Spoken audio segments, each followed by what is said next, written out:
Do. Is everything working? Cause I'm bad at this. Is it working? Ah! I dropped it. Oh god. Everything's falling apart. Are we streaming correctly? Come on, come on.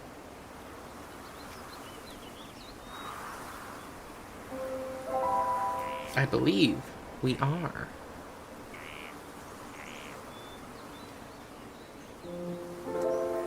Okay.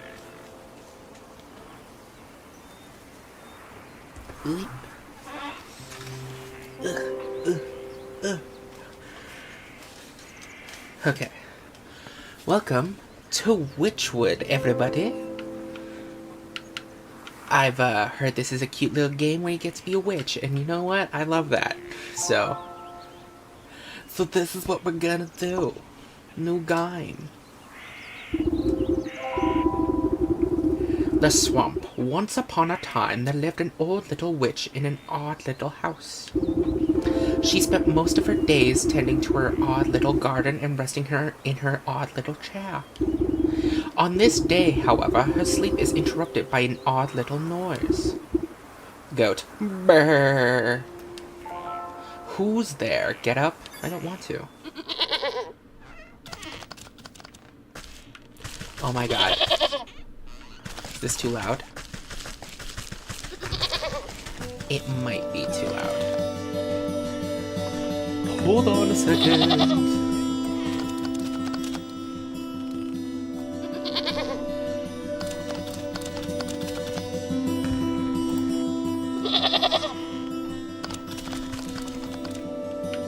Settings. Audio. Volume.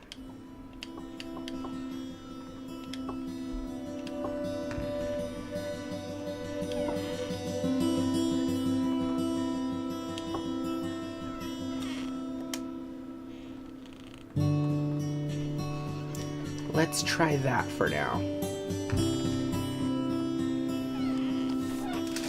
Let me see if it's too loud. Wow, this game really just jumped in volume. Holy crap. Holy crap. Oh my god.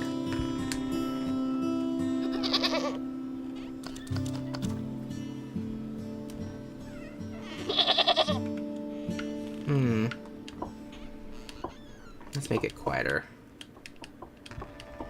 How about 60?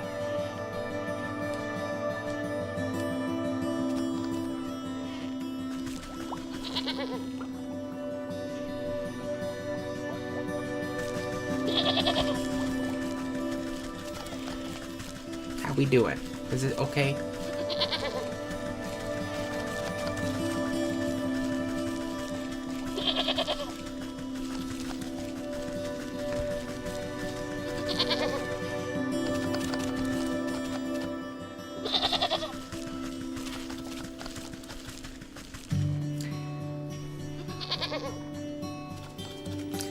I'm thinking maybe, let's see, music, turn you down to about 80. Oh my god.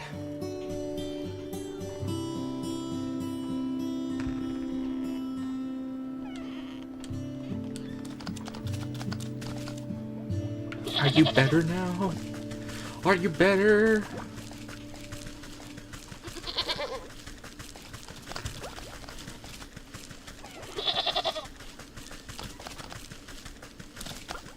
Yes, it sounds a lot better now. Okay, we should be good. Okay. Damn, it just jumped in audio. It's like, oh, you thought this was gonna be quiet? Well, guess what? I want to explore, though. Fine. What's up? Witch, you devil! How dare you wake a young lady from her beauty sleep? Goat. Blah! Shoo shoo! Get out of my house, you mindless beast! You're making a mess! With a swift kick in the rump, you boot the goat through the front door. Goddamn, lady. When did this place get so cluttered? I could have sworn I swept the hearth just yesterday. First things first, my old grimoire must be around here somewhere. New chapter, first things first. Find your grimoire. It must be the glowing book over there, but I don't want to. I want to go everywhere else, because I'm just that person. Fine, let's pick it up. Aha! Here it is. It's lighter than I recall. Your grimoire contains all of your craftable recipes. You can open it at any time by pressing Y. Okay. Recipe, mending poultice. Open your grimoire with Y. Okay. Oh my god, they're all gone. Mending poultice, a speckled herbal paste that heals aches and pains, heals depleted hearts. Ooh. Inventory. We have nothing. We do have twigs though. Map. Journal. First things first. Main objective, find your braided belt in the chest. How long has it been stored away? Collect item. Oh. Okay. All my recipes are missing! That damnable creature has chewed up all my pages of my book. Where's my belt? I'll need to carry my things if I'm going to confront that beast. I must have left it in that trunk over there. Okay. Boop. Ooh, braided belt. A simple rope waistband keeps items handy. Imp Eye Nut. Its thorny husk has stimulating properties, whether ground and consumed or simply stepped on. Take that. Reedy Twine. Tough plant fibers roughly braided into a thin rope. Seeker Vine. Even in the least likely of places, this tenacious ivy always finds a way.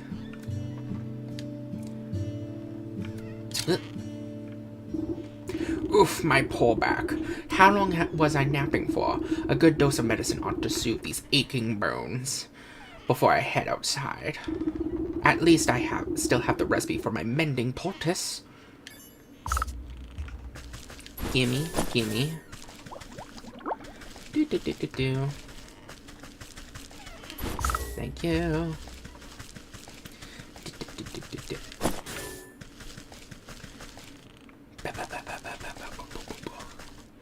Okay. Craft. Ooh.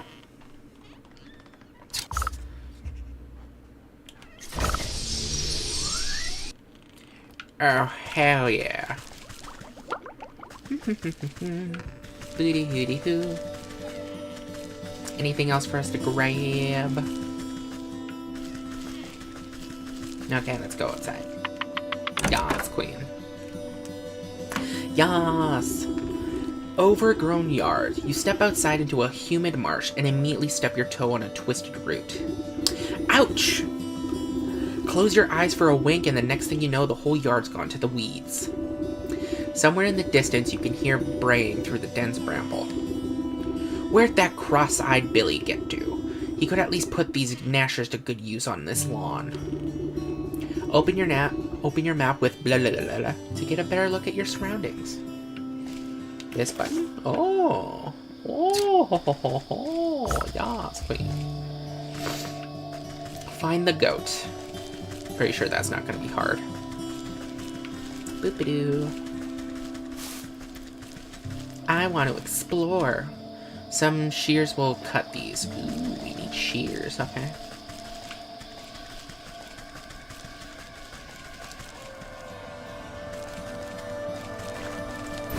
Oh yeah, loot. Loot, baby.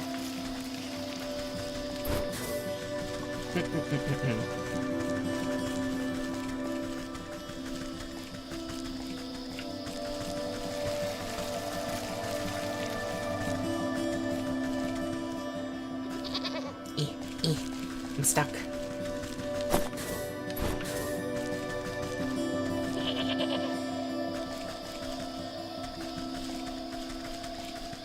Do.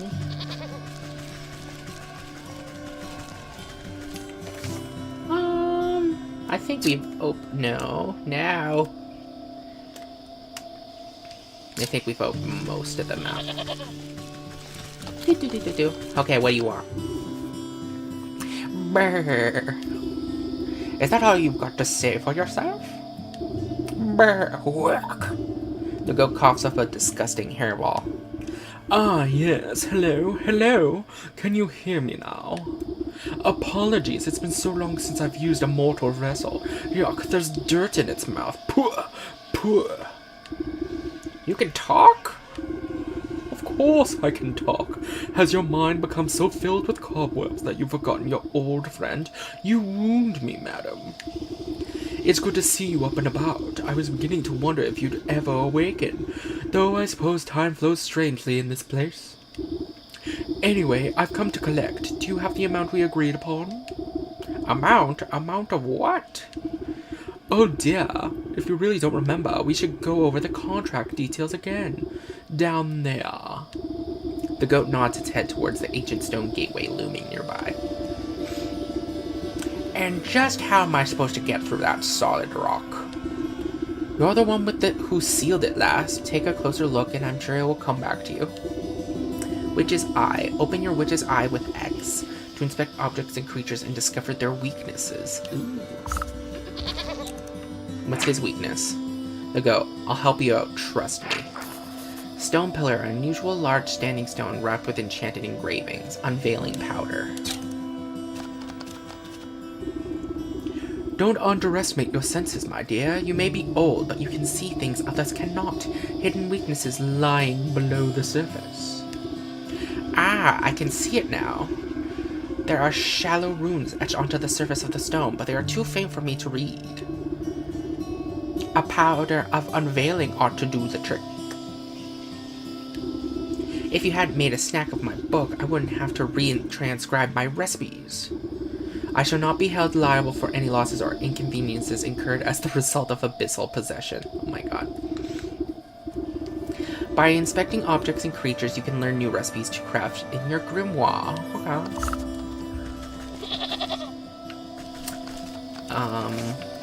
Do we have all the stuff? We do! Yes! Reveal! You smear a handful of the glowing powder onto the runes of the doorway. A cool blue light emanates from the glyphs and envelops the entrance in its aura. You squint, attempting to discern the meaning of the letters. They appear to be in some obscure runic alphabet. What gibberish is this? It looks like it was carved by a frightened hen. It must have been written in the umbral tongue. Allow me to translate. The goat steps up to the doorway and pauses. Well, what does it say? The goat swings its shaggy head towards you. Dark, matted wool obscures the creature's beady eyes. I cannot see. Unbelievable. What help are you, then? I didn't come here to help. I came to collect. Now do something about this mop of hair, would you? Fine, fine. I think I have some rusty old shears down in the garden. Ooh, we're getting shears, bitch. You. We got this and shears. Hello. La. Yeah, I remember seeing you. I'm gonna collect you now, because I don't know if we're coming back. Yeah. Give us all the ingredients. Snip. With much protesting and a nicked ear, you shear away clumps of dirty hair from the goat's eyes. Ah, much better. Oh my, were you always this grotesque, or is my memory failing me as well? Watch your tongue, or I'll give you a good snip too. Now can you read the runes or not? Yes. A space beneath she sleeps alone, tokens given up to the unknown. Fires of war shall uproot the stone, razors burn and await the crone. Crone? Who's it calling a crone? And what are these tokens I'm to burn? Perhaps you ought to take a closer look with X at those braziers. Perhaps I will. Have you looked at those braziers yet? I don't know. Empty brazier. Little remains in this brazier, but an undeniable acrid smell. Weakness. Dog hair. Okay. Ash cake brazier. This remains of the last burn are barely discernible from the time since. Weakness, blue feather. Crusted brazier. Some past concepts have left a hardened residue within frog slime. And glinting brazier. The inside catches the light just enough to suggest some past iridescence. Weakness, shiny stone. Dog hair, bird feather, frog slime, and a shiny stone. I don't suppose you swallowed up any of those things while I was asleep. I don't think so, but feel free to sift through this creature's leavings if you want to be completely sure. However, there's a whole world outside this little swamp. You know, see that gateway over there? The one with the lovely green flame? The goat motions to the far side of your yard. I guess a brisk walk in the woods would do these creaking joints some good. Too much time indoors is bad for the humors. Get going through the gateway. Okay. Stop yelling at me. Snip. Snipping and tearing, your shears make short work of the bramble. Into the darkness. Okay. You cut your way through the remaining vines and suddenly step onto a cold stone dais. Dais? Time seems to flow backwards, or maybe it speeds forwards? An oppressive star-filled void stretches as far as you can see. Though there is no wind or sound in this void, a warm fall breeze and the chirping of birds seizes your attention. A doorway.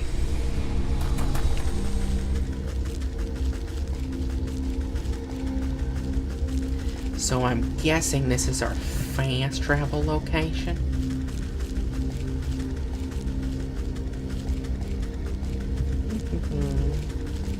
Just making sure there's nothing that I'm forgetting.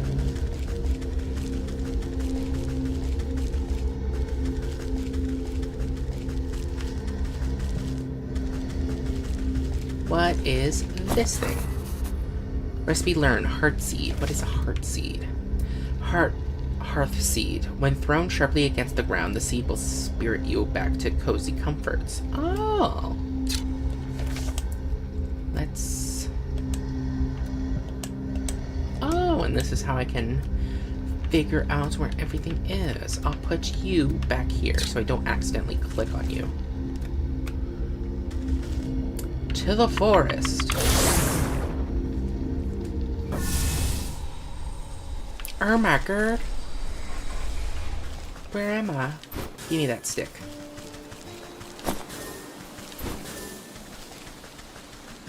So that's a bird. Into the decay. I don't want to go into the decay. Who do I look like to you?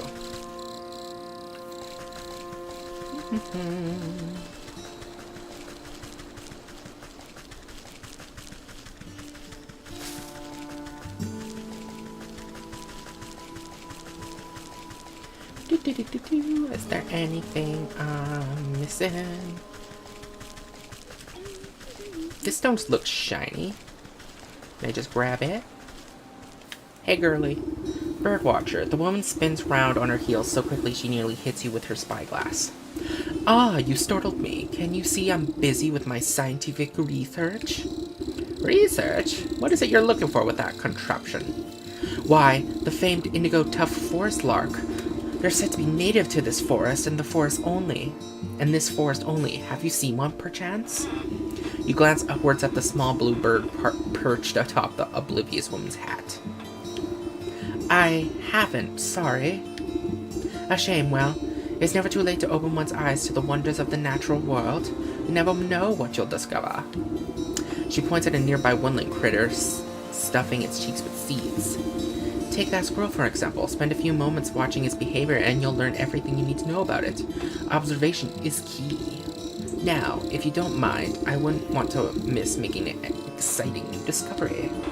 The blue bird glances vacantly at you before pooping on the brim of the woman's hat. Oh my god. What are you watching me for? Watch the birds. Birdwatcher, a faraway look in her eye as she looks for something far away. Squirrel possesses an energy for outpacing its tranquil home. Snaptrap twig. Rotting log, fallen tree overgrown. I remember seeing a bluebird. Where are you? Wait a minute, what's it say about this? Into the decay. As if the wood itself has parted to allow one through.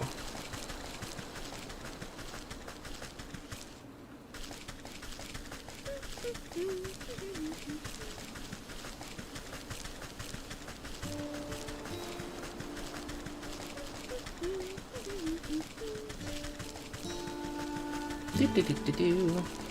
Huh. Huh.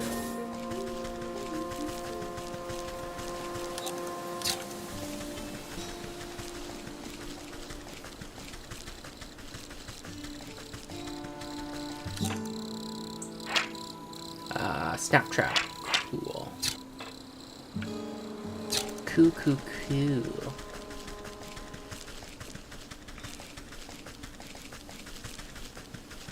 See a bird. Do. Hey, my dude. Kiln man. Evening, ma'am. Come to check out the pottery? I'm afraid I just fired the kilns up, so they'll be a while still. Pottery? Bah! I was just admiring that fine canine over there. You point to a shaggy-looking mutt patrolling the yard. May I give her a petting?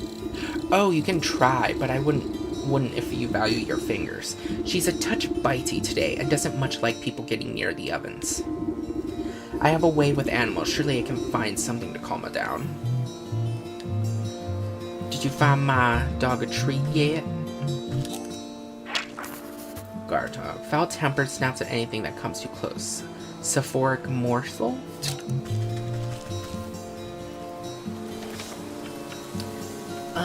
Let's read. Snap trap. A wooden spring snare for catching smaller denizens of the forest, useful against birds, squirrels, and rats. Ooh. Sephoric morsel. A warm gobbet of animal flesh soaked in sleeping magic, useful against dogs. Wickerwork. A widget wooden a good frame to start building ground. Ooh. Sephoric potion. This draught will send whoever drinks it into a deep sleep. However, it tastes horrible, so mix it with something delicious. Okay. Okay, I will do. I will do that.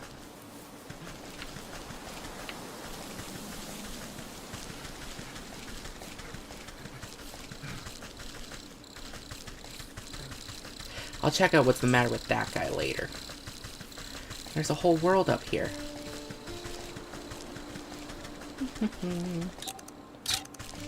Or maybe not. How we doing?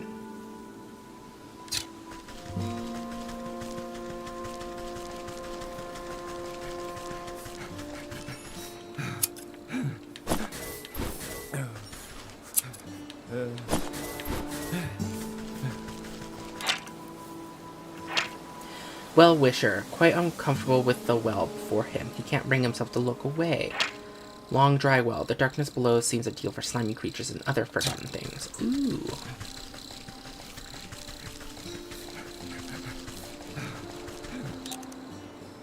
Yeah, I think that's good.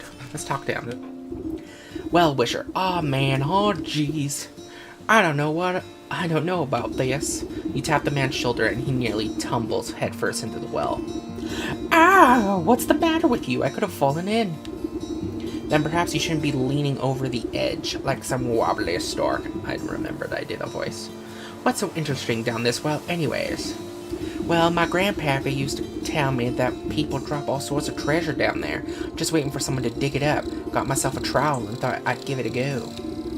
But the rope's out, and it looks awful dark and damp. I get goosebumps just thinking about all the ghoulies that might be lurking down there in the shadows. Ever considered that those ghoulies might get goosebumps thinking about you lurking up here in the sunlight?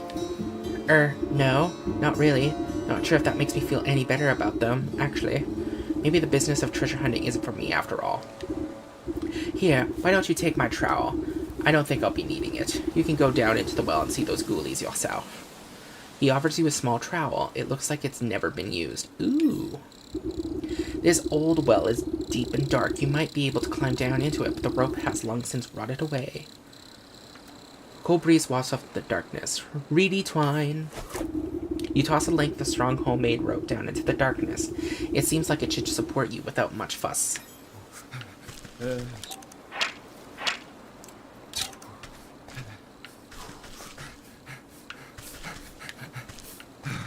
Well, I guess there's only one choice but to go down. Bye!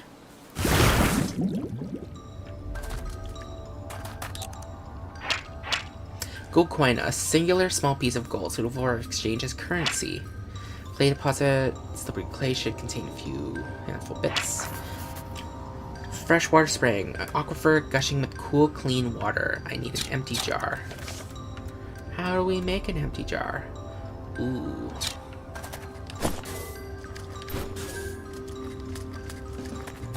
Do-do-do-do-do.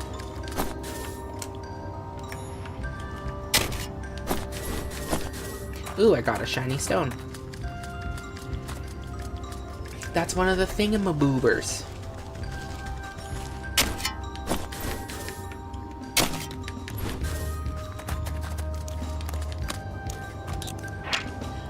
Frog, a small slime, weakness catching net. I don't believe I have one of those. Can we make one now? No, we cannot.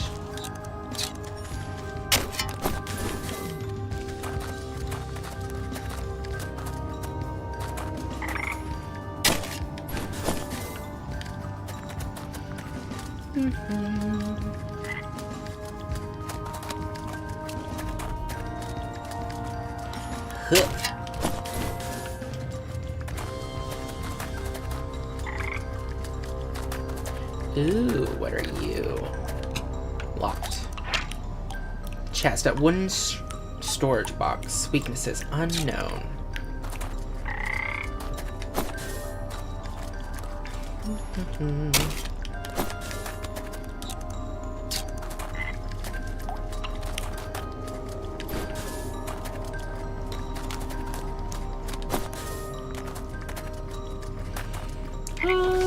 Anywhere else we can go?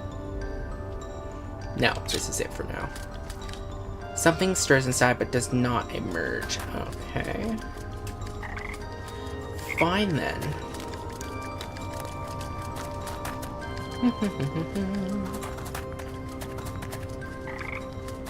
Whoop.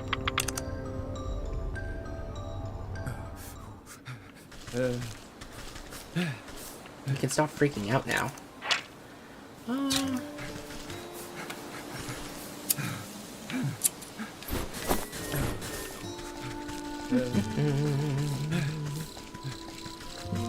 Boop, shaboop. Which way should I go?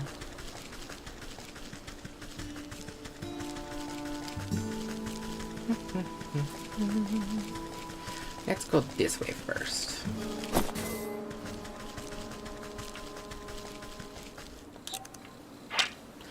Firefly, insects. Ooh, I need a net.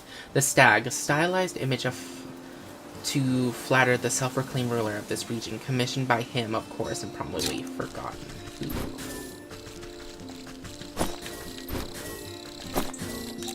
What's your weakness? Fairy. The most delicate of creatures vanishes in a cloud of dust when caught. Ooh.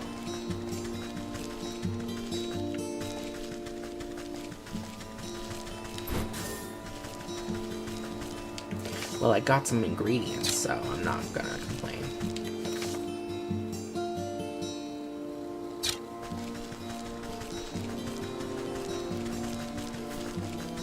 Was there really something up here? Because I don't remember being able to go up here. Well then.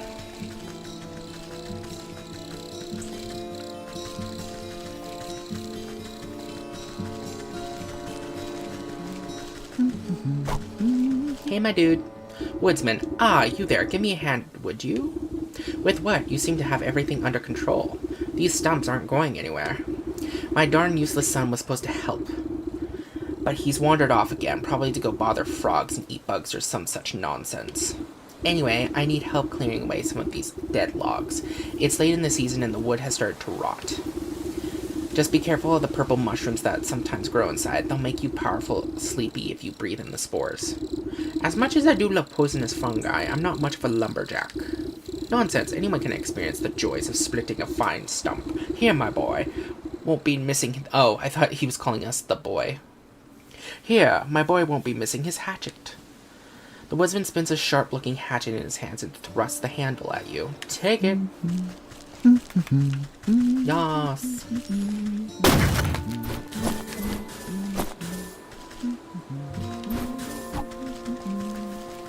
Booty hooty hoo.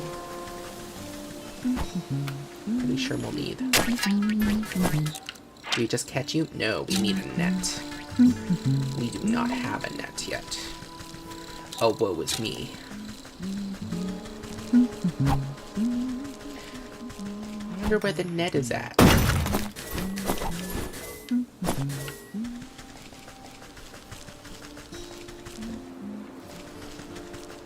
Well, I did what you wanted.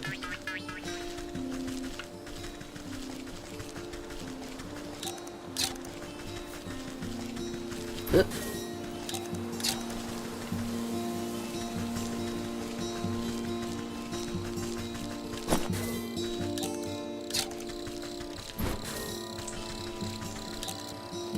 There's a lot of birds and stuff here.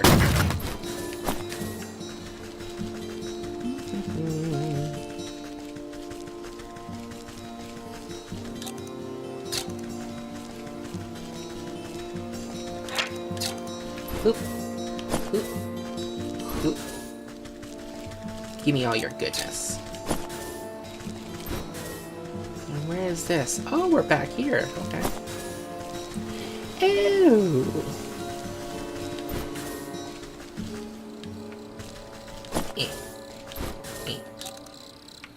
Anything else I'm missing?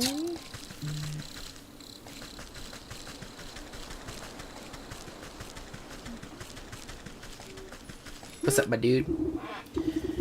Ragamuffin. Oi, lady! What's with that great stinking pot on your head? I would ask the same about all these stinking frogs in your trousers. Aw, you're just jealous. The boy fumbles between trying to wrangle all his frogs and swiping ineffectively at wayward fireflies with a shoddy-looking bug net. Juggling a little more than you can handle, eh? What exactly are you hoping to accomplish flaying about like that? Are you daft? My frogs are hungry, so I've got to catch some of these fireflies to feed them. He takes another wild swing, missing his target entirely. Why don't you let me take a few of those frogs off your hands for a moment? That would let you swing that net properly. Oh, I see how it is. You're after my precious prizes. Well, how about I give you the net and you catch me some of fireflies? Then maybe I'll think about trading you one of my froggies. The boy waggles the net in your face. Of course.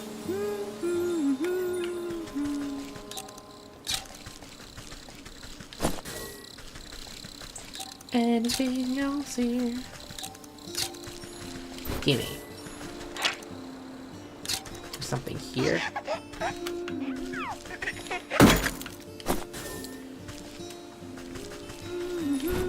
Well, I got a changeling root. Gimme.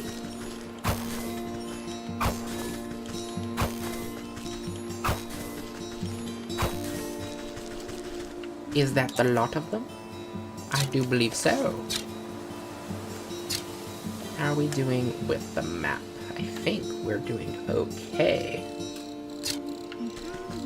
What's up? Well, these hoppers aren't going to stick around with empty bellies. The faster you catch RT those fireflies, the faster we can eat. The frogs can eat. Boy holds out an empty jar with holes poked in the lid. Firefly 5. Okay. Wait, what? Yeah, fireflies, here you go. The boy shakes the jar, rattling the captured insects like pennies in a piggy bank. Oh, these are nice and juicy. The lads are going to feast tonight. Now, about our deal. You agreed to trade me one of your pets there. Ha ha ha, what deal? I don't remember making no deal. A frog squirms out of the boy's overalls and plops down by his feet with a wet slap. Dang it, there goes Slippery Pete. He takes a clumsy swipe at the amphibian, but the creature squeezes out of his grasp and bounces into the underbrush. Aw shucks, I never liked him anyways. If you can catch him, he's all yours. Thank you. You want more? Catch him yourself. Well then.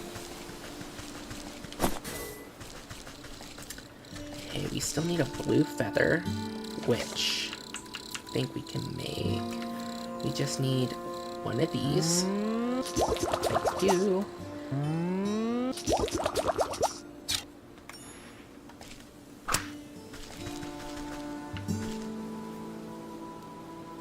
Yes, bird, go to it.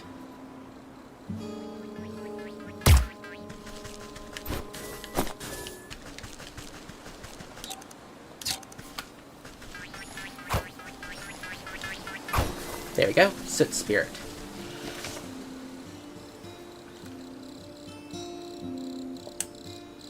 We have so much stuff.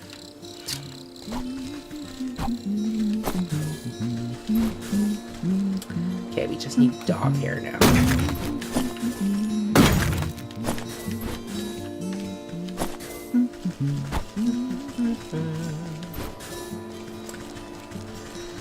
Okay, and to get it, we need to make this, which we need a pot of water.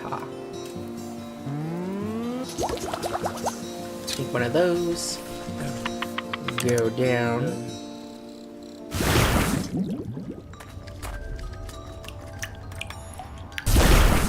Thank you.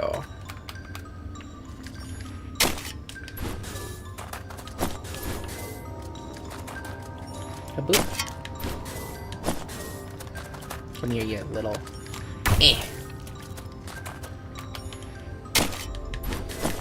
I know we're gonna need a bunch of ingredients for this game probably, so we might as well stock up wherever we can. And to the surface. Dude, why are you freaking out? You're not going down there anymore. You're fine. Okay, we can make this now. And there.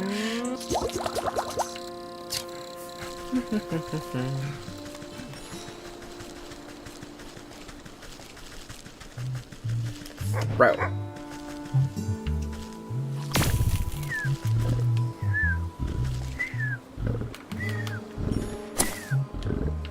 That's a good pup. Frog slime, blue feather, shiny stone, and dog hair. That's all I need for those braziers. I should head back home now. Not when there's good pots to steal.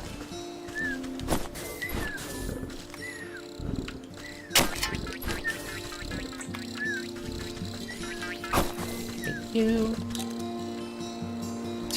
Ooh, and there's a chest over here. Cool. Gimme a gimme.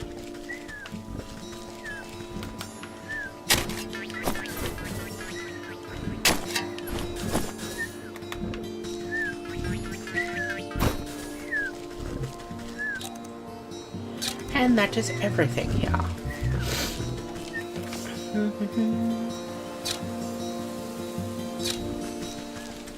Let us head back now. Hey, weird lady.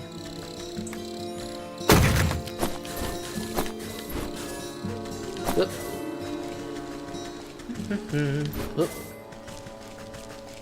And boop. And whoop.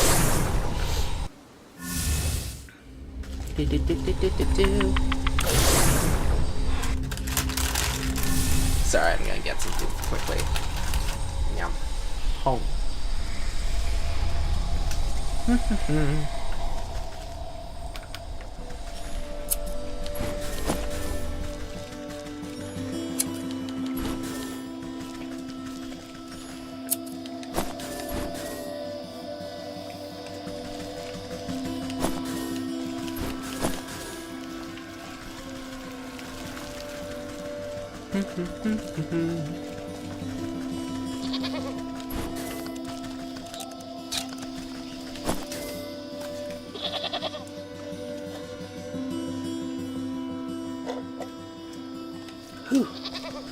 Okay.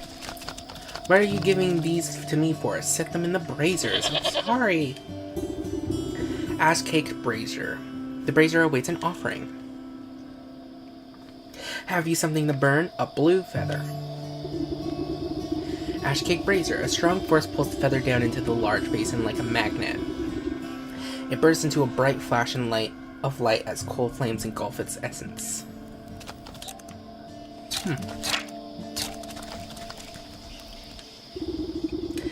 Empty brazier. The brazier awaits an offering. Have you something to burn? Dog hair. The dog hairs take a moment to fall from your fingers, fluttering down into the basin, one by one. The fur bristles into foul-smelling coils before erupting into a cold green flame. Crusted brazier. The brazier awaits an offering. Have you something to burn? Guess frog slime. You gently squeeze globs of wet slime from your satchel into the basin. The mucus bubbles and pops before cold flames reduce it into a fine, odorous ash. Glinting brazier. The brazier awaits an offering. Have you something to burn? A shiny stone. Glinting brazier. You drop the stone into the basin with a resounding chiming sound. Fractures trace across the pebble before it cracks open and a cold green light swallows it. Within its flames. Oh my god. Shrine entrance. The emerald flames of the braziers play strange shadows across the stone doorway. You watch as fingers of shadow crawl up the rock face and crack open the solid granite like stale bread. The stone crumbles away into darkness, revealing a gnawing stairway descending down into the cold earth. After you, madam. Get going through the gateway. I don't want to, though.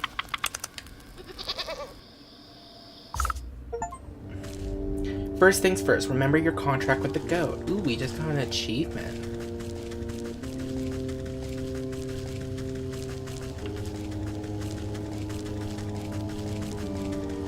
What the fuck? I'm gonna search everything else first.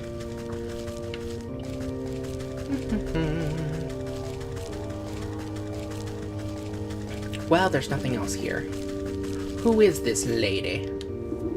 Sleeping maiden. Encased inside a gilded crystal coffin lies the body of a young woman. Though she sleeps in an enchanted slumber, her ageless features express a deep sadness. The sound of the cloven hooves echo against the marble floor as the goat comes to your side. Quite something, isn't she? Do you remember bringing her to me? I brought her to you? Why? Who is she? I haven't the faintest idea. All I know is you brought her lifeless form to my doorstep and begged me to save her soul. Save her from what? And why is she asleep? Why, I keep forgetting I'm doing a voice for these characters. Why, from the 12 wicked souls whom you said wronged her in life, villains who deceived her and cheated her and broke her spirit. And as we agreed, here she will sleep until our contract is fulfilled, until you bring me those 12 wicked souls. What? I remember no such contract. Our pact is binding, regardless of what you do or what you do not remember. At the goat's words, you feel something hard and dark locked away in the depths of your heart. It speaks the truth. And just why should I do your bidding? Seems like a lot of bothersome trouble to me. What do I care about some sleeping beauty? Bring me the 12 souls, and I will release the sleeping maiden from her slumber. Our agreement will be fulfilled. Who knows, in time you may even remember why you brought her to me in the first place. Or you can simply return to the comfort of your little hovel, where you will waste away until the weeds grow so thick that not even the shears will be able to cut you free. And your mind will stay as empty as that grimoire of yours. But it is a big decision to make so hastily. Why don't you sleep on it? A heavy weight fills your marrow. Your eyelids flutter, barely able to stay open. What have you done to me? I can't stay awake.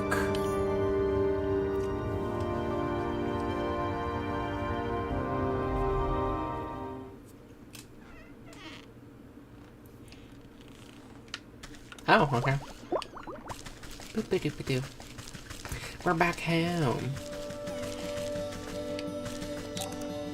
Ooh, cauldron, the sturdy iron pot engraved with magical runes. Is there anything else fun here?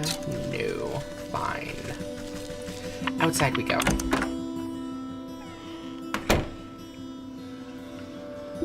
Goat, good morning. I trust you've made up your mind. Will you collect the souls I've asked for, or would you prefer to stay stuck in the festering swamp? All right. No need to get your horns in a twist. I'll do as you ask, but you haven't given me much choice. Splendid. As it happens, I can already sense the first 4 souls we seek. 2 are in the forest, another in the swamp to the north, and the last in the fields to the south. Could you be more specific? Near a shapely stump, perhaps, inside a tree with a face, by an overgrown mushroom grove. What do I look like, a compass? Go out there and look for yourself. New chapter. The Sleeping Maiden. Ooh, ah. Collect the 4 souls for the goat, the bear in the forest, the ox in the field, the leech in the swamp, and the snake in the forest. Ooh.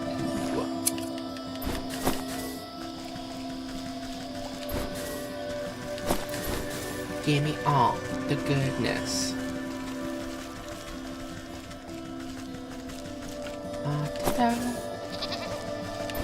Hey, Goaty. What are you doing? You're not done collecting my souls. I'm like, I'm sorry. I'm sorry, stop yelling at me. Booty hooty heety heety how.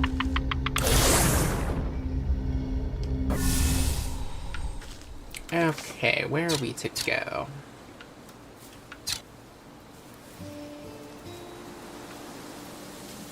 The bear is down there.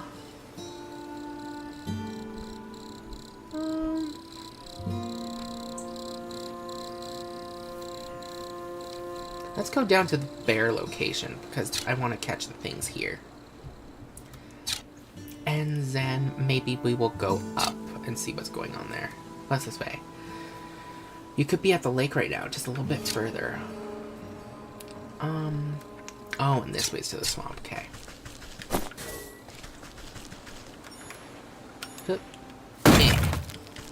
Give me your goodness.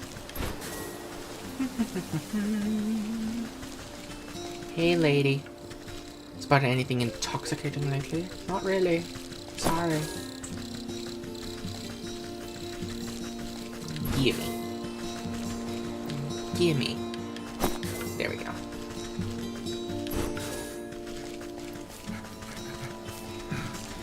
Dude, you're still freaking out over here? You need to take a chill pill.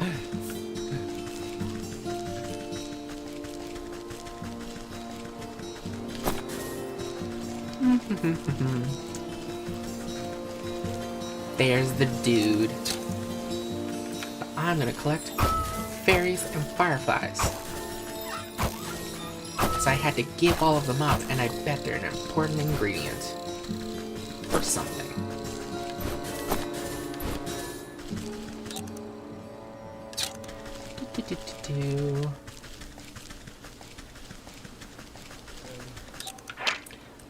Crashed cart. Looks like the wagon had quite the spill. There's honey everywhere. Fieldwork path. I do not really want to go there. Okay, I'm here, my dude. Quartermaster. Oh, hello there. Sorry, I think I managed to get most of the debris off the road. Looks like you've made a fine wreck. What on earth happened to your cart? Yes, well, you see, I was sent on a very important mission. By order of the captain, the bear. The bear, you say? What sort of mission? It's my job to make sure the lakeshore camp is well stocked with provisions, but most importantly, a steady supply of honey for the bear's favorite mead. I was just on my way back from the apiary with a cartful when a deer or something darted out of nowhere. Jostled my poor mule so bad that she broke her bridle and ran off. My own heart nearly leapt out of my ribcage. Piled the darn cart right down into the ditch she did. Now every barrel is smashed and I can't bring myself to report back empty-handed. The bear will have my guts for garters. I'm sure of it. This bear sounds like quite a brute. Oh, you don't know the half of it. If he doesn't get his honey mead, heads will roll. Maybe you could lend me a hand? I can't very well put this broken cart back together. No, nothing like that. But could you take a message to the sergeant of the lakeshore camp? He's a reasonable fellow. Let him know what happened, and maybe he can get me out of this bind.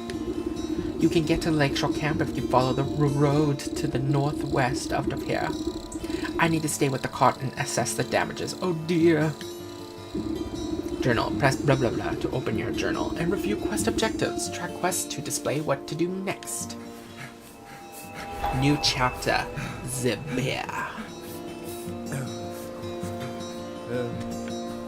Anything else? Could you let the sergeant know what happened? What if I don't want to let him know? I want you to get in trouble. Okay, that's all searched. So let's go up through here and see if there's anything to find. Because I want to explore this beautiful world and maybe get more ingredients. Because you never know. You never know if we might need something in the future.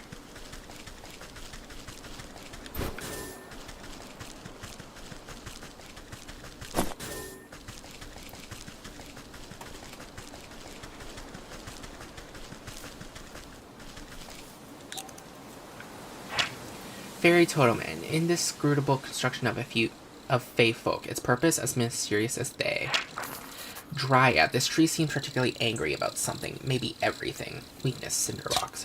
What is a cinderbox and how do we make it? What?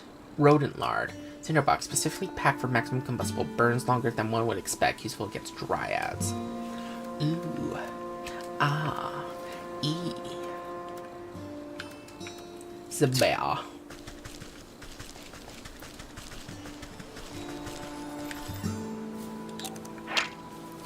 Elusive pixie dancing on the breeze without a care. Unveiling powder and a catching net. Ooh. No, don't hurt me. I'm just a cute little witch. Goblin talks big but is cowardly at heart. Dreadful doll.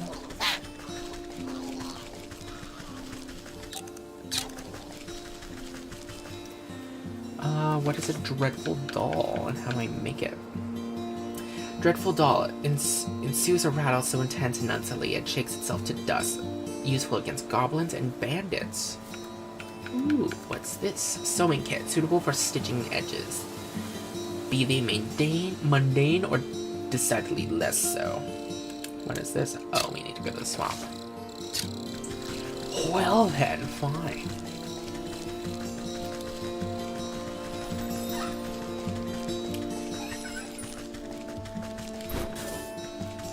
What's this? Pixie nest, an assembly of detritus and fae saliva, but one that some tiny beings called home. What a pretty tree. Aw. I thought she was gonna be like, ew, ugly. Ugly tree. I hate this. Let's burn it down. I was gonna be like, lady, calm down, Jesus.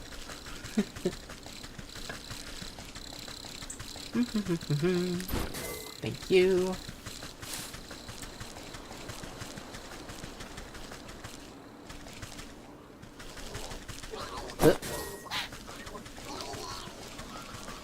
Hehe, you can't catch me.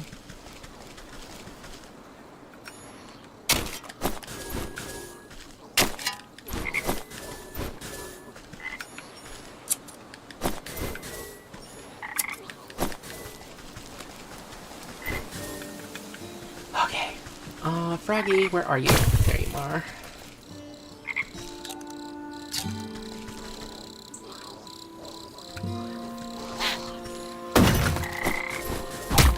Ow! You're so mean to me. I guess we're not getting that frog back. Oh, woe is me.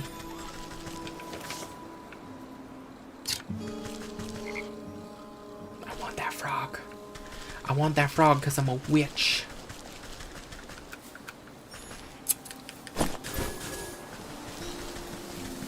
Do-do-do-do-do. Hello, pretty lady.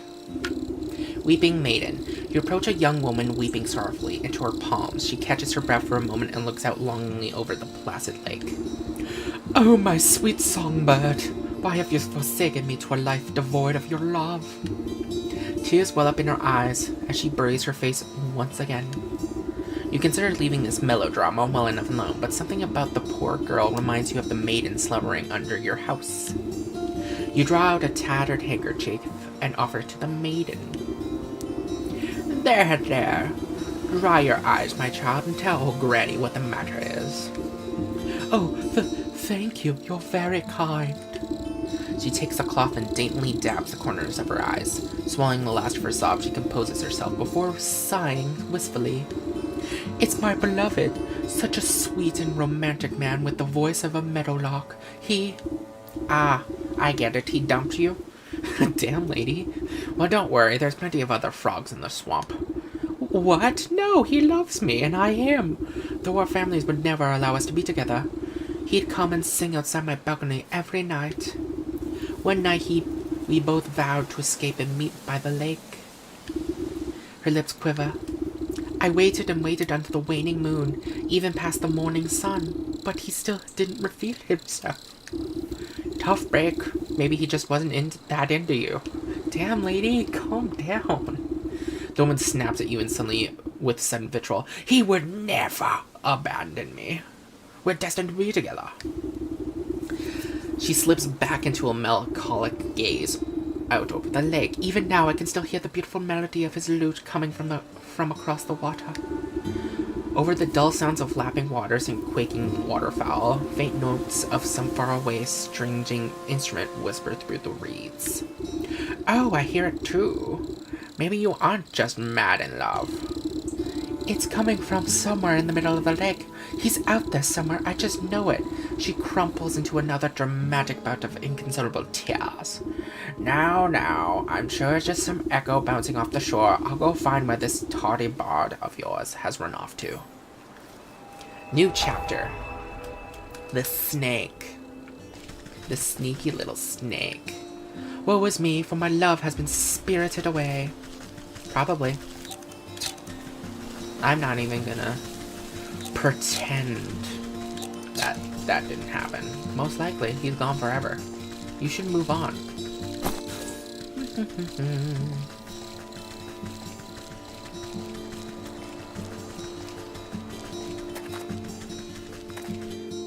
Lakeside. The music seems stronger on this shore, but even here you can't quite place the source. It seems to be emanating from the half-sunken ruin poking out of the lake's waters.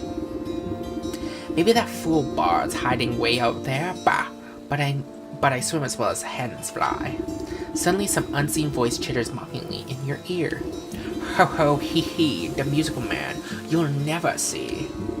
You snip around, but no one is there. Just a nattering laughter bounces off the wind. Who's there? Show yourself, spirit.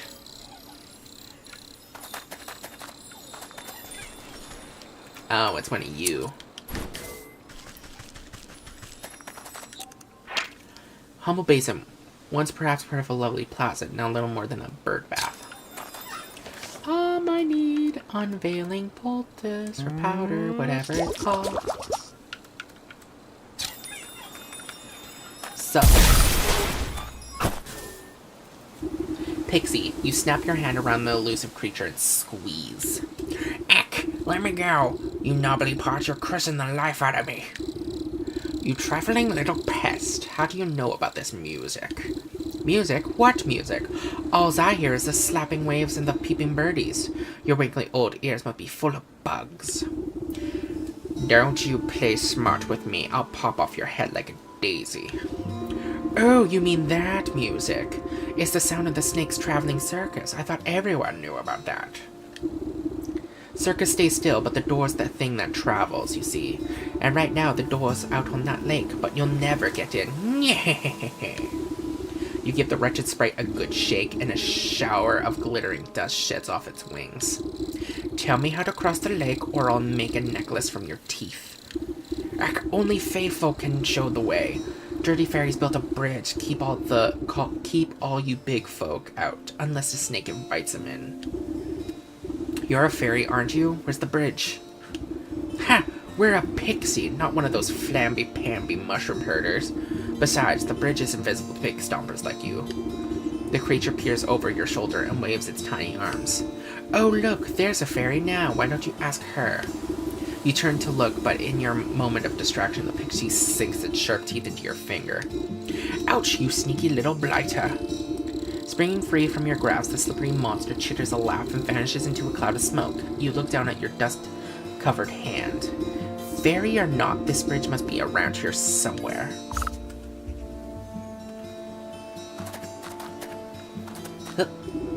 Pushing aside thrushes and cattails, you find a strangely carved pedestal. It might be mistaken for a bird bath if you didn't know any better.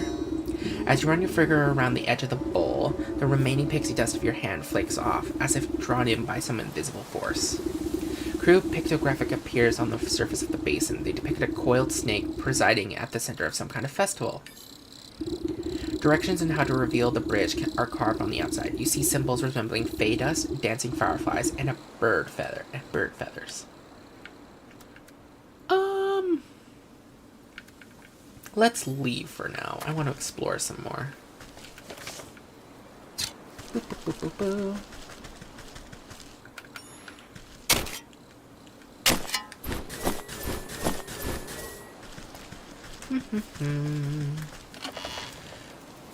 Bait stick, a tempering but deadly morsel for meat-eating creatures, useful against newts, dragonflies, and bats.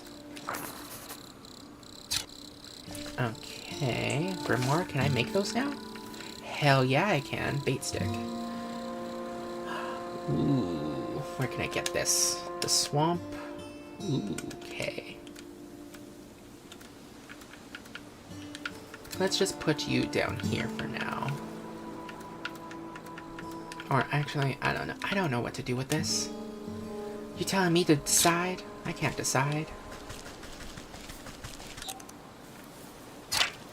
Fairy totem.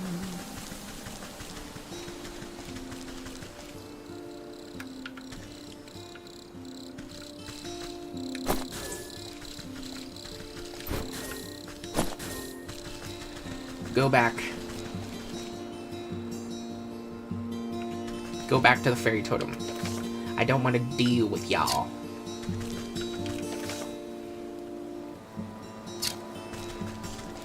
Come on. Should also probably make more mending poultice. A little, like, collection on me or something.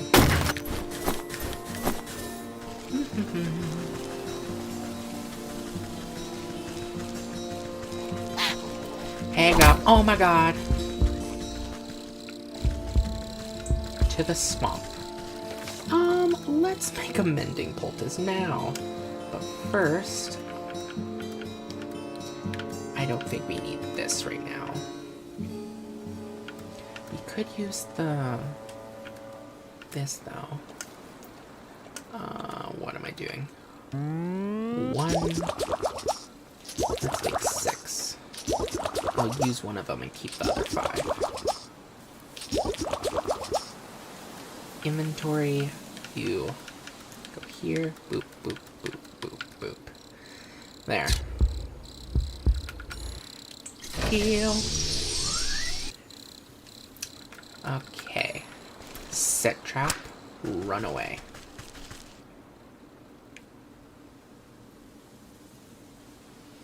Yeah, there you go, birdie. Heh.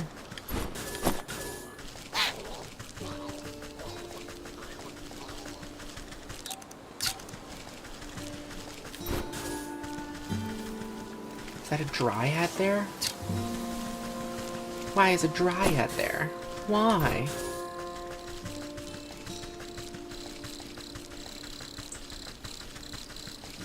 Oh, you are perfect. Thank you. I need that to make a cinder box.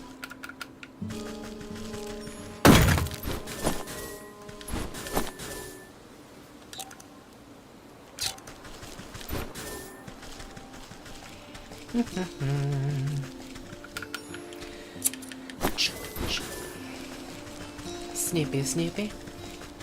A snappy snap. Okay. Basically, we've searched everywhere in the forest. We just need to go visit the bear's place.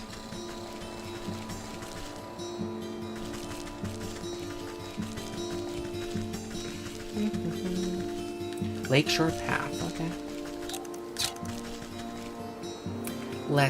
No, continue, wrong button. Let's change it to the bear.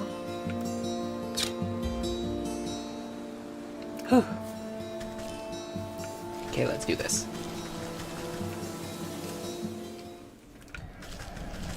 Anything else here? Besides these two fools who think they can get in the way of a witch? Unithused sentries, a pair of soldiers blocking the way, but not entirely happy about it. Oh, okay. Dingus, oh my god. Hey, where'd you think you're going? Dongus, oh. Who named these people? Their parents must hate them. Yeah, no one but us soldiers are allowed inside the Lakeshore camp. Get out of my way. I have urgent news of your quartermaster. I need to speak with your sergeant. Urgent? Only thing that's urgent is the line for the latrine, or if the captain hasn't had his drink. That's right, Captain Bear is in a right foul mood. You can't come in unless you want a good thrashing. The guard almost has to shout over the clattering din coming from inside the camp. You heard him. It's dangerous in there. Wouldn't have the heart to let a frail old granny like you near that beast. One guard turns to the other with a conspirational shrug. I think I said that right. Yeah, but who are we to say what's good for her health? Oh, yeah, you're right. We might be convinced to look the other way if we were fairly compensated. Oh my god. Right, fairly compensated, of course. We'd be sticking our necks out after all. The guards hold out their hands expectantly, like children begging for candy. Gold coin. Here you go. A bribe. You carefully press 3 heavy gold coins into the palm of the waiting god. There, I expect you two can divide them evenly amongst yourselves. Right, 1 for you and 2 for me. What? You mean 2 for me and 1 for you? I'm the one who does all the real guarding around here. You still owe me for the game of dice you lost. You cheated me. Give me them coins. The 2 guards fall into fisticuffs and roll into the bushes, leaving the gate to the camp wide open. Oh dear God. What am I about to see? Unconscious soldier, another victim of the bear's wrath. Bear's wrath. Unconscious soldier unceremoniously face-planted by the bear's furious swipes. Did I say furious? Oh my god. Bear. As you cautiously approach, the bear drains the last of his enormous tankard and smashes it against the head of a nearby soldier, knocking the hapless man to the ground. Oh my god. And then I walloped them, just like that. So next time I catch any of you cowards turning tail, I'll skewer you like fish and leave your guts for the goat. Suddenly noticing that his drink has gone dry, the bear bellows to the skies. More meat, you yellow-bellied worms. More drink. Give me my delicious honey maid. The soldiers taking cover nearby exchange nervous glances at each other, none wanting to confront the bear. There's no more honey meat. Oh god. The bear wipes a strand of drool from his sagging lips, and his bleary eyes slowly focus on you. A mocking smirk splits his face as he waves at you with his great spiked mace. Say now, what's a funny-looking helmet, soldier? I ever tell you the time I crushed the bucket-headed barbarians of the Western Mountains? You decide that now is not a good time to leave the bear to his ramblings, rather than make yourself an unfortunate prop in his war stories. Bear kicks an empty tankard at you as you retreat back into the camp. That's right. Go get me more meat, you good-for-nothing sluggard. How dare you? Do you not know who I am?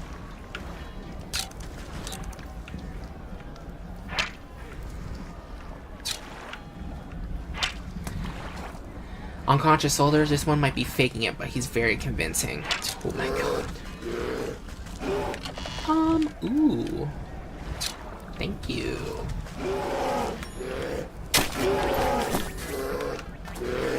Oh my god, don't hit me. I got too close to the beast. Where was I? Oh, right. So I'll pull my sword from its chest. chest and he's bleeding everywhere. It's like, oh.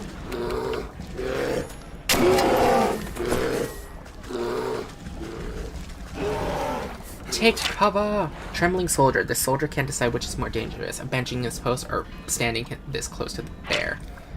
Soldier doing his job but doesn't seem happy about it.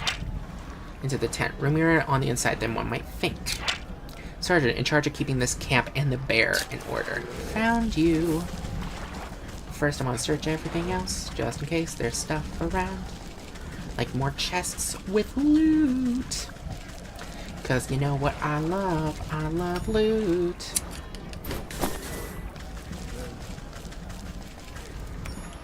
Gimme.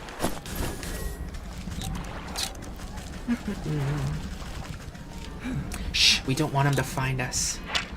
Stiffened soldiers. These soldiers are attempting to look as much like logs as they can. Oh my goodness, how bad is this guy? Well, pretty bad. We just saw him. I don't know why I'm asking, like, oh, we haven't met him before. How evil is he? Hey, my dude. You can't go in there. It's the bear's tent. What are you? Meaty morsel, grain, and thread. Thank you. Brewing equipment. Some well-used equipment for supplying a camp worth of soldiers with honey mead. Can I use it? No, I can't. Okay, let's talk to this guy. Sergeant. The frantic-looking officer shouts hurried orders at whoever will listen, but most of the camp soldiers are busy cowering or knocked out cold. Man the gates! You, over there, secure the perimeter. We just need to hold out a little longer. Sir, we're running out of men. Where's that damn shipment of honey? You step over an unconscious footman to address the man in charge. I might be able to answer that question. Who let this old bat into the camp? I found your quartermaster. He's having a bit of car trouble on the road. I'm afraid your shipment isn't going to get here anytime soon. What? Oh, curse my rusty breeches. Without that honey and other supplies, we can't make the honey mead. The bear's gonna flatten the whole camp when he finds out. The camp looks half flattened already. What's all this ruckus about? Well, the bear is the greatest warrior there ever was, which is grand and all, but when we're fighting the enemy. But once he set up camp, he likes to use us poor sods as playthings to reenact his conquests. And the only thing the bear loves as much as fighting is drinking. Guzzles up so much honey mead, we have to brew it right here in the camp just to keep up. He points to a squat-looking device tucked near some tents, a portable brewery. Without that shipment of ingredients, I don't see how we can ever calm the bear down. He'll smash us all into paste before the sun sets. Let me take a look at this brewery of yours. If the bear is so in love with the brawling and boozing, then perhaps it's about time he received a dose of his own medicine. You're gonna need to figure that brewery there. Brewery. You inspect the brass contraption, a tank here, a hopper there. The bitter smell of alcohol is infused into the well-worn metal. Despite the needlessly complicated dials and tubing, at the end of the day, the brewery is really just a fancy cauldron. This seems simple enough. I should be able to concoct just the potion for your troubles.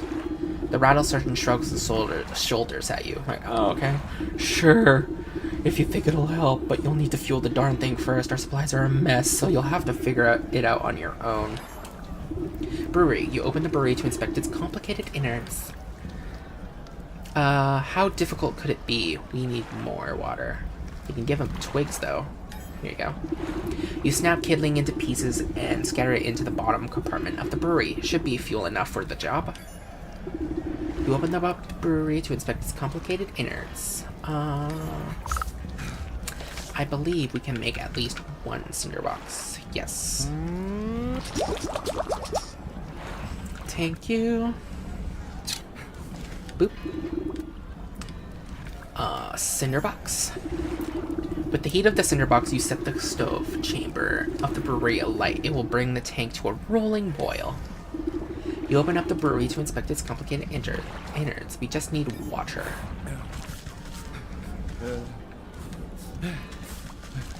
Okay. We're gonna leave for a moment.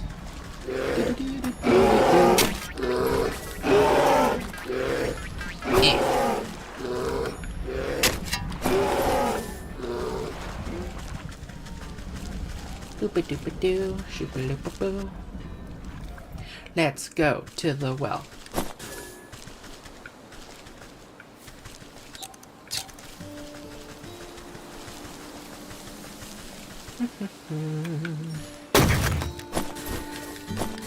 Give me all your goodness, Forest. The bounty of nature, it never runs out.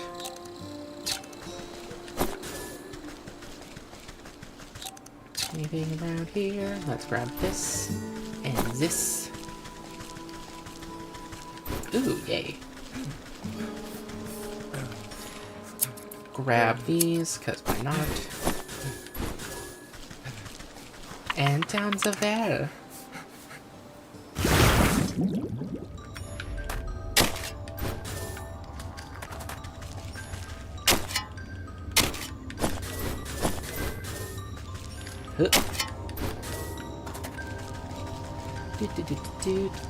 Boo.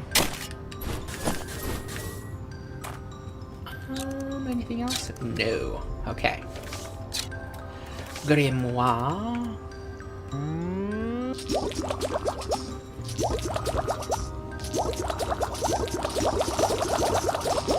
I am going to make... What? Oh, we need more mud. I'm gonna make 15 of them, because I'm guessing water is the base for, like, all the potions, so might as well grab a lot. That's only a guess, though.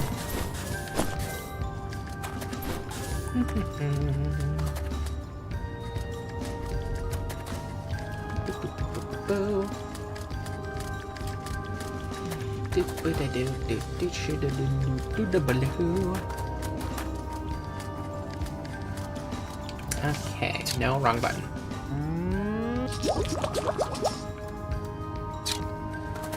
Oh well, that should be good.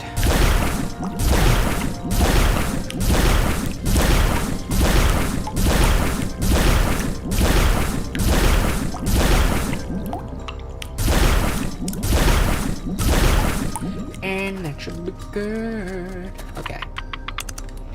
Let's head back to the bar. Hey, my dude, still freaking out.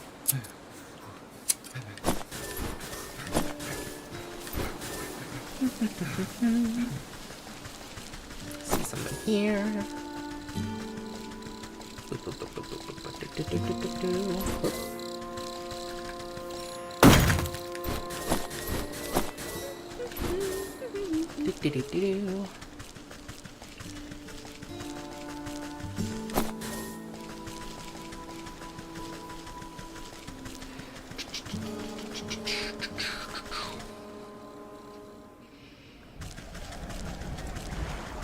Hey everybody, I'm back.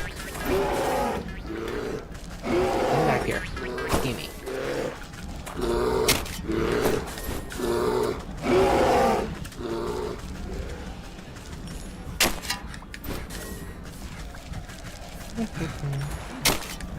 Can't believe she can touch hot coals with her bare hands.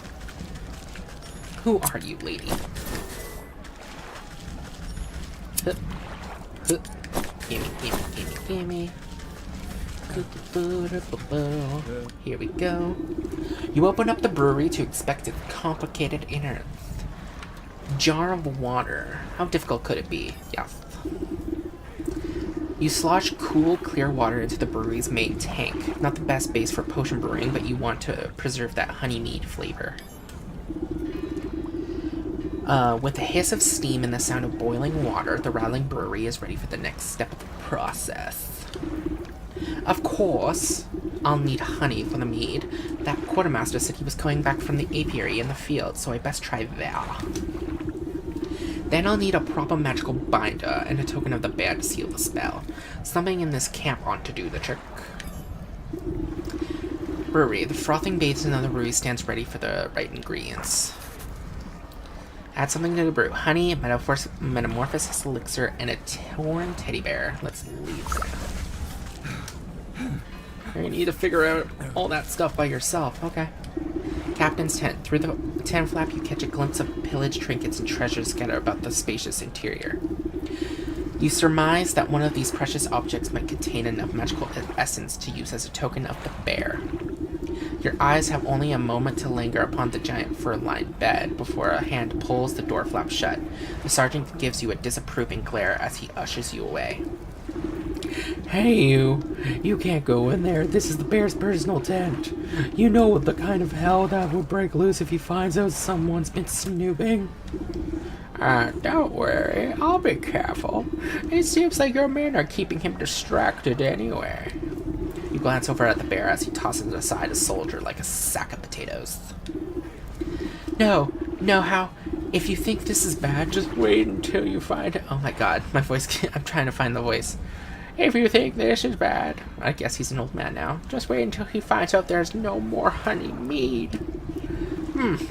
Well, if you're so afraid of that stomping brute, why don't you just slip away into the night? Surely it would be prolong your life a little. And abandon all my friends. We soldiers are gotta stick together. It's our only chance. If only there was some way to stand up to the bear. A thought seemed to have crossed the sergeant's mind as he noticed the potions and baubles hanging about your belt. Say, you're good with magical doodads and whatsits, right? What if you made me some sort of protective charm or talisman? Then I could maybe have a chance against the monster without getting my head stoved in. If I make you a protective talisman, will you let me into this tent? I suppose I wouldn't have much to worry about if you did. The sergeant looks at you with a glimmer of hope in his eye. Okay, we need to make a talisman. Magic paste, wicked gemstone, and protective talisman. Oh my god. Okay, wicked gemstone, the crystallized essence of evil, insofar as it can be contained. And of course, this is elixir. Careful, you don't mix it with two parts together. Then there's no tell what will change. What is this one? Oh, we need to go to the swamp.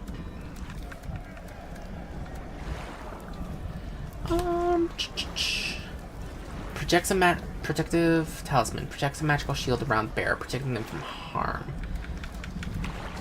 We need milk. And what's this? We need to go to the swamp. Oh my god. Well, I guess we're done here for now. So, since there's not really that much more we can do, let's check out what's going on with the snake. Oh my god, bless me. I need to make a snare, or at least two of them.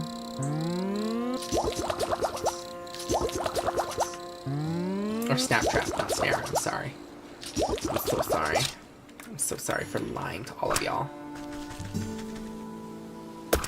Thank you.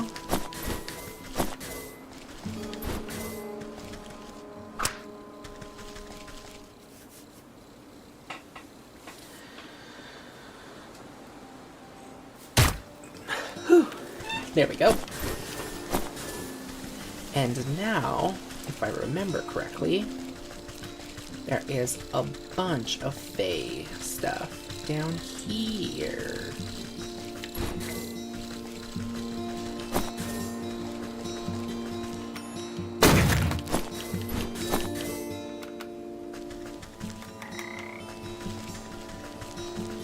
Hey, Froggy. Gotcha. I could do this all day, and I have. Good for you.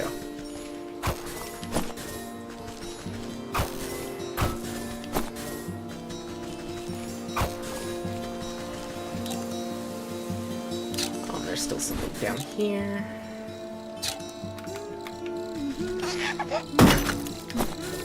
Thank you. Okay, we got everything for the basin.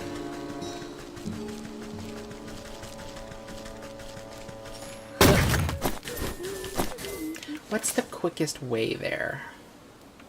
To go up.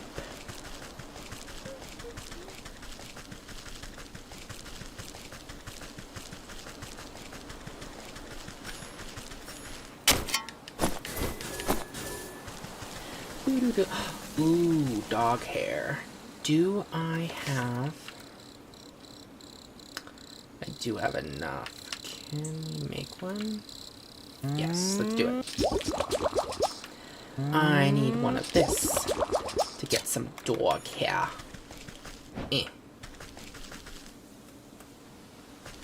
Not close enough. Thank you.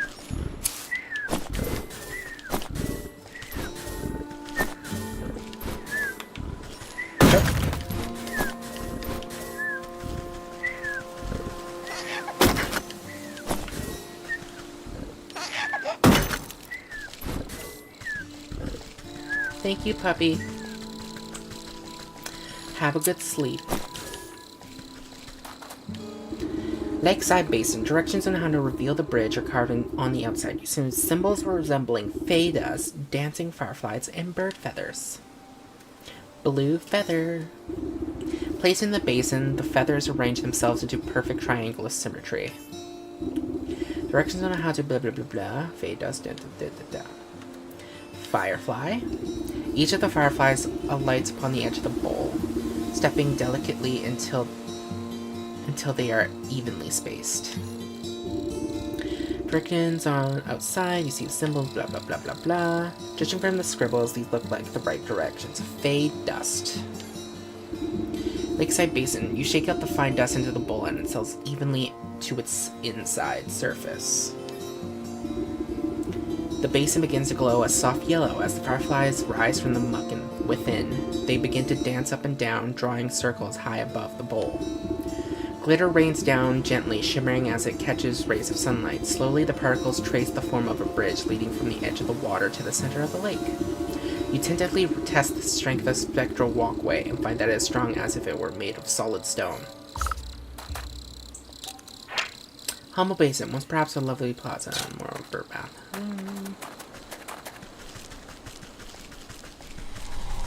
Ooh.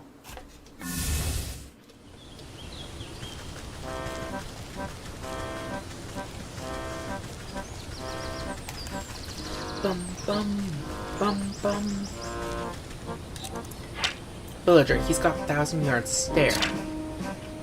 Villager, she's got an odd glassy look in her eyes. 1,000-yard stare.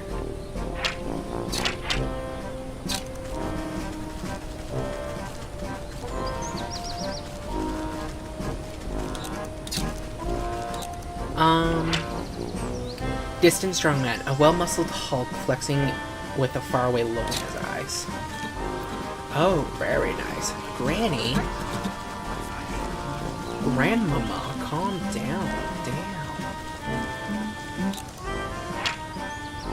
Dizzy wizard, very stereotypical, dressed in all the trappings people associate with magic, likely compensating for something. Oh my god.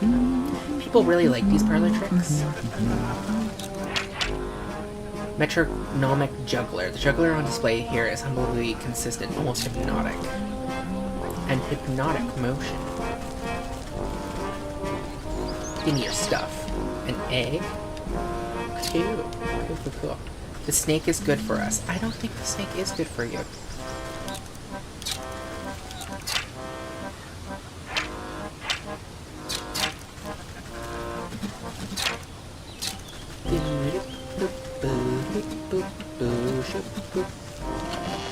Ooh, gimme.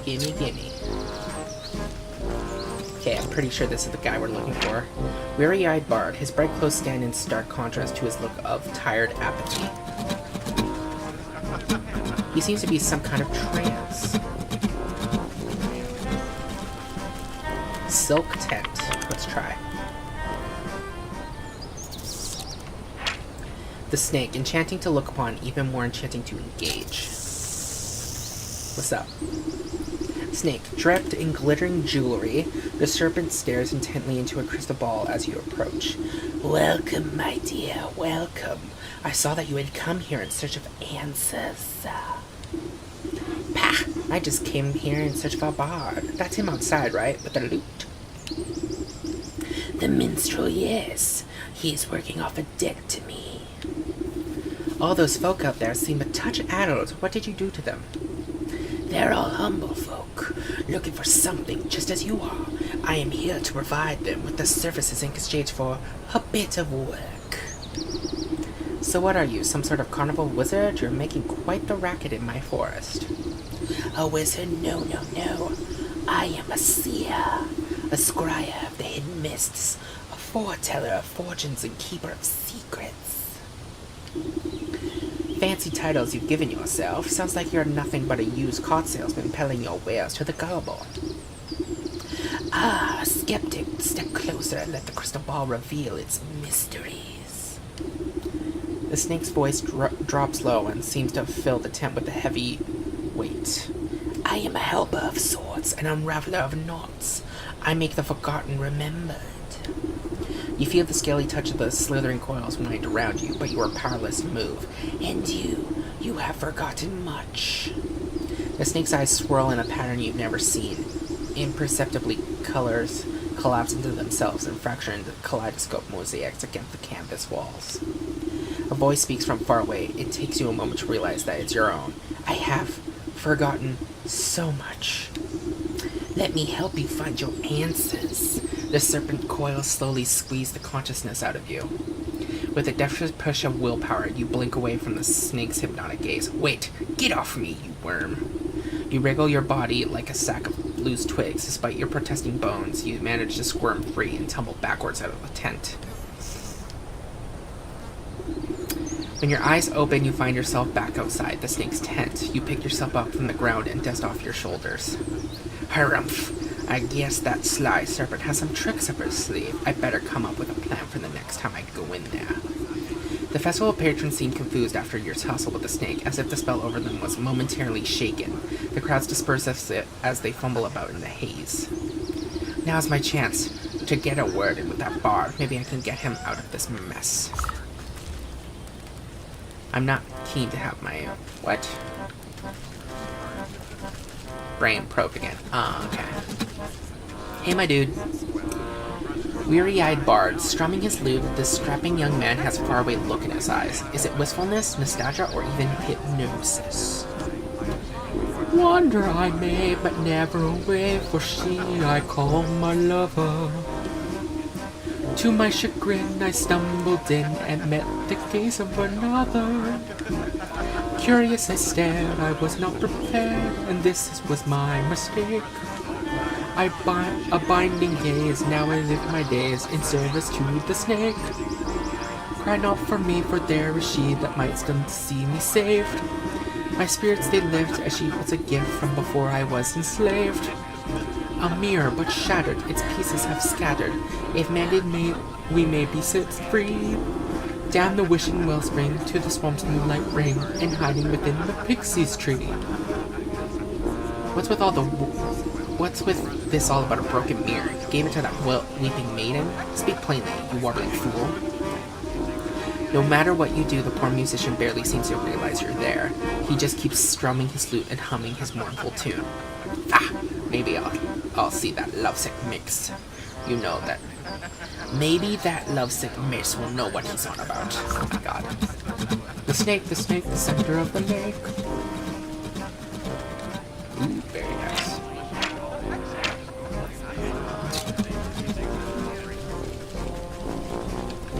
Did we get everything here? It looks like it.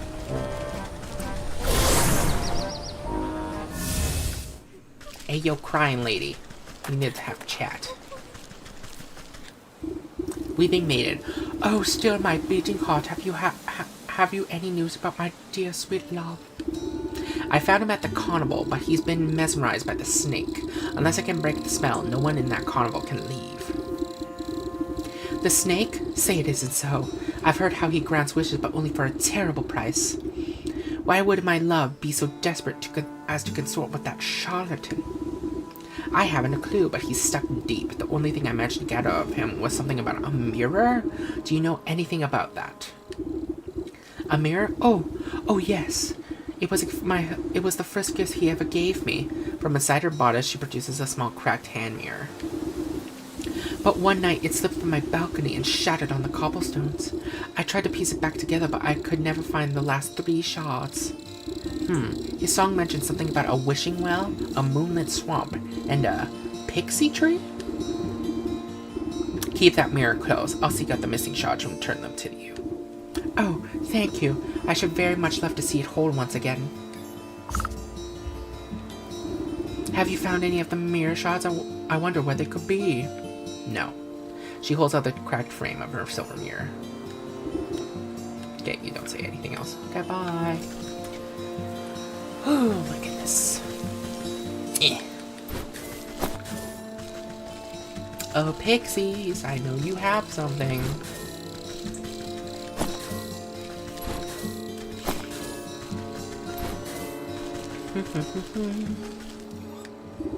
Pixie Nest. This gnarled tree is littered with countless trinkets and bits of trash, glued haphazardly together to form a glittering hive. You reach for a sharp piece of broken glass that could be the mirror shard, but pull your hand away at the last moment. 1,000 beady eyes peer out of the tree's knotholes. A familiar cackling voice floats above the others. You again, Nettlehead. What do you want now? I've come for that mirror shot. Hand it over and I won't have to strangle you again. No way, we need shinies to keep gross fairy folk away. Best fairy repellent there is. What? Since when are fairies afraid of shiny things? Well, I don't see no fairies around here, do you? But maybe we can work something out. Them smelly mushroom herders have been encroaching on our turf, see? They've been building those stupid little stone shrines of theirs, and worse yet, they've been hiring mercenaries to guard them. So we can't go anywhere near, but maybe a big stomper like you can take care of the problem for us. And then you'll give me that shard? Well, hey, if there ain't no fairies, we won't need no fairy repellent. The pixie clinks the mirror shard with his tiny knuckles. Hey lady, I ain't giving you this unless you break in fairy shrines. Okay, you'd say nothing else. Okay. Trying to remember where the fairy shrines are. There's one down here.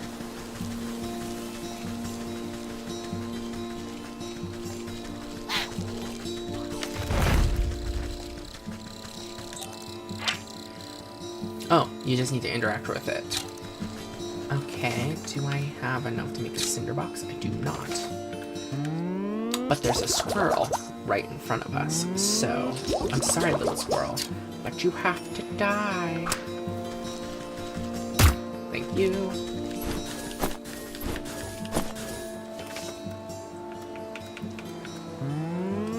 Thank you. Hey, yo.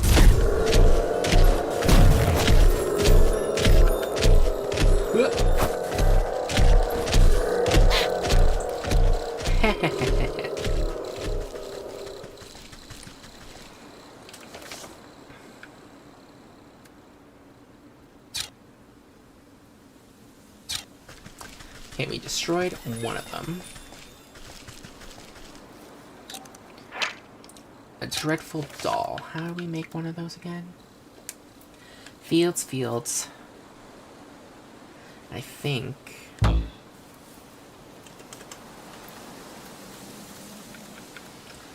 And this one's the swamp. So we can't really do that right now, sadly.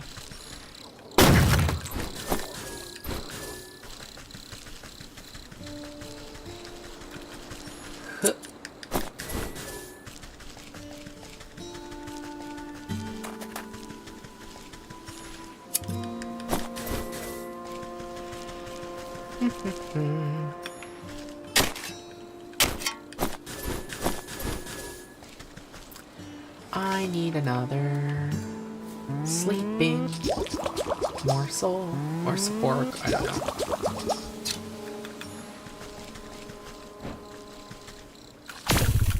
Might as well grab more hair from you.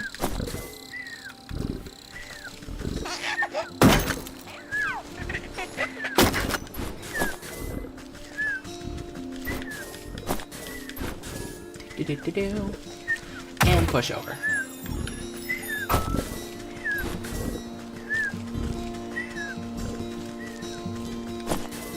Okay.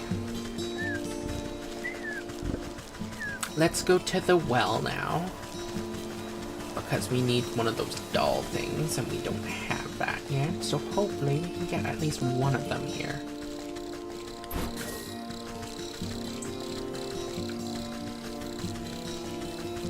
I feel bad for that dryad. He's just minding his own business. He's just doing his job, and we set him on fire.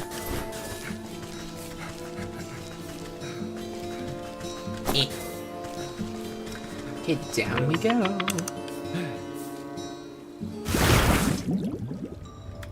Hey yo, anyone here?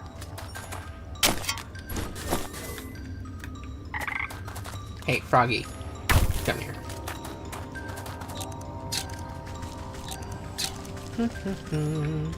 Yep.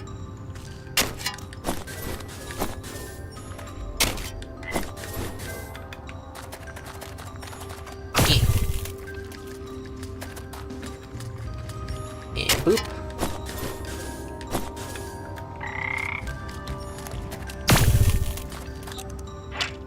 Still unknown, huh?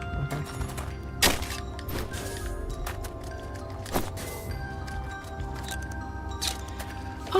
I just want to see inventory ingredients. How much water jugs do we still have? We have 7. I think we might as well fill up while we're here.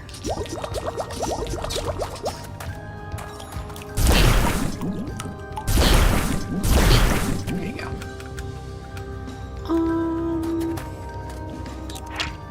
Darkened Nook.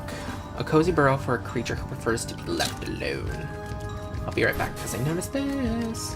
Okay, what you want? Witch. You hike up to the hem of your skirt from the ankle-deep well water and duck down to inspect the small, damp cave.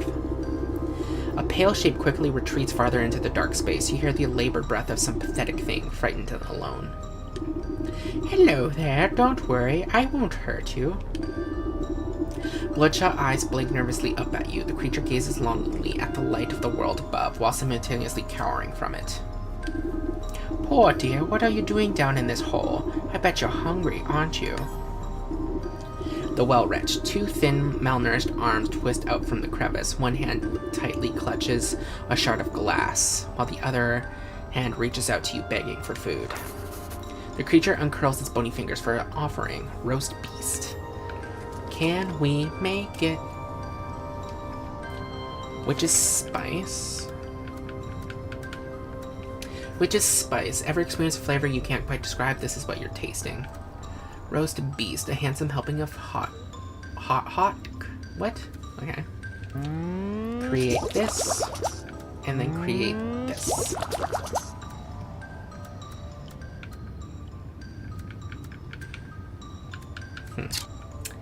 Hey, beastie. 2 thin, malnourished arms twist out from the crest. One hand leads the blah, blah, blah, while the other hand reaches out to you, begging for food. Roast beast. Here you go. The creature snatches up the meat so quickly that you nearly lose a finger. It scurries back into its little crevice, and you hear a satisfied munching from within. The mirror shard lays abandoned in the silt. Take it. Yas, queen. Yas. The creature is preoccupied with its frenzied eating. Okay, I'm cool with that.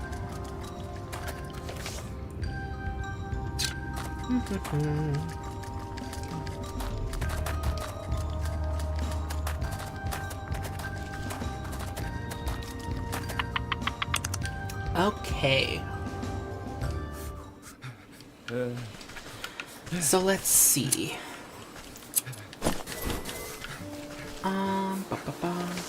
Journal. So, where should we go next?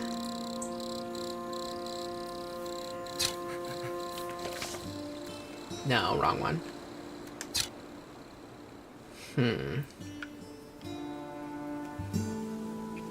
Oh, since we're closer to the fields, I guess we go to the fields. Because there's nothing else for us to do here right now. We need more ingredients. Oh, this honey is ruined. Well, why'd you ruin it? God.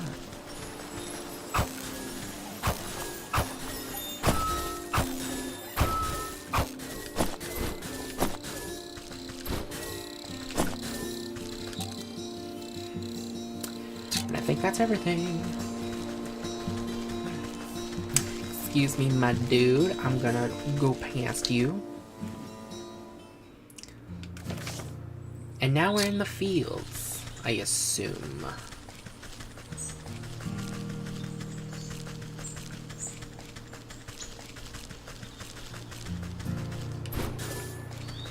Lazy grass, huh? What makes it so lazy?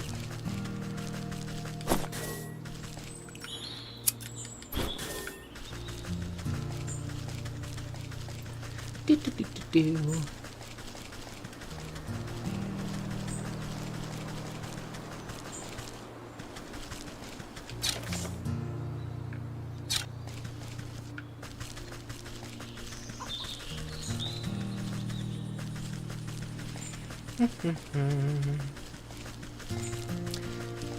Let's go over the bridge. What are you? Pheasant, not entirely a chicken, though the aesthetics preference by some? What? What's up? What's up, bird? Yeah, that's right, you're just a bird to me.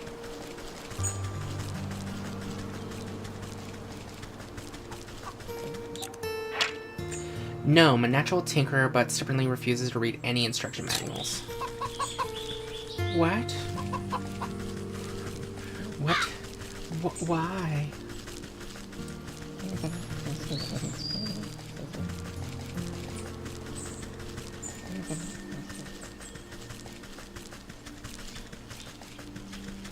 Adding hidden in the sunflowers? No.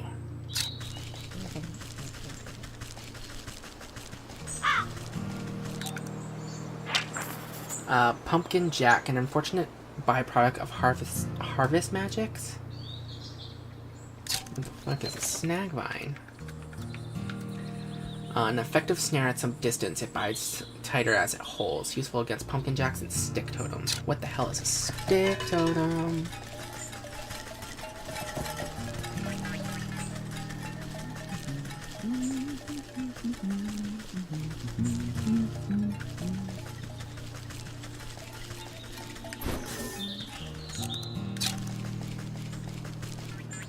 Hello, fairy circle. Gimme you. I said, gimme you. There we go. Hopper leg.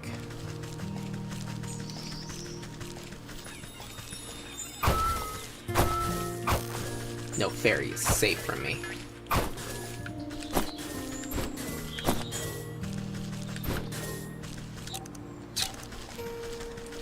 Ooh. What's this? Fairy circle. Fate energies converge on this spot, but to what end is unclear.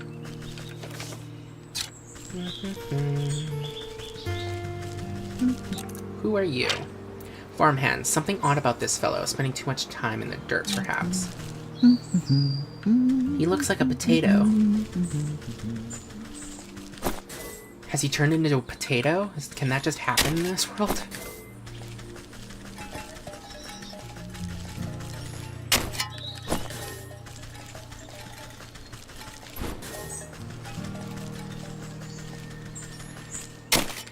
Give me all your ingredients, world.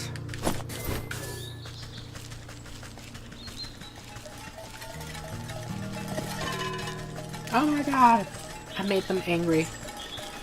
Please, I'm so sorry for bothering you. There you go.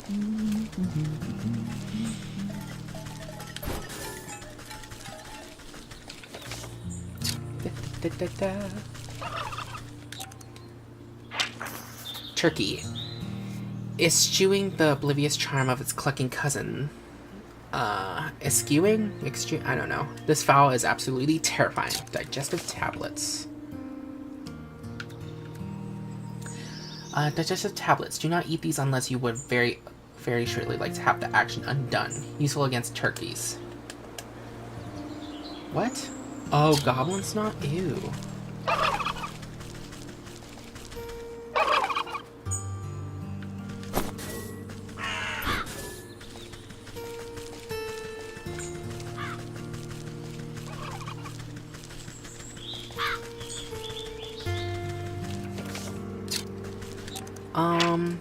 it, an unpleasant sore expressing its primary through stabbing. Ooh. Yeah, probably want to avoid you.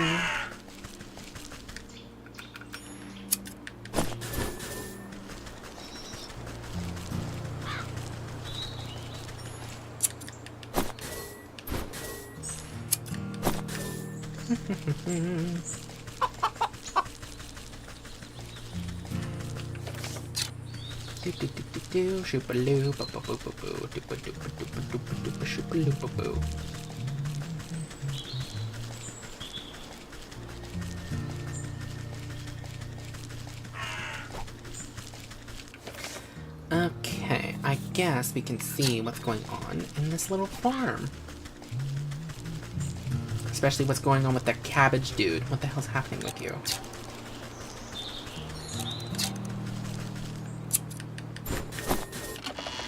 Ooh, gimme, gimme, gimme.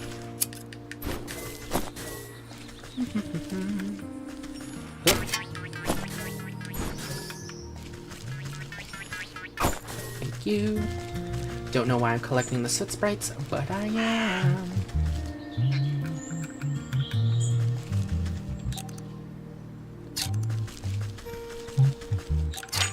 Large cabbage, larger than normal, but not quite so large as the ox's crop. Huge watering can would certainly save a few trips back and forth to the riverside. Vegetable farmer maintains a certain authority despite appearing more gourd than man.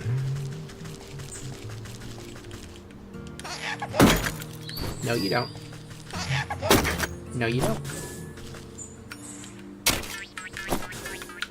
No, you come here. You're a valuable ingredient.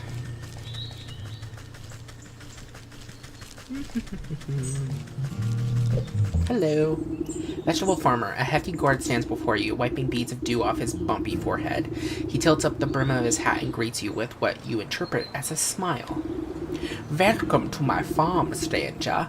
What brings you out here? How's it growing, farmer? Oh, you know, not so bad. Trying my best to win the harvest competition this year. Well, you look to be making good progress. I'm sure you'll be able to be a shoo-in for the blue ribbon. You would think so, wouldn't you? But every year, without fail, that sow ox takes the prize, no matter how hard I work. I can't seem to outgrow his crops. Careful now, you're beginning to sound like a sore loser. Ja, not sore loser, I just think it's quite suspicious, don't you?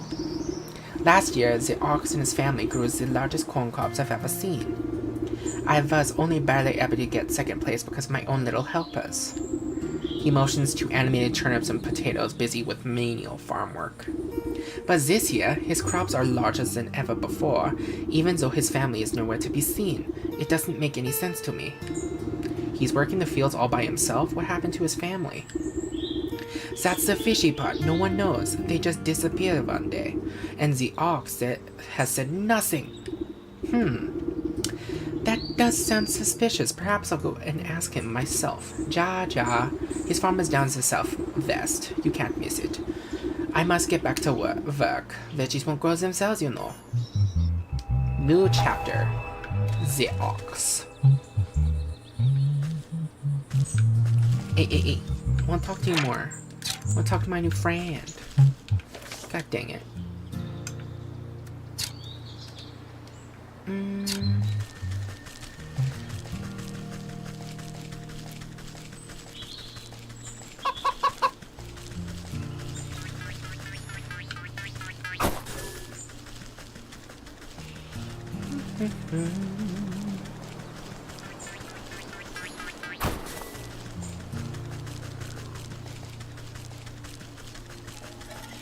Ooh!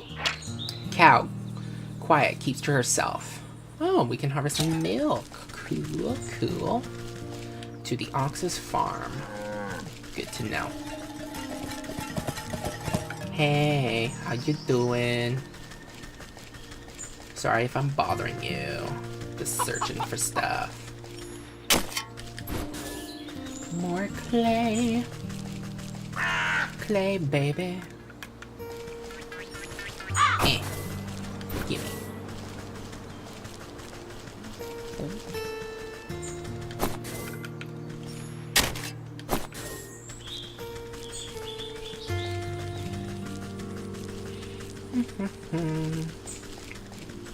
Okay, let's check out what's going on with this hay over here. Unusual hay bale. Buried in the hay, a secret awaits to be discovered. Unusual hay bale. Upon closer inspection, this mountain of hay appears to have been deliberately woven into an intricate wickerwork structure. You carefully pluck a single piece of straw from its center, and the whole bundle begins to swirl and unravel until a gaping vortex opens before you. A shadowed way? I think that's the portal. Yeah. It's a portal out of this place.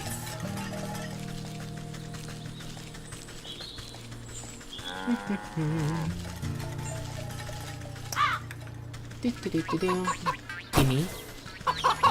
Gimme. Yes, Crow? What do you need?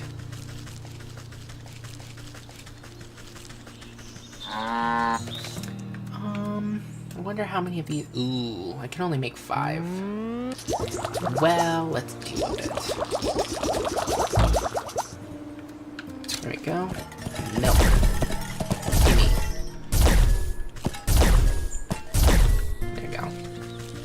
I don't know if we're ever gonna need milk, but I'd like to have the ingredient on me.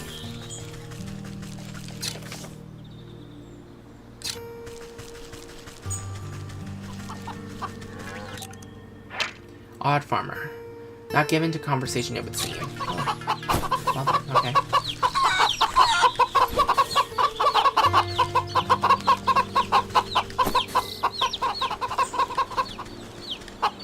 Occupied. Upright shack. Moon sigil attracts the smell and pulse. What? Open top barrel. Decent for temporary storage, not much for retention. Chicken, a plump and happy hen. Rooster, the cock of the walk, but it's rather all bluster. Chick, a ball of fuzz with aberrations of chickenhood. Aww. I can collect some water with that jar. Oh.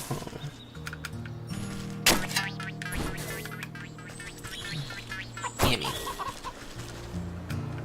Hey, you. Yeah, I see you. I saw you. There's no way you can hide from the witch. Shoo-ba-loo-ba-bow.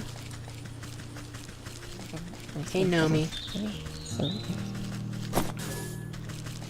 Hey, Nomi.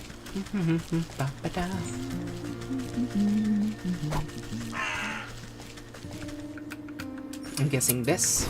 Yas. Yas, queen.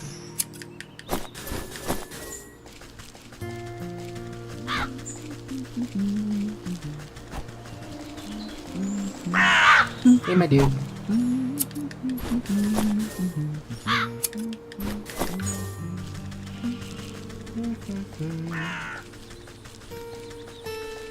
Anything back here?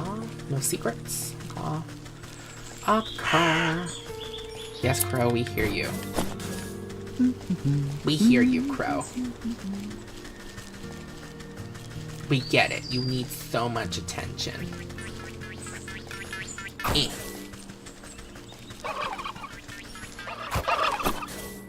Run! The turkey is evil. That's why we eat it on Thanksgiving.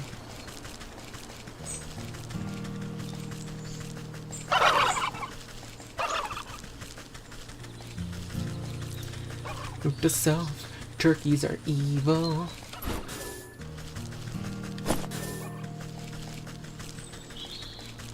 To the apiary. Well, at least we know where it is now.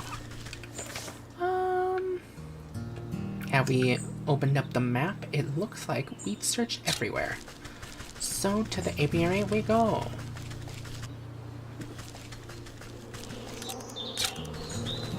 I hear the buzzing of bees.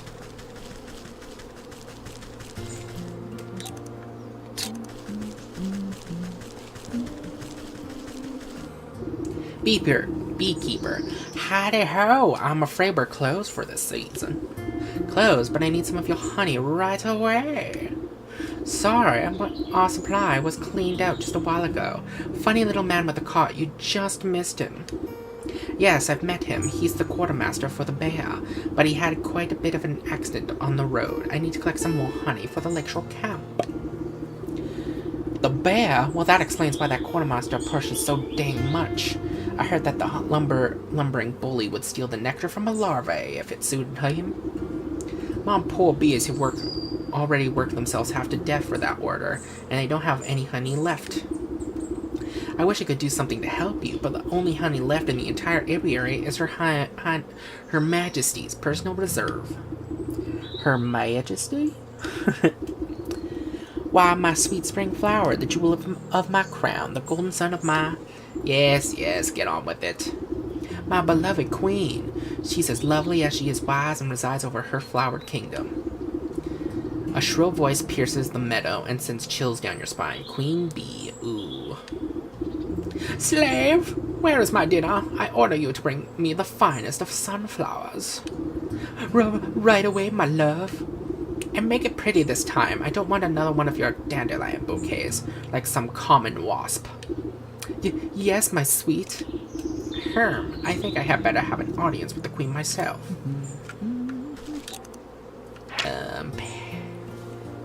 Harried beekeeper. Has no shortage of bees, but having a rough time of doing the keeping. Bee. Generally well-mannered, but can be quite hostile when irritated. Tidy hives. Full of bees, completely devoid of honey. Tidy hive. Full of bees, completely devoid of honey. Devoid. Oh god. They really did clean this place out.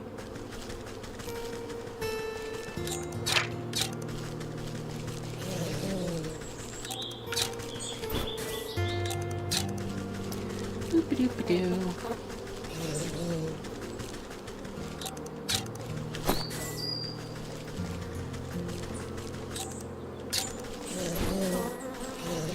No! Oh my god! How could you do such a thing? I'm just a lovely old lady. Did I miss anywhere here? No, I did not. Let's talk to the queen. Queen bee. The regal insect looks down her curled nose at you scornfully. That fool beekeeper is supposed to stop the rabble from trampling my delicate garden.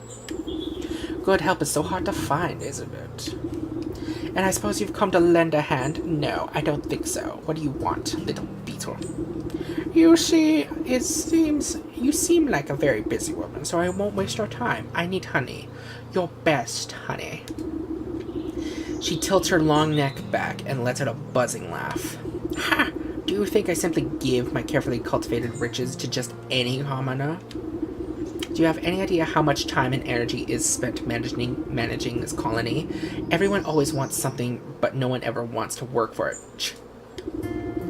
In a rustle of petals, the beekeeper comes running over, holding out an assortment of beautiful prairie flowers. My darling sweetheart, I offer you the finest meadow flowers. I hope we find these to your liking. Is this marigold? You wax-brained fool hound. You know I despise the stuff. How many times must I repeat myself? Get out of my sight, all of you. My love, I have wronged you. Let me try again. You follow the beekeeper a short distance away while he busies himself picking more flowers. She seems to be in a foul mood. Does she always treat you like this? Well, yes, but it's really usually my own fault. Sometimes when she really gets her venom up, a little bit of smoke and soothing herbs calms her right down. Smoke, you say? I'm sure I could come up with something to even out her mood. Some fuse fit for a queen, royal insects recipe. Open hive, a fantastic pile of honeycomb, glinting deliciously. Queen of the bees, in her sizing countenance were not indicating enough of her status. A tiny crown sits atop her bristled head. Ooh. Run away! Run away! Okay.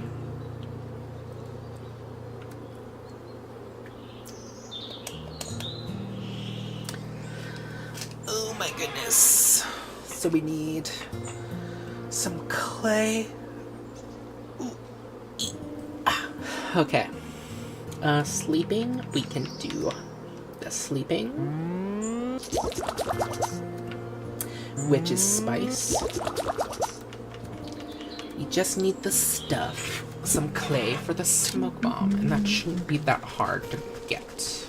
We'll be right back, dude.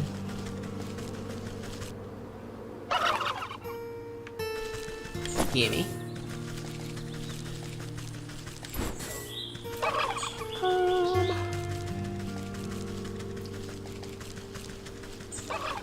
Let me see, where are you?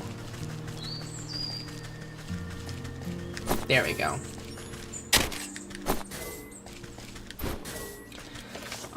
Can I make one now? Smoke pellet. Just strike against a hard surface to produce a thick and surprisingly long-lasting smoke, useful against skeeters.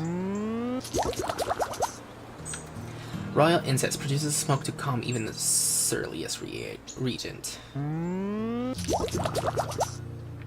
Huzzah! We got it. Now let's head back.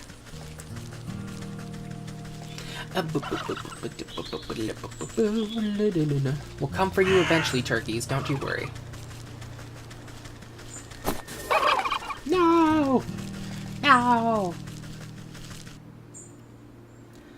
Boop-a-doo. Shoop-a-loo.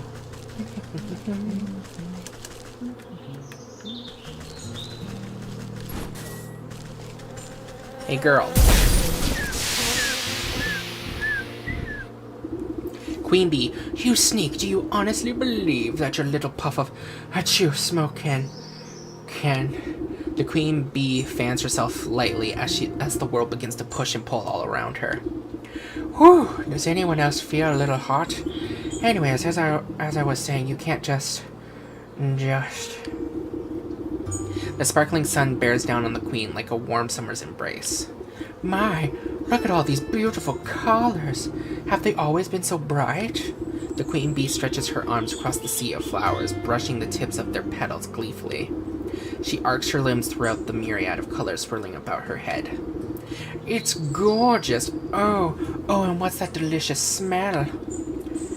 Crackling into the waxen walls of her hide, the Queen pulls out a golden honeycomb. She proceeds to messily stuff the honey into her face. Oh, delectable. Oh, it's so good. You simply have to try some, my dear. I've never tasted anything so delicious in my life. She offers you a sticky handful to you. Why, thank you, my queen. The Queen holds out a shimmering honeycomb to you. Take it. She seems half full asleep, but also feasting on honey. There's nothing more we can do. Can we talk to you? To be clear, I was concerned myself with the floral arrangement. Okay. You can't tell him the good news. Okay. Whatever. Oh, I literally... God dang it. I just realized that my avatar's face is covering a thingamadoober. Just a sec. Unlock. Move you here.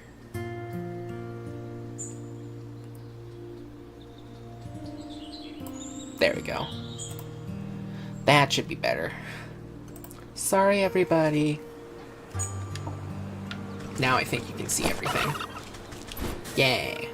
I'm sorry. I'm so sorry. Please don't be mad, everybody. Before we head back, let's go talk to this ox fellow. And maybe get some more milk. Eh.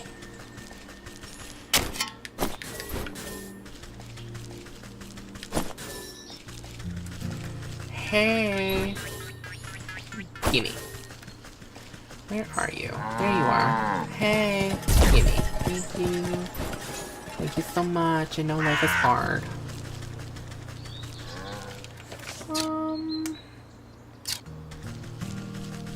To the ox's farm. To the farm. To the ox's farm.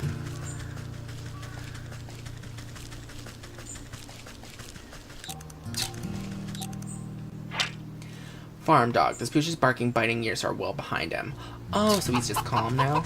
Please tell me that's the case. I don't want to deal with. Aww. Thank goodness. Gimme.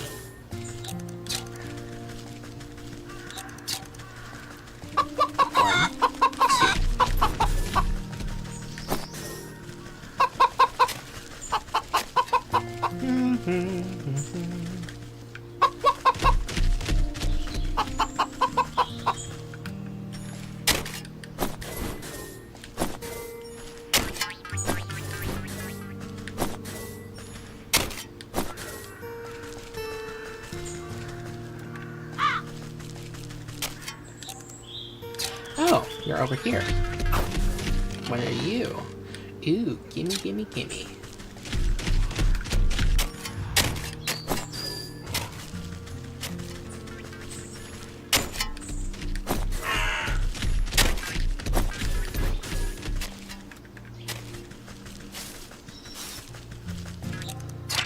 Scarecrow, just eerie. Easy to see why crows don't like these. The ox. Sweat pours off the enormous shoulders. Labor unending.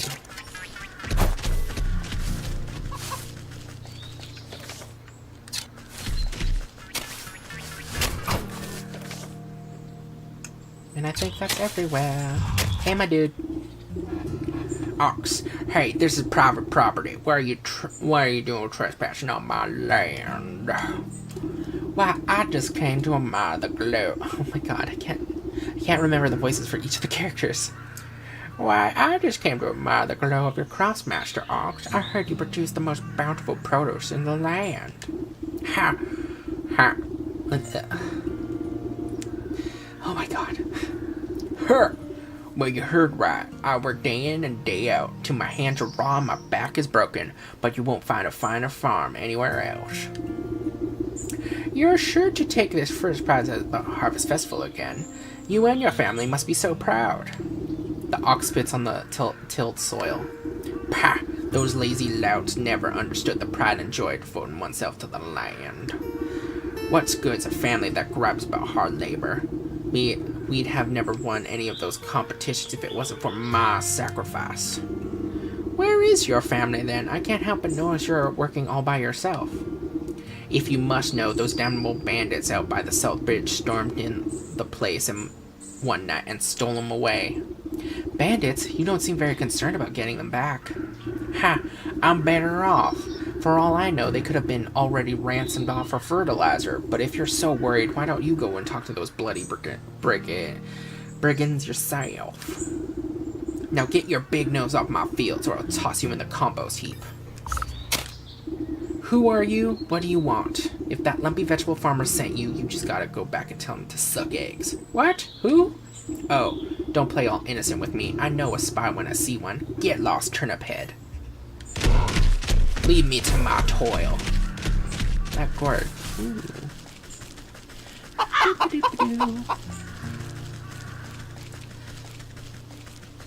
I guess we might as well investigate. Hey, guess what? Thank you. How are we doing? How much smoke we got? We're doing okay. Not great, but okay.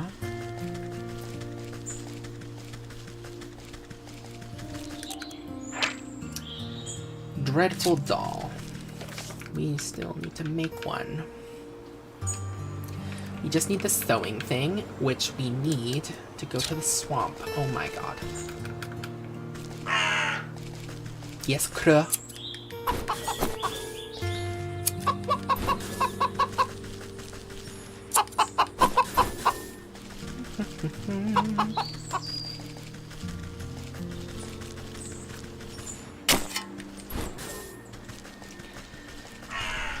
Okay. So we have the ox, the snake, the bear. We just need to find out what the leech is up to. Let's go. To the fields. Let's head to the forest and then we can go up this.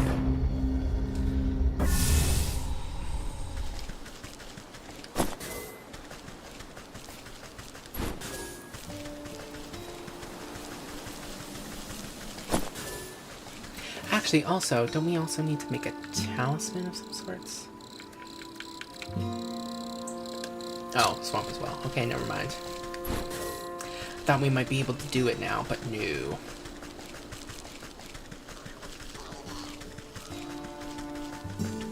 To the swamp!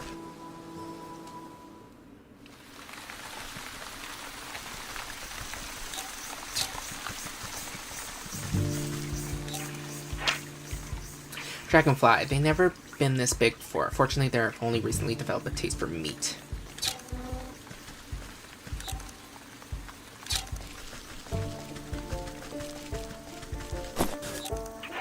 Bloodsucker. A tiny bitter, though known to have some medicinal use. Spirit salts. Skeeter. Darn swamp is full of them. Fat with blood of anything they can catch up to. Smoked pellet. Okay.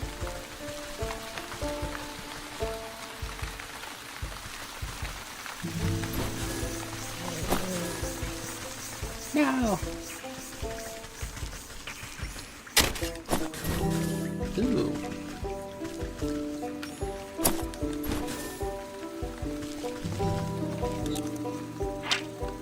Toxic Thistle. Thorny spines with a nasty afterbite. Handled with care.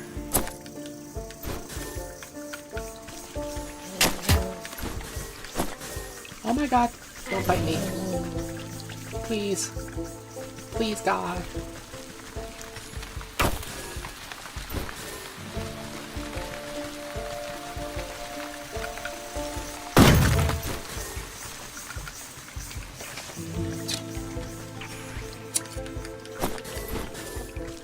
Boop-a-doo.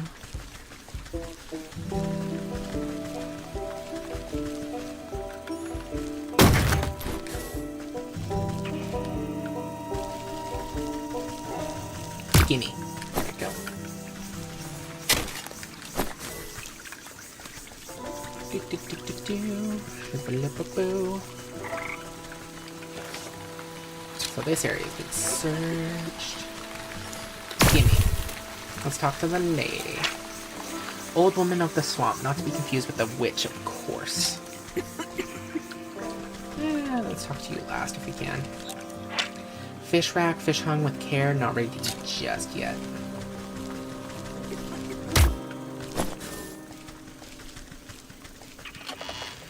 Sewing kits. Your worst stitching edges. Be mundane or decidedly less so. Ooh. Old woman. Who's there? My eyes have gone milky. Please come a little closer, sister. I don't believe we've met before. Why do you call me sister? I don't need sight to see someone who's also signed a dark contract. The woman looks blindly through you, though you can sense her focus. Contract? So you've had dealings with that devil goat too. What sort of pact did he rope you into? Oh, you know how it is. I was young and he weren't no goat when I knew him. We used to dance naked under the blood moon and raise the dead to frighten dull country folk. Ah, but it's ancient history now. Old age comes for us all, and eventually you've got to hang up the sacrificial dagger and settle down into the comforts of retirement. I know the feeling. I miss my cozy chair and little fireplace. Seems like a fine spot you've got here. Well, it's not all posies and pumpernickel. She clutches worriedly at the moth-eaten blanket in her lap. What's rattled your bones? Maybe I can help. It's my dear old husband, handsome chap. Although a bit clumsy, he had a tumble trying to weed out some swamp traps from the yard. Awful things like to snap at your toes when you're not looking. Anyways, he twisted his ankle pretty bad and went off to the sick house to have it looked at. But that was a few days ago. He should have been back by now. And these legs haven't worked right in decades, so I can't even go to check up on him. I've been so worried, I've even thought about making another contract. Don't you fucking dare. You just wait here. I'll go find him and see what the bother is. Thank you, sister. The sick house is down the road to the west. Be careful of the critters along the way. They got a taste for blood. New chapter. The Leech.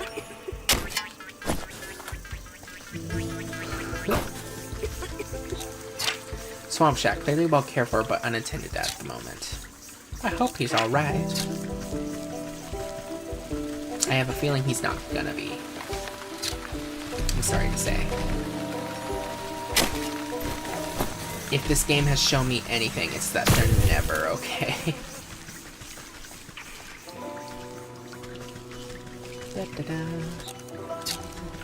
Ooh, we can check out what this guy is. Drake. Not a fully grown dragon, but just as mean. A sacrifice and shears? What the hell is a sacrifice? Sacrifice. A juicy offering, no powers greater. Powers with many gnashing teeth. Use it against drakes.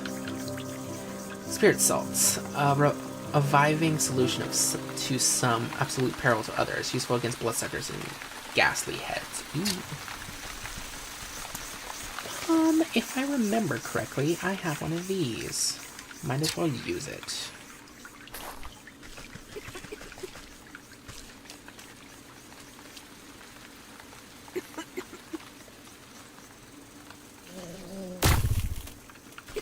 What we get? Ooh.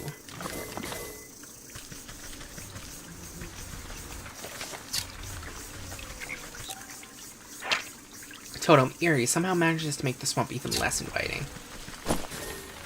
Somehow?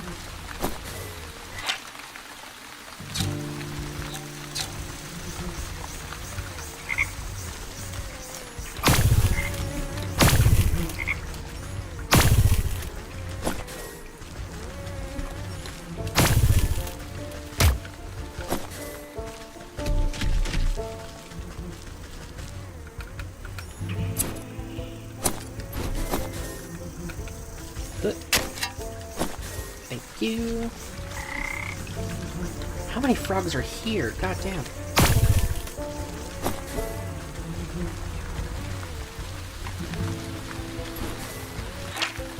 Watchful corpse, internally destined to be mistaken for a bridge troll.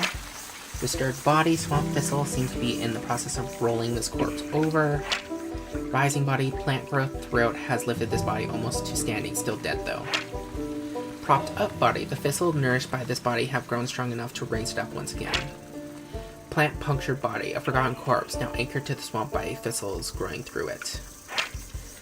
Thistle threaded body, there is no rest to be had here. This corpse is joined now with the fate of the thistle that runs through it. I don't know if that's good or bad.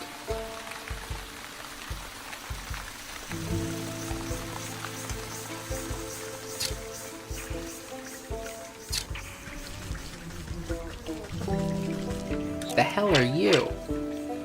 Stick totem. Someone built this effigy to pay respect to the moon. The moon in return has given this totem life. I'm pretty sure that's not how the moon works, but okay.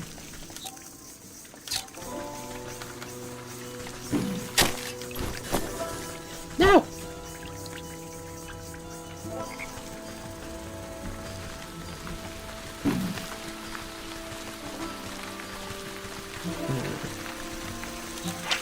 Suspicious stump. Rot has given way here to something.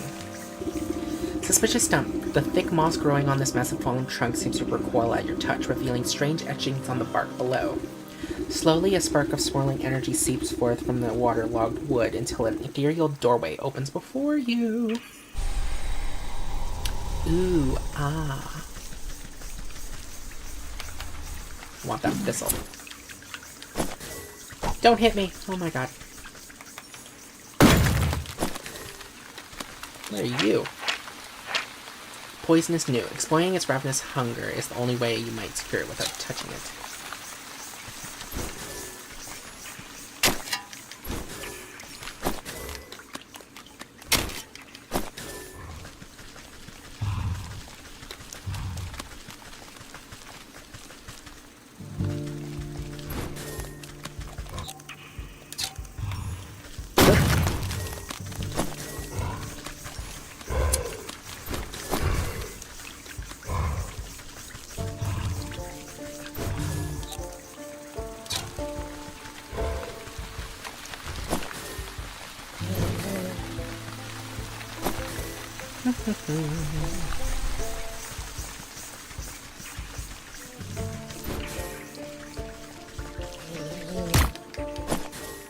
Run away!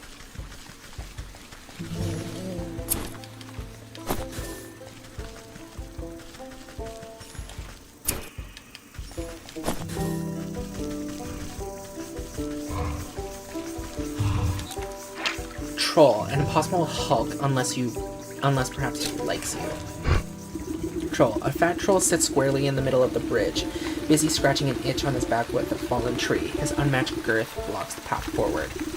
Out of the way, you big galoot. He shifts his mouth and releases a loud fart as you attempt to circumvent him. Whew, fine. Keep your bridge. I'll come back when the vapors have dissipated.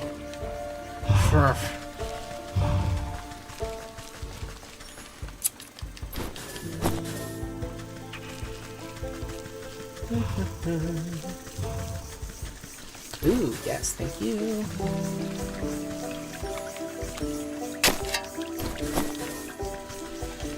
Okay, let's see. We can't go up there.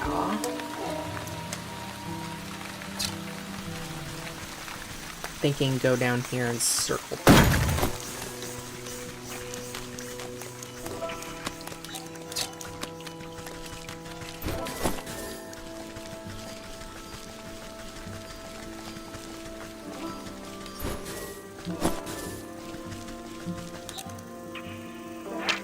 Dancing totem. These are strange to begin with, but this one especially so.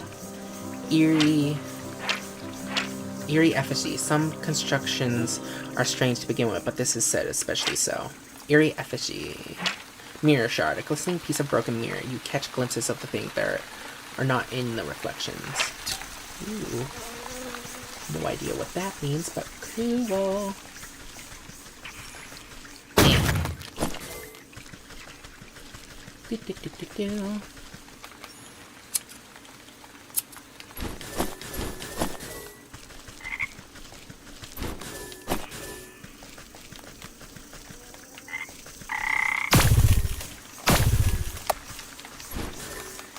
Doop.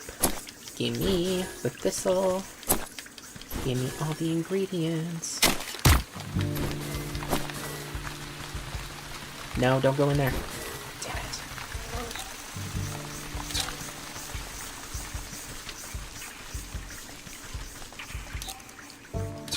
Well, I can't go in there right now.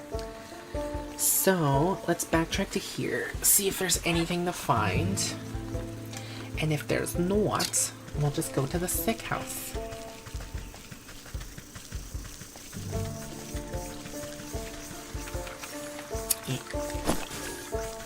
Give me all them ingredients.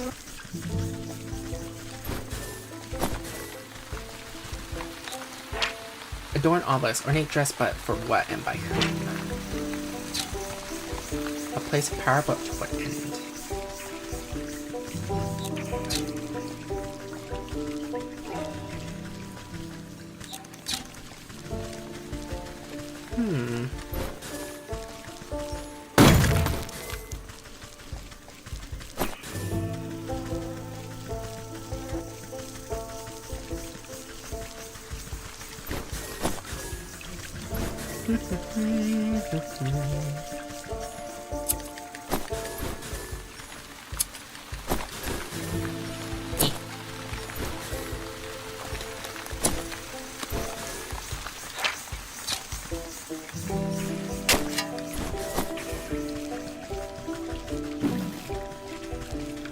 There goes up there. And there's nothing really here, so we can ditch this place. Okay.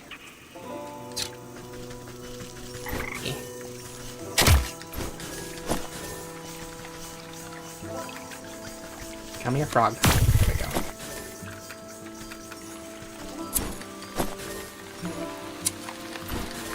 Let's see if we can get this.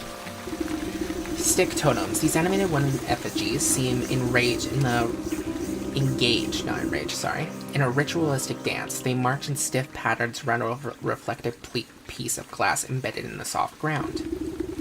You lean in front of for a better look, just long enough to make out the shard's mirrored surface, reflecting the ghostly image of the moon.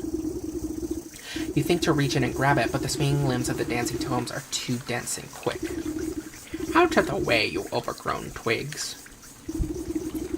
Maybe I can get them to shift their attention to some other glittering bauble. Something shiny to trick these sticks. Moonlight globe. Glitter bomb, moonlight globe.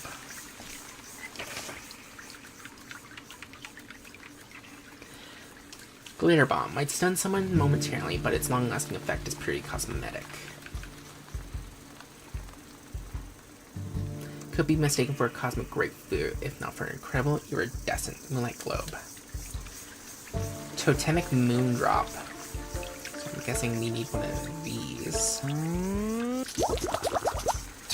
gonna see something real quick. Where's a totem?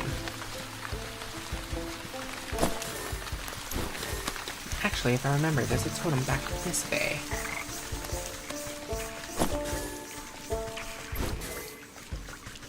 Oh, totem.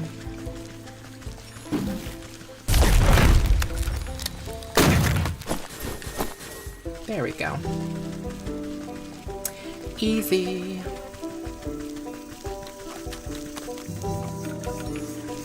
Give me more of this. Give me more of this. I don't know why I keep collecting it, but I feel like it's important.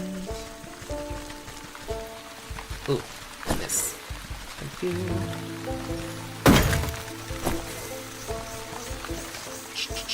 Okay. We need to make one of these, which we can. Glitter bomb, make it. And moonlit globe. Hell yeah. Okay. Maybe I can get them to shift their attention to some other glittering bauble. Something shiny to trick these sticks. Moonlight globe. You cast the glowing globe into the ritual circle and watch as the wooden effigies suddenly lose coordination and knock their wooden limbs into each other. You take the opportunity to slip between their tall frames and snatch the mirror shard before their frenzied dance begins anew. Half buried in mud, the shard continues to reflect the light of the moon. Take it.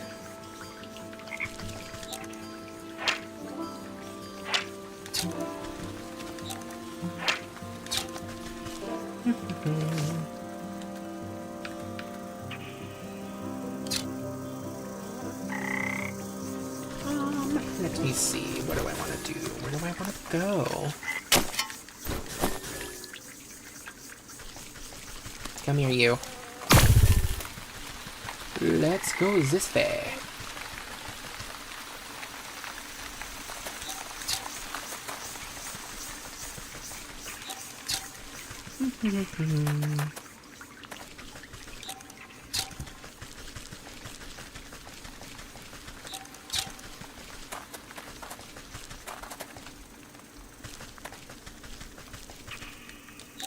Oh, what? I can't get this chest? How could you? Headstone, blank, though it certainly seems like someone was buried here not too long ago. Headstone, blank, but it certainly seems like someone was buried here. What about you? Sickhouse door. The smell of sickness settles atop the airs of the swamp. Sickhouse nurse, overworked and underappreciated, and with such a nasty commute through the swamp. Oh, poor thing. Nurse, hold on now. This sick house is full to the brim with festering with disease. Don't you know there's a deadly plague going around? A plague, you say? This is the first I've heard of it. Oh, it's terrible. It affects the young and the old, the healthy and the infirm alike. We're so swamped with patients, I can barely catch my breath. So what are you doing out here? Shouldn't you be inside tending to the ill? We've just got so many bodies piling up. Someone has to bury them before they spread the sickness further. She drops her voice to a whisper, looking ashamed. It's gotten so crowded, I've even had to dump some in the swamp. That seems unethical. But don't worry, the leech is inside, working her miracles on the other patients. They couldn't be in better hands. The leech? That's the doctor of this place? The best in the land. I don't dare think about how much worse it would be without her skills. I need to speak to her. I'm checking up on someone who came through here. Sorry, I cannot in good conscience allow a person of your, years to enter such an infectious space without a proper inoculation. But with all the patients, we're low on medicine, and I'm afraid I don't have any to spare. Bah! What's a simple booster shot made from anyway? There's plenty of medicinal ingredients right here in the swamp. I'll go get them myself. Well, it's a pretty basic prescription. If you bring me the components, I'll be able to mix and administer it. Then you can go inside. Nurse, I'll need 3 milligrams of bug ichor extract, 5 grams of toxic thistle powder, and some lazy grass to numb the pain. Oh, we already have everything. Medicine is a precise science. Bug ichor 3. Here you go. You place a sloshing jar of ichor in the nurse's hand. She inspects it suspiciously, but doesn't ask where it came from. I'll need blah blah blah blah blah blah blah. Toxic thistle. Here you go. You snap off a few spiny thistles and pass them to the nurse. She is careful not to prick herself on the sharp ends. Only blah blah blah blah blah blah blah. Lazy grass, here you go. The nurse takes the dry grasses you have been so careful to keep intact and immediately crushes them into powder. Oh my god. The nurse nods at you, gathering all the ingredients into a small hand-sized mortar. You hold your breath as she mashes everything into a slimy, stinky liquid. Not the most pleasant stuff, but I can assure you it beats growing lumps where no lumps should be. Speak for yourself, I can never have enough lumps. The nurse shrugs at you, sucking up the bubbling mixture into an oversized syringe. She gestures for you to hold out your arm. After stabbing into your flesh several times, she fails to find any veins with the point of the needle. Sorry, you seem to have some strange physiology. Bah, give it here, I'll do it. You seize the injector and jab it into your arm without further fuss. A cool sensation climbs into your fingertips. You doubt the medicine will have any effect, but at least it should make the nurse happy. There, I feel much better. Can I go inside now? Oh, yes. Yes, of course. You should be immune to the plague for the time being. Just be quick. The leech is very busy. Anyways, remember to cover your mouth when you call. I don't want to, though. Let's go in.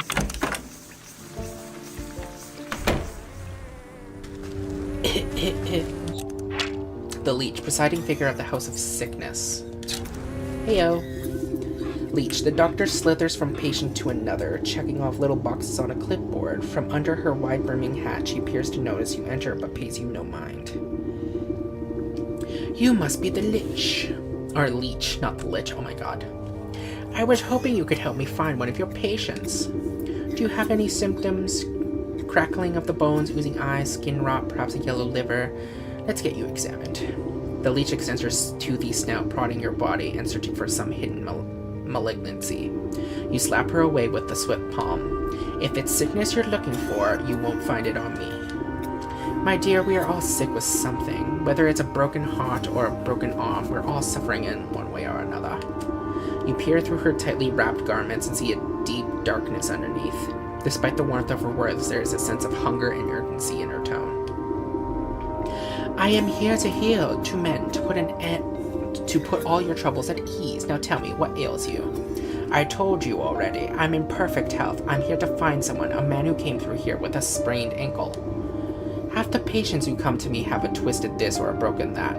Before the pox sets in, that is. Can you be more specific? What does he look like? Oh, I'm not sure. Well then, how do you expect me to help you? Come back to me when you know who you're looking for. You look about the sick house at the coughing, wheezing, bedridden souls. Perhaps some of them will be able to identify the missing husband. What, do you have a better idea who you're looking for? No, I do not. Now, going to need more. Your mind mustn't be what it used to be. No matching that description has come through here. Crimson wine. Thick, dark wine that cleans the inside of the bottle. Weaknesses unknown. Open top barrel. Decent temporary storage. Not as much for attention. Let me see. Sickly person has been here longer than he can remember. A husband, yeah, he had a darker complexion than me. Sickly person. They're sleeping. Looks like they could use the rest.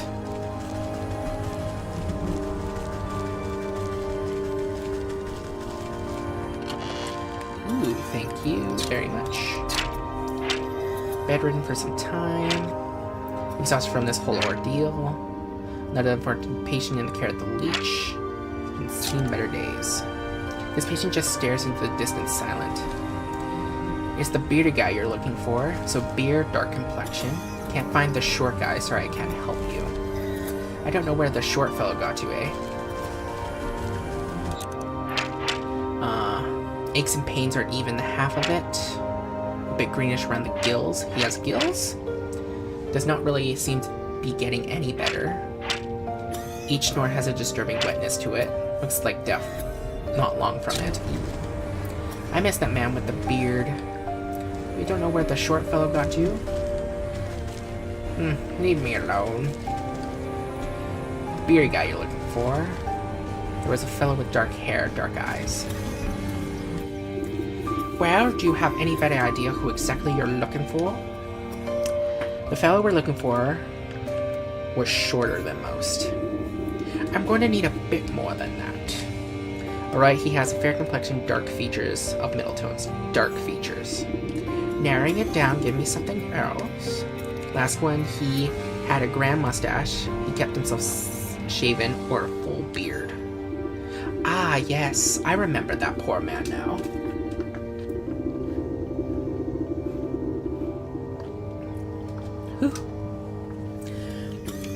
Let me see. He came in with a swollen ankle, but on his journey through the swamp, he must have contracted the plague. His condition declined rapidly. I'm sorry to say, in the end, there wasn't much I could do for him except make him comfortable. He's dead? What sort of sick house is this, anyway? My condolences, really. Now, if you'll excuse me, I have to get back to doing what I can do for the living. At least tell me where his wife might collect his body. The nurse outside seemed to be having trouble keeping track of them all. I'm sorry, that information is reserved for the next of kin. Judging by your physique, I wouldn't say you were related to the deceased in the slightest. The doctor turns away from you to prepare vials of medicine. Better return to the old woman in the swamp with the bad news. So many have need of my services, but there's so little time.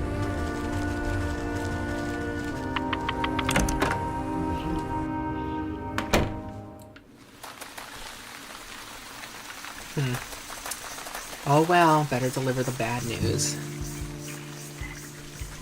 Wonder what her reaction's gonna be.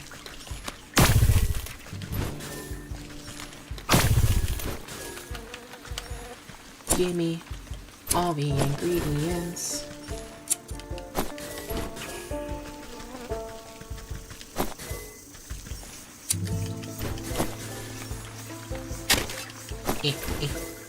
Okay. Uranove.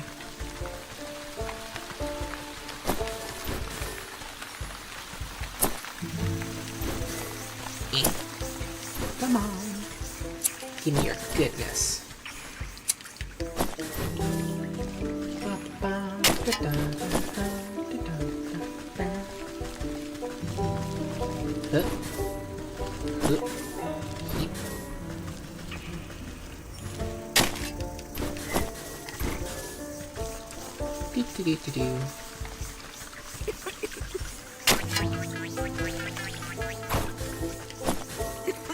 Okay, better tell her the bad news. Do you have any news of my husband? He should have been back from the sick house by now. You bow your head in condolence. I'm sorry to say that your husband has passed away. The leech said he fell ill with the plague. Rather than grief, and an expression of mild annoyance crosses the woman's face. Oh, what a nuisance. You don't seem that upset by the news. Well, he was getting on in years. It was bound to happen sooner or later. I just didn't think it would be from some measly plague, of all things. So, where's the fool now? I'm not sure. The leech wouldn't tell me, but her assistant mentioned having to dispose of the dead out in the swamp. Ah, Brimstone and Bandersnatch. I know I'm already in your debt, sister, but can I ask you for another favor? I suppose I've already stuck my foot in this mess. What is it?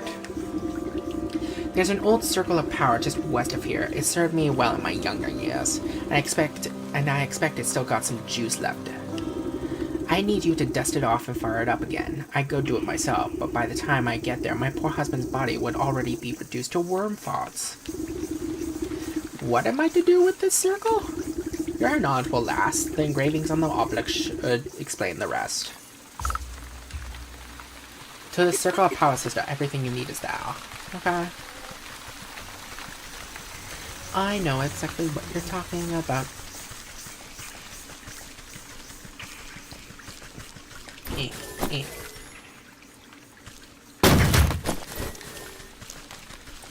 Okay. Circle of power. You brush off a blanket of thick moss and lichen from the ancient magical pattern carved into the earth. The essence of power wakes at your touch, bringing slight warmth to your fingertips. 4 black stone obelisks surround the ritual spot. You'll need to scrape off more overgrowth decay to read the runic lettering engraved on their surfaces. Ooh. Power up the obelisk. Collect ornately dressed, but from what and for whom?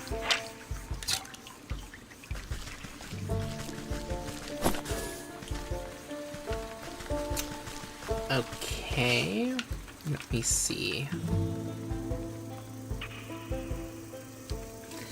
Necromantic charm, little more than a lucky trinket for those who would raise the dead, but sometimes that's enough. I need to go back to the pumpkins. Liquid life, as proven by modern medical science. Southern Aura asks for a collection of bodily fluids to bring life new into it. Oh. Leave. So. Okay. Let's make one of these. And one of these.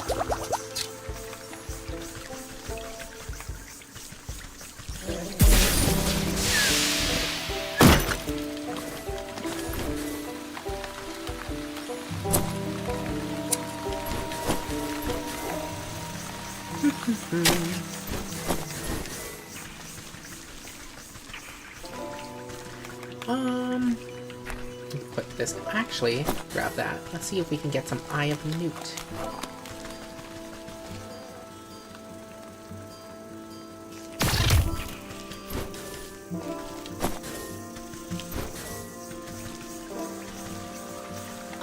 Let me see.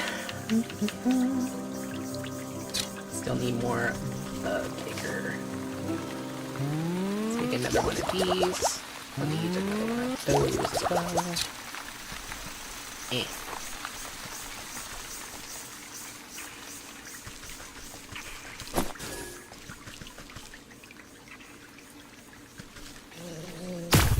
Thank you.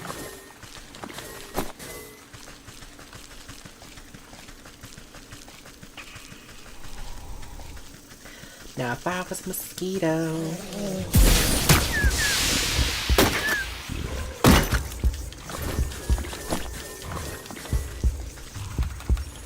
Heal me.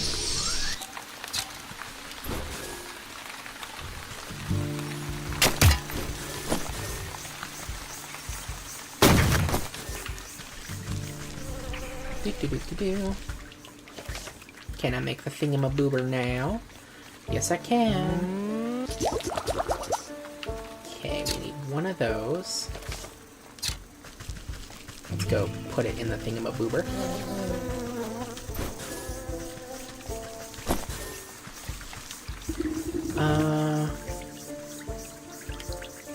We do not have that.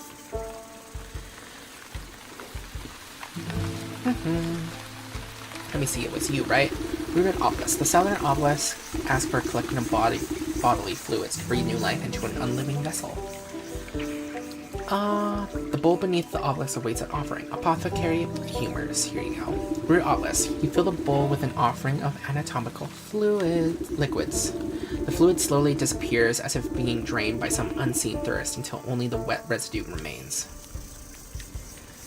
This obelisk is ready. Okay.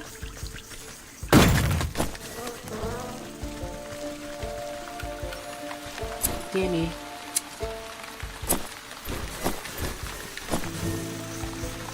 Okay.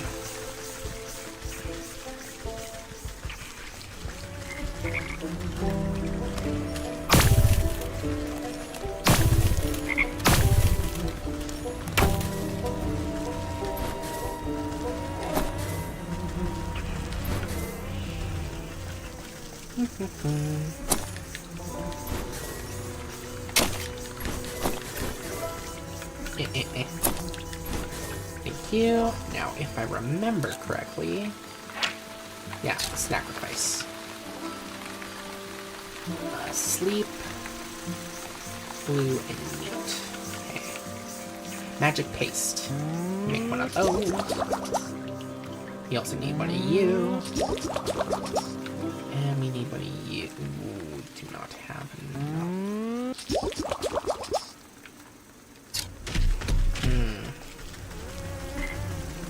Doop-a-doop-a-doo. I need to find some fireplaces. Hey, lady. Ooh, I think you have just enough. You do. Thank you. Now let's make a sacrifice.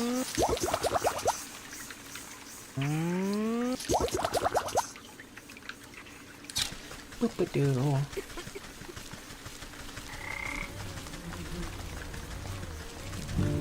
Hey, yo, frogs.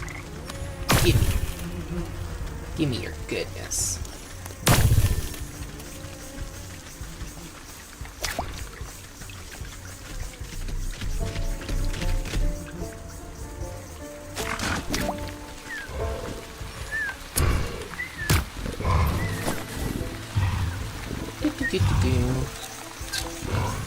Dozing like a happy puppy, I'll leave him to it. Yas. Yas. Give me that. There's so many frogs here. I love it. Okay.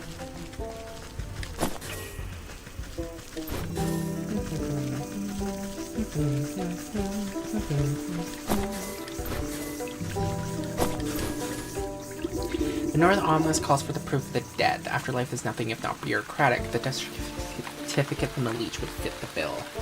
I do not have that right now. The Western Obelisk requires a source of undead animation. Below beneath awaits an offering. Leave. Obelisk. The Eastern Obelisk yearns for the tooth of a dragon. You haven't seen any real dragons in years, but who knows what's out in the swamp. Below beneath the obelisk awaits an offering. Drake Fang. You drop the sharp reptilian fang into the stone basin with a heavy clunk. It spins like a top, emitting a high-pitched whine before shattering into fine white dust. This obelisk is ready. Okay.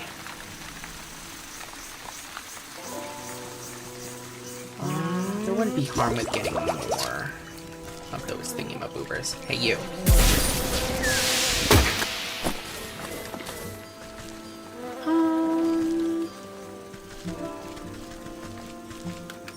Let's see. There's so much to do in so little time.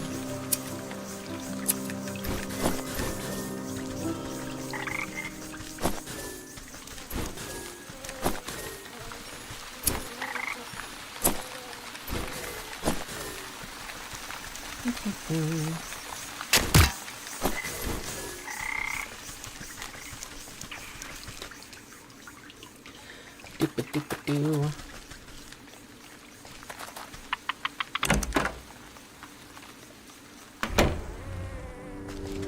Hey, you. The shattery doctor prowls amongst the cots, eyeing the weakest patients with a dark hunger. She snaps a quivering tentacle at you as you approach. Not a step closer. Who knows what sort of disgusting maladies you might be carrying? Yes, I'm a pox-ridden wretch, I know, but I need a death certificate from you. Specifically of the short-bearded man we spoke about. His wife is in no condition to roll her chair through the swamp, so she's asked me to collect it for her. I don't simply give out death certificates to anyone claiming to be someone's aunt, grandmother, or friend. This is a legitimate operation. She turns her back to you and rummages through a nearby medicinal closet. Now, where was that serum got to? Don't tell me we're already out. What's the matter? Out of stock? It's a shame you don't have the time to go out yourself. She tenses at your continued presence. What are you getting at? Medicine for that death certificate. I think that's a fair trade, don't you? You would barter when people's lives are on the line? Fine, you'll have your paperwork, you filthy degenerate. Clearly too angry to speak with you, she shoves a list of required medicinal supplies into your hands. We already have all this. You're not entirely sure how she'll be using these. Skeeter Snoot. The leech inspects the barbs before placing each of them carefully into a velvet-lined container alongside other excruciating-looking instruments. Dragonfly wing. The leech takes the wings with a surprisingly delicate touch and lays them out carefully along the surface of a clear shelf. Mending poultice. The leech stuffs the poultice into an unsanitary-looking cabinet without a second glance. I've run your errands, now I really must insist on the death certificate. There's no need to get prickly. I have your papers right here. The leech extends her moist arm and thrusts a poorly written note into your hands. You shake the mucus from the paper and try to decipher the loppy, illegible scribbles. You're not even sure that the leech spelled the poor man's name right, but you suppose it's better than nothing. Fah! Next time I need a doctor's note, I'm better off forging the signature myself. You crumple the note into a tight roll for safekeeping. Off with you. I have more sick to attend to. Okay, fine. Please. You're so mean.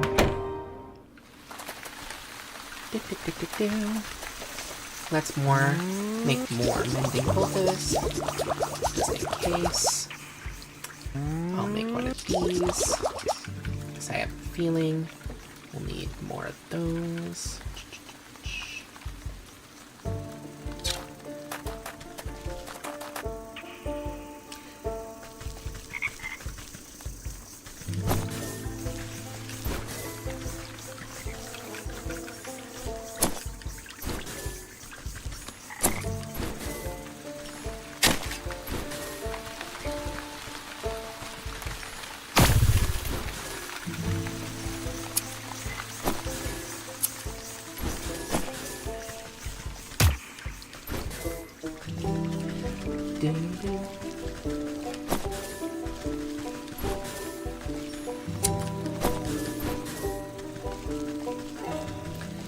Let me see. You wanted the death certificate, right? The Northern Obelisk calls for proof of the dead. The afterlife is nothing if not bureaucratic. A death certificate from the leech would fit the bill. The bowl beneath the obelisk awaits the offering. Death certificate. The humid swamp air has made the paper of the death certificate soft and damp. As you drop it in the bowl, it decomposes before your eyes until nothing is left. This obelisk is ready. Hey, you.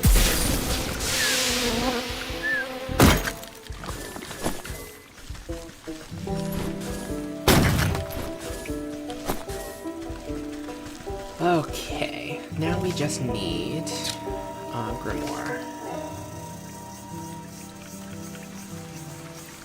We just need this thing.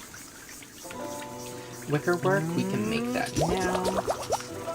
We just need the bones of a pumpkin jack.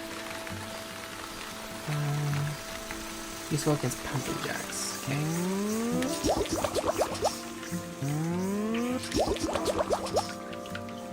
Okay, let's go. Let's do this.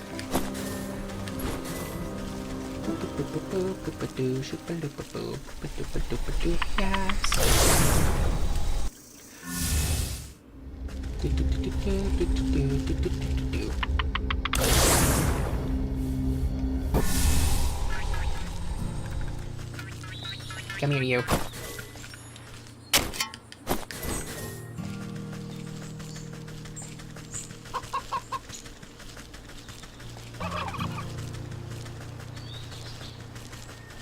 Oh my god, I'm stuck.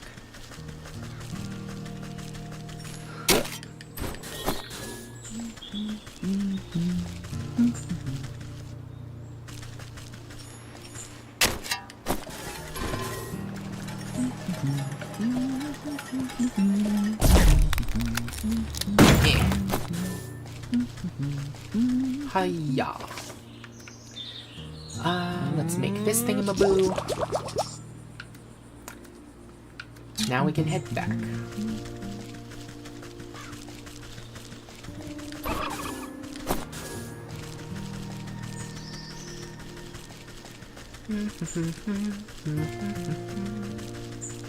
Wait, where am I going? I think I went past it. No, I didn't. No, I didn't.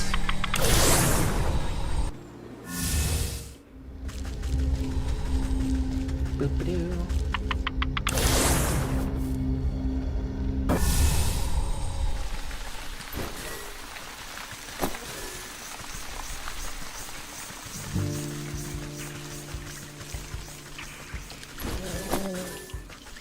Go away, you. Boop. Western obelisk requires a source of undead animation.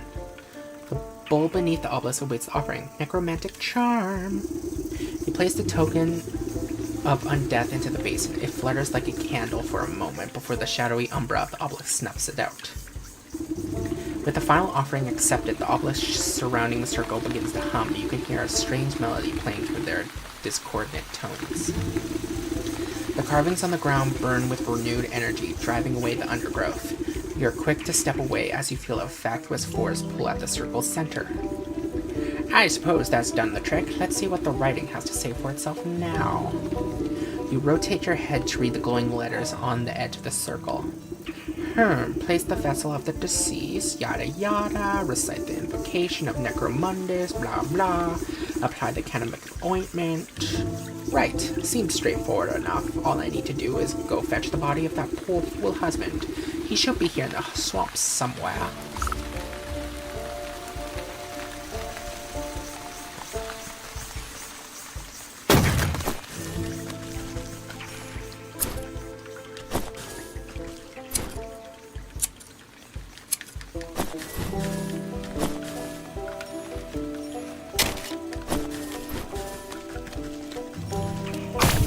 Thank you.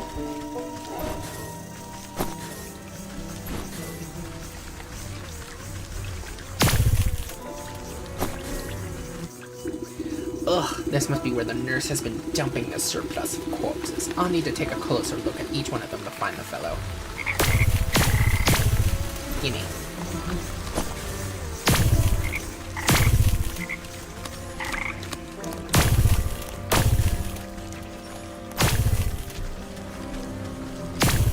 Not this one.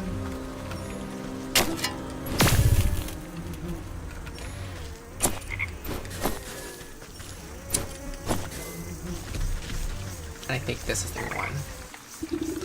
Where on earth is that stinking body? You'd think I'd be able to find him among the dead here. You watch a particularly bloated fly land on a rotting hand poking out the muck. Its disgusting proboscis prods at the withered flesh. Two globular red eyes slowly unglue themselves and swivel to boggle at the insect. A huge slime-covered tongue lashes out and pulls the hapless fly into the gaping, toothless maw, along with most of the sunken corpse. Well, I suppose that explains where my misplaced man went.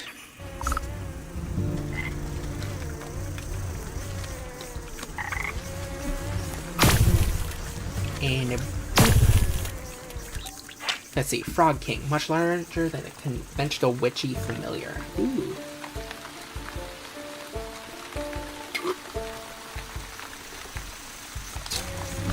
What's up, my dude? Crow, can it be? Has a lovely young morsel wanders its way into my palace? You call this filthy bog a palace? He throws his head back, shaking the swamp with blubbering laughter. Smaller frogs and newts scurry out of the way to avoid being crushed by his enormous bulk. Har, har, har, har. Wouldn't you? This place is a veritable bounty of insects, and my subjects have such healthy appetites so they will all grow big and strong. I'd eat you too, but that head of yours looks much too hard. I prefer my food to be nice and tender. Look. You wouldn't perchance have seen an old man pass through here, have you? About yay high, full beard, deadish? The frog taps his fingers against a log, grinning an impossibly large grin. Oh yes, I do believe I've seen the chap. He had such a delectable aroma, and fall off the bone ribs. But I'm sorry to say that once something goes down the hatch, it never sees the light of day again. We'll see about that. I'm sure I could come up with something that with just desserts for you. Frog King rolls his eyes around and around as if daring you to try something. A witch, of course, always has a way. Ooh. Digestive tablets. What do we need? We need Goblin snot? Maybe. And for that, we'll need this, which we need a sewing kit. We should probably also hunt some more, bugaboos. That's what I've decided to call them.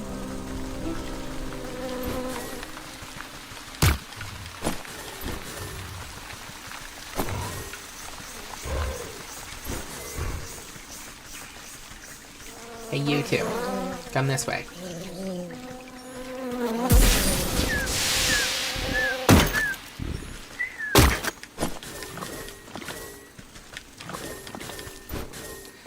Okay.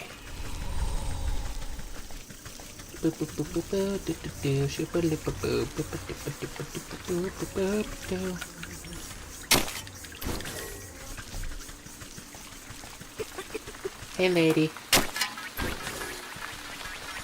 Gimme. Gimme. By the way, we searched all this, right? Yeah.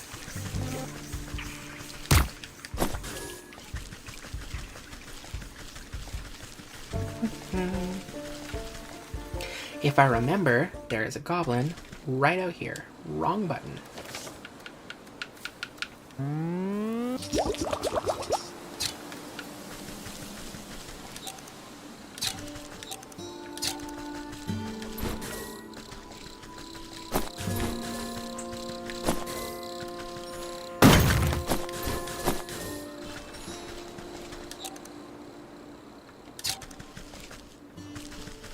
Hey, you.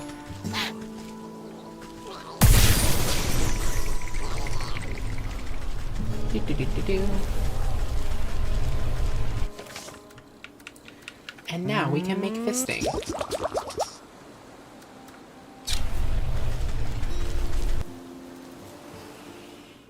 Boop-a-doo, shoop-a-loop-a-boo. Doop-a-da-ba-ba-ba-down.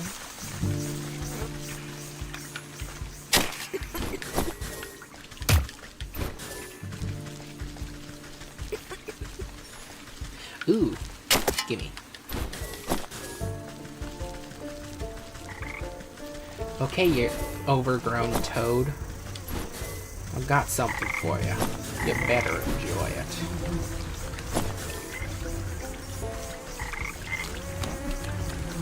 Ew, what did I do that for?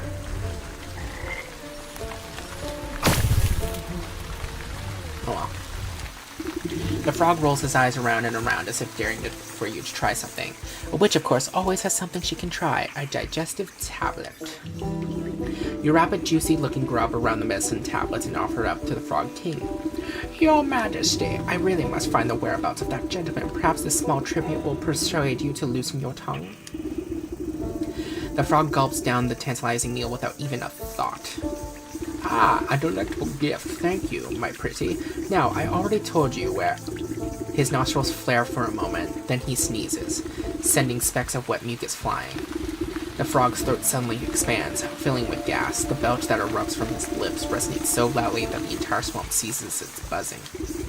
You avert your eyes, but the noise and smell of the frog's explosive eruption almost knocks you off your feet.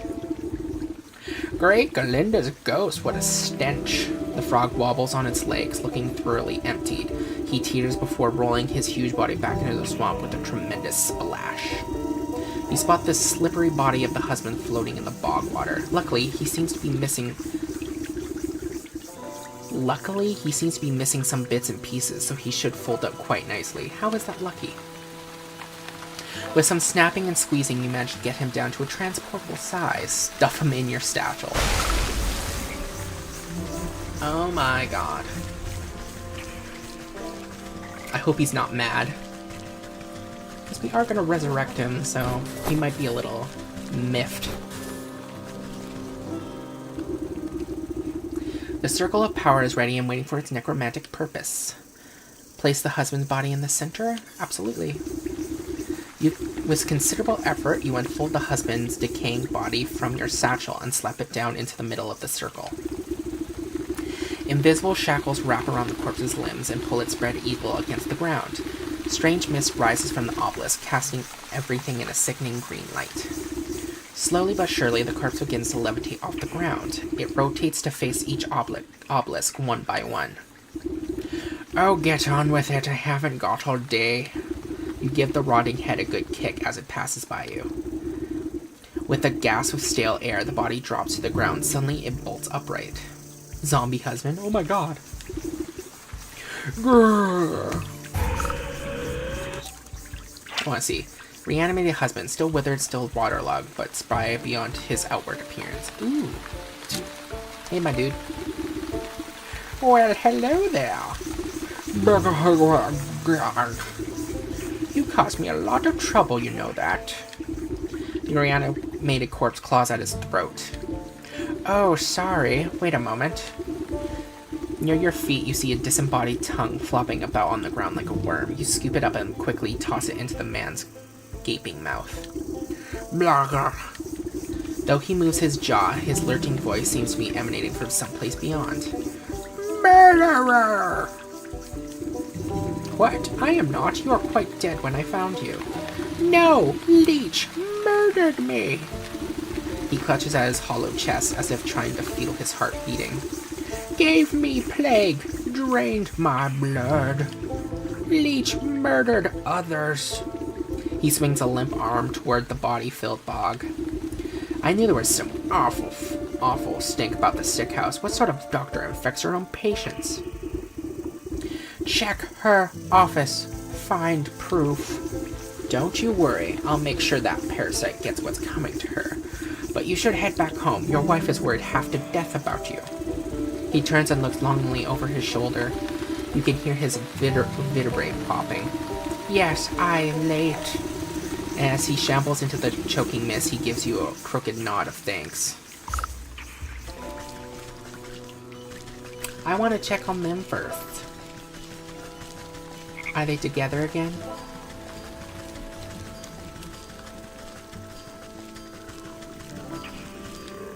Thank you, sister. He's good as new. Love, wife. Aw. I wouldn't say good as new, but okay.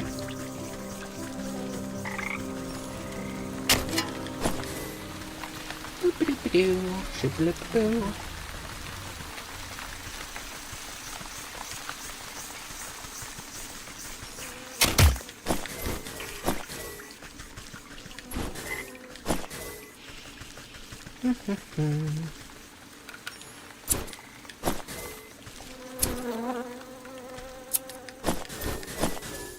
Thank you very much. Gimme.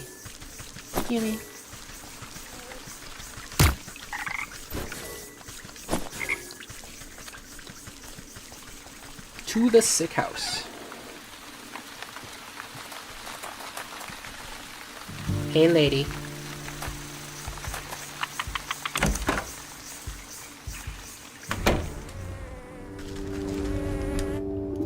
Off with you. I have more sick to tend to. Yeah, you're really tending to something. Crimson wine, thick dark. Leech's office. While the leech is busy with her patients, you rifle through the contents of the various cabinets in her office, mostly dried herbs and potions. Nothing seems to be out of the ordinary.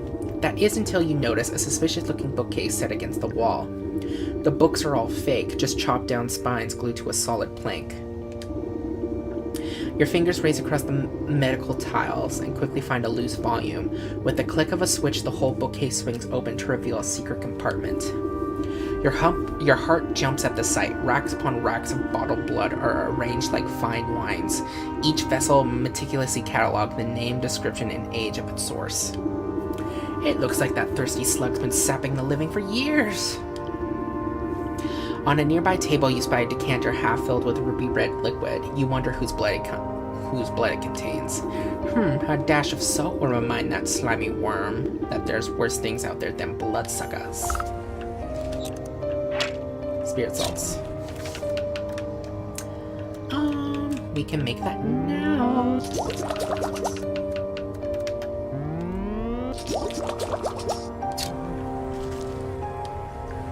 This wine is just waiting for some salt spritz. You sprinkle a generous amount of embalming salts collected from the graves of the leech's victims into the decanter. As the salts dissolve into the bloody cocktail, you hear the telltale squelching of the good doctor's approach. "What are you doing? Can't you see that this is my private office? I already helped you enough, so there's no reason you ought to be here." She hastily shuffles you out of the room. "Now get out. This place is only for the sick." "You're certainly right about that." You walk just out of sight before doubling back to hide behind a withered get-well bouquet. You peer at the vexed leech as she slithers around her office, checking every cabinet and locker for tampering. She mutters something expletive about nosy old women. Satisfied, she sighs with relief and reaches to pour herself a glass from the tainted decanter. That addition of black fever adds a certain naughty quality. Maybe it will pair well with an infusion of peat moss palsy in the next batch. She takes a sip, waiting just a moment before throwing her head back and guzzling it all down. Lovely, sharp flavor, full body too. Suddenly the leech snaps to attention, her limbs dart out, writhing with uncontrollable gestures. She stabilizes herself against the table as sweat pools on her brow. The decanter shatters against the floor in an explosion of glass. What's happening? The leech spasms as the tendrils of ghostly spirits begin to suck the moisture from her body. You watch as she dwindles in size, shrinking like some horrible raisin. Collect the soul of the leech. Dried worm, a mummified worm, the husk of one who drained others. The leech, collect the soul of the leech in the swamp. Huzzah! We got an achievement. You inspect the mummified worm, pressing it between your fingers lightly. Drained by the very spirit she was supposed to be healing. In your fingertips, you make out the faintest of heartbeats, the soul of the leech. The leech quest completed. Hell yeah. What? Overwhere to commute to the swamp. I don't believe it. This was happening right under my nose the whole time. I think I'm going to be a few days yet. I'm feeling a lot better. Oh, they're all feeling better. The air is in cleaner now. Feeling much better. They're all feeling better now. We did some good.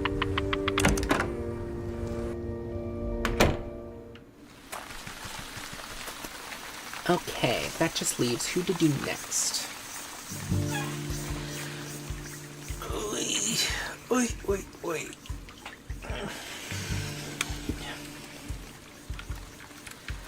I'm thinking, let's do the snake. The snake one next.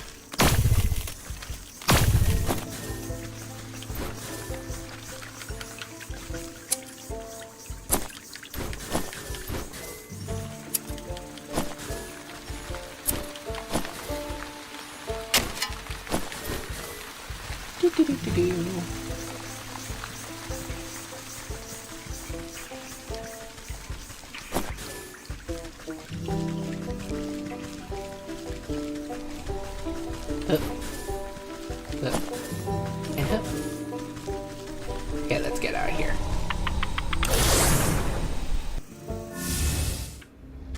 Oh, I should probably track the snake to the forest. Okay. Only one we still need to do, I think, is that one. So let's go do that.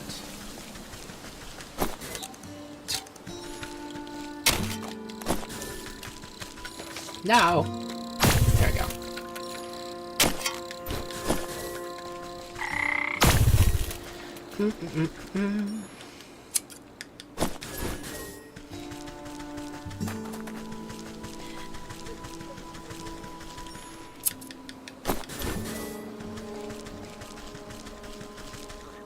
Okay, no, wrong button. Let's make another one of you.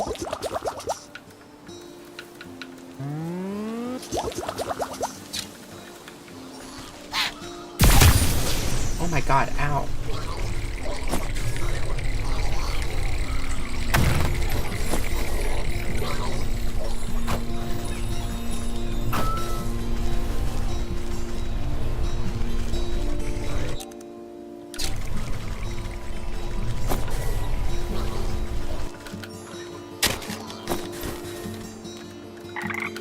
Whew.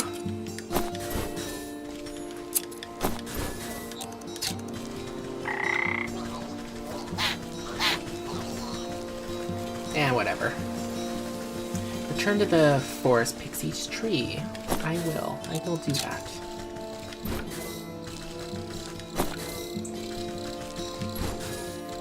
Hey, yo.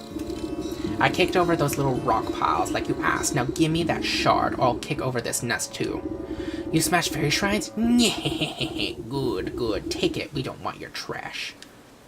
The pixie flicks the shard out of the tree and it spikes into the ground. Take it. Thank you.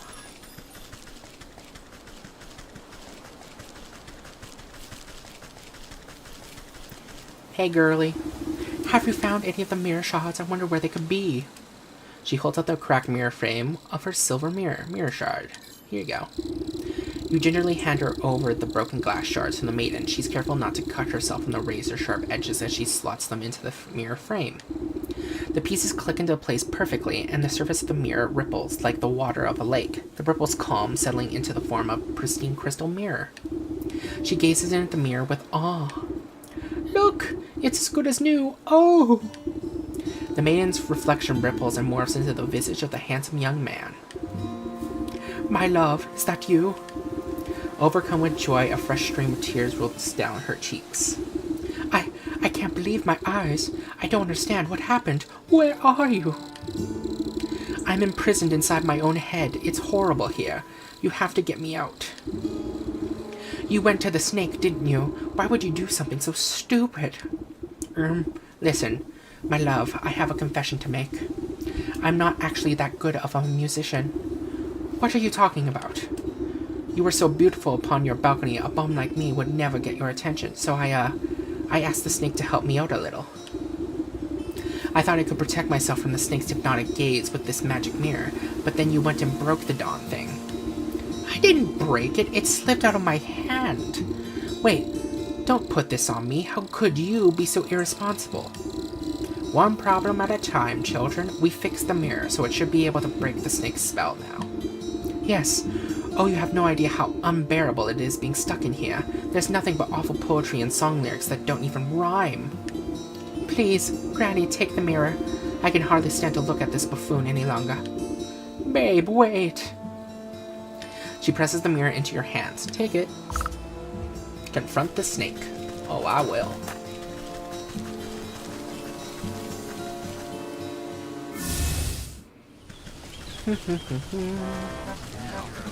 You say anything?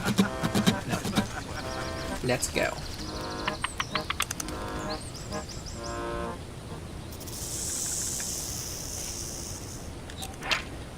Enchanting, can we talk to him? Back again, take a seat and let me gaze into your eyes. Reflect. Sudden dread grips the snake as you swing the shimmering mirror to meet his eyes. The mind-altering pattern of his gaze are reflected back to him. Slowly but steadily, the snake leans closer and closer to the surface of the mirror. His forked tongue flicks against the glass and then disappears beyond it. It's so beautiful. Like a length of rope being pulled through an eyelid, the snake rushes forward and vanishes into his own reflection. The mirror jolts and bucks out of your hand, clattering to the ground. You stoop down, careful not to look too deeply. Cracked mirror. The mirror is cracked so the reflection cannot escape. The snake. Collect the soul of the snake in the forest. Hell yeah, we got an achievement. Hidden in a reflection of the mirror's surface, you can faintly make out a tiny wriggling shape, trapped just beyond the veil of this world. The soul of the snake. Hell yeah. The snake completed. The snake completed. Yeah. Delicious.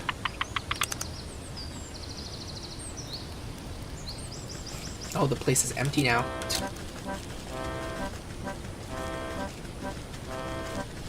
Well, good. Good for them.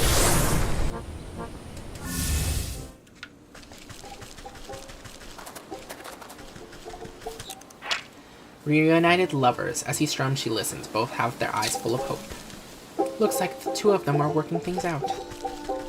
Yay! Okay. What do I still need to do for Zabella? I have the honey.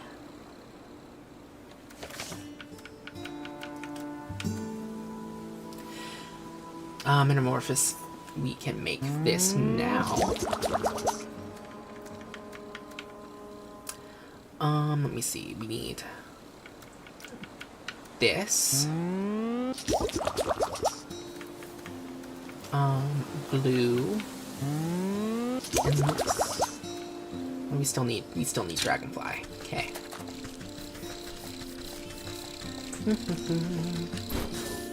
Let's go get some dragonfly wings.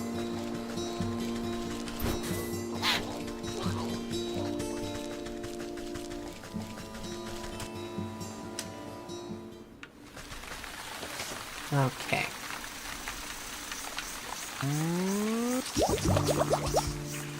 One should be good enough, I feel.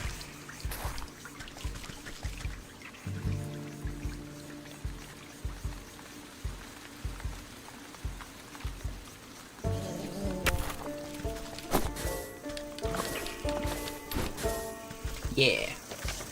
And now we can make this. Oh, we need two. Sorry. Protective talisman.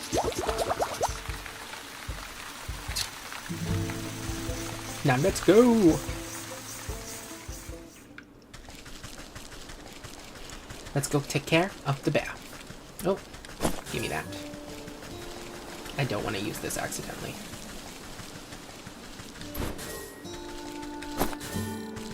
Wonder if we can get all four.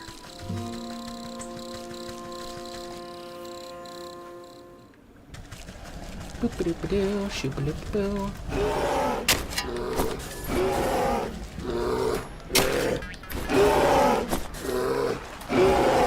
Clip. Thank you. Ooh, two of them. Gimme. Gimme.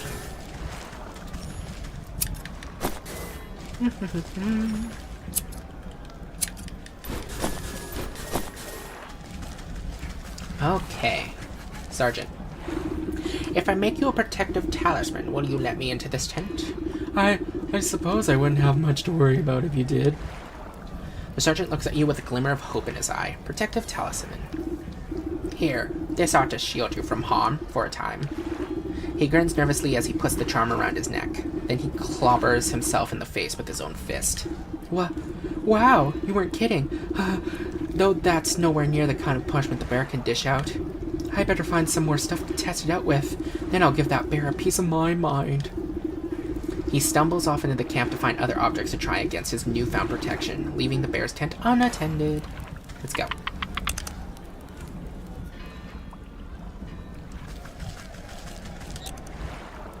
Let me see. Open top barrel. Descent from the temporary storage. Decent, not descent. Oh my god. I can't read. Gimme. Gimme. Torn teddy bear. Ragged toy bear. Well loved and well beyond its prime. A dear trifle. Surely this will do. Okay. Let's do this. The frothing basin of the brewery stands ready for the right ingredients. Add something to the brew. Honey. As you squeeze the honeycomb with your bare hands, thick, rich honey slowly oozes into the brewery's tank. Too sweet for your taste, but then this potion isn't for you. The frothing basin of the brewery stands ready for the right ingredients. Metamorphosis elixir. You ladle out a good portion of the writhing, tar-like substance in the brewery. To be safe, you add a little bit more, just for texture. The frothing basin of the brewery stands ready for the right ingredients. Torn teddy bear. You pause before dropping the tattered plaything into the brewery. A glint in its button eye reminds you of something, but the thought soon evaporates from your mind. You overturn your palm, and the stuffed bear splashes down into the concoction. It floats sadly for a moment before becoming waterlogged and disappearing under the surface. With the addition of the final ingredient, the brewing equipment is sealed and set to work. Steam hisses from rivets, and its swollen metal belly clanks and rattles. Before long, the wagging fingers of the gauges and dial set it down, indicating that the brewery is complete. You give a quick sniff test and recoil at the sickeningly sweet vapors. You push an empty wooden keg under the contraption's spigot and crank the release valve. The brewery strains under the pressure and fills the keg with chunky, oozing fluid. May not be the finest honey mead around, but hopefully that great raging galoot won't stop to notice the difference. The brewery wheezes in defeat. You doubt it will ever make mead again. Take the keg.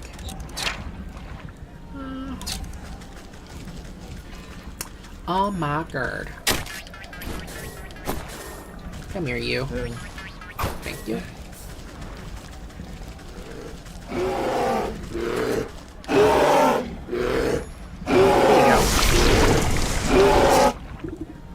Ah, Captain, I brought you more honey mead.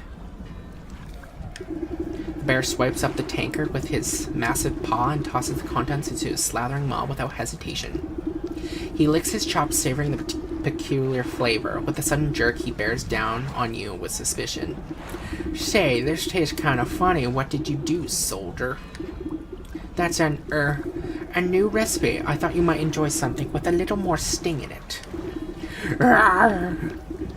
You know I hate new things. I'll teach you to mess with my favorite brew, you hayseed. The bear is upon you with frightening speed. He raises the huge mace in his paw skyward, and you brace for impact. With an equal measure of speed, the sergeant leaps between the crashing mace and your head. You peer through your fingers as a great clang resounds through the camp. The bear roars furiously. Oh my god. I can't read. As his blow is magically repelled from the sergeant's talisman, the mace goes spinning out of his paw and falls into the lake with a great splash. He gapes dumbfounded as the sergeant stands before him, completely unharmed. Ha! That'll teach you to pick on us, you big oaf. This has been a long time coming. The sergeant wags his finger at the bear. Who do you think you are, huh? You think you're so big and tough with your fancy feather hat and your big honking club? Well, look at you now. The camp soldiers gather to witness it in stunned awe. Miraculously, the bear seems to shrink in the face of the sergeant's onslaught. If it was up to me, you'd be dishonorably discharged for disorderly conduct. You're a disgrace to the uniform. You're no captain of mine. With fear welling up in his eyes, the bear shrinks and shrinks until he is reduced to the size of a small cat. And another thing, what's happening? In place of the bear's drunken grimace is the stitched smile of a doll's grin. Two button eyes stare back at the disapproving faces surrounding the little plush toy. The sergeant takes a step back to reveal the small shape of a stuffed teddy bear where the brute once stood. Where the brute once stood. Your transformative potion has finally done its work. Gee, I guess I overdid it. He scratched his head in befuddlement, but seemed genuinely relieved. Hey, Sarge, I guess that means you're in charge now, right? Oh, yeah, I guess it does. Well, what are you all standing around for? The camp's a mess. Let's get back to work. Stuffed bear, ragged toy bear with an eerie glint in its eye. The bear, collect the soul of bear in the forest. Achievement unlocked. Teddy bear, you pick up the diminutive doll and brush some sand off its fur. As you inspect it further, its head lolls to face you. Far within the glassy surface of the button eyes, you can barely make out a tiny crimson flame, the trapped soul of the bear. This ought to be what that old goat is after. I hope he's happy. The bear, complete. Excuse me. Oh, what a mess, so much to do. Sergeant, the new commander of the entire camp. One hopes he will be better tempered than the last one.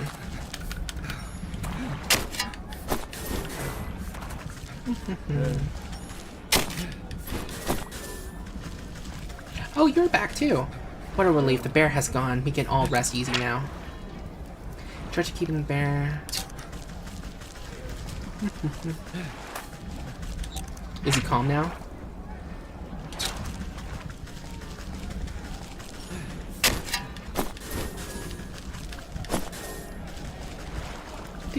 Do.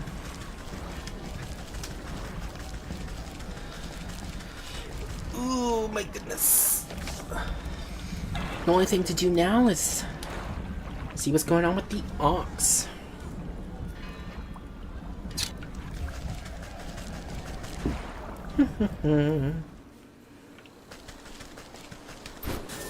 Boop-a-doop-a-doo, shooba-loop-a-boo. Doop-a-loop-a-boo, doop-a-zip-dow. Where am I going? There we are. I was genuinely lost for a while. Thank you. Thank you, boo. Scobbly-boo. To the field. Give me your goodness.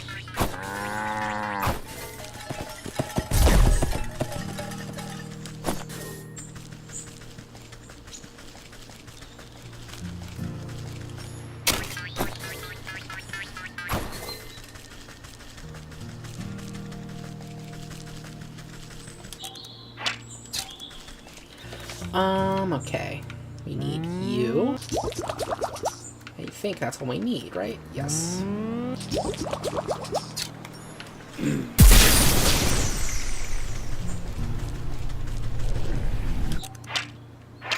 Bandit boss. Has accumulated a great deal of other people's wealth. Ah, sly old fox. How do you manage to get your creaky bones past my grunts? My mooks must be getting fat round the waist to let you slip by so easily. Never too old to teach some young'uns that hands are better left out of people's pockets. Next time I catch one of your thugs rooting for gold, they'll have to recount their fingers. Ha ha ha, ain't afraid of nothing, are ya? Well, let me be the first to welcome ya to our merry camp, though I suspect you didn't come just to scold us. What do you know about the ox who works the southern fields? He told me his family might have come through this way. Oh yeah, we know all about the ox. We also might have seen that family of his. But on the other hand, maybe we didn't. What's it to ya? Listen up, you big lug. That information is just about the only thing stopping me from changing the whole lot of you into stinking chickens. Alright, Granny. No need to get upset. We're just playing games, you know?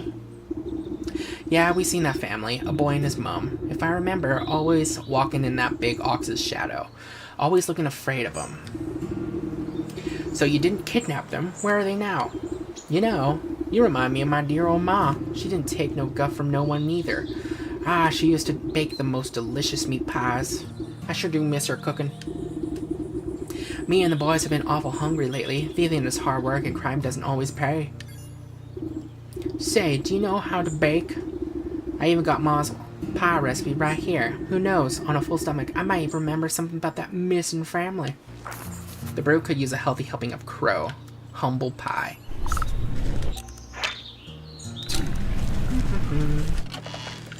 Gimme. Thank you. Doghouse. Fortunately empty right now. If I remember now, since I've talked to that guy, I don't think the bandits actually bother me anymore. Yes, I've played this game before. I don't remember how long it's been, though. Well, I guess you're in now. Boop-a-doo.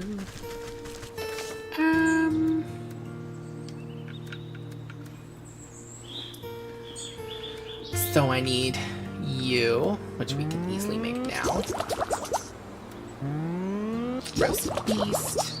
Dough. Well worked and ready for the next stage of its life. Let's do it. Now we just need crow's foot, which I think we need you for.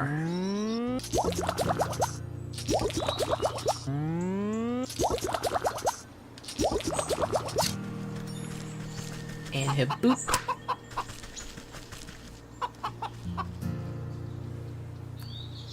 Come on, Crow.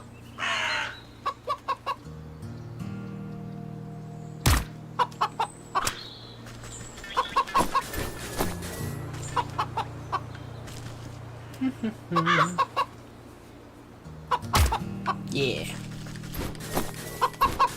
Now let's make some humble pie. Who knew it could be more than a figure of speech? Ooh.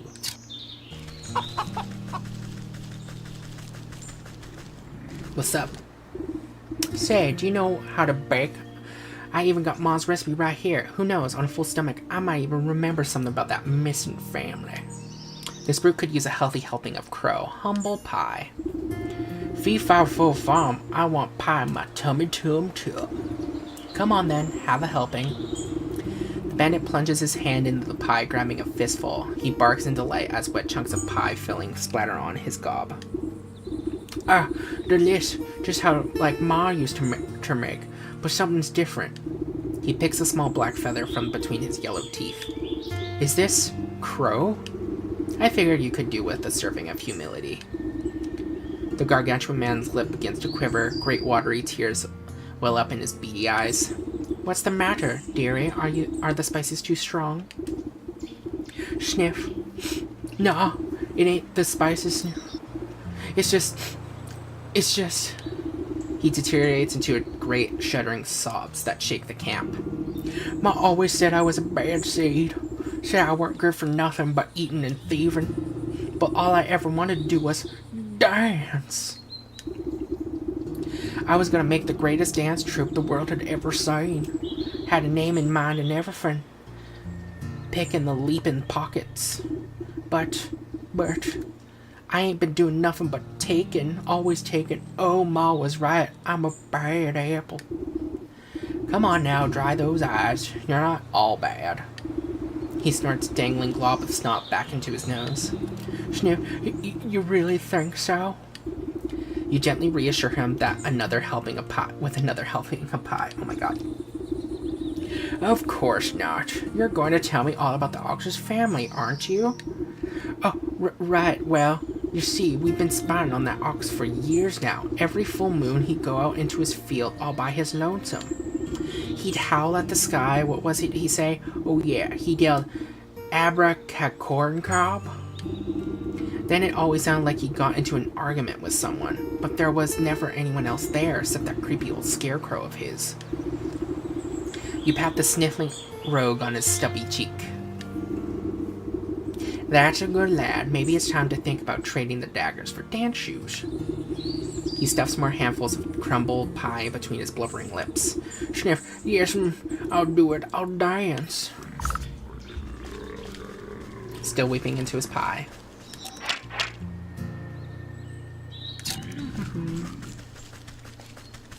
To the scarecrow.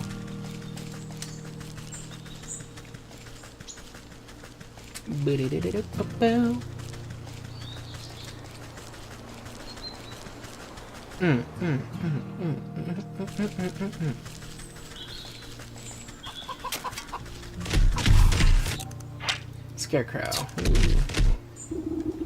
This eerie simulacrum of a human all sways in the breeze. Its lumpy face seems to leer down at you as if expecting something. Ah, Abracacorncob?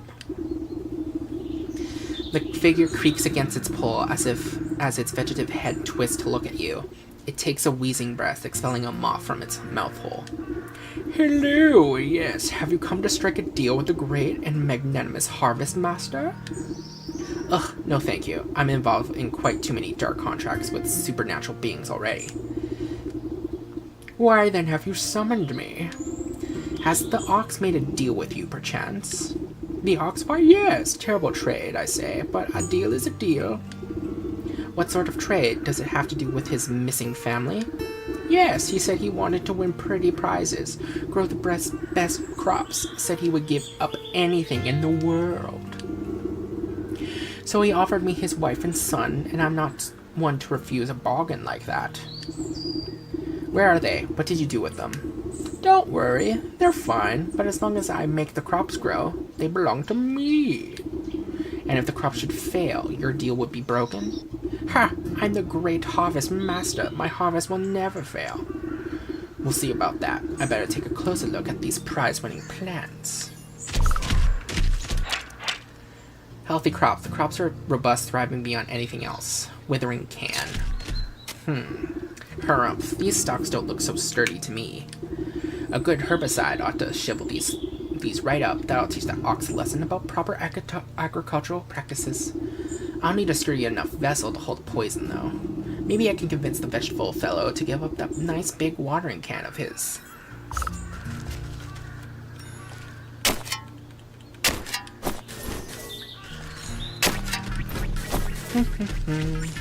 Gimme.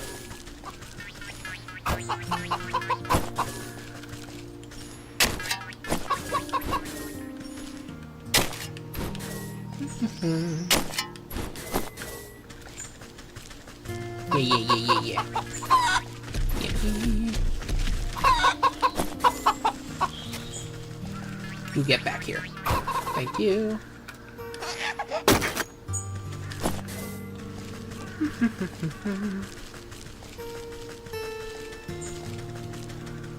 Bow, bow, bow.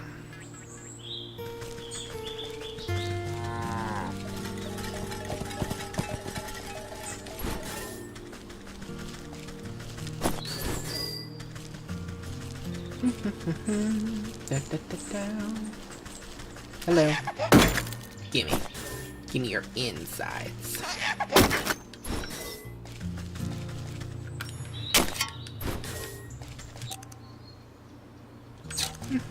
Let's go get this thing.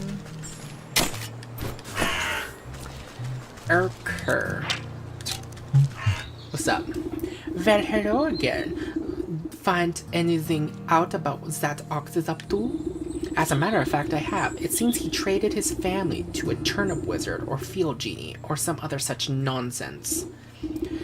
Ah, you must mean the harvest master. That explains it a lot, actually. Bad business to get mixed up with that sort of fellow. The farmer nervously wipes his brow with the back of his leafy hand. Not that I would know anything about that myself.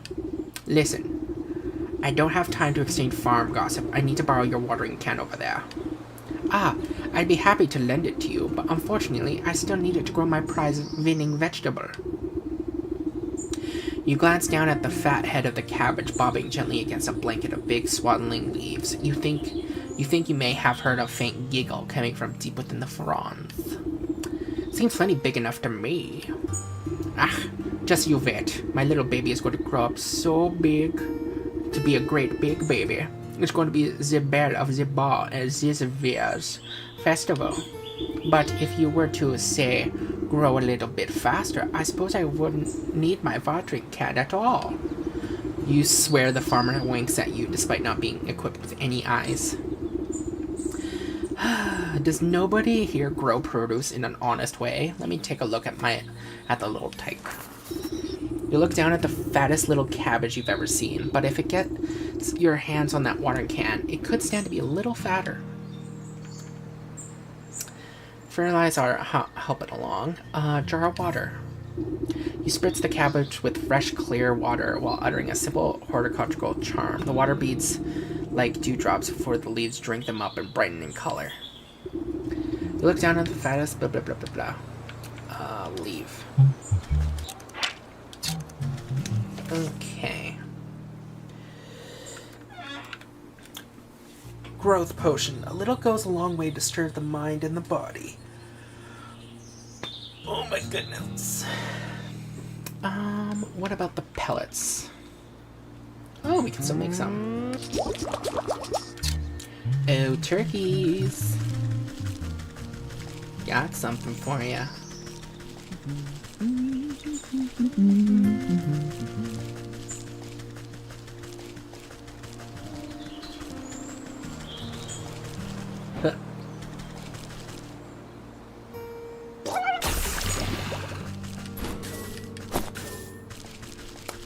Yas, queen.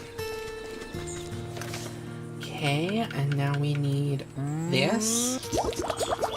And this. And now we can make this. Huzzah. Yeah, you said it, Crow.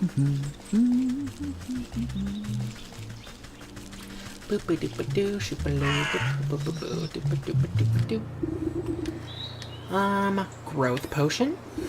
You pop open the cork of the potion and sprinkle the bright liquid upon the cabbage's roots. Turkey gizzard stone. Crushed into fine powder, a gizzard stone lends potent nutrients to the soil.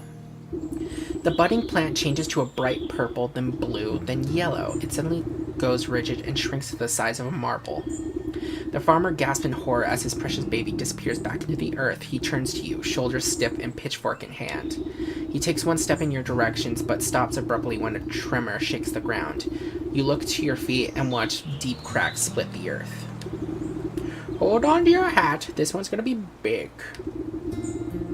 You hear a booming giggle echo from deep in the ground. The vegetable farmer falls to his knees, clutching his hat to his chest. Aww. In an explosion of leafy greens, the flying earth, the bouncing head of an enormous cabbage erupts into the field. The farmer reaches out to it shakingly. My little baby? Papa? The farmer scrambles towards the big, bubbling cabbage with open arms. My beautiful baby, look at how big you've grown. See, with a little love and help from your friends, you're sure to win the first prize after all. Oh, I don't even care about that silly thing anymore. Just look at how handsome my baby is. The two embrace, laughing and crying. I guess you won't be needing that watering can anymore? Please, help yourself. You've helped me more than enough. It gurgles at you gleefully. Thank you, I'm such a proud papa. So we learned how to make new things. Potion of Blight. A terrible brew to wither and waste. Weird water. A bottle filled with water, but there's something weird about it. Okay. It will take some work to break through the Scarecrow's magical boon, but you're confident in your mastery of poisons. Those crops were made by magic, so it can be unmade. Okay, let's leave. We need one of these. Oh, I made the wrong thing. Whoopsie doodle.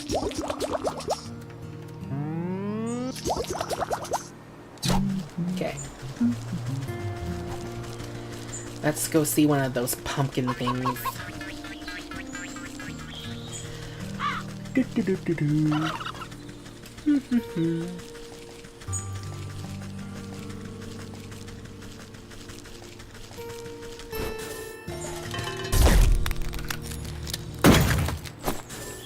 Thank you.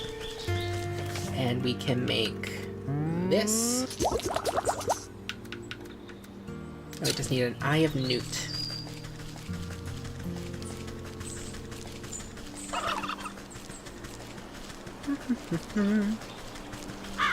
Booty hooty hoo. Gimme.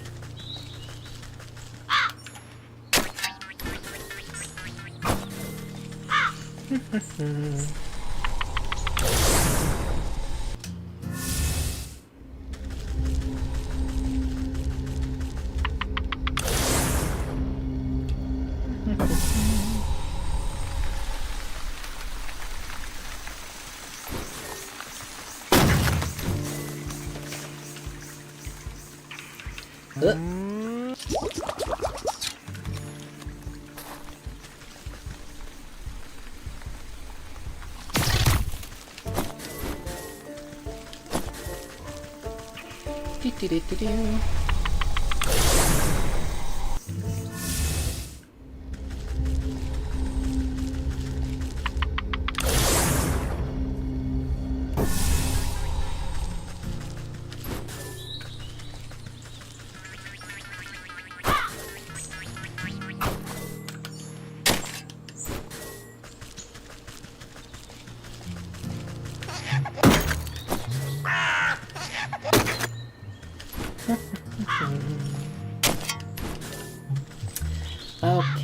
Potion of Blight.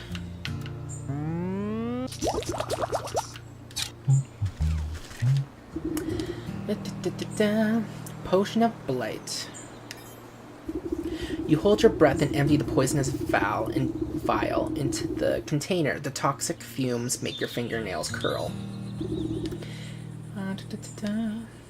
Weird water. A good amount of weird water will dilute the poison to keep it from eating straight through the metal can. Pumpkin jackbone. You crush up the impish bone into fine powder. This potent fertilizer will help spread the blight. You find a hefty stick to mix all the ingredients together inside the watering can. You know your work is done when the stick dissolves into mush in your hands. The watering can is ready. Take it.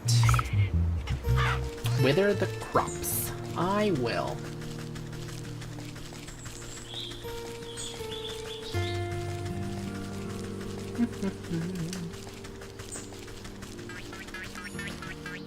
There we go.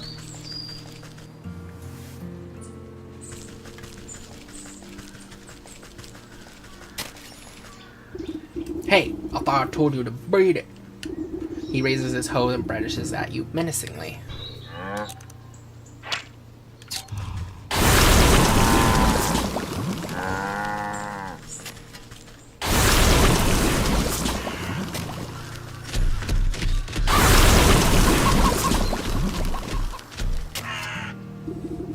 Ox's fields. You watch the sickness spread up the stalks to the very tips of the tallest leaves. Vivid grades turn to diseased browns as the crops bend and droop.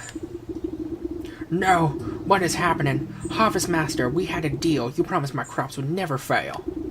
Dreadfully sorry. It looks like my magic is broken. Not my fault. The ox throws himself to the ground, desperately raking the soil with his fingers. Wait, let's make a new deal. Please. I sacrificed too much for this.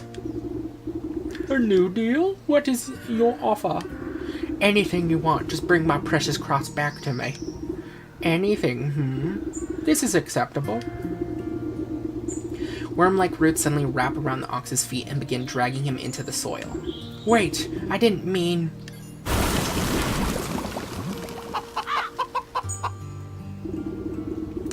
The dust settles over the spot where the ox once stood, as if nothing had happened. Though the soil looks barren and diseased, a small sprout of leafy green catches your eye.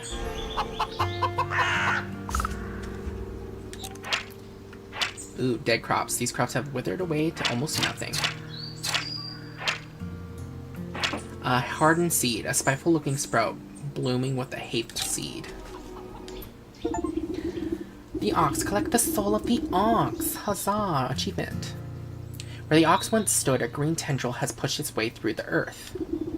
You watch a delicate blossom unfurl, revealing a stubborn, hard-shelled seed, the soul of the ox. The souls of the bear, leech, snake, and ox jostle in your satchel with fearful energies. That's that, then. I better get these back home to the goat before he ransacks the rest of my place. The scarecrow again once the ox quest complete. The scarecrow again once stands motionless. Huzzah. Ooh, gimme.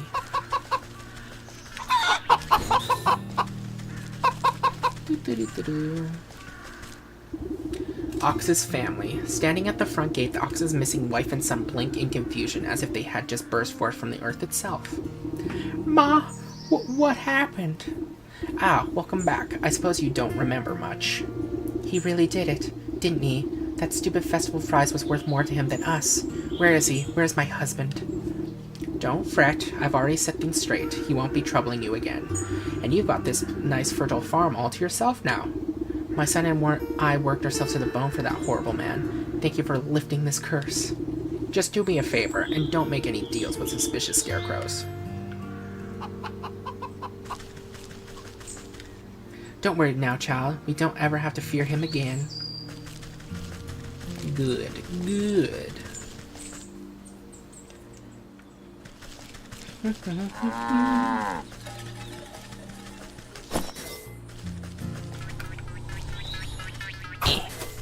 go. Let's go home.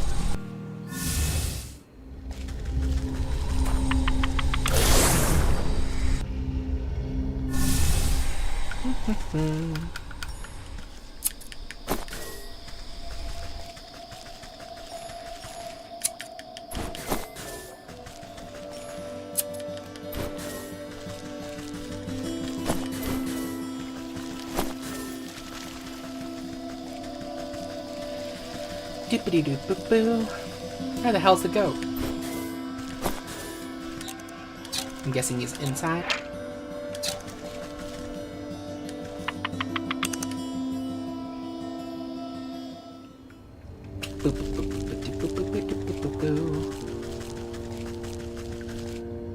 Goat. The goat rears its head at the sight of you. Its hooves pound the ground excitedly. Most excellent. I can sense the presence of spirits about you. You must have captured the souls I've asked for. No small task, I can tell you that. Just what do you plan on doing with them? Oh, this and that. Nothing you must concern yourself with. What's important is that you are one step closer to fulfilling your contract with me. Just go ahead and place them in the shrine here. I'll take care of the rest. The ghost shakes its head towards a carved relief at the back of the room, grinning in a horrible way that no goat should. You approach the shrine and open your satchel, the stuffed bear. As you bring the stuffed bear close to the carved stone relief in the wall, it spontaneously bursts into flames in your hands, burning away until only a harsh red stone remains. The stone zips out of your grasp and straight into a socket on the wall, buzzing like some angry insect. You are befuddled by flashes of the bear's wrath, drunken roaring, cowering bodies, splintered wood, the smell of honey. The shrine awaits another offering, dried worm. As with the first, the mummified husk of the leech turns to ash as you bring it close to the wall, leaving only a glowing orb in its place. Images of the leech sliver into your mind. The prick of a needle, the drip, drip, drip of draining fluid, soothing words, restless sleep. The shrine awaits another offering, cracked mirror. Prismatic colors flash through your head as the thought of the snake's secret slapped up by a forked tongue whispers beneath the sound of festivities. The shrine awaits another offering, hardened seed. The ox brings with him the overbearing heat of the midday sun, the salty tang of sweat in the soil, suffering, sacrifice, and solitude.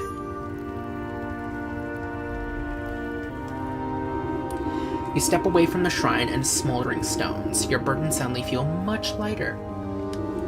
Besides you, the sleeping maiden stirs in her slumber, but does not wake. Now then, you've had a very long day. Why don't you get some rest?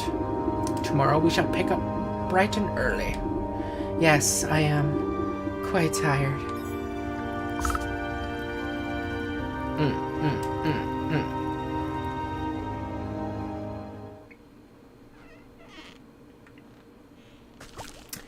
And with that, we will call it a day because it's been 4 hours and I have stuff to do. So, thank you all so much for watching. I hope you had a good time. I know I did. I'm having a lot of fun with this game. And, yeah.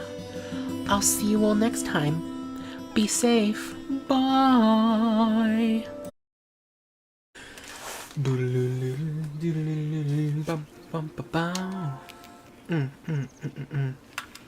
Let's see if everything is working. And if it is, I will continue. No, wrong thing.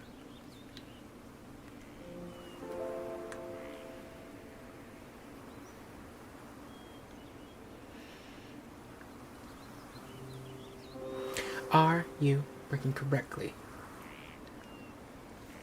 Are you working correctly?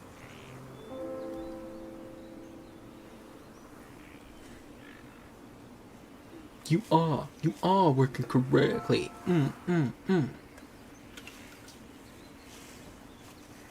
Yas. Yas. Oh my god. Ugh. Okay. Welcome back to Wytchwood, and we will be continuing. Yes, yes. Is there anything in here? Nope. Let's go.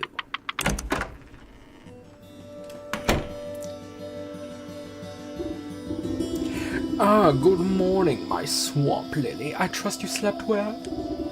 Like the dead. You stretch out your back, making a sound like snapping twigs. Well, no time to dilly-dally. I sense the next 4 souls on our list. You must travel east, out to the forest, and towards civilization. Ugh, I hate crowds. Well, it can't be helped. You must seek out these souls in the village, the market, the dock, and the graveyard. The graveyard might at least be a little reprieve from the chattering townsfolk. All right, goat, I'll bring you your souls. You seem much more reasonable today. Have a change of heart, perchance? If these next 4 are anything like the last, they'll get what's coming to them. I'm glad we've reached an understanding. The cat, the rat, the fish, and the ram. Ooh. First, I'm off to collect my stuff. You can never have too many ingredients.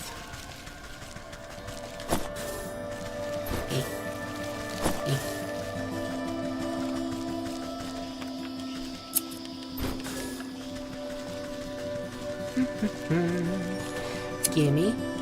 Gimme. Okay.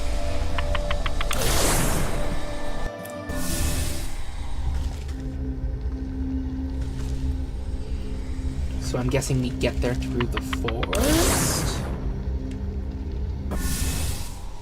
Let me see. Ah, yes, to the village. Oi, oi, oi. Well, no dilly-dallying. Whoop. Hey, girl. Still looking for that bird. You're so silly. The bird you're looking for is on your head. What's wrong with you?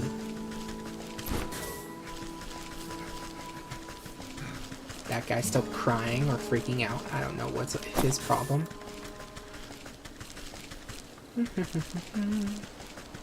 Hey, I'm here to catch all of y'all.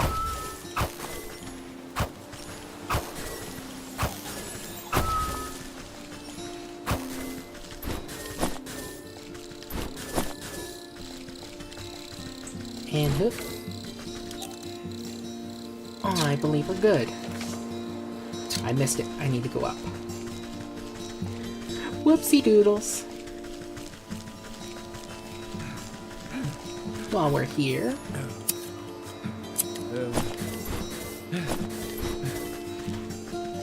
Do.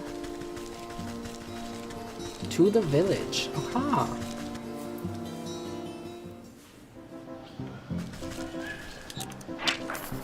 Villager goes about her business, barely gets by. A familiar story in these parts. Pluck pocket. There's a pluck pocket. Clever fingers find their way into deep pockets, now conveniently from a distance. Useful against villagers and fisher folk. Graveyard. Okay. Rat nest is a disgusting amassment of filth, pulsing with the rodent life within. Pickpocket wants what your shiny lure. Pigeon, the rat of the skies, noble and numerous. Who's cobblestone? What's happening over here? Town's guardman. If you're going to break the law, you better bribe him first. Burned out shop. Seems like a suspiciously localized fire happened here. Ash pile. Anxious sheepdog. A friend to sheep, despite what some might think. Sheepdog. This anxious little dog attempts frantically to get a town guard's attention as they stand watch in front of the smoking ruins of a burned-down shop. Please! You have to listen to me. My friend is missing. The guard stifles a yawn, annoyed at having to work. Oh yeah? And what's your friend look like? The sleeves of the sheepdog's oversized sweater, I don't know why I was going to say waiter, oh my god, flail about comically. She's about yay tall, wears a green vest, has black wool. So she's one of them sheep, huh? Probably just got lost. You know, them types ain't too bright. She didn't get lost. She's gone missing. Her wool shop was burnt down on purpose. Can't you smell it in the air? Calm down, sir. We're investigating the situation, but I'm sure this fire was a simple accident. I bet your friend just left the kettle on or something. Why don't you check with the ram in the town square? If anyone knows where a lost sheep is, it's probably him. How can you say that? Everyone knows that the ram hates the black sheep. Look at all these footprints. I bet these goons had something to do with this. Listen, you're starting to get on my nerves. Just leave this to the professionals, alright? He turns away from the dog and goes back to doing absolutely nothing. I want to punch this guard. Professionals indeed. They couldn't find a fish in a frying pan. I better look into this funny business myself. New chapter. The ram. Oh my goodness. Move along, I will not. I bet that hot-headed ram is behind this somehow. Nothing to see here, ma'am. I feel like there is. Thank you.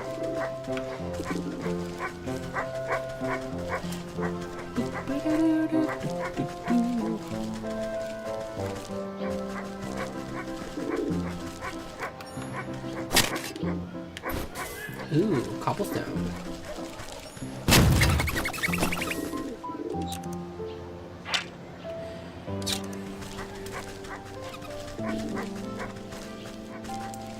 You ain't gonna get your mitts on me. Oh, what the fuck? Who are you? Mimic. Nothing suspicious about this chest whatsoever. Skeleton key, huh? A skeleton key. When a skeleton applies itself, no lock can stand in its way. Useful against mimics.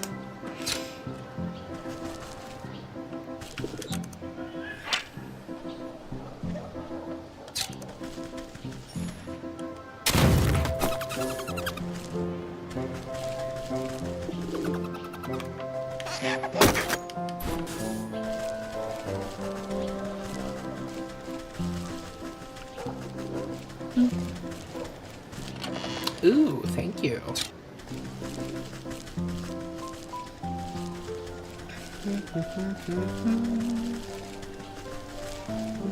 Oh my god.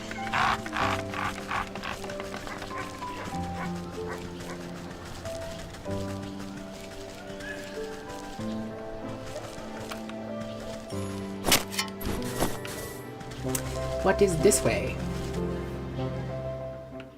Oh. Okay.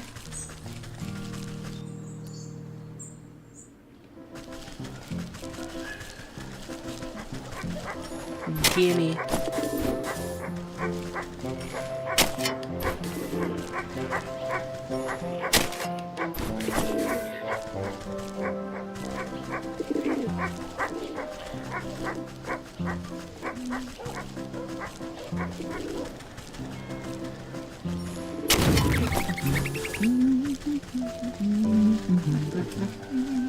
I can hum too.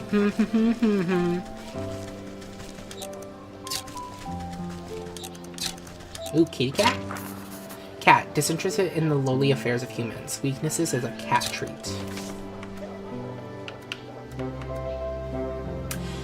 Unesthetic, but invokes a ravenous desire in those of particular palate. Useful against cats. Ooh.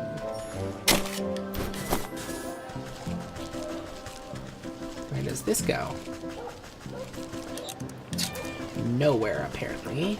That's where it goes. Ooh, you're a normal chest. Thank you. Thank you very much.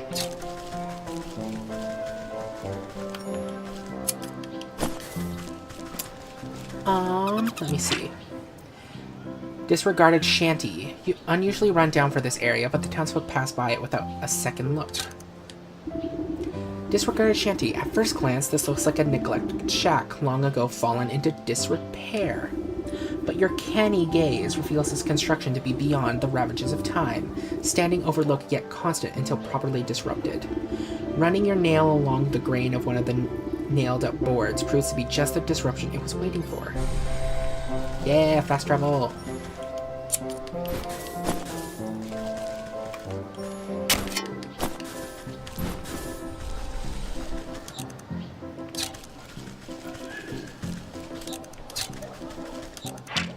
Stone gargoyle. Plunked down unceremoniously in this darkened corner and seemingly grumpy about it. I'd be grumpy too. The thirsty gargoyle. Undergoing renovation should be a week or two.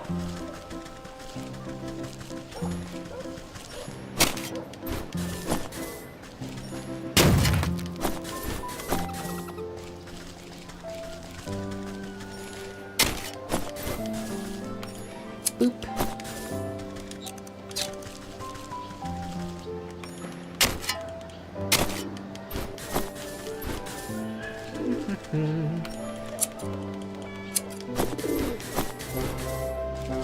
Boom, boom, boom, ba-da-da.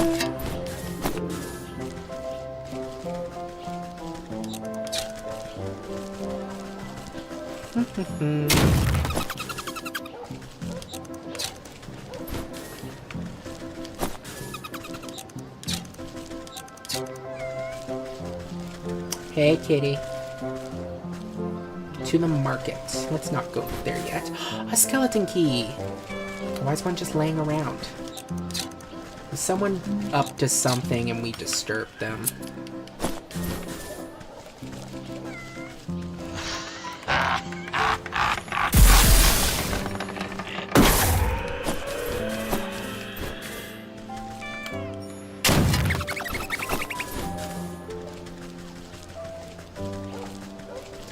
Doo-doo-doo. Wow, this place is huge. Huge, I say.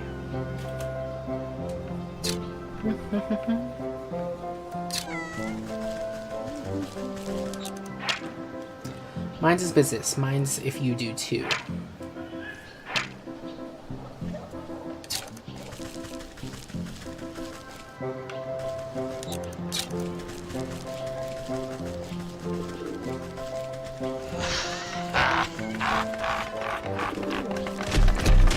Oh my god, oh my god, oh my god, oh my god.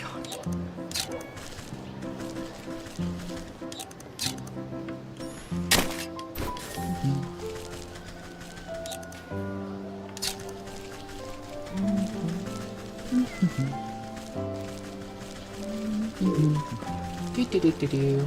To the docks. We do not want to go there yet.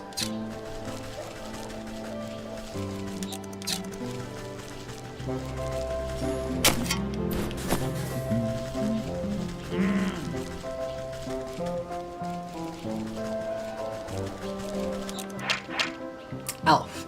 The tiniest people said to be capable of even greater feats of the smallness. Bank entrance. Please return during banking hours. To put it more plainly, go away. Well then. What about this? Whale fountain. A marble fountain over great white whale.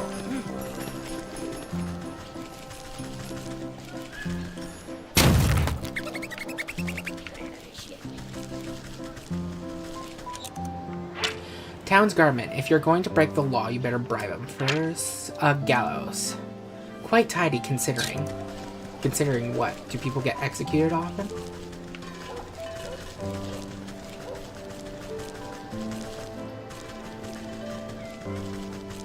That must be the ram there.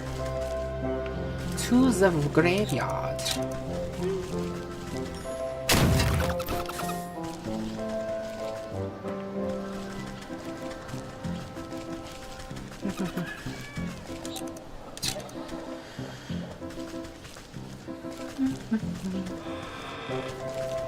Let's avoid the ram for now. This leads back over there.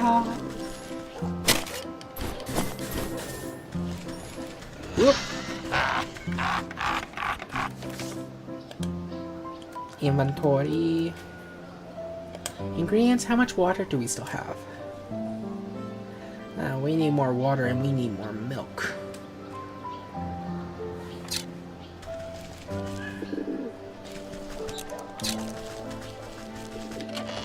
Ooh, thank you.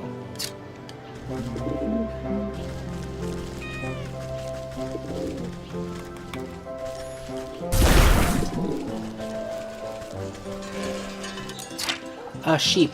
A sheep, one of the several sheep, they behave similarly. The ram, self-assured, outspoken, and above all else, loud. Village postboard, covered in flyers with a discerning bias towards missing persons.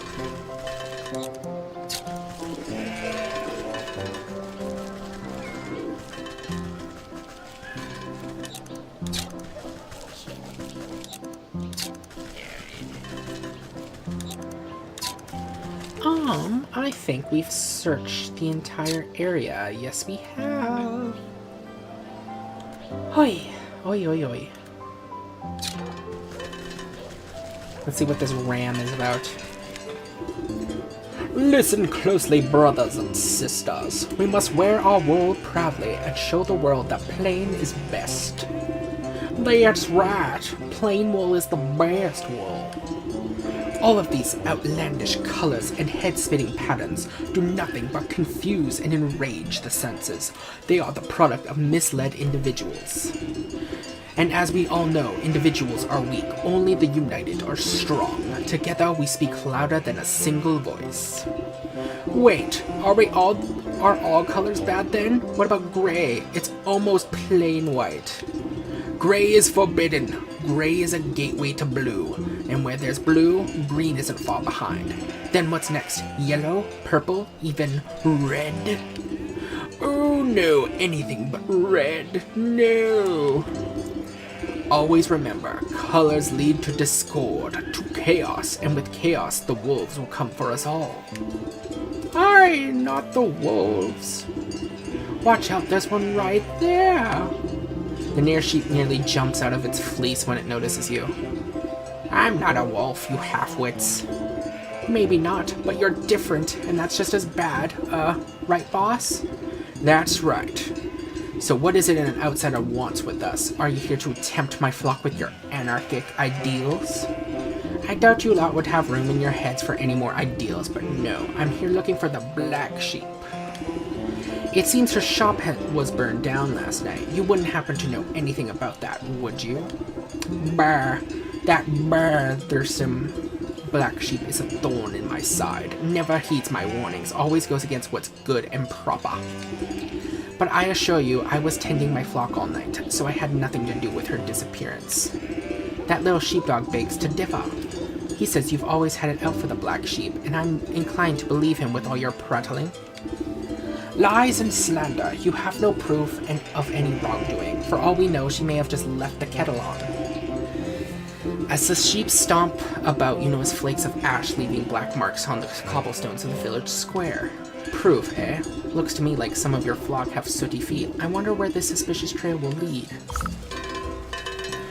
Inspect the sooty trail in the village square. Stay with the flock is the only way. We have to band together. Okay, I'm really sorry to do this, but I suddenly really need to go to the bathroom, so be right back.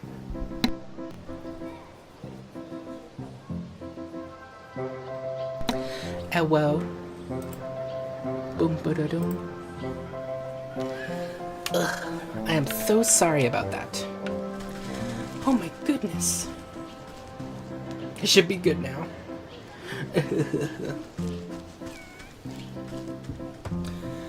Okay.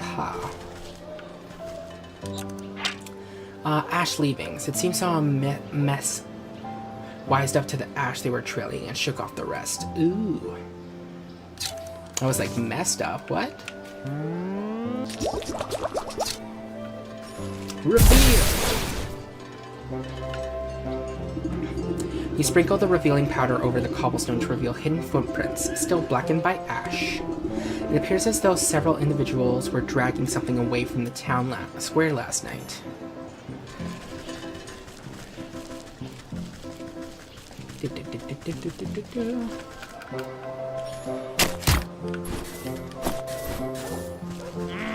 No.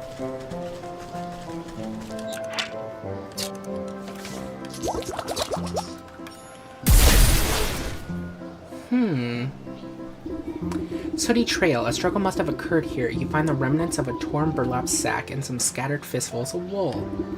The footprints leading away look to be moving at great speed, like someone was being chased.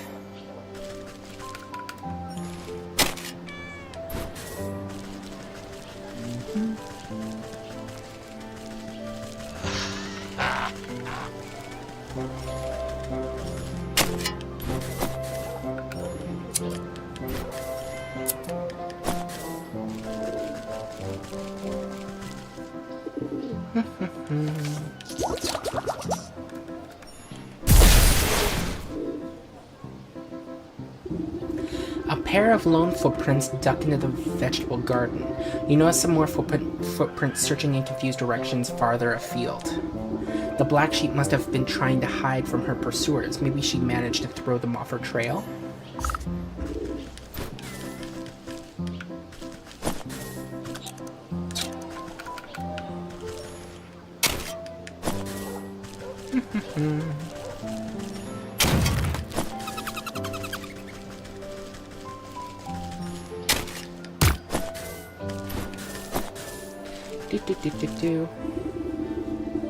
After following the ashen trail through the back streets, oh my goodness, you come to a dead end. Your only company is a stone gargoyle squatting atop a building corner. You stand on your tiptoes to examine the great carved demon closer, noting the lovely knitted scarf billowing around its neck. What a fine garment. I could do with the new one. It's starting to get chilly. I just hope it hasn't got any of that bird poo on it. As you reach up to unwrap the scarf, the gargoyle's eyes swivel in their sockets with a sound like two grinding millstones. Well, excuse me. I'm quite fond of this avian excrement, actually. It adds a touch of authenticity to the whole ensemble, don't you think? Oh, I beg your pardon. I didn't realize I was speaking to a watcher.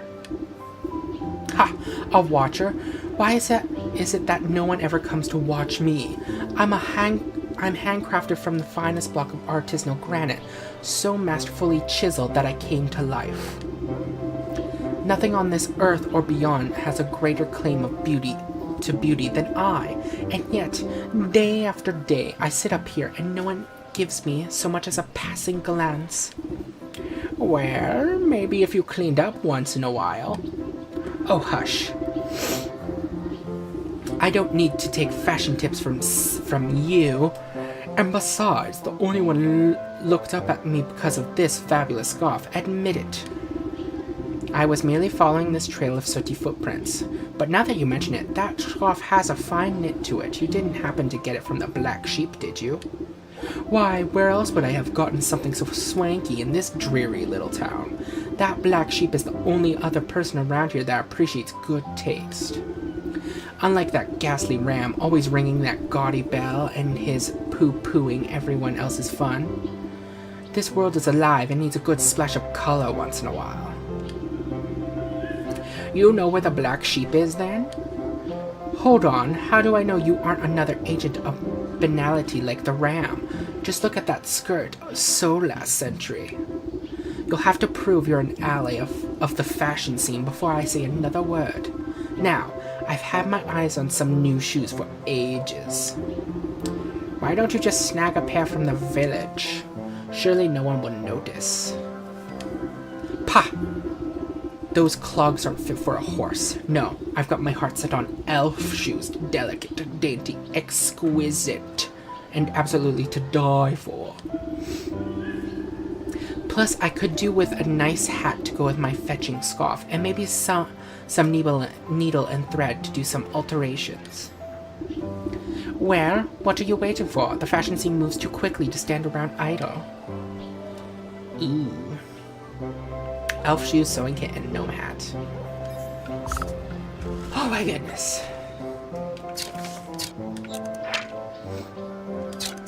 Okay. We ain't gonna do that for now. I'm guessing. Let's go see. Excuse me, the graveyard.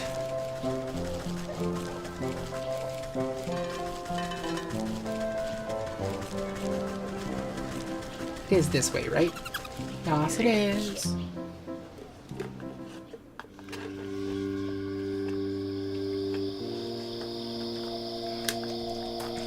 Nope. Damn it. I want to go back.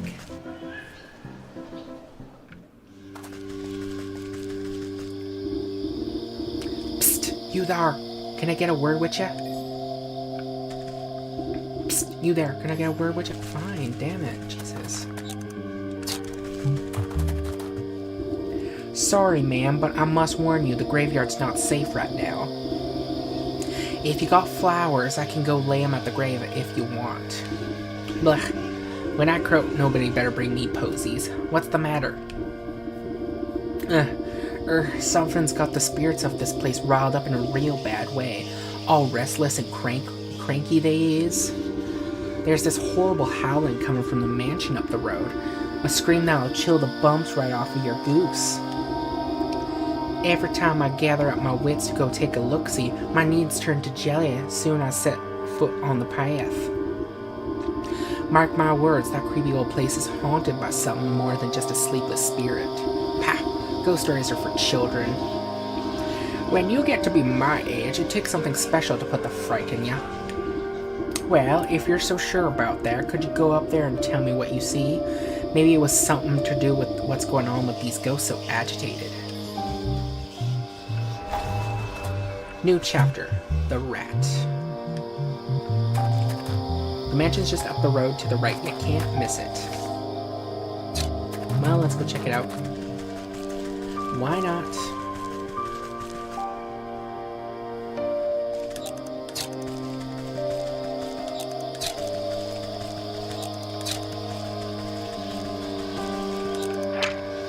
Leaning shed. Old and rusted implements hang from the walls. A little frightening, actually.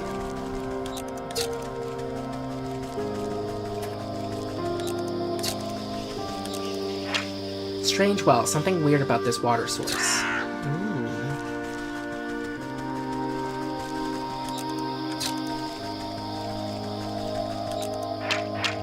Heavy doorway. There's something enticing here among the ruination. Dare to enter? Inventory. Ingredients. Let's make a bunch of these.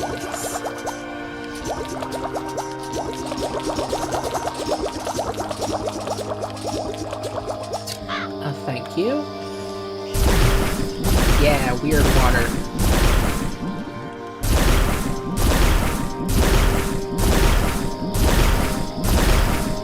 Who knows, having a bunch might come in handy. Okay, let's go.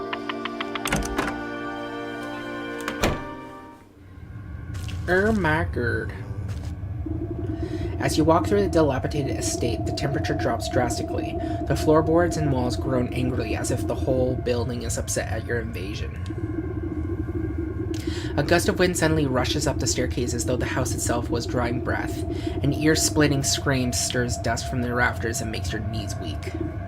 Ah, that's definitely the melodious voice of a banshee. Or I'm a chicken's aunt. You take a step forward, but ghostly skeletal hands rise up through the creaking floorboards. They reach out grasping, and you feel your spirit fade at their frigid touch. You're all lucky I misplaced my specter sickle, or I'd cut you down like weeds. Guess I should report back to the gravekeeper anyway.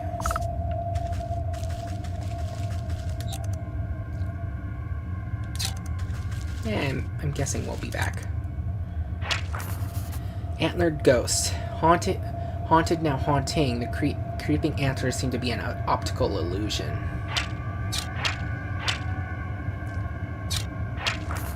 Weeping specter. O ghost, why do you weep? Sobbing with a grief transcending death. Ooh.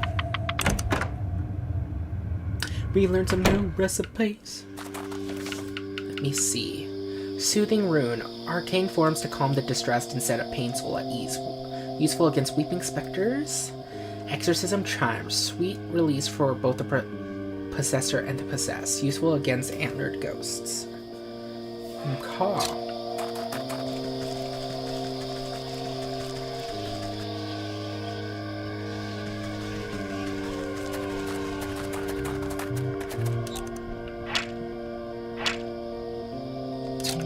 Hey, my dude.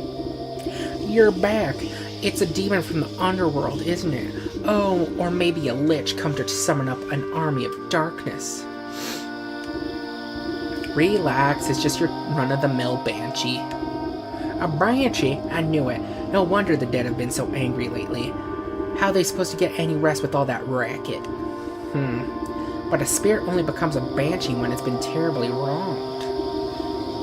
Who used to live in that house? I don't rightly know.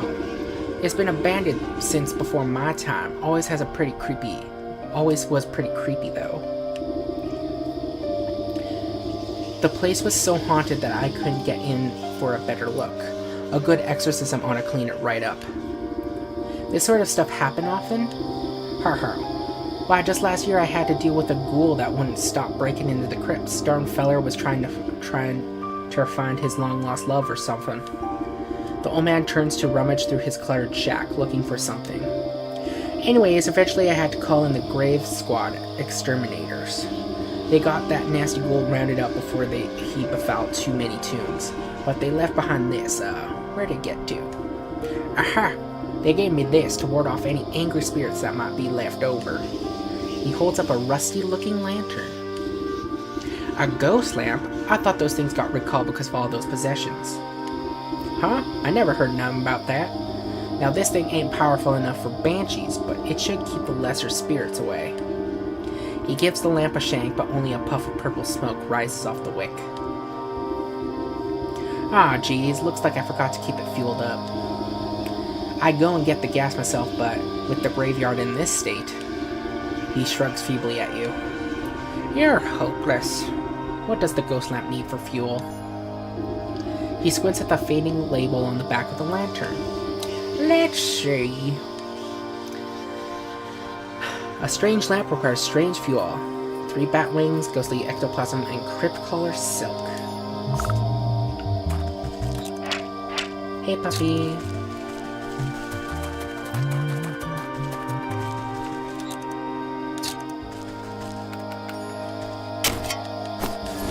Ooh, a bone.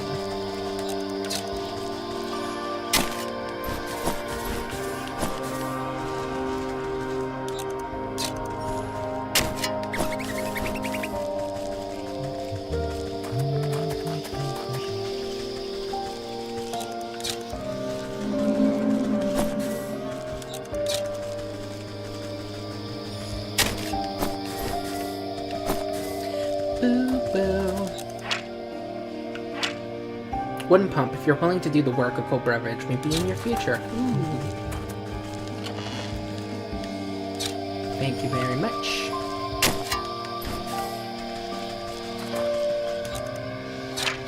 Hanged ghost, distinctly lacking the stillness care except dead. Can I talk to you?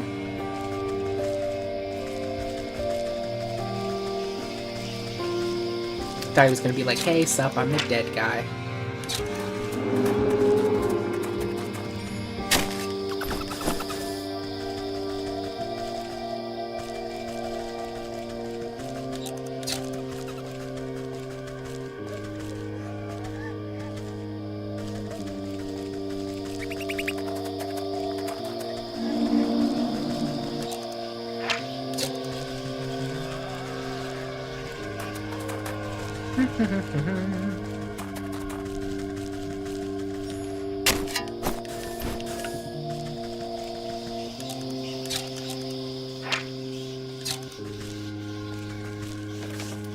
Can I make spirit salts? Where are you?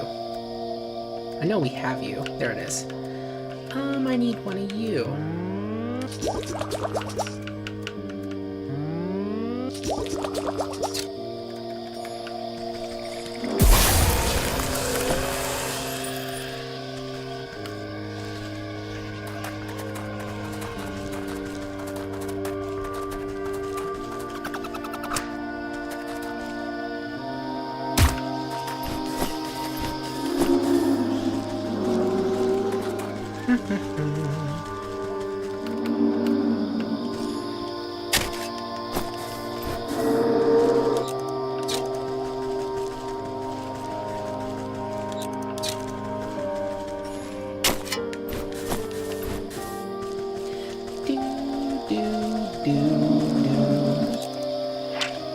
Into the crypt.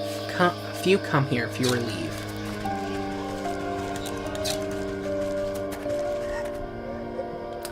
I believe I need another soothing salt. And I need a sleepy time potion. And that's what I'm deciding to call it from now on. The sleepy time potion.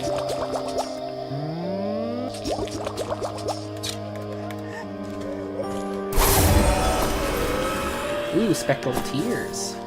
Ooh la la.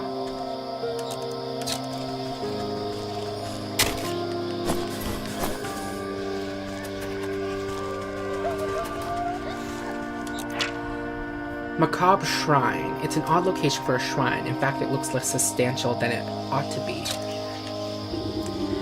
Where one might expect a door to a mausoleum, here instead stands a shrine adorned heavily with skulls, perhaps to deter closer inspection.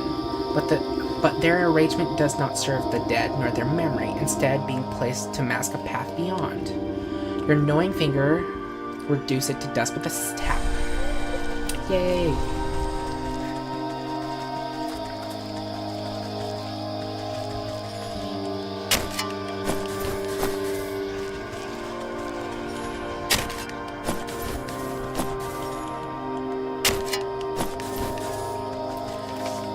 Let's make another spirit salts.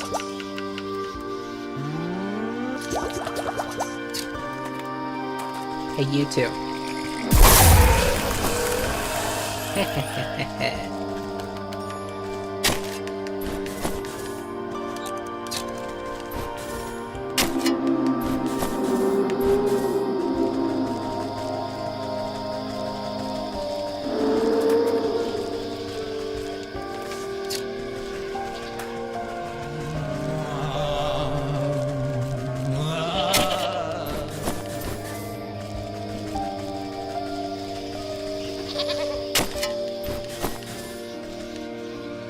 Have you heard the word of the ram? Why are you here?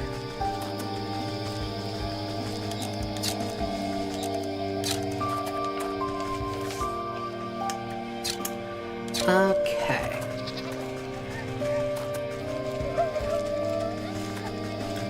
Let's go to the crypt.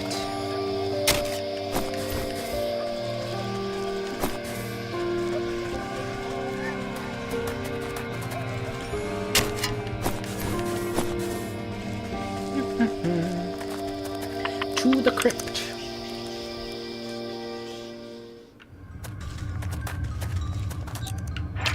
Boar chamber. The strength they had in life will still resonates here. Ooh.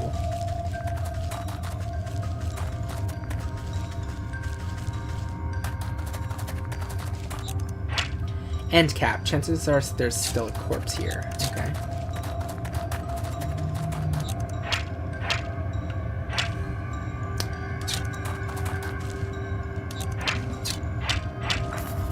Crypt crawler. Hairy, toothy, drools a lot, but absolutely not a dog. Ooh. We can make exactly one.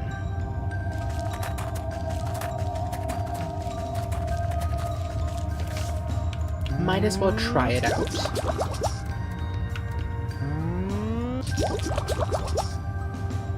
Extremely harmful to spiders and everything else, really, but spiders in particular are used against crypt crawlers. Yeah.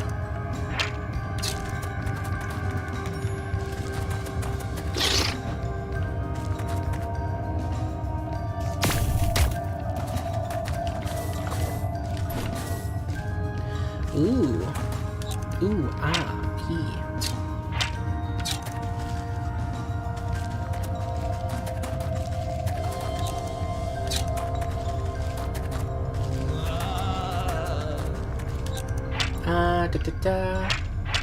Lion room for the most regal over holes.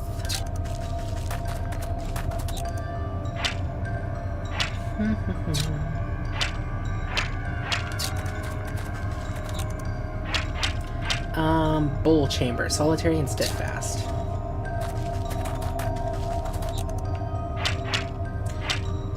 Trunk, a secure box to hold goodies. Stone casket. Can I run past? Please let me. There we go. Yas, queen. Okay. Build it. We know what's in here now. We don't need to continue. Actually, can we make one of these things? No, we cannot. We need bat wings. God damn it.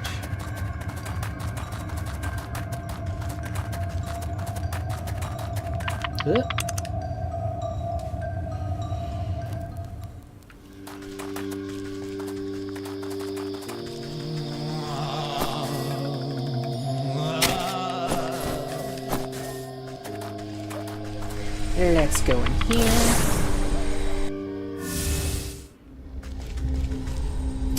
Let's go to the village. And let's visit the market.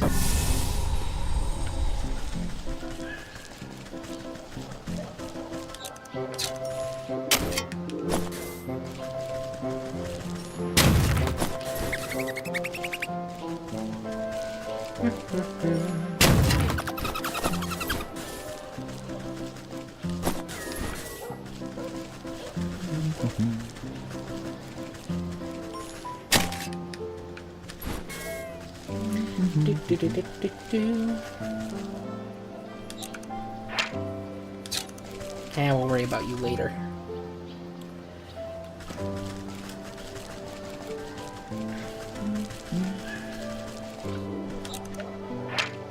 Villager, another villager. Oh my god. Why are you here?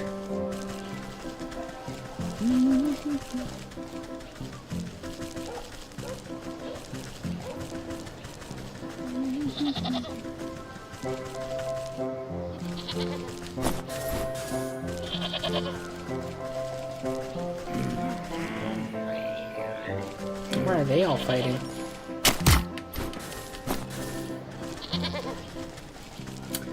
Okay, let me search up this place.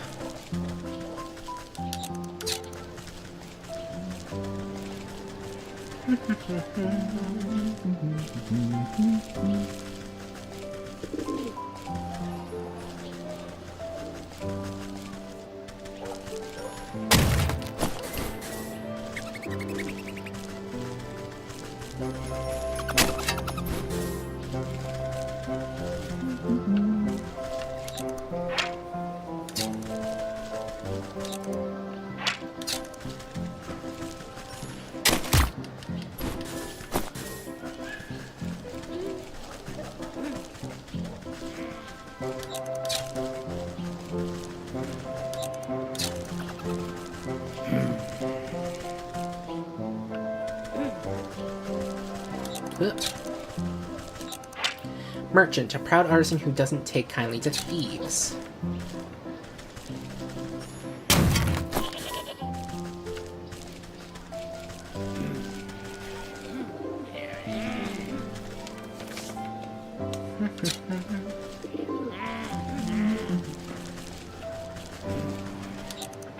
A merchant. And this way to the docks. Okay.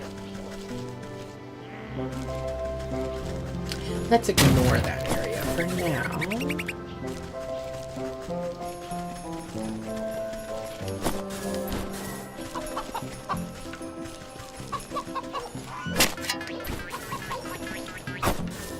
Thank you.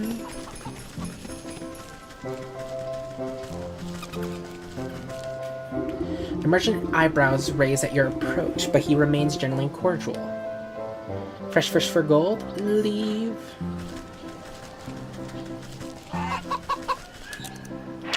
Golden egg, the coveted treasure of the most unpleasant waterfowl.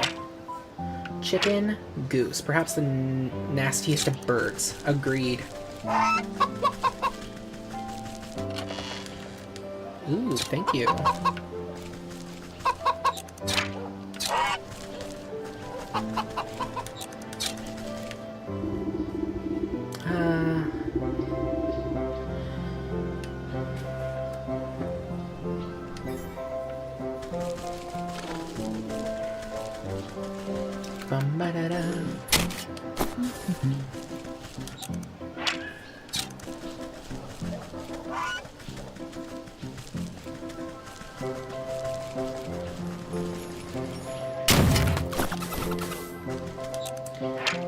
Meat for the table. Pretty evident a butcher shop closed at the moment. Okay.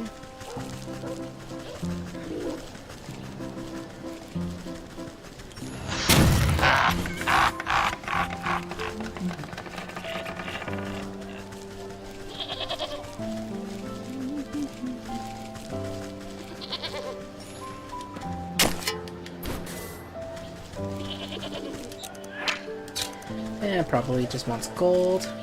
Ram shows us a simpler way. Yeah, a simply boring way. Ugh.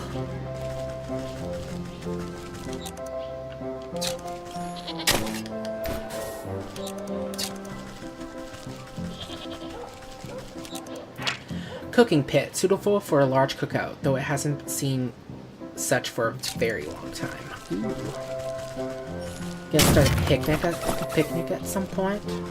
Honestly, don't remember.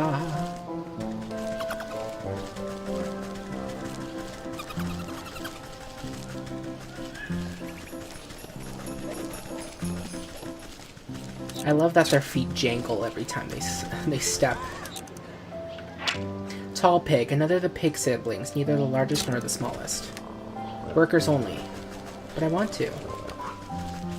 Fine.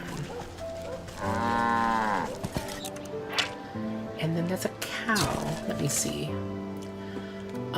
Ingredients. How much milk we got? Let's make 7.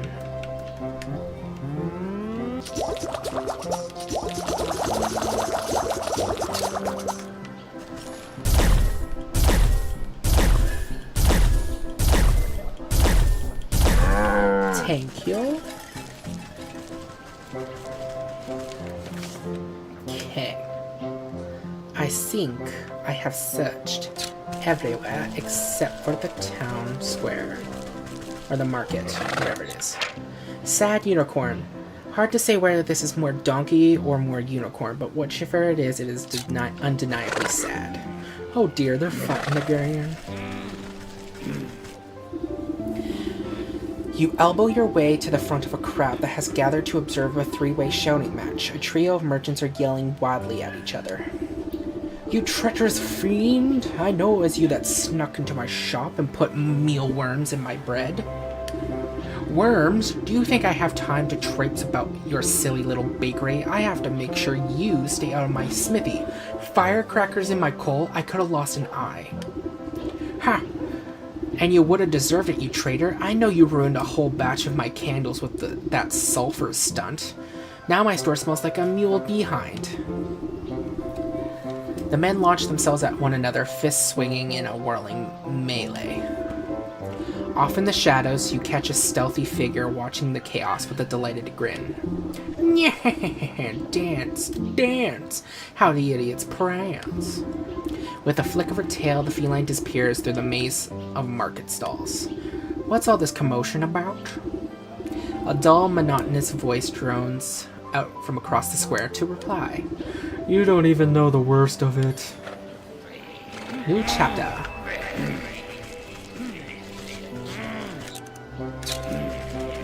The cat.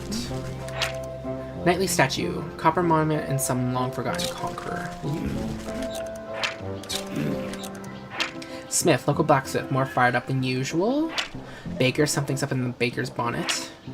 Candler, irked beyond measure with the merchant's colleagues. Oh my god.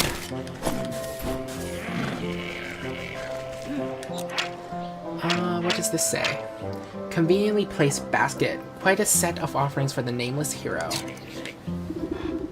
A great offering of produce sits before this effigy, but you glimpse a single telltale marker secreted into one of the baskets. A quick tug and the illusion is dispelled.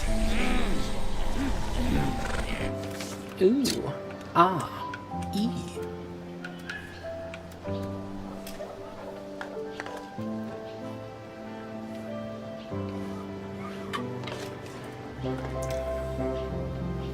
Dun, dun, dun, dun. Okay, what you got? Sad unicorn. Hitched to a post, this tragic creature raises its tear-filled eyes at you. Despite its depressing appearance, you find yourself somehow feeling lighter. What on earth is a rainbow spirit doing in the midst of a market brawl? I thought your kind thrived on love and sunshine and all that kind of sappy drivel.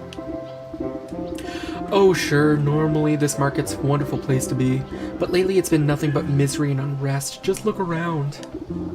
All I see are 3 little brats puffing out their chests and barking like mutts. Surely a hot meal and a good night's rest will cool their heads.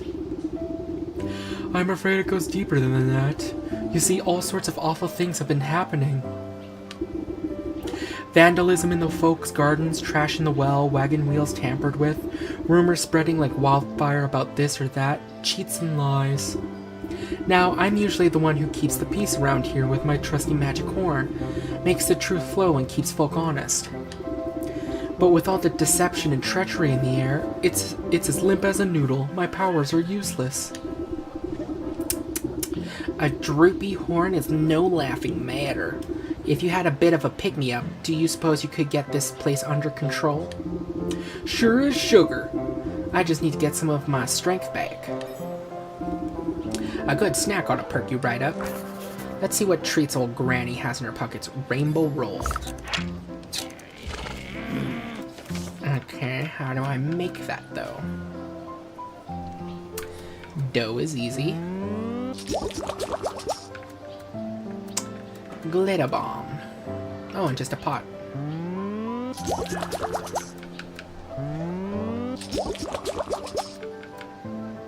A delicious treat, the magic paste sparkles beautifully on one's tongue. Ooh. Hey, my dude.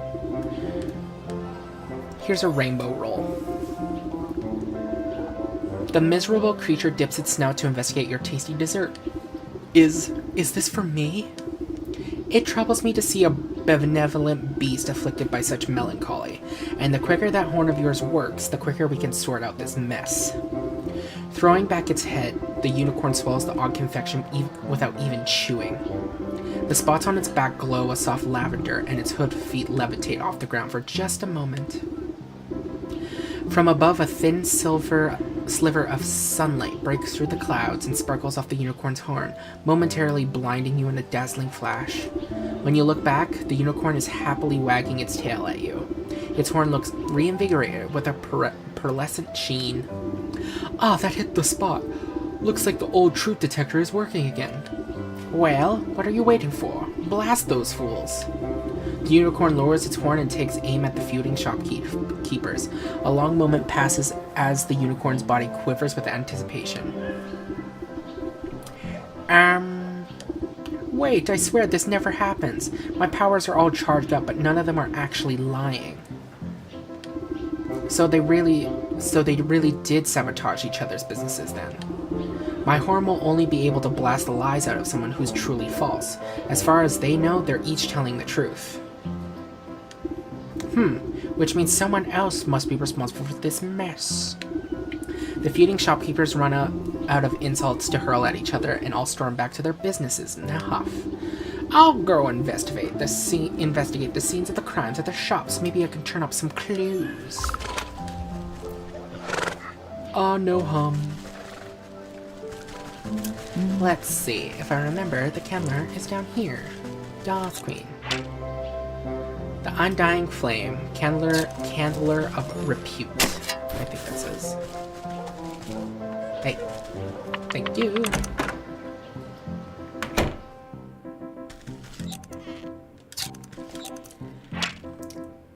Open top barrel. Decent for temporary storage. Blah, blah, blah, blah, blah.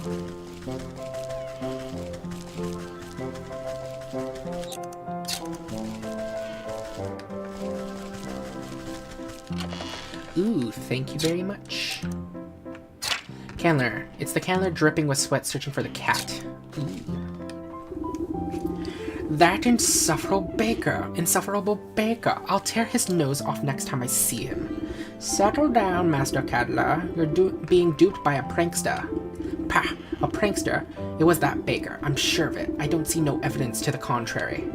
You want evidence? Eh? I bet there's a clue around here that will unveil the real truth. Get Get some evidence or get out. Proof of the crimes. Perfect ordinary supplies. This bag smells suspiciously of sulfur and has a shipping address stamped on it. Pier 3 Imports Dockyards. Wax granules, ready for candle making, but might they hide something within? Candles. Fine set candles wrapped to make fine gifts. Basket, many rags, wax soaked and otherwise. Broom, a very fine broom, but now is not the time for coveting. Tiny cauldron, failing to live up to its potential by being empty. Candler's ledger. Impenetrably technical, detailing far more about wax than a lay person could care about. Okay. A countdown. Let's see the blacksmith.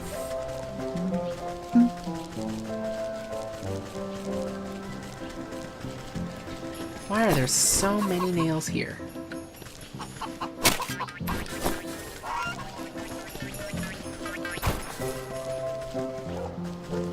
The iron anvil.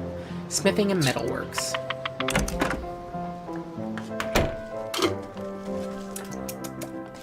Delicioso. I love my coffee.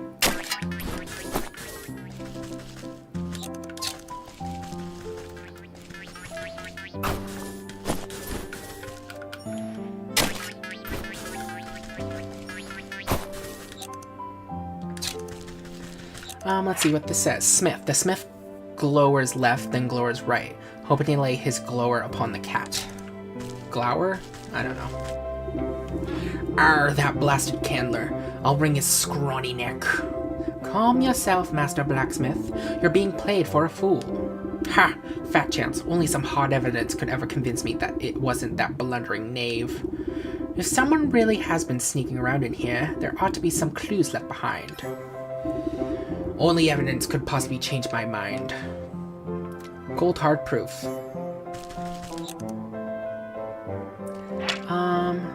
Just an untidy lot for pig iron. Just an empty bucket. Who knows what the sip might use it for. Sharp and tidy, not a thing out of place. Disturbed coal. Someone's been rooting around in here. Found you. Perfectly ordinary supplies. Some fireworks have been hastily shoved into this coal barrel. Attack on the firework reads property of the town watch. If lost, please return to the village gallows.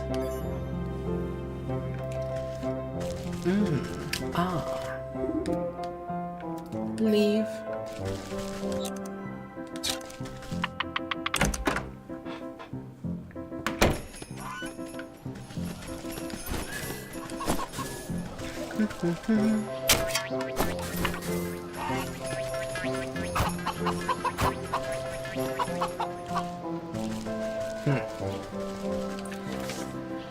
Where, oh where? Up here.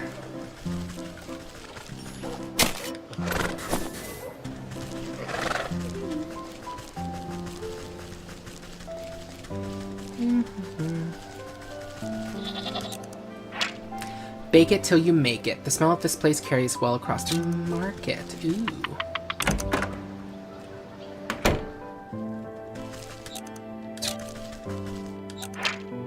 Loaf of bread. Marlowe's who for snacking.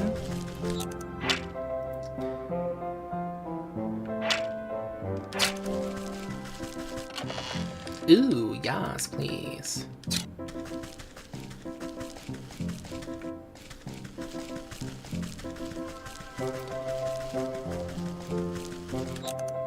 Okay, baker. It's the baker, incensed and on the hunt for the cat. Grr, that oafish blacksmith just grinds my gears. I ought to give him a smack on the brow next time I see him. Master Baker, please settle down. You've been tricked. Ha! I very much doubt that. Only a fool will believe that story without any evidence. Fine. You want evidence? I'll get you some. The true criminal must have left clues around here somewhere. Well, have you got any evidence? Not yet. Well, I already know what it is. This. Conspicuous urn. This strange vase doesn't look like it belongs in the bakery, and there's still some bugs and dirt inside. An inscription on the inside reads, Fairhold Grimes, 17XX, 17XX, hanged under the old grave tree for crimes he never committed.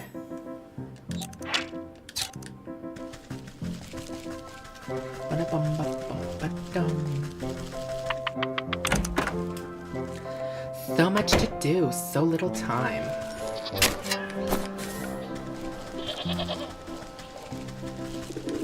The ram shows a simpler way. Let us visit the dock first. Just so we can unlock the location. We can fast travel here wherever we want. Oh my god.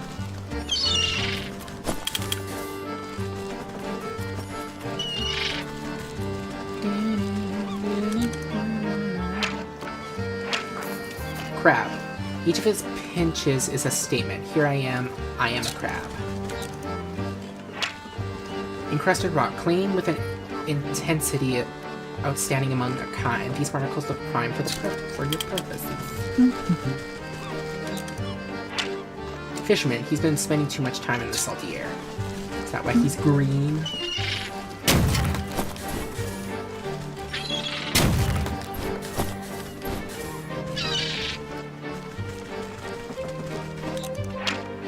Lighthouse door, sealed up tight with the salt crust of ages.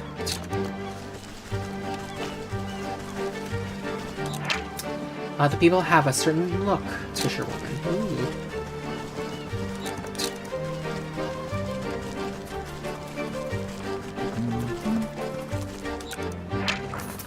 Fishing spot. Likely shallows for an easy catch.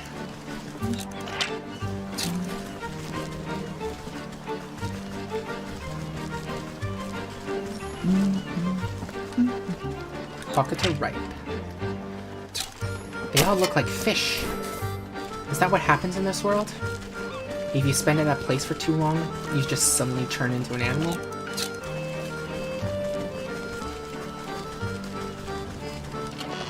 Ooh.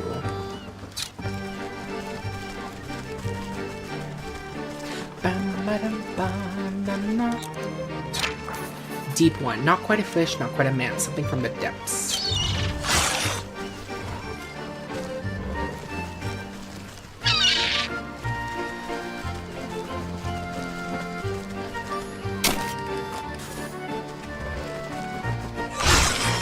Oh my god!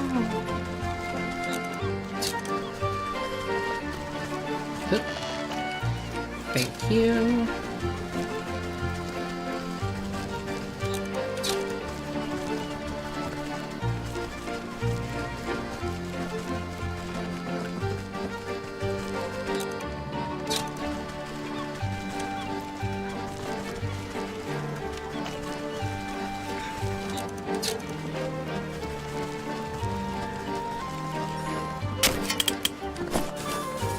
Oh my god, you missed.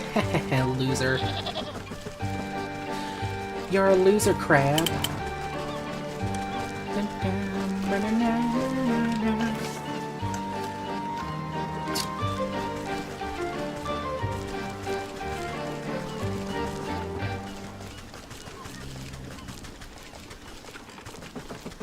Let me see. Peculiar growth. Unusually large and unusually spongy. Suspicious. Barnacle-crusted boulders. To so many passers-by, this seems yet another collection of crusty barnacles, clinging to the surface of a stone until the tide next surges. But you can spot the inconsistencies, the irregularities, within the scattered arrangement. And with a single exacting touch, the illusion falls away. Yes!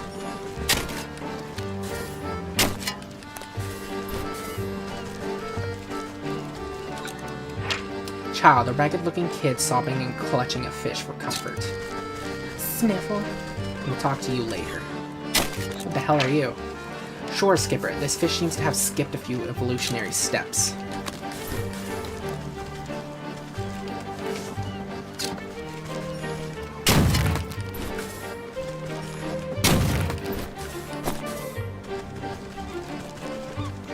Lagoon dinghy? Yeah, no. We'll not head there yet.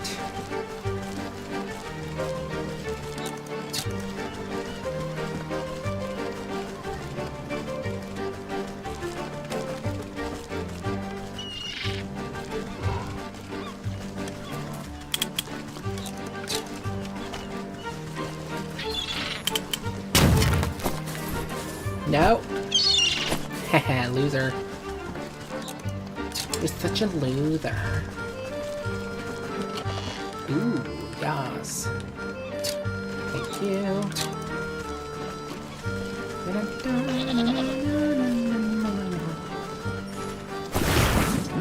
Oh.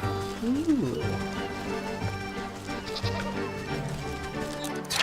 Pelican, hungry but unwilling to take any action to satisfy that.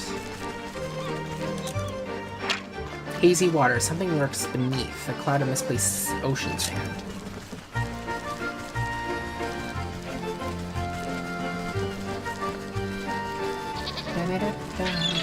Join the flock, follow the ram. No, thank you.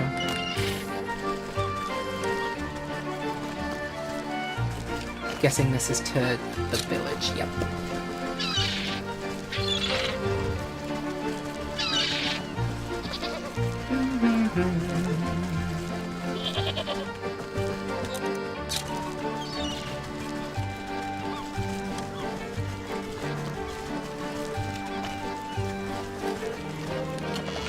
Yes, yes, yes.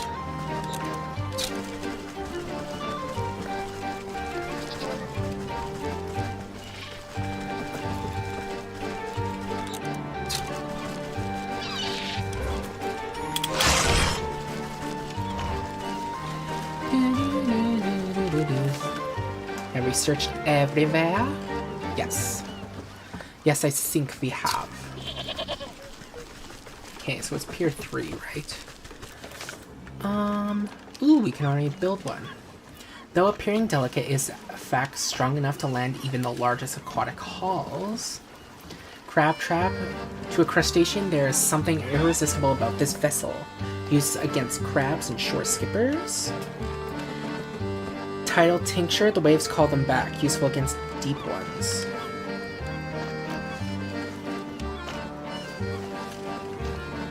Any others we haven't read yet?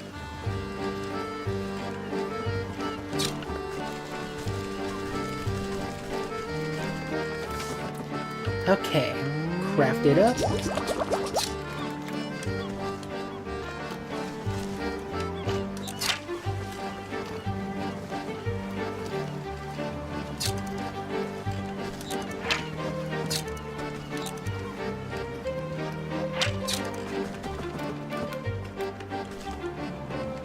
Do I need unveiling powder?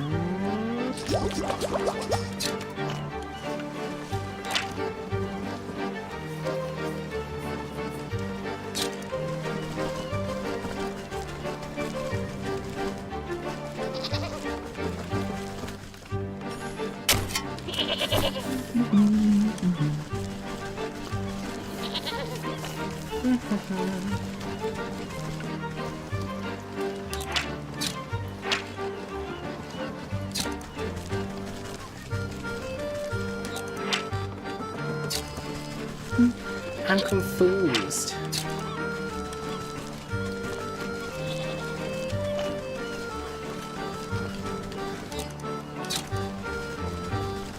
Do you have anything for me?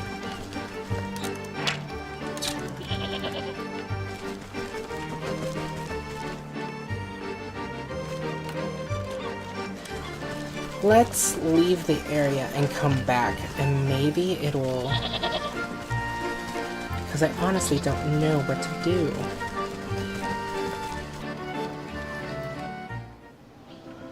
Let's head back. Do do do do do.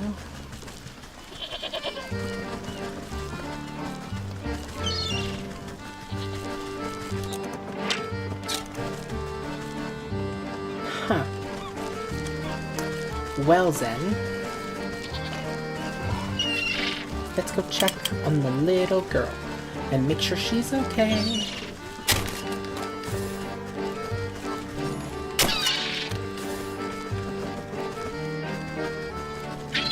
Oh, we can just pass her by.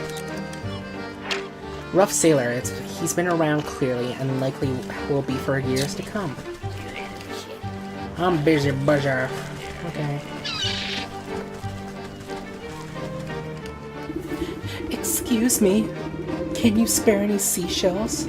I tried along the beach, but everyone else always gets to them before I can. She points along the shoreline where you see scores of fishermen digging in the sand. Every so often, one of them discovers a seashell and rejoices as if it were a gold nugget. Seashells? What's the big deal with seashells? The little girl looks down the docks to a particularly large ship at anchor. See that big boat over there? My dad's the captain. He was supposed to come ashore and tell me all about his adventures on the high seas like he always does, but he hasn't come out since they docked. So I tried to go and see him, but there's a grouchy sailor who says I can't go inside the boat unless I got seashells. So I tried to find some, but now everyone else is trying to find them too. There's not enough left for me. Sounds fishy, alright. You stay here, little one. Let me have a chat with this sailor and get to the bottom of this. Really? Oh, I bet he'll listen to a grown-up like you. I promise I won't move a muscle. New chapter. The fish. Let me open this.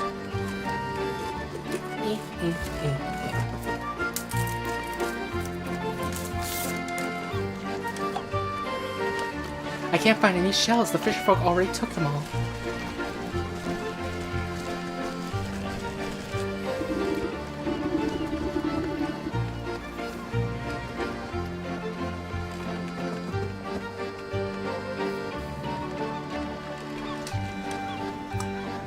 Rough sailor.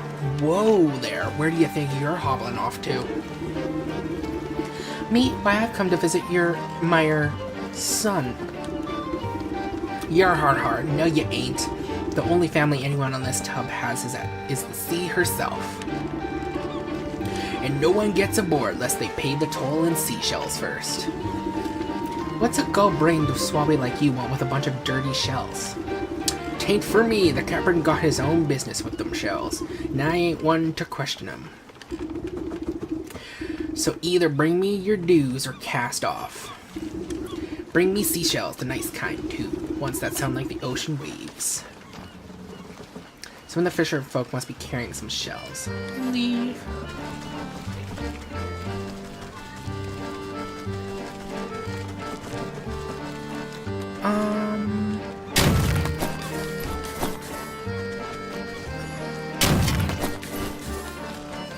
Let me see if... I just want to see if maybe we catch one of the fish skipper things, then maybe something happens, I don't know. No, we just get skipper scales.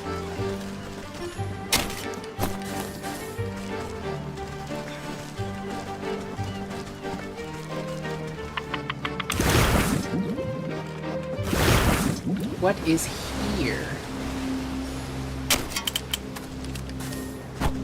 Haha, miss me.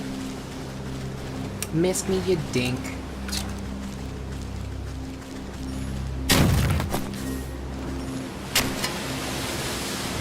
Let me see. Menacing totem, standing guard over a conspicuous circle of shells.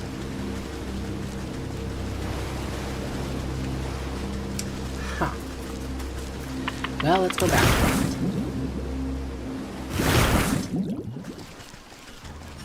Hey, skipper.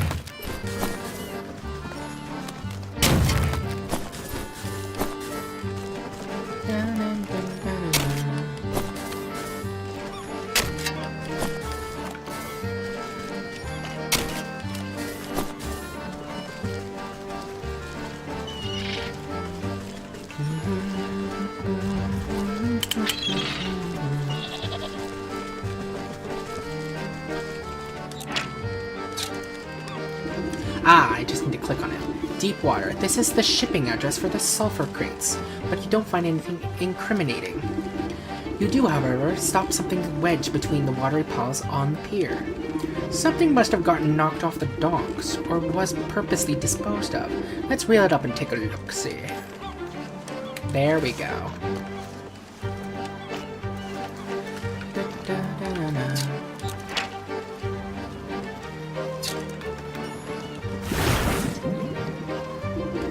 You fish out an empty sulfur tin with the wad of wet paper stuffed inside. Though the ink is runny, you can still make out the looping handwriting. Cat. Another brilliant strategy by the world's most brilliant strategist. That's me, the cat. If you're reading this, then be sure to write my name down in the history books. This sulfur smells so rotten, it will put those candlesticks the candler makes right in the trash. He'll think the baker did it when I dust the shop with flour. Well then, this is the proof the candler is looking for. The cat's confession. Take it.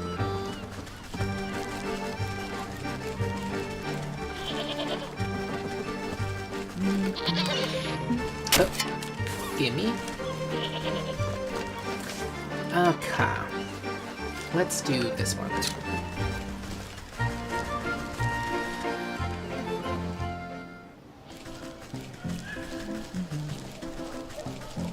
I need a shiny lure. Thank you. Hey, you. Go for this.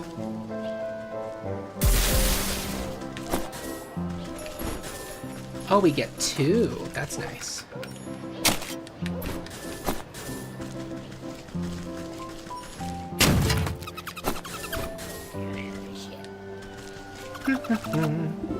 You peer through the slatted planks on the town gallows. It doesn't look like it's seen much use recently. The space underneath it is stuffed with evidence storage and parade decorations, including a box of dusty fireworks. An errant note catches your eye, but you can't quite fit your hand through the wooden planks. Drat, I'll need something thin and grabby. Quick, tidy, considerably. Or quite tidy. Oh my god. I can't read.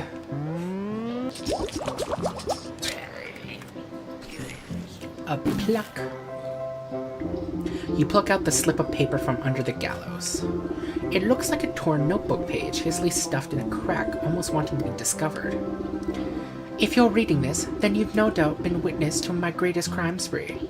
I, the cat, will be remembered throughout history as the greatest underground mastermind. The town flatfoots will never notice a couple parade fireworks missing, and that blacksmith buffoon will lose more than a few chest hairs. How arrogant. This proof ought to convince the blacksmith of the cat's involvement. The cat's confession, take it.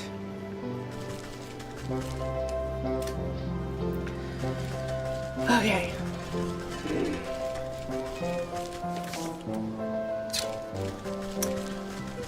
Do.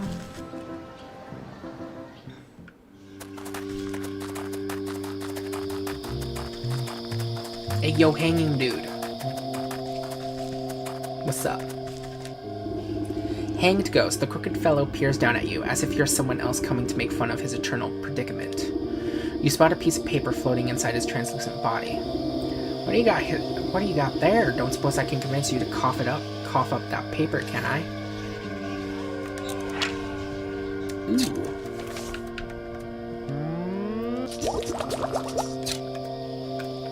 Answers. You sprinkle the exorcising salts onto the ghost. He sputters and sneezes up the paper suspended inside his head before going back to swing as if nothing had happened. Looks like a page of someone's diary.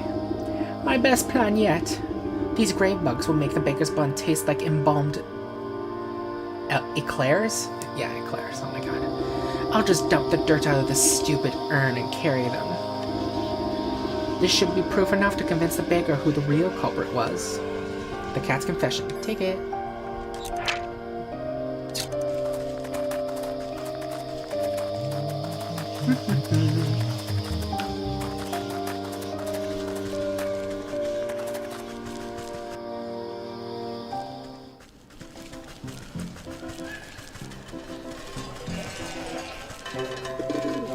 Bum bum bum ba da dum dum dum dum. Boop. Gimme, gimme. Gimme, gimme.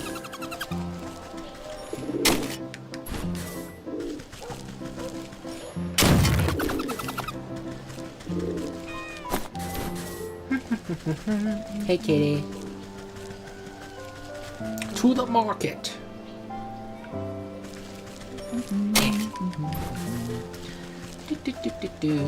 Let me see. Hey, my dude. We got the proof. Well, haven't got any evidence yet. Proof of the crimes. Cat confession. The baker's brow arches in anger as he reads the cat's confession. That unrefined little urchin. How dare she tamper with my buns like that? You'll forgive the blacksmith then? Huh? Well, sure. Doesn't look like he was involved in this at all. Splendid. If you three can get along long enough, we can bring the real culprit to justice. Just let me at that furry fiend. Oh, we will. We will.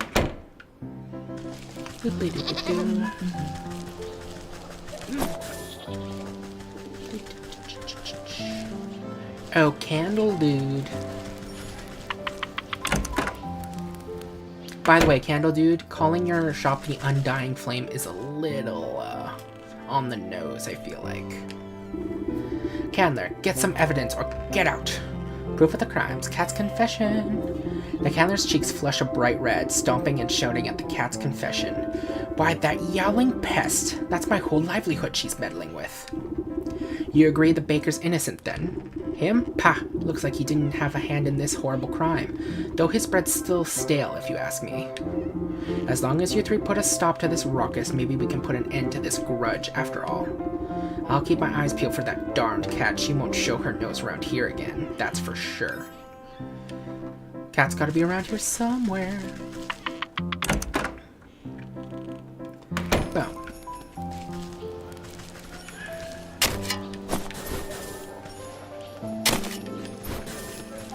Boop-a-doop-doo.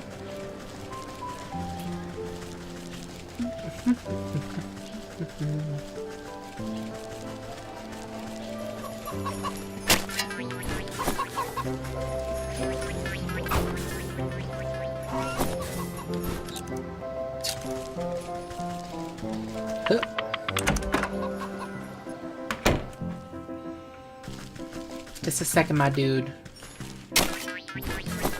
I want these because I need them to make pots. Thank you. Okay, my dude, I got your evidence. Only evidence could possibly change my mind. Cold, hard proof. Cat's confession. The man's beady eyes go wide with anger as he reads through the paper. Why, that no-good cat. The whole market could have gone up in a big ball of fire. I take it you'll let the Candler off with the hook? Sure. Looks like he wasn't involved in this plot, though I still don't care for his candles much. Excellent. Maybe with you three at peace, we can get to the bottom of this. Now that these three fellows have cooled down a bit, I better have a chat with that plump purple pony to figure out the best way to confront this swindler. Where's that cat?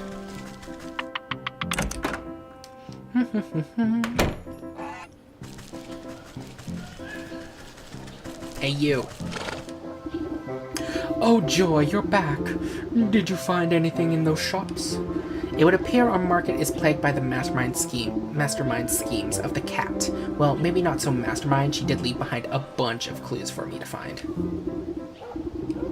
As though summoned, a furry-shaped summer assaults onto a nearby rooftop with a flourish. I see you're a fan of my genius accomplishments. Well, you're in luck. Soon I'll have this whole village at my mercy. Quickly, your magic horn. The unicorn shuffles its stumpy legs to get a better shot at the monologuing feline. With a flick of her tail, the cat disappears, leaving only her voice cackling in the air.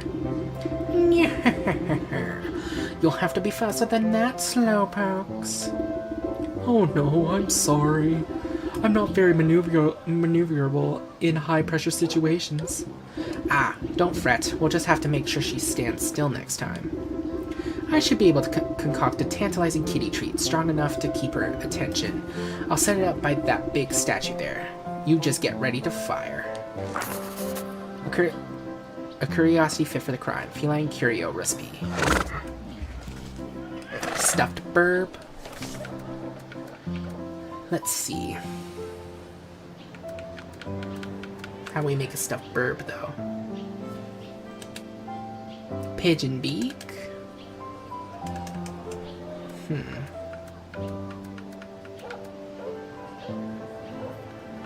We can already make this. So let's do that. We also need spice. And everything nice. Now we just need this.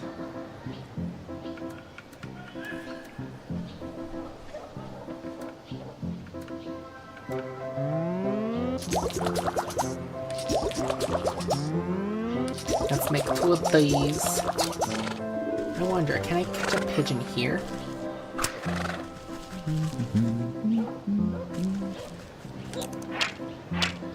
Hell yeah, we can.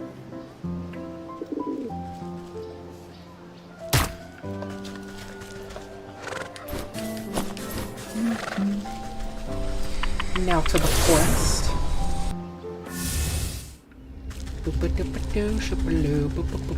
Wrong way. To the forest immediately gets lost.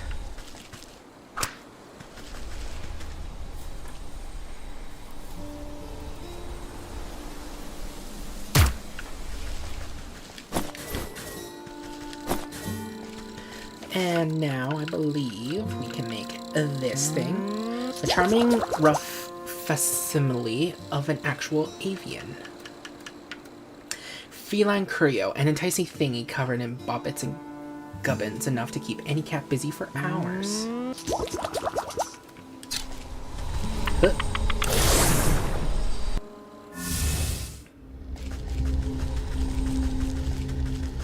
To the market.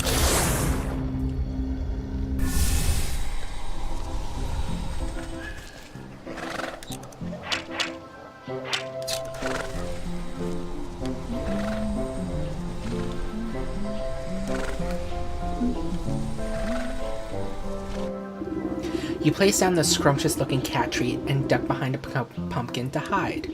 Within moments, you hear the telltale laughter of the cat over the market stalls. Nyahaha, that's the best you can do? What do you take me for, a basic alley cat? You'll need more than a lump of garbage to catch me.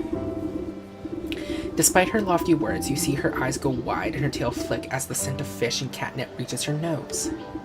Why, I'm the most sophisticated criminal underlord this world has ever... Say, what is that, tuna?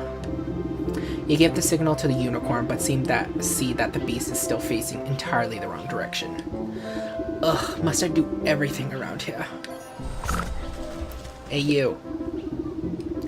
You slap the unicorn on its haunches, jolting it out of a daydream. What? Oh, right, the cat. The beast carefully takes aim, making sure to account for drag and wind speed direction. All right, I've got her this time. By the light of the truth, I banish all the lies from thee. A brilliant spark of rainbow light emits from the unicorn's horn and streaks towards the preoccupied cat. When the colorful smoke clears, you can't see hide nor hair of the cat. Only a smoldering pair of fancy leather boots remain near the statue. Wow, for a moment there, I thought all that talk about your magic horn was pure hogwash. I mean, usually it doesn't have such an explosive effect. I only meant to expel the lies from her, but... I guess she was all lies? Didn't have a truthful bone in her body? Well, whatever the reason, I suppose she won't be blighting your market any longer. Yes, that's right. I can't wait for life to get back to normal. Thank you for all your help. You glance at one of the cat's boots slumped over on its side. I better go gather her up. Cat skin boots, the impeccable fashion sense of a scoundrel. The cat. Collect the soul of cat in the market. Achievement unlocked. You can pick up the smoking boots of the cat. A rainbow hue radiates off the leather. They smell strongly of feet and candy. The soul of the cat. Though you suspect she may have 8 more lives left. Oh my god. The cat. Complete. Feline Creo.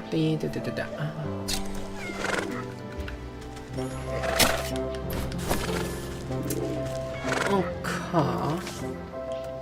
Which one to do next?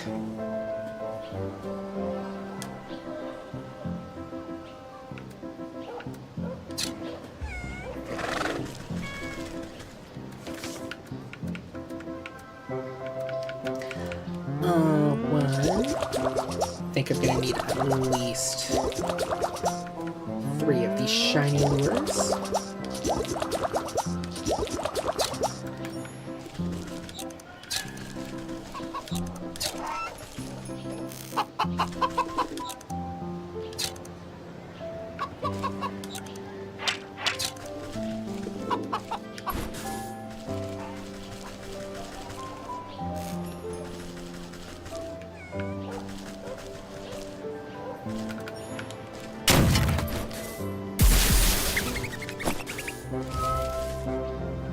Ooh, elf shoes.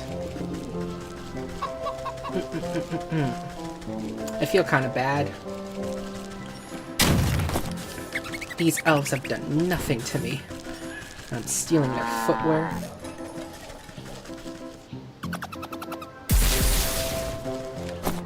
Thank you.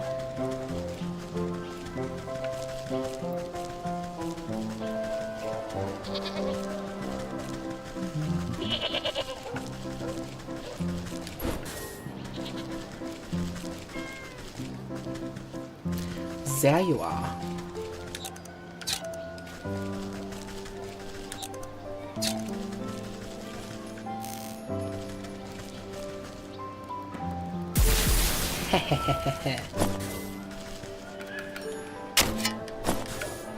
Okay.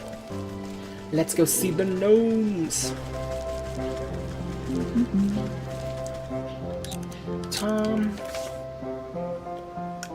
Is there a way out of here? Oh, okay. Oh well, I guess we'll just teleport there. Let's see, the gnomes are in the field.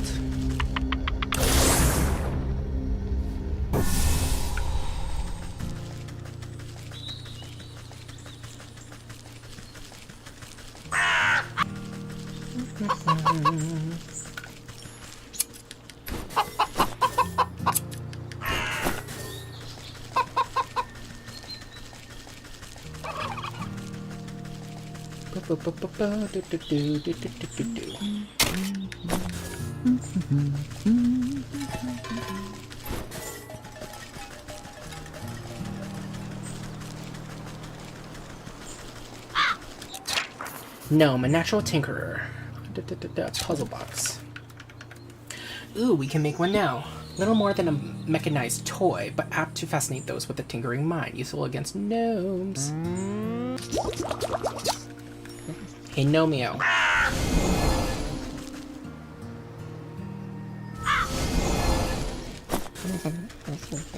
Boop-a-doop-a-doo.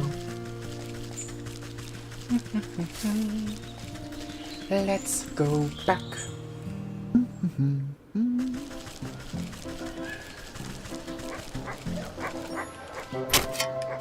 Poor puppy's still freaking out.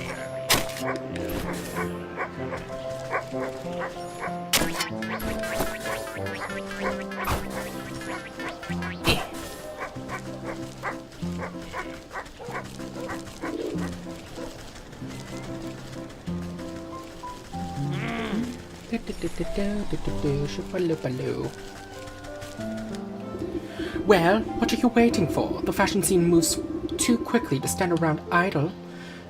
You look over your preparations. Elf shoes. You set the tiny footwear aside. Well, what are you waiting for? Sewing kit. You tuck the sewing kit in a safe nook nearby. And gnome hat. You set the little gnome hat nearby.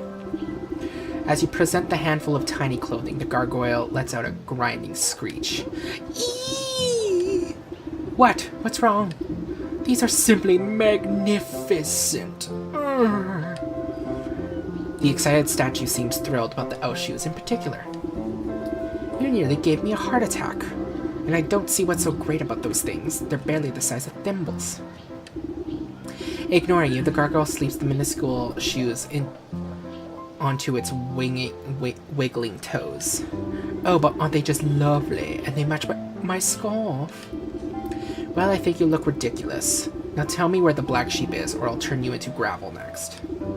No need to wrinkle up your rags. I carried her out to a secret grove in the woods to hide from the ram. Even managed to save some of her sock as well. Since you've shown yourself to be no friend to the ram, I guess I could fly you out there too. The gargoyle flexes the heavy stone wings on its back. The stocky statue doesn't seem capable of flight, but you've seen stranger things. Let's go! Back to the village. Out the way you came in, clutched by shoe-clad toes. The black sheep, channeling jitters into an incredibly speed of knitting. Spinning wheel, turning wood into yarn may not be actual magic, but sometimes it seems like it could be. Black sheep. Ah! Stay away. Stay back, I mean. The ram sent you to finish me off, didn't he? Oh, crackers, and you can trust that gargoyle to keep a secret? Calm down. I didn't come to fleece you. In fact, I came to see why that miserable tyrant tried to run you out of town. You glance around at the rescued rolls of patterned fabrics and balls of colored yarn. All because of this lovely textile work. I never meant to cause trouble. I just wanted to make beautiful clothing, but the ram saw my work as some affront to his great vision. He wants all us sheep to dress the same, think the same, be the same, but I don't understand. Why can't we be different? The loudest voice is seldom the wisest. True. True. You go, girl. Tears well up in the sheep's wide-set eyes. They burned down my wool shop and tried to kidnap me. I only barely got away.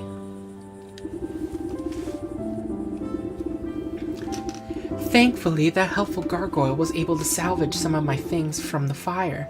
At a time like this, knitting clothes is the only thing I can do to calm my nerves.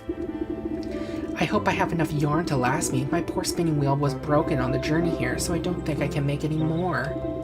A shame. I too am a weaver of sorts. Your wheel can't possibly be beyond repair. Could I take a look at it? If you think it would help, be my guest. You really think you can put it back together? Spinning wheel. Oh my god. Bless me. I'm so sorry. I can whip up a spell to restore in no time.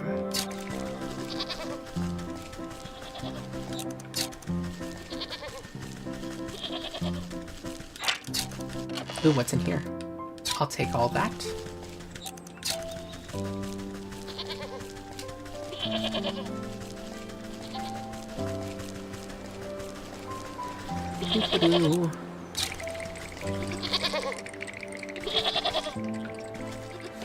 Let me see. No! You need one of these. Ugh. Fine.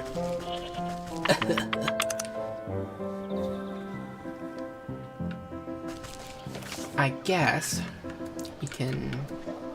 No, we need to head to the swamp first. God damn it. Ay. Ay, ay, ay. To the swamp.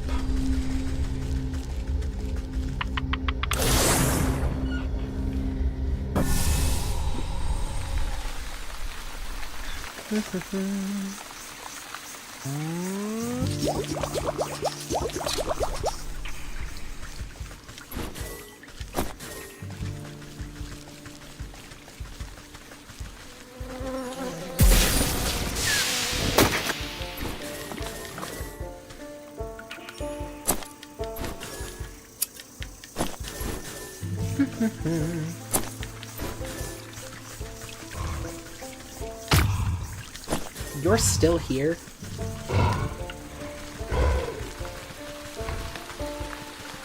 Hey you, come over here.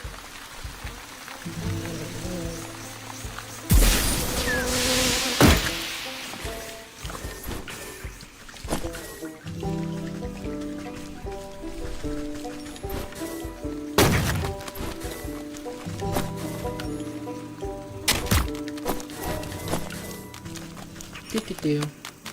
Yay! Get back here. You get back here. There we go. Right, we need to make this thingamaboober. And we need one of these.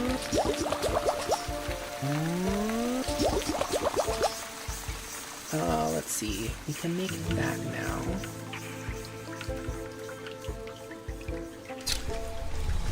Okay, let's go. Now to the fields to get the pumpkin jack.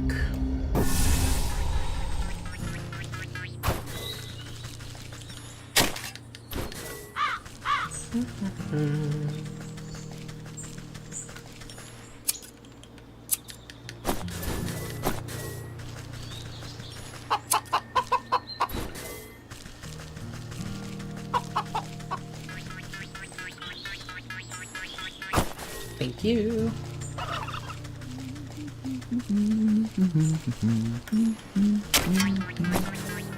You come back here. There we go. Hey, you.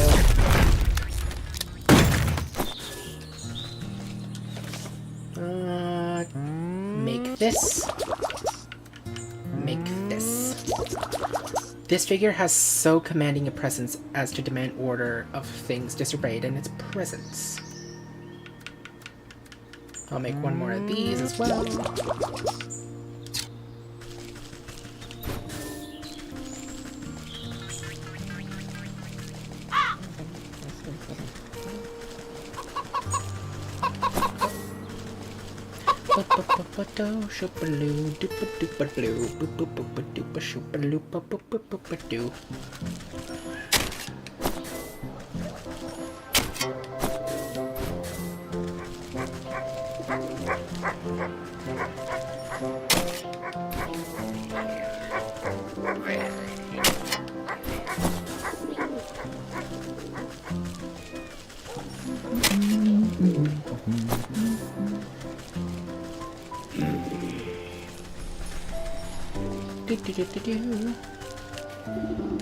Oh, hi! Did you need a lift to the secret grove? Let's go. Restore. As good as new. A few splints and some elbow grease and she's all ready to go. Wow, really? Thank you so much. What can I ever do to repay you? I think together we should repay that stinking ram for causing this mess in the first place. I have an idea to knit him a cardigan he won't soon forget. Why, a special gift? That's a lovely idea. But it will need a personal touch. Some will collect it from those dim-witted followers of his should do the trick. The ram guards his flock like an ogre. You won't be able to get a single hair off them with him watching. That is a problem. Oh, unless you find his missionaries. Sometimes the ram sends out loyal sheep to spread the word. Why, I bet if anyone could find them, it's you. You found me, after all. He spelt his gibberish to the corners of the world. Where are these missionaries? Nearer than you think. They usually travel to the docks, the graveyard, and the market. A shame they won't have the ram's protection. I've got plenty of fleas here, but if you have something special in mind, just put it by the spinning wheel. Ordinary wool won't do the trick. This needs something more unique. Crypt crawler silk? Sure. Crypt crawlers walk the line between the mundane and the supernatural, and their silk holds the key to that boundary. Leaf.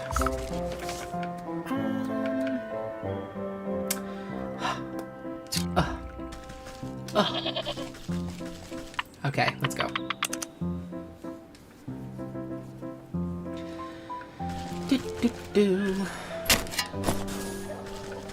Okay.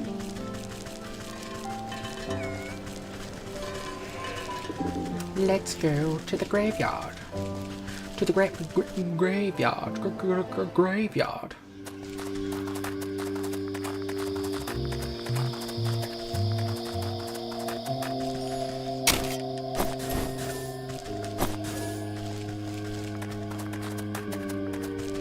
I remember where this sheep is. There you are.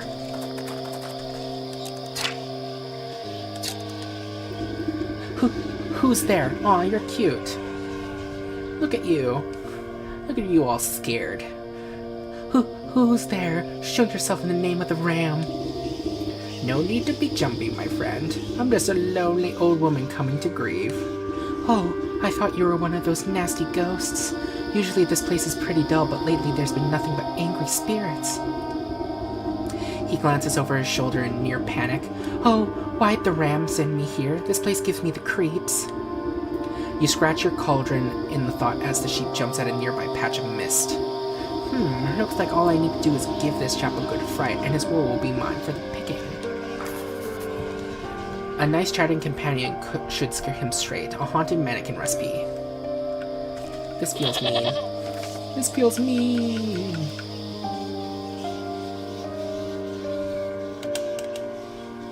Ghostly ectoplasm. Oh my goodness. Let's get some bat wings. We'll also need a thingamaboob of this. And one of these. Okay. Boop. Boop.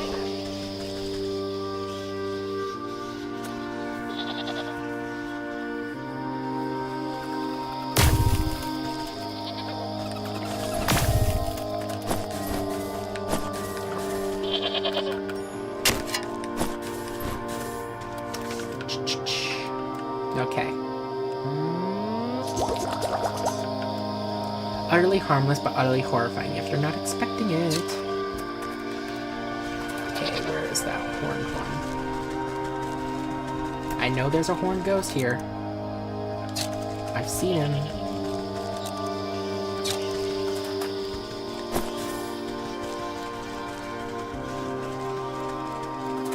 Hey, you.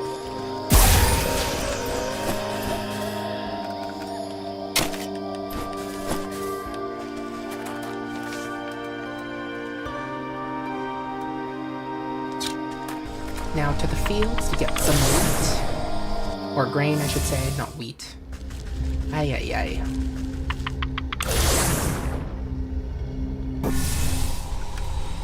Do, do, do, do, do.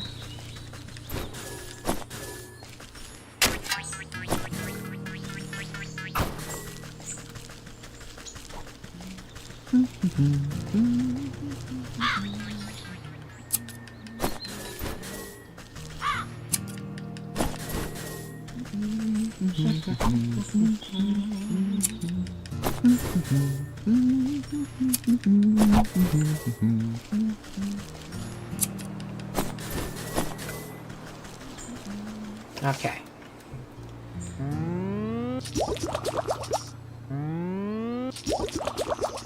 There we go.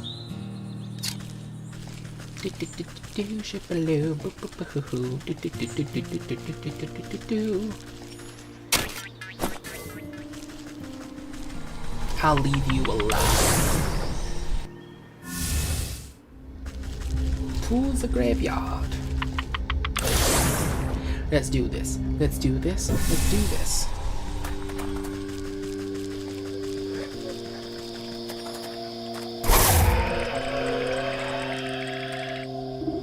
The skittish sheep nearly jumps out of his pelt in horror. Aye! Now's my chance to shear his wool before he comes back to his senses. You quickly snip a handful of wool from his quaking body. Forget this. I don't care how angry the ram gets. I'm going back to the flock. Thank you.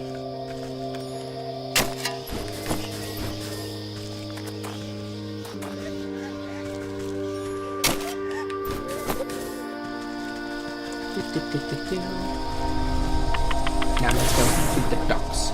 Ducks.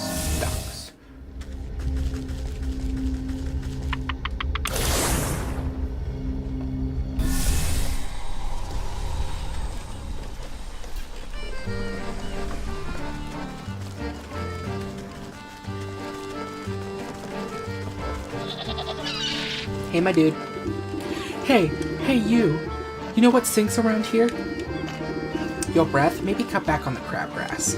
Har har, very funny. I'm talking about all these mismatched folk.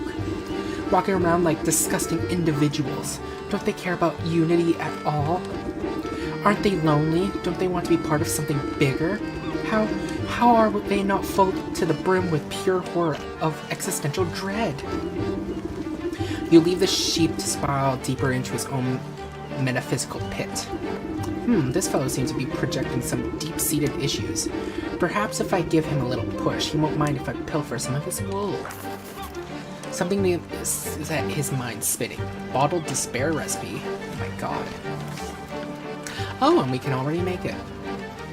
A torrent of tears and a whirlwind of wailing, now contained in this easily totable form. Hey, guess what?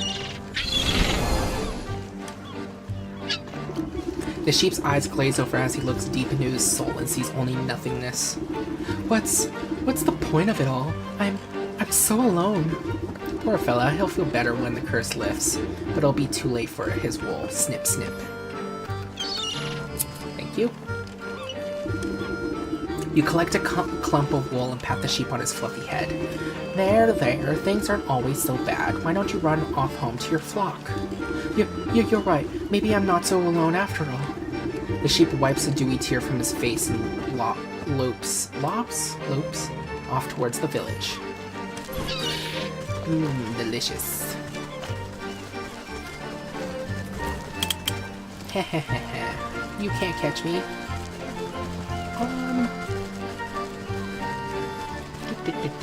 Let's just walk up here so we can go to the market.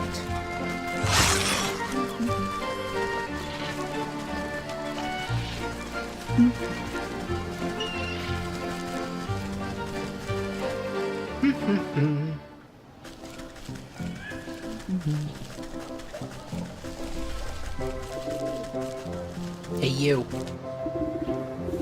Excuse me, madam. Have you heard about the ram, the one true leader? Oh, truly, I don't have time for this. Just look at all these clothing stalls around us. It's revolting. So many patterns. They make my eyes water with rage.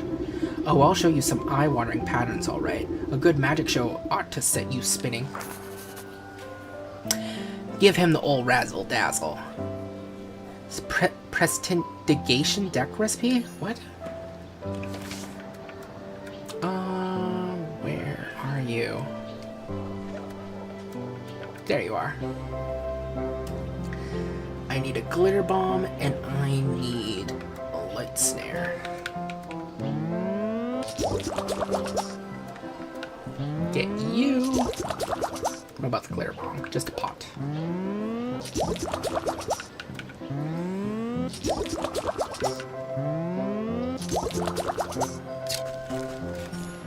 Razzle dazzle.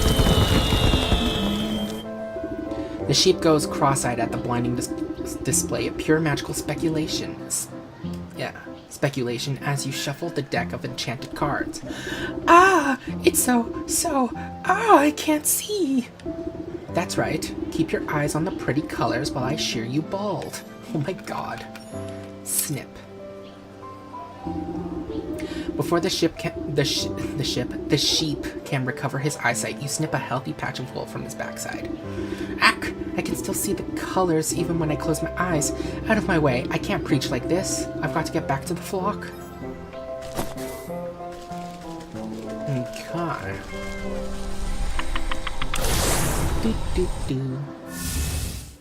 Now let's go to the forest.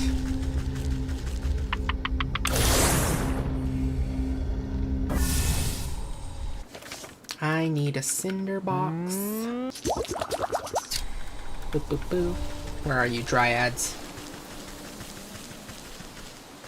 There you are.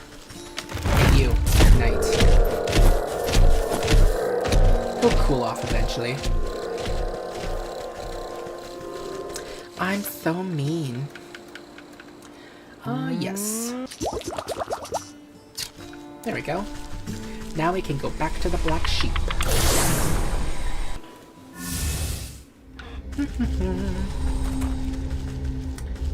Let's this one, right? Yeah.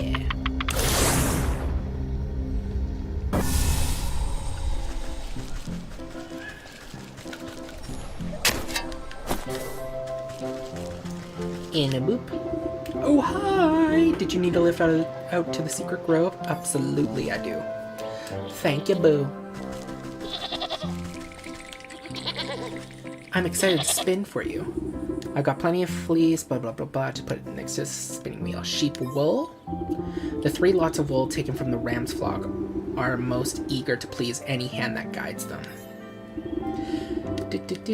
And metamorphosis elixir. A metamorphosis elixir will really make these garments pop.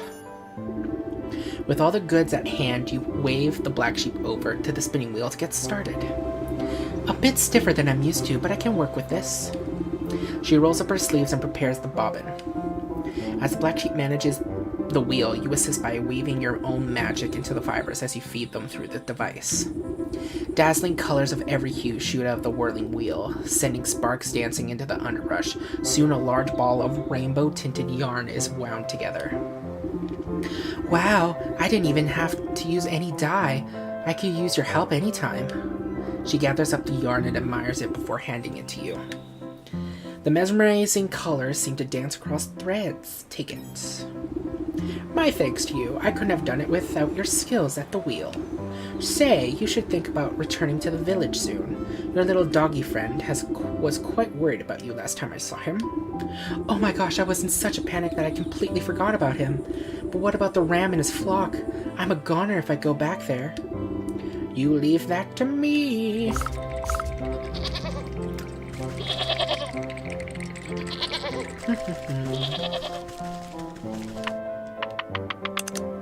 Bow, bow, bow. Oh, ramekins.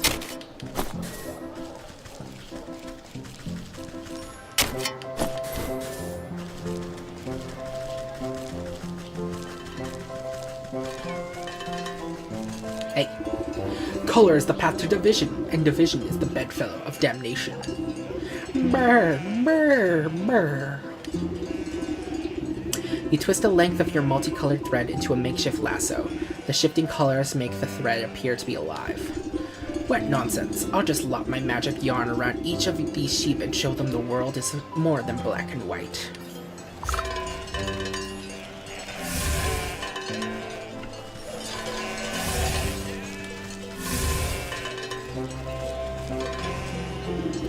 Stopping in the middle of his sermon, the ram notices that his flock is no longer paying attention to him. The flock turns away from the ram's ravings. Oh my god, oh my goodness, it's beautiful. Fully enraptured by the colorful thread. Hey, what are you fools doing? This is the black sheep's work? Wow, we just assumed it was ugly because the ram said so. No, you idiots, it's wrong. Have you forgotten everything I've taught you? Haha, look at all these wild colors. I've never knew wool could be so neat. Stop looking at the colors. Amongst the commotion, the voice of the black sheep pipes up. Oh, thank you. I'm so glad that you all appreciate my handiwork. Are you kidding? This is the most amazing wool we've ever seen. Where can we get some more? Stop! Listen to me! Oh wow, look at all these customers. We need to get that shop of yours up and running again. You're right. Oh my. This is all so overwhelming. Looks like it's time to roll up my sleeves and get back to work. Does that mean you'll reopen your wool shop? We'll help fix it up again if it means we can get more of this fantabulous colors. The ram swings his bronze bell harder and harder, desperately trying to be heard over the joyful celebrations of his flock.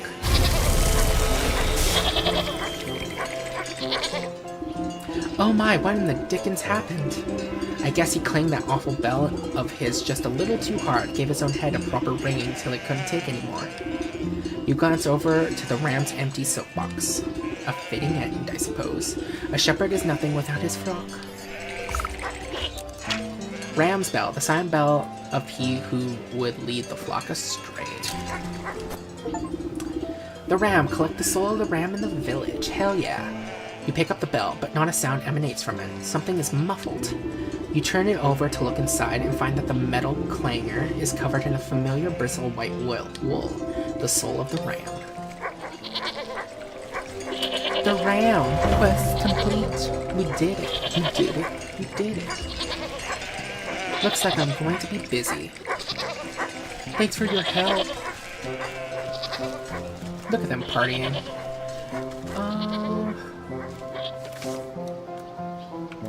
Which one should we do next? Which one should we do next?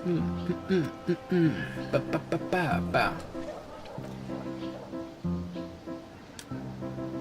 I'm thinking let's do the rat. Crypt collars. We need more of these. And we need Eye of Newt for that.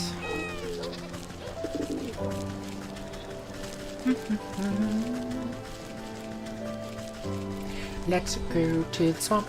Let's go to the swamp. Do do do do do, shoop-a-loo, hoppa-hoppa-hoo.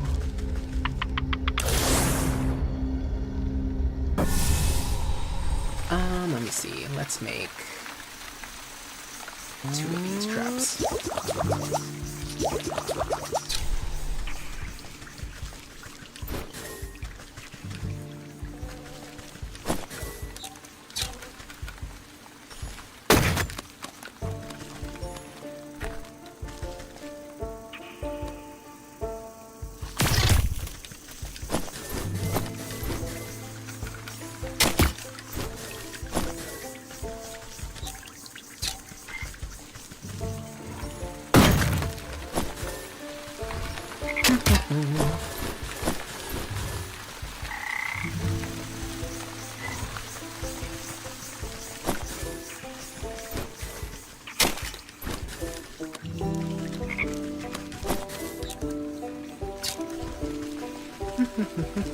I want one more Eye of Newt.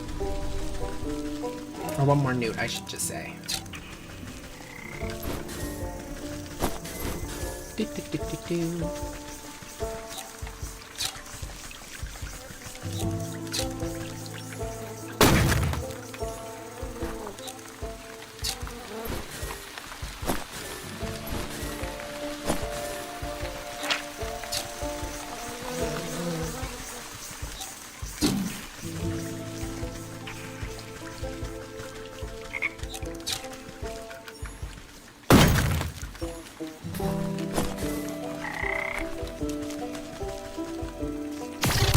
Yes.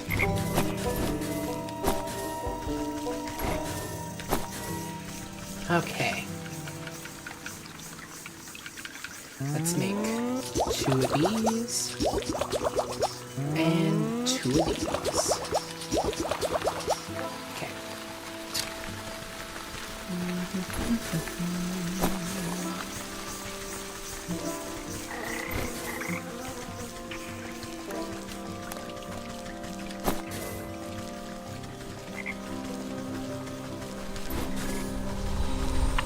Boom, boom. Shabba boom, boom, da doom, boom, boom, boom, boom, boom, boom. To the graveyard.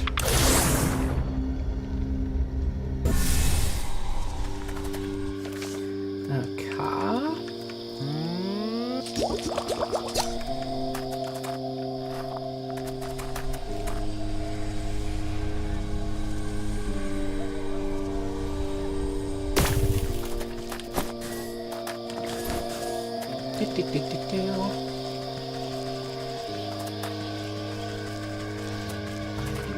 Hey you. He squints at the fading label on the back. Let's see. Bat wings? The webbed wings will still flap on their own accord. That's creepy. Ghostly ectoplasm. The phantom goo feels as if it's attempting to pull you down beneath the soil. Let's leave for now.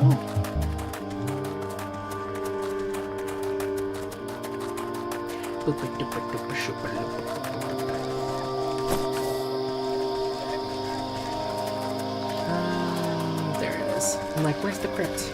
I can't find it. Oh god.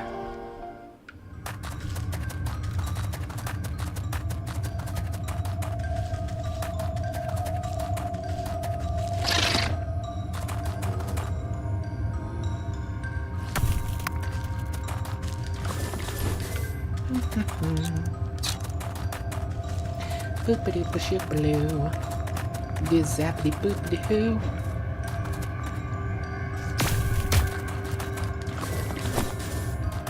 Yes. Yes. Now let's leave this place. Forever.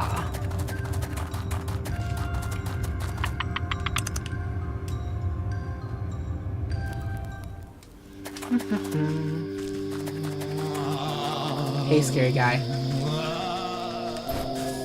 Or girl. I don't really know. It's not me to judge or to say.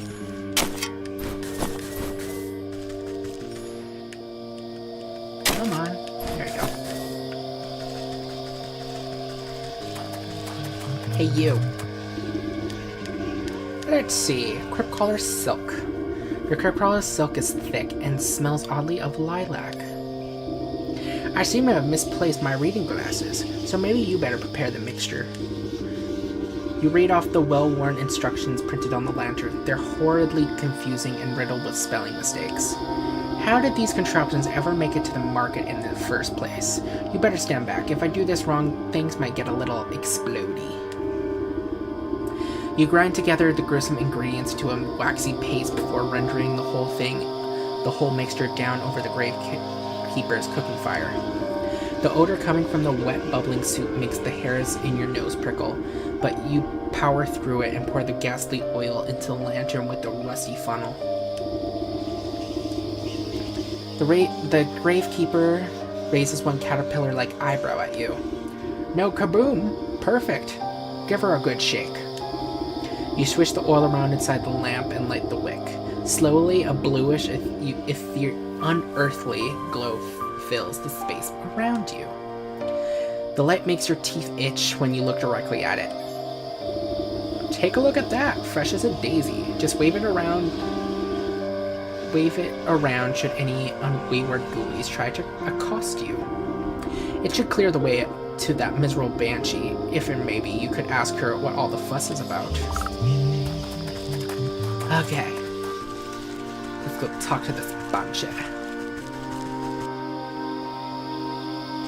Banshee! What's up, girl? We need to talk.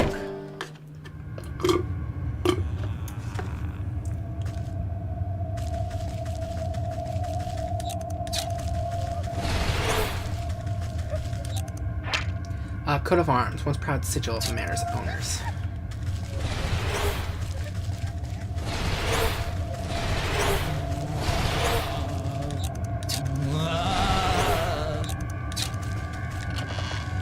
Ooh, thank you very much. Upstairs we go.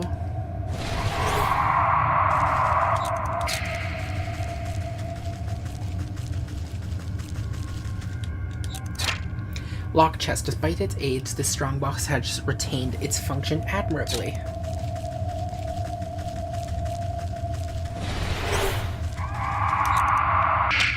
Family portrait. Long ago, 3 generations were assembled for a portrait. They're not around anymore.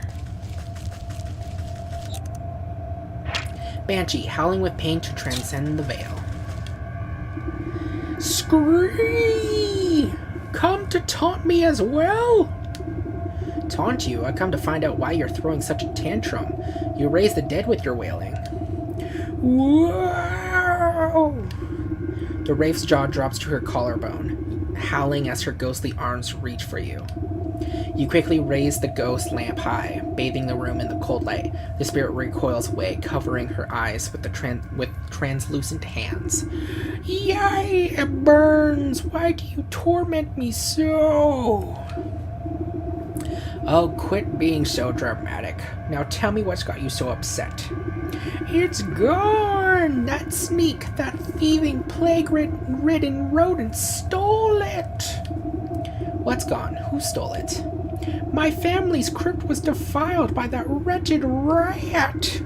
My most precious treasure, my brooch, it's gone! I will not rest until I have it back! Ah, the rat stole the brooch from your crypt. That's enough to make anyone upset. Yes, it was stolen! Ripped from my breast! Where has it gone? Well, if the rat pilfered it off your remains, maybe he left behind a clue as to where he ran off to. But that crypt is jammed full of caskets. How will I know which box is yours? What was your name? I do not remember. Who was I? Everything is clouded by my suffering. Well, this was your house, right? There must be some relics in here that can point me in the right direction.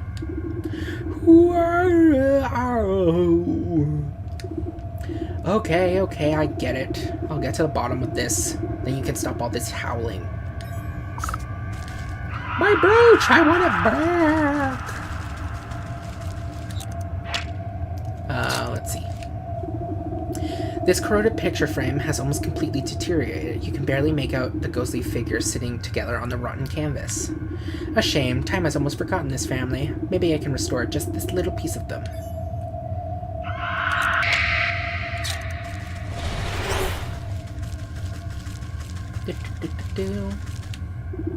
This heavy box seems like it might contain important family documents, but it's locked tight. I doubt the key is anywhere around here. I'd better just make my own. I'm pretty sure I can make one now.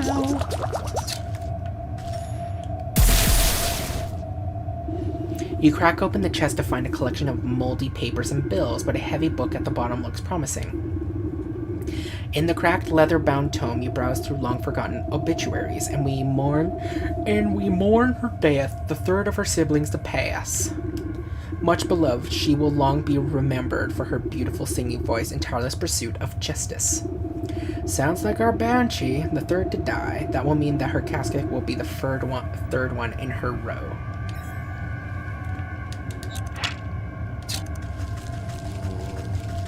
Boop-a-doo, ship-a-lip-a-boo.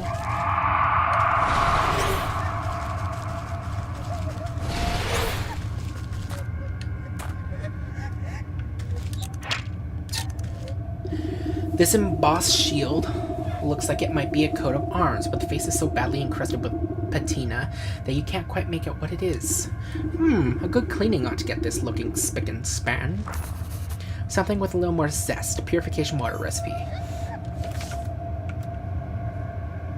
Ugh. That means I need to make another one of these. Oh my goodness.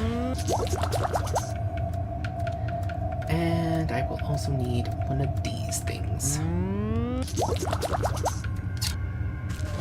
Okay, let's go. Can we also... What about this?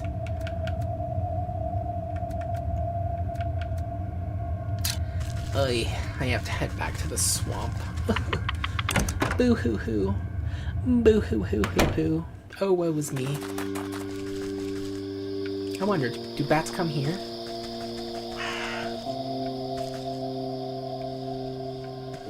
I guess not. Okay.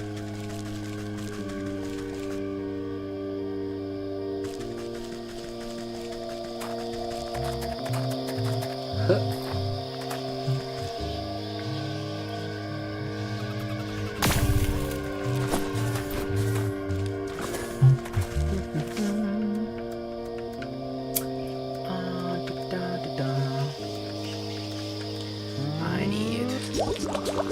Let's get two. And we'll go for a hunt.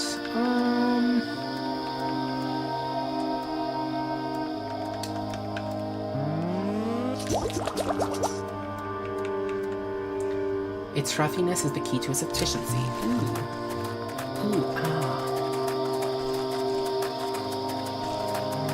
Inventory. Let's put you like that for now.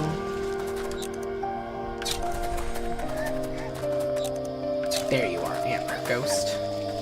What's up?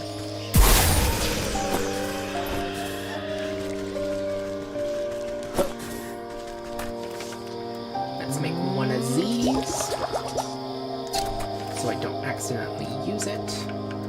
Let's move you away. Now back to the swamp. Oh my goodness.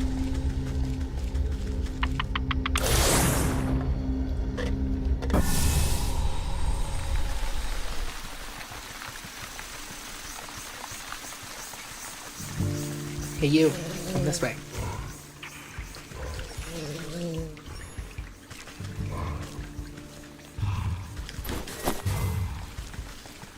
Oh well. F it.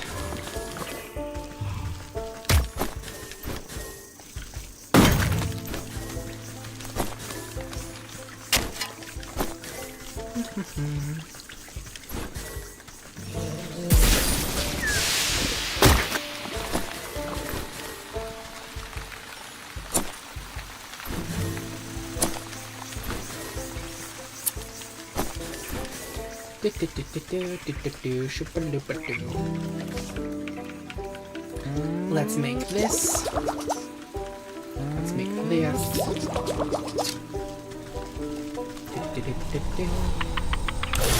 To the fields we go. Hey yo.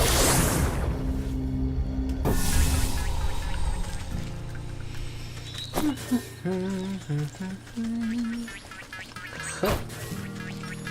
Huh.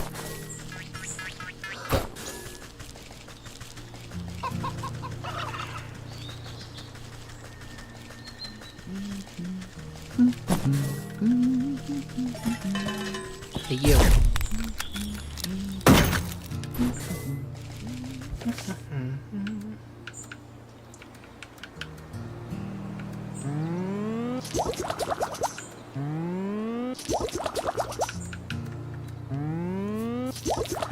There we go. Now we can head back.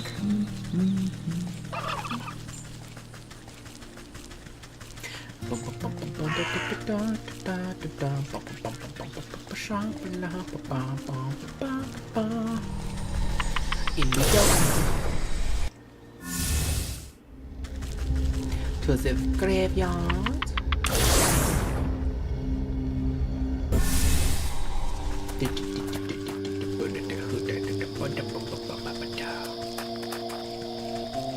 Hey puppy. Hey old man.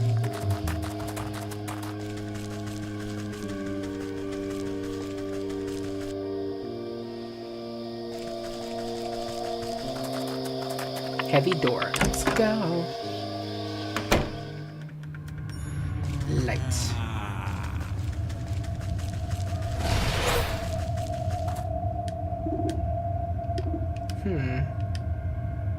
Something with a little more zest. Purification water.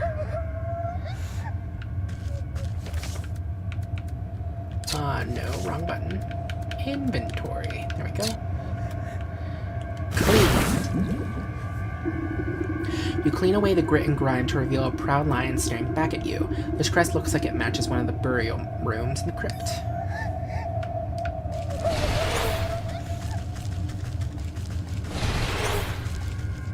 Up we go.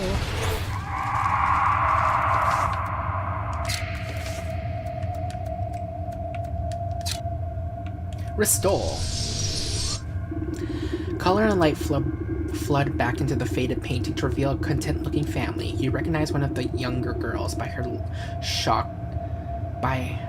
shock of hair and brooch on her chest. That must be our wailing wraith, a granddaughter by the looks of it, so she must be on the lower tiers of the crypt. I think that's everything I need to know. The banshee's body is buried under the crest of the lion. She's a granddaughter, so she'll be on the bottom row, and she was the third one to pass away. My brooch! Okay, fine. I was gonna tell you the good news, but never mind. Come on.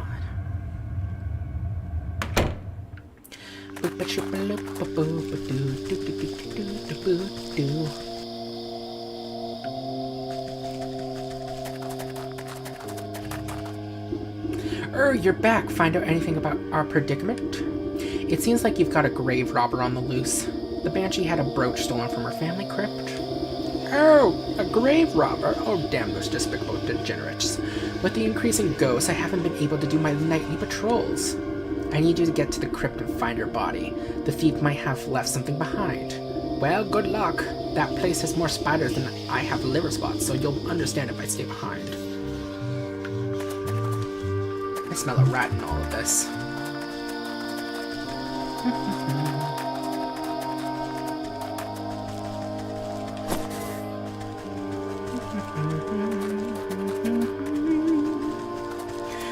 we go.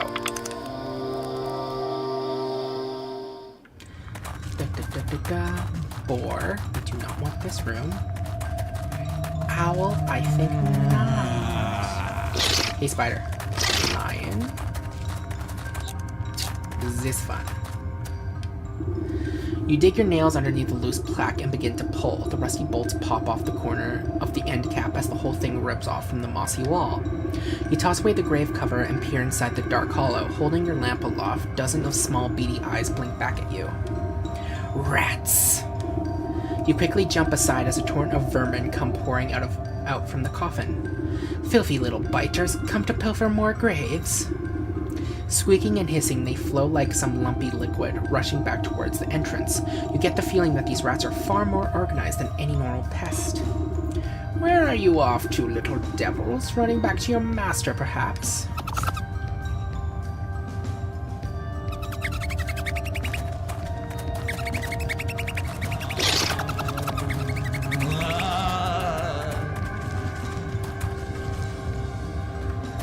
Come on, you little buggers.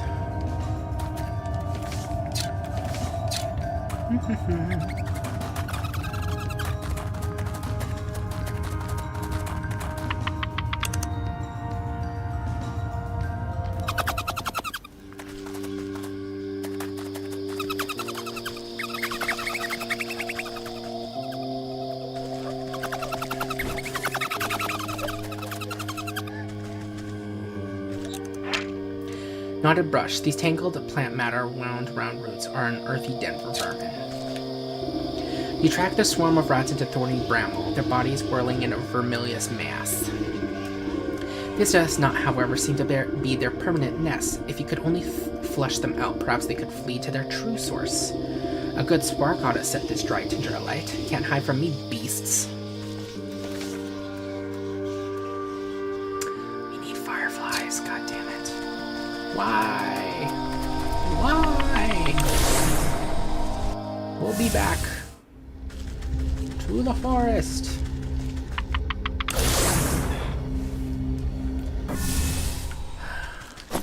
If I remember correctly, there is a fairy circle over here. Hey, weird kid.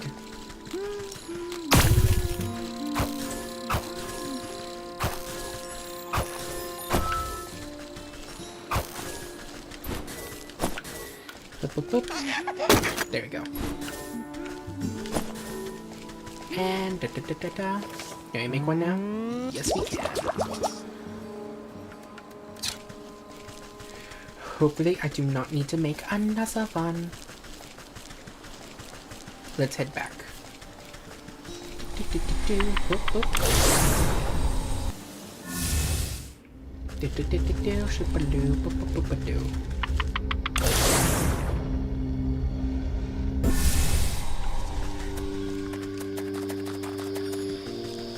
Ignite! The brush is quickly subsumed in tongues of flame, scaring the rats beneath. Their frenzied sprout is not without order, though. In a wave of fur and claws, they scramble through the graveyard towards the next hiding place.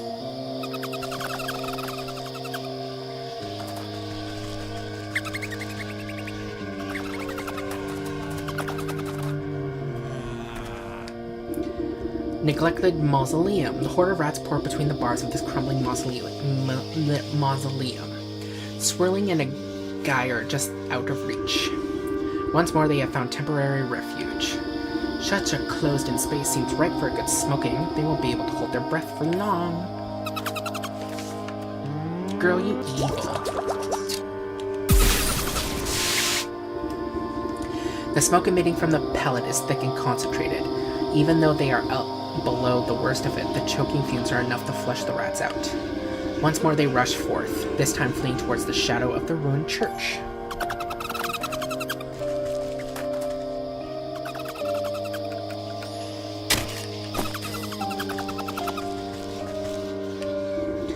The flood of the rats squeeze through the bars of a great brass gate and disappear into the ruins of a squat abandoned church.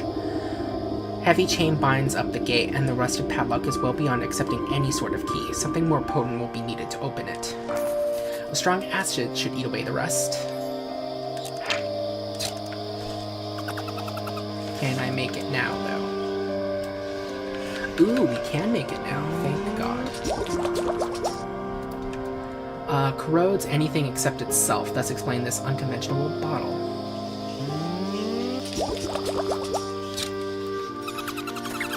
And dissolve.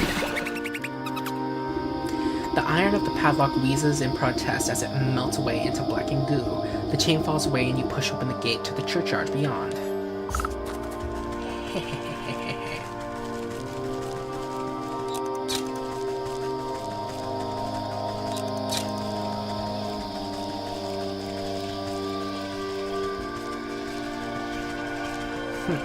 Oh well. Into the church.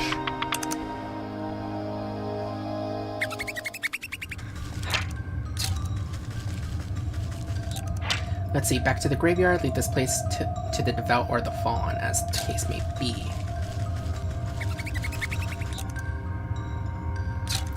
There are rats everywhere, and there's a bunch of stuff here too.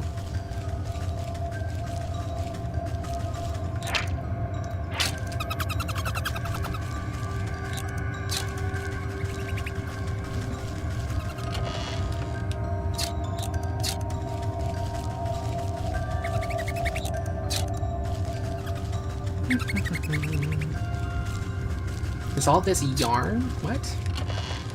Ooh, gold coins. Ooh la la. Open top barrel, decent for temporary storage. Tarnished candle holder. Where everything else has been knocked about, this still stands. I'm guessing it's not an ordinary candle holder then. You attempt to pick up the candlestick, but find it attached to some mechanism inside the altar. A latch flips, and you watch a stack of boxes slide aside to reveal a hidden crack in the wall. Into the shadows, not an enticing entrance, but perhaps necessary.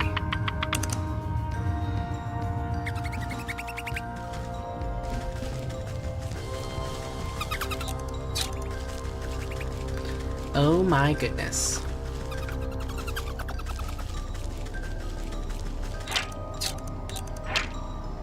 Barrel.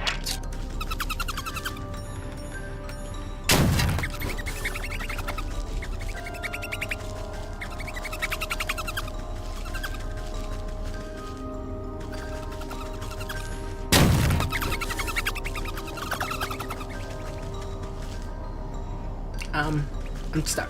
There we go.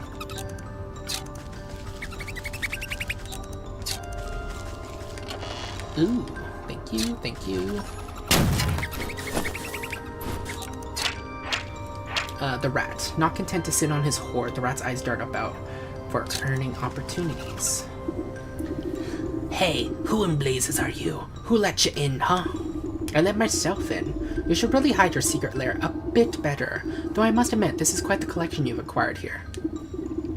Why? What's it to you? You looking to make me a trade?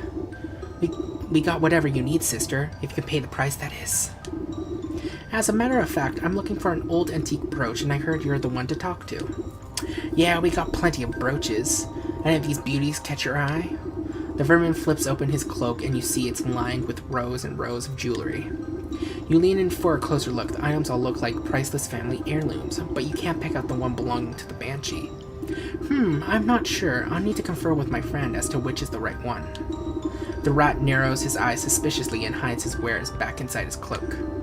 And just who is this friend of yours? Why, she's the original owner, of course. She would very much like her property returned to her. No deal. We don't make trades with the dead. But you're happy enough to steal from them. Let me just go tell my friend where your little hideout is. I'm sure she'll be more persuasive than myself. Fool, this place is sacred ground. No bad spirits can enter here. Now get out of here before we pick you clean. Alright, no need to be crass. This brooch is mine. Get out. Oh, we're gonna get that brooch alright. And you're not gonna like how. No spirits may cross the threshold, eh? Well then, I'll just have to invite one in myself. You eye the flat surface of the barren altar. It looks like the perfect place to conduct a seance. You just place to set a spirit board. Spirit board recipe. Where are you? There you are. I'm like, oh, god damn it. We need another one of those goddamn things. Oy.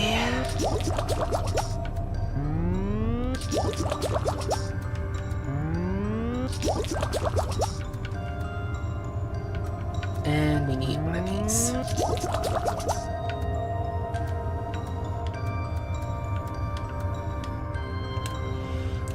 We'll probably need more water as well, so we might as well fill a jug.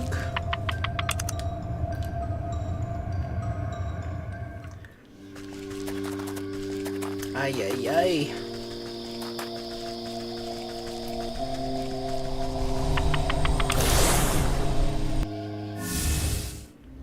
To the fields!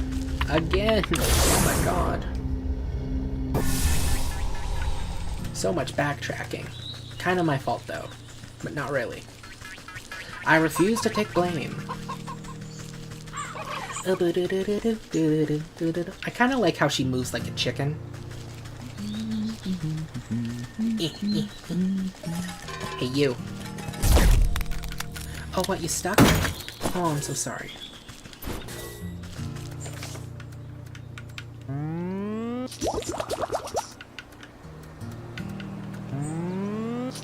In the hands of a believer allows communication with the dead. Ooh.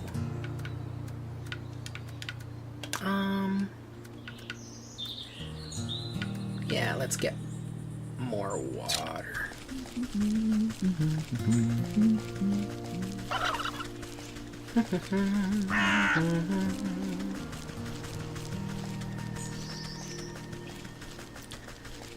If I remember, there's like a hand pump or something over here. There it is. Thank you.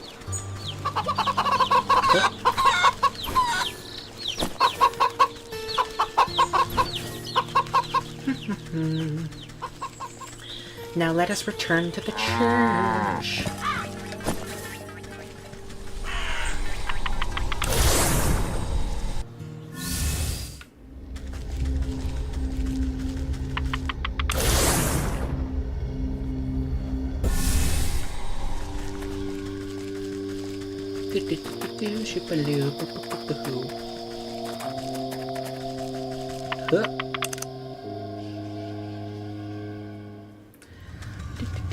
Shipaloo, hoopa hoopa hoo. Hoop. And hook. Invoke. You close your eyes and place your hands on the planchette of the spirit board. Concentrating hard, you try to focus your thoughts towards the haunted mansion. Hello? Can you hear me? Show me a sign. The planchette begins to twitch and move, slowly tracing out letters on the board. Who is this? Oh, come now. Who else would it be? I'm calling to let you know I found where the rat is. You might want to come down here and speak to him. The lights flicker within the halls and dim down until they are drenched in total darkness. Only a blood-red glow throbs from the altar. Wind rushes through the church and you can hear the squealing of rats as they dive for cover. On the gale come the screams of the dead, reverberating through the halls. The spirit board shudders and splits with the noise, and a skeletal hand claws its way out from the peephole of the cracked planchette. He is here! I can smell him! Right through that crack in the wall, actually. The vengeful spirit howls and flies straight through your body as she sweeps down into the rat's hideout. That's chilly. Wait for me, I need to see how this ends.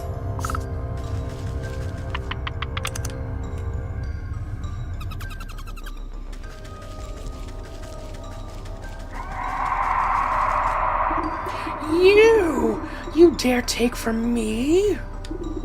How did you... Wait, it was just a simple misunderstanding. I didn't... Even in your hour of judgment, you lie? The rat bulging eyes lock onto you in desperation. This is your doing, isn't it? You let her in here. I am merely helping to settle a dispute. You thought all your grave robbing wouldn't come with consequences? Face justice for your crimes, thief. The dead have come for you.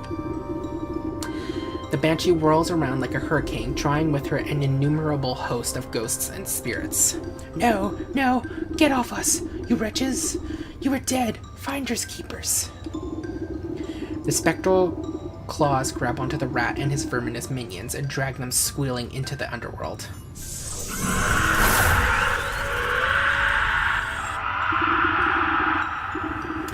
With the crack of thunder, the howling wind evaporates. Not a single rat remains. A calm falls over the banshee as she reaches down and picks up one of the scattered brooches left on the floor. My brooch. It's back. It's safe. I can finally sleep. She clutches her treasure to her breast and looks at you with a final crooked smile before fading away in a glimmer of ghostly smoke. In the eerie silence of the cave, you see something squirming in the debris.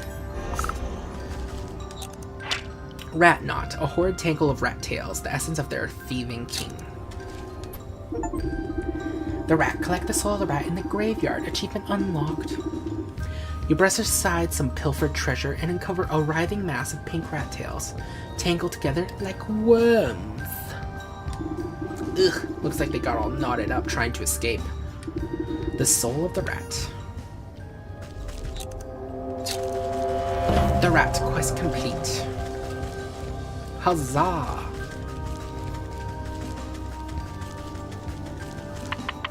Now it's just the fish, baby. It's just the fish. We just need to get the fish. Fishy, fishy, fishy. Fish, fishy, fishy.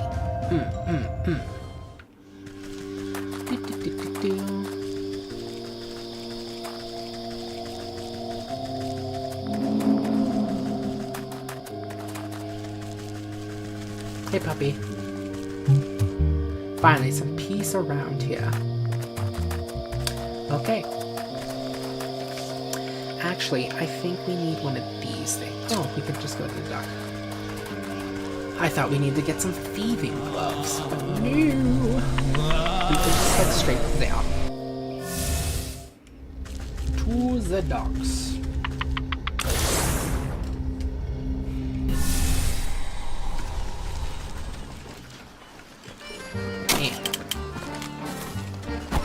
Let me see. No.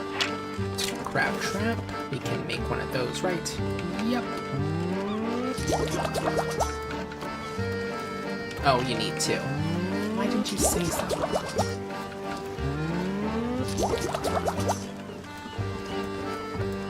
Let's put you down here.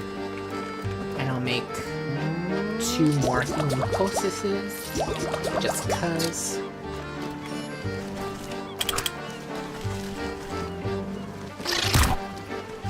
God damn it, fish.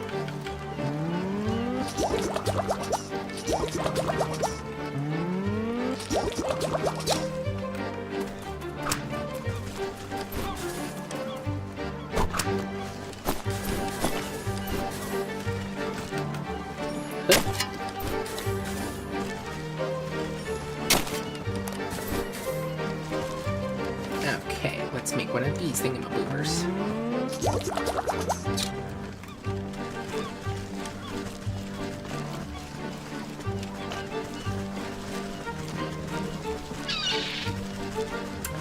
We'll do that one.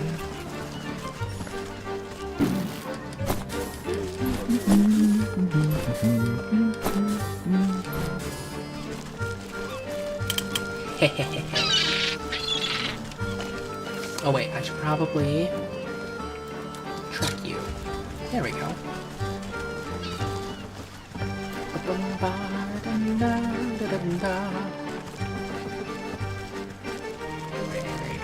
Hey, dude. Bring me seashells, the nice kind, too. Ones that sound like the ocean waves. Some of the fisherfolk must be carrying some shells. Seashells, here you go. You hold out your collection of shells for the sailor to inspect. Ah, a fine booty. Excuse me? Go on and take him to the captain. He'll see you're fairly compensated for your services. Get in there, or don't. Yeah, board. Let's board the ship.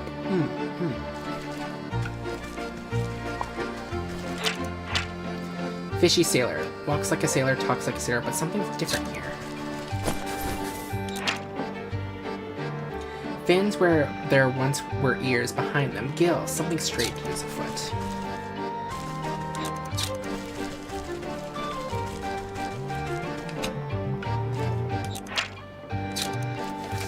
I want to see what's in here.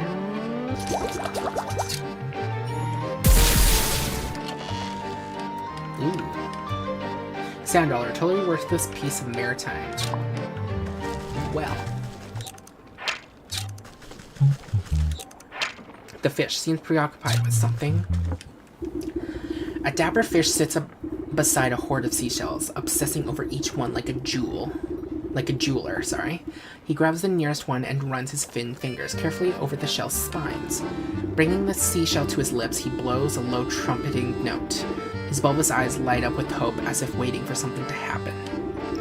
An uneventful moment passes and he tosses the disappointing shell aside. Arr, you useless piece of flotsam. He grabs the next shell on the pile. This one. It's gotta be this one. Ahem. I'm looking for the captain of this ship. The fish's eyes swivel at you suspiciously. Are you daft? Can't you see my big hat? I am the captain. You don't look much like the father of the little red-haired girl on the docks. Oh, then you must be talking about my predecessor. Tragic, really. The fish shakes his head and blows sad bubbles from his pipe. He grabs the nearest shell and runs his thin fingers carefully over its spines. What happened? Poor bloke went overboard during a nasty typhoon. We tried to fish him out of the drink, but I'm afraid to say he's with old Davy Jones now. As his trusty first mate, it was my responsibility to take up his mantle. He adjusts his oversized hat with pride. Now you best be have something for me, or else you wouldn't be wasting my time. You mean these seashells? The deckhand outside said you'd pay for them. You rattle the shells in your satchel. Here's the seashells. The fish tears the shells out of your hands with such force that you nearly lose your footing. He brings the first shell to his lips and blows on it so hard that specks of slime go flying through the air. It makes a pathetic squealing whistle. The fish slumps back down onto his fat red chair, tossing aside the shell with sharp disdain. Cursed rubbish. I'll never find it. Find what? If you're looking to pick up a musical instrument, you're sure going about it in a funny way. Never you mind that. Or, never you mind what. Just bring me more seashells. He flicks an odd coin-shaped object at your feet. Great, more garbage. Take it. What's this? I just traded you a bunch of shells. It's the currency of the future. If you get in on the ground floor, you'll be richer than a stag prince when I'm in charge of things. So if you want to be set for life, you just bring me some more seashells. I think I'll manage on my own, thanks. I think I'll manage my own investments, thank you. A shame I'll have to break the bad news to the child about her father. Look at me, I'm the captain now.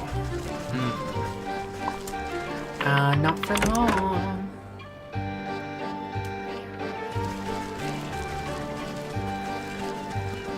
What's up, girl? Did you get inside the boat? Have you seen my dad? I'm afraid to inform you that your father was lost at sea. What? That's impossible.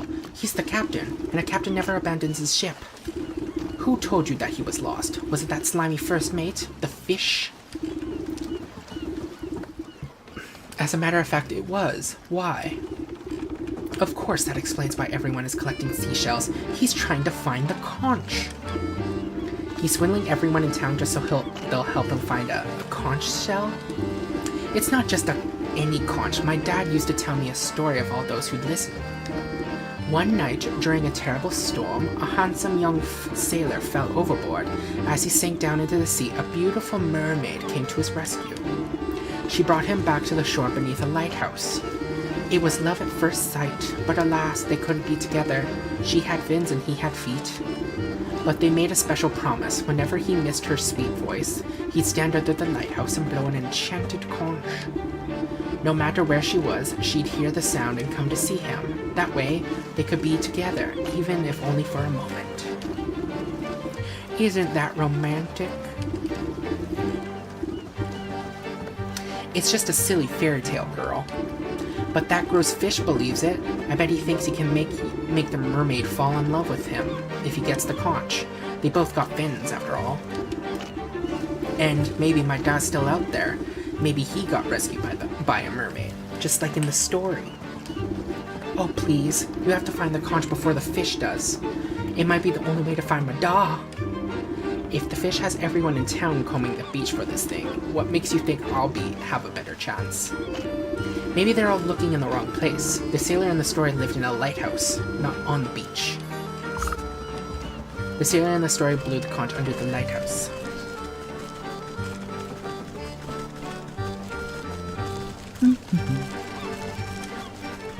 It's honestly kind of sad to think a little girl figured out, maybe try the lighthouse, and all the adults are like, nah. What are you talking about? Like, is there no school here? Sealed up. Let's see. This old lighthouse has seen better days, although it towers high above the pier. The paint has faded and the windows have crusted over with layers of salt. The door refuses to budge. Groves of barnacles and coral seem to have sealed it shut. You put your ear to the keyhole and hear the unmistakable roar of the ocean inside. With your face close to the door, you spot words carved into the weathered wood. Lengthy, babbling prose about love lost in the sea. Blech, what terrible poetry. But perhaps it's some forlorn magic left here by the old lighthouse keeper? Well, I don't have the time to go fishing for long-lost keys. A good dose of love juice ought to open up any embittered heart. Oceanic oil, love potion, key to my heart. I need a key to my heart. Okay. Skeleton key and a love potion. Whatever the nature of desire may be, this is an instrument of unlocking. Painstakingly collected from the minuscule quantities secreted away across ocean life. Potion, love potion. Little more than a balm to encourage fondness, but often that's all it takes. Okay, I need this thing, which means I need this. Spirit salts and the sleeping potion.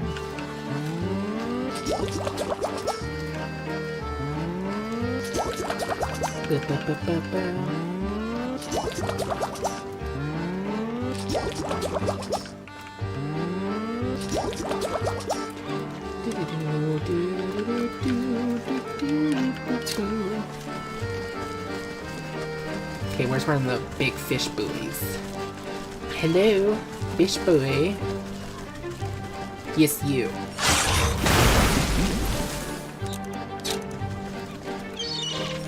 Deep one. Boop. Oh my god. More fireflies? God dang it. How many fireflies do you need? They're gonna go extinct at this point. Ba-ba-ba-ba-ba. To the forest.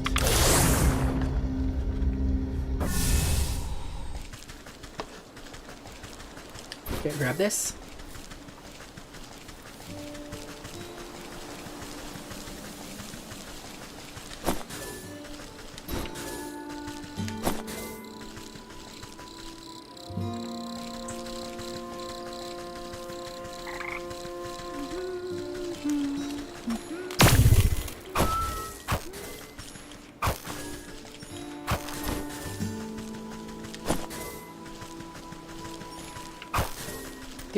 Do.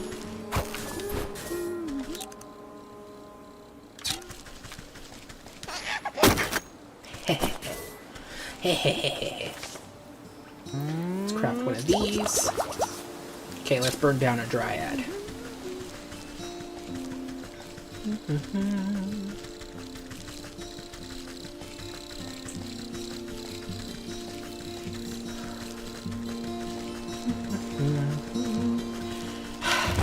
Oh my god. Burn! There we go.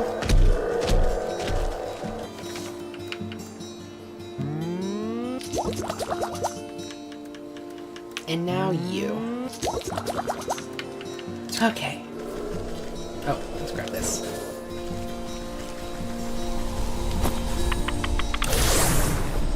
I don't go breaking my heart. I couldn't if I tried. I don't know why that song suddenly stuck in my head. Probably just because we made a love potion.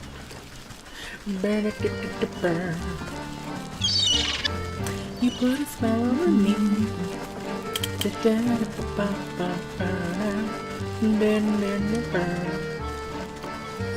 Unlock.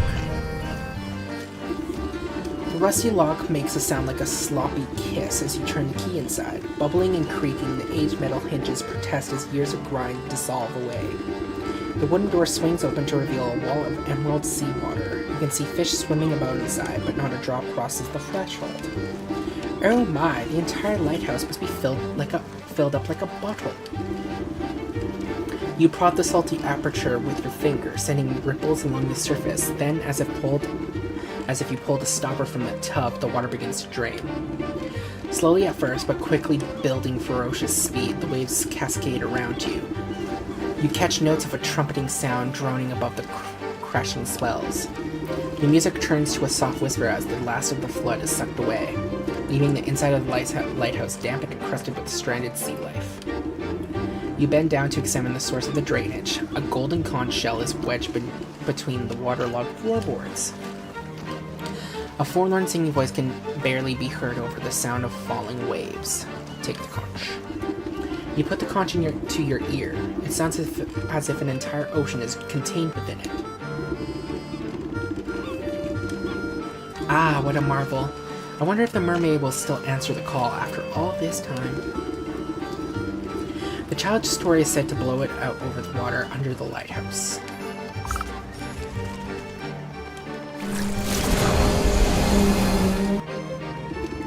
Standing at the end of the pier, you blow into the conch.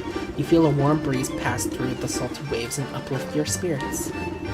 A crystal clear trumpeting note rings out from the shell and seems to still the ocean waters to a mirror shine. Sweet laughter chimes like a bell in response, and a shadowy shape approaches from the depths below. Mermaid, an enormous full-bodied figure, breaches the stillness of the water, throwing her hair back joyfully and extending her arms out to the sun. She thrusts her body up onto an outcropping of rock, splashing her long fin tail in the waves. Aha! Mermaid, sister of the sea, daughter to none. As the mermaid speaks, her voice is operatic. My gift, been silent for years, now sounds again, sad music for my ears. My lover long gone, but the memory's still sweet. I thank you for the nostalgia, what would you entreat? I'm looking for a man lost at sea. He was the captain of that tall ship over there.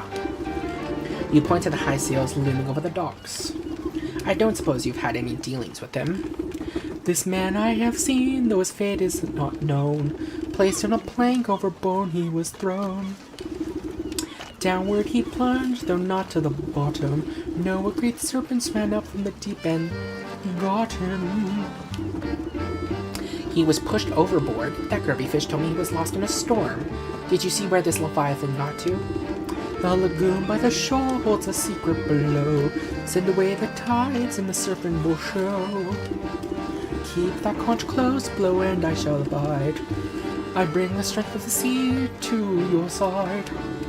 With her song finished, she blows out a wet kiss and parts and starts preening her hair with a shiny spiny seashell. Commune at the lagoon. But I don't want to. And if I don't want to, though? Huh? Ever think about that? Hey, Snippy.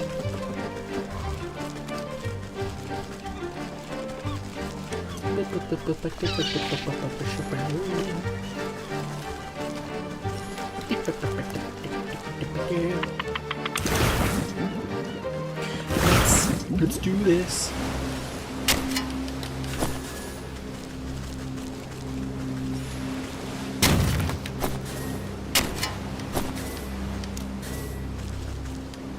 This must be the place to blow the conch.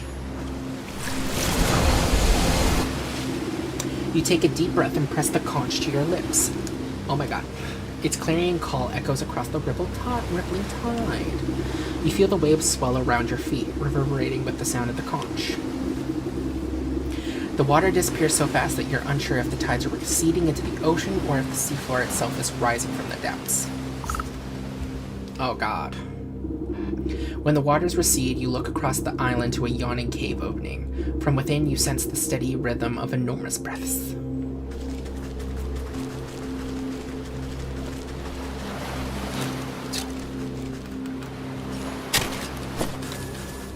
Hey, fishy.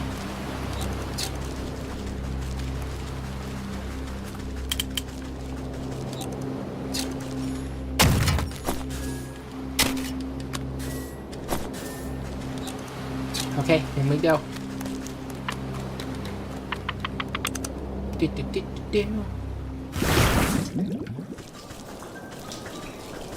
Okay.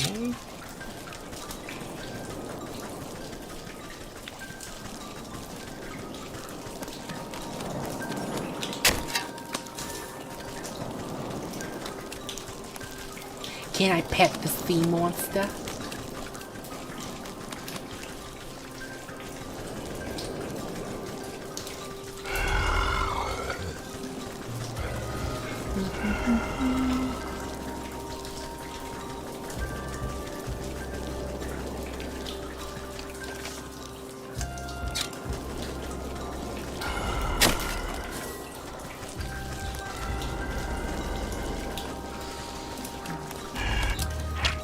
Ancient one, something very, very old.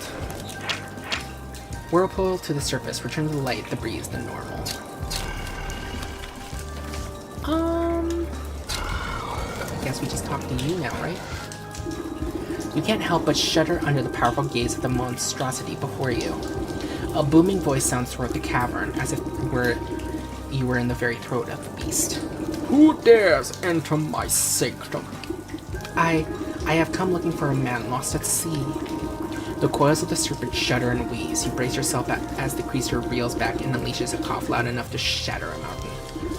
Excuse you, have you caught ill, Master Serpent? You land walkers are all alike, forever throwing your refuse into my waters. I have been poisoned by your insufferable detritus. My stomach aches, my insides burn. What's the matter? Did you swallow something you shouldn't have? I have swallowed many things. You should not be here, land creature. Now, you're not well, and I may be able to help you. Open up that gob of yours and let me take a look inside. Perhaps you come to strike the final blow against me? Why should I trust you? You're being dramatic. I'm not going to hurt you, but if you don't let me take a look inside your belly, the sickness will surely fester. Doubtful, but perhaps I can humor you if you prove that you are a friend to the ocean. Answer me these riddles 3. Only then will I trust your words, Landwalker. The Ancient. The first one of my questions.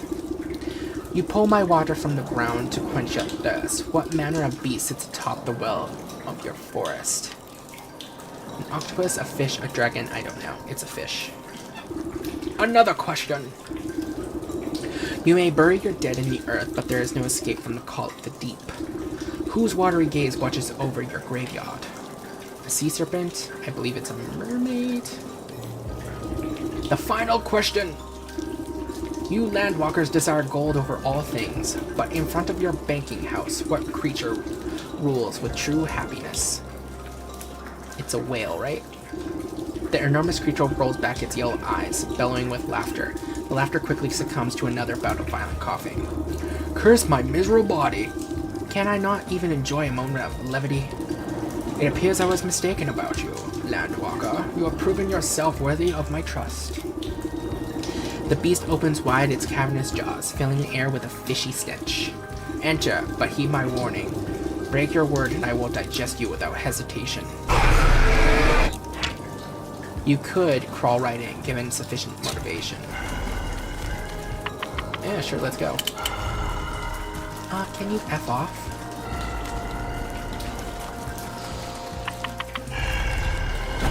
Oh, for fuck, can I... I swear to God. I'm gonna murder this crap. I'm not even gonna use you. I'll leave you as an example to the other crabs. For being annoying. There we go.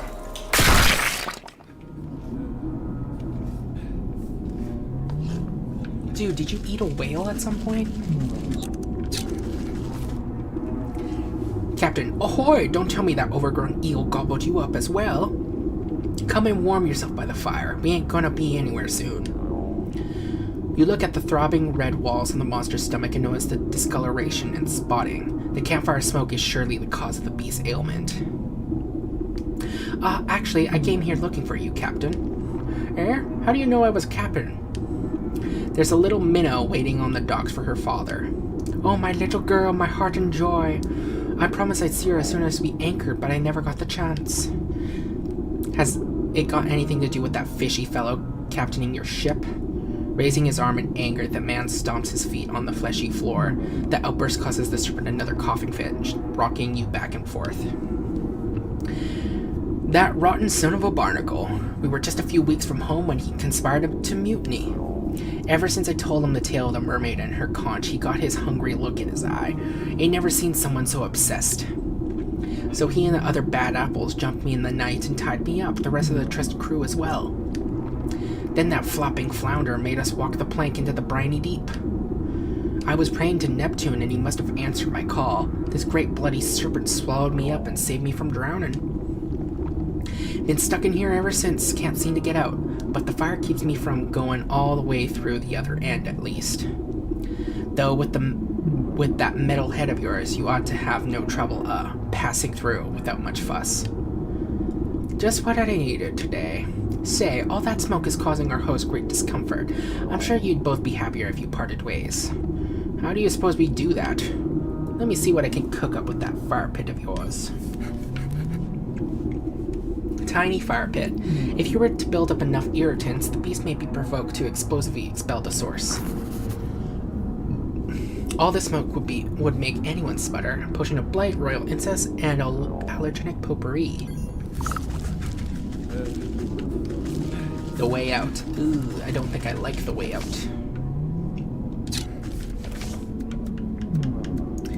So let's see. We need... No, we need one potion of blight. Smoke bomb, sleep. Smoke bomb. Sleep. Spice. Here you go.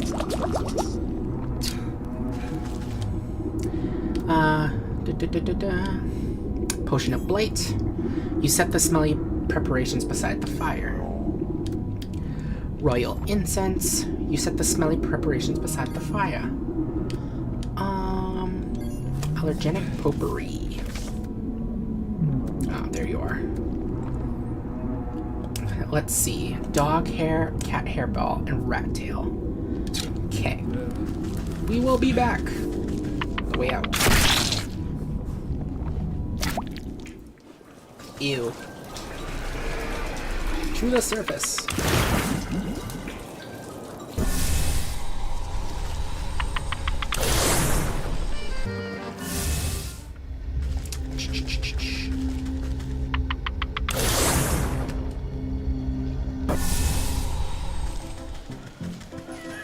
There's a kitty. Yes.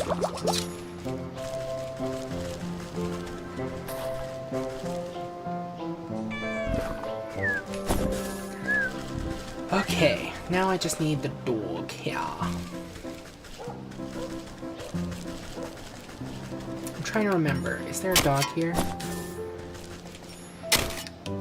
Yes, there's a guard dog down here, if I remember correctly.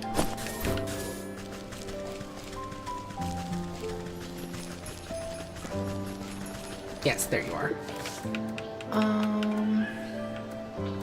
We just need the sleepy time potion.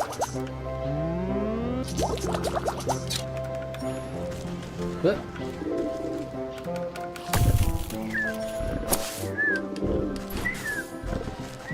Do. Now let's make this. Boom, boom, boom, boom. Shoo-ba-dum, boom, boom, boom, ba-dum, ba-dum, boom-ba-dum, boom, boom, ba-dum. I hope the giant eel, was it? Or fish or serpent, whatever he is, isn't gonna be mad for us causing such a disruption. Do-do-do-do-do, shoo-ba-loo, hoopa-hoopa-hoo.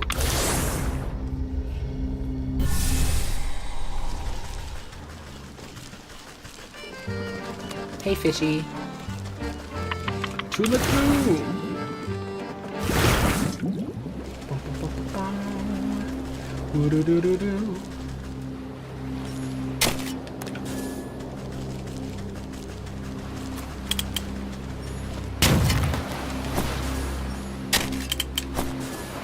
Go away, you.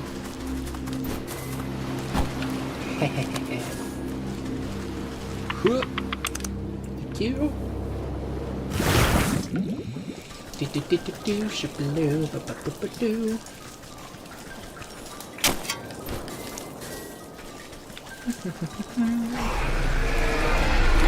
Yes, that did.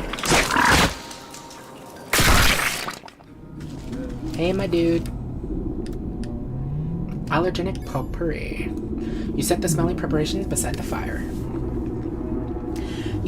You pile the eye-watering ingredients on the campfire and fan the flames. Soon black smoke bellows up and fills every nook and cranny with its stinging odor.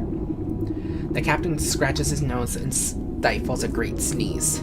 Phew! That's quite a concoction. This serpent will feel more than a tickle in his throat. You feel a deep rumbling through the fleshy floor.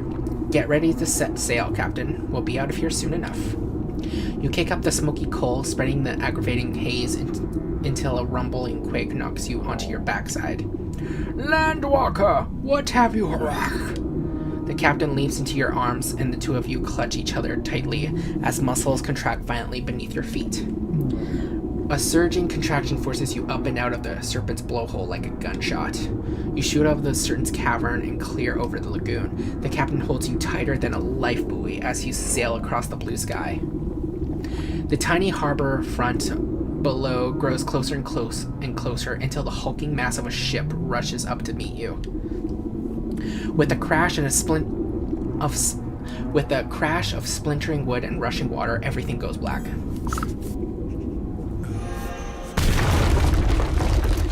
The witch! You regain your senses and get to your feet. Despite feeling a bit soggy, everything seems to be working.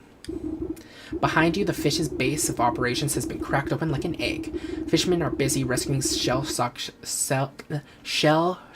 sailors from the waters. Oh my! What happened here? You didn't see it. A great bloody cannonball came rocketing out of the sky and stove in the captain's pride and joy. Poor girl didn't even stand a chance. I'd never seen a shot so powerful. I think all hands managed to get clear of the wreckage, though.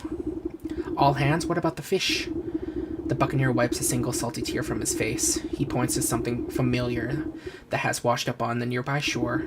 You know what they say, the captain always goes down with his ship. I suppose I'll have to sign up with another ship?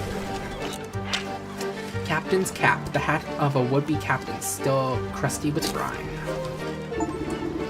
The fish, collect the soul of the fish from the docks, hell yeah. It appears to be a bicorn captain's hat last worn by the fish, waterlogged and shot through with splinters. You reach down to pick it up, but it flops on the sand like some beach sea creature, the soul of the fish. You sense the souls of the fish, cat, rat, and ram pulse with captive malignancy. The goat will be wanting to take custody of these four. Best not to keep them waiting. The quest complete. You find the captain and his daughter in a loving embrace. Oh, Di, I just knew you'd come back. My sweet little sea star, I'm so sorry I made you wait for so long. Can you ever forgive this old washer? Aw. What happened to Di's ship? Ah, it's good to feel dry land underneath my feet. That's good. Oh god. Please go away. No one likes crabs.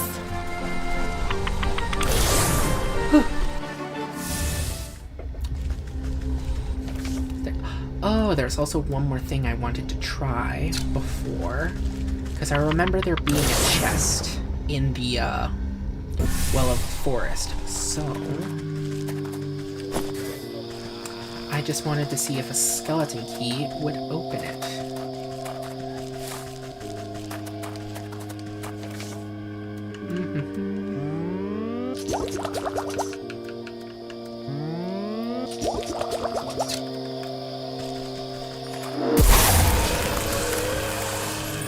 Let me see.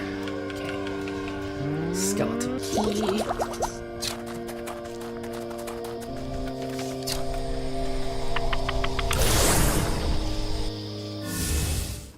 Do-do-do-do-do, shoopaloo, hoopa-hoopa-hoo. I hope to God this works.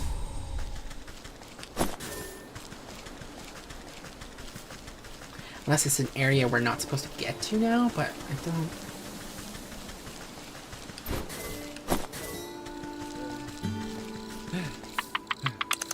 You are still freaking out over here? Dude.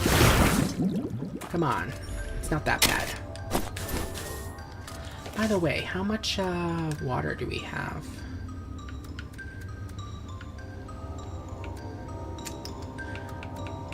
I would say none. We should probably get some more while we're down here.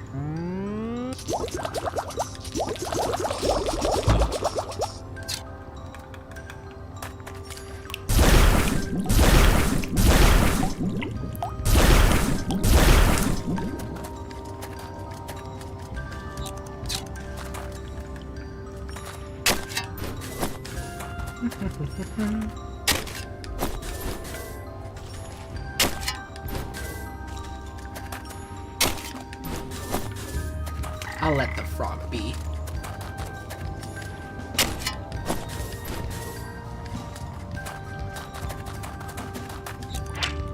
Yeah.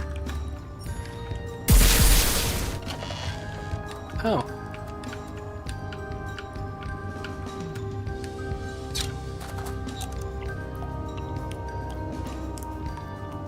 How do I get in there?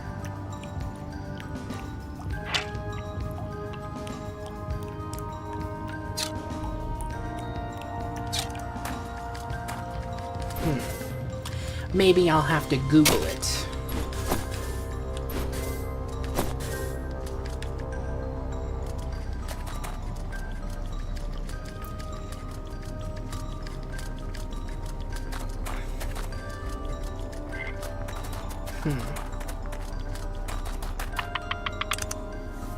Or maybe, if I think about this logically...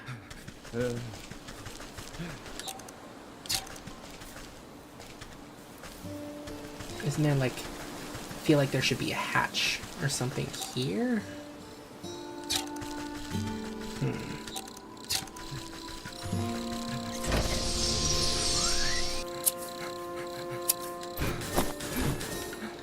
Oh well.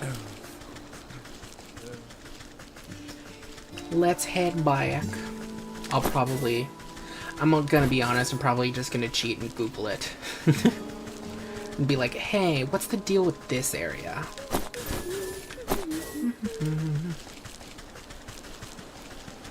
Booty hooty hoo. Into the decay. Let's return home.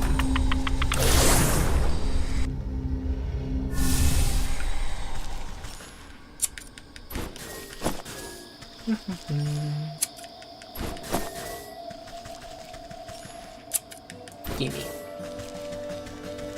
1, 2, 3.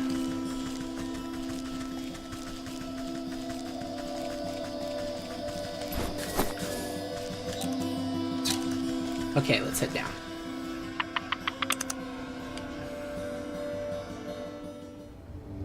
Booty hooty hee, hooda ha, heedy heedy hoo, hooda hooda how. The goat snort. The goat? Oh my god. The goat snorts with delight at your approach. Wonderful! You return with more souls! These were even more troublesome than the last. I will be glad to be rid of them. If you'll be so kind, bring them to the shrine, then we will be one step closer to concluding our business together. The shrine awaits an offering. Bronze bell. The clanging of the ram's bronze bell rings out in your ears, many voices chanting in unison, grabbing hands, trampling feet. The shrine awaits another offering, catskin boots. The machinations of the cat unfold before you as her boots burn away before the shrine, pieces moving on a game board, cheats, laughter, lies. The shrine awaits another offering, rat knot. Sensations of the rat fill your mind, tiny feet scratching at crumbling walls, digging cold earth, snapping brittle bones, taking, stealing, hiding. The shrine awaits another offering, captain's cap. You hold your breath as the salty feeling of the fish washes over you. The sound of creaking wood, jagged barnacles, crashing waves, fading light, betrayal.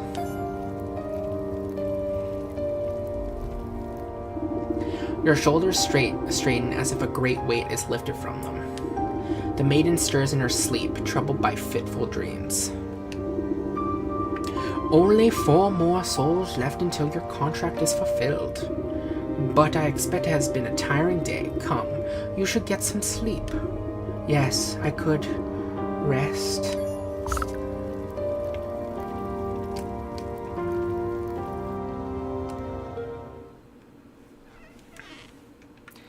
Oi.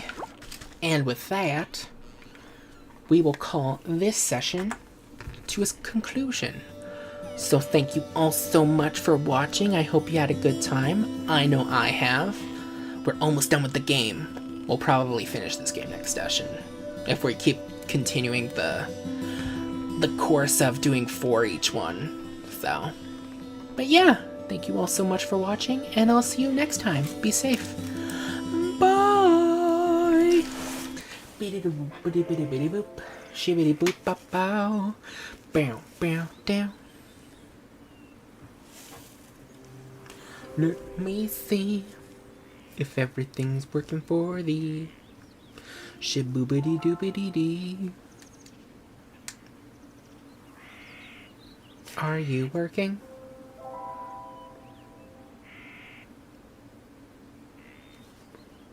Yes. Yes, you're working. Boom, boom, boom, boom, boom, boom, schmeow.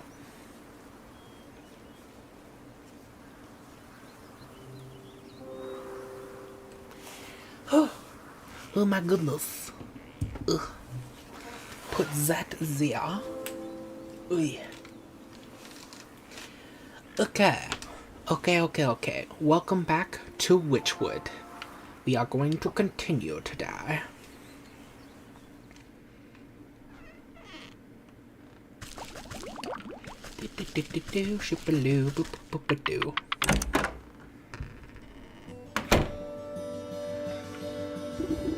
The goat. You step out in the morning mist and find the goat with a mouthful of grass. Terrible tasting stuff. I don't understand the creature's appetite. With luck, you won't have to suffer the mortal whims of a farm animal much longer. After I collect the last souls, you can go back to the void from which you came. Ah, the void can wait. You're much better company anyway.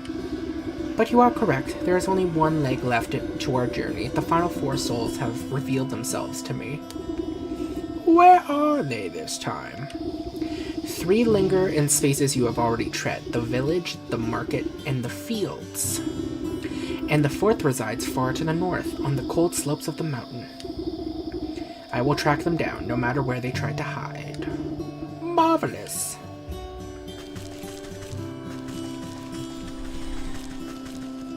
But first, to harvest.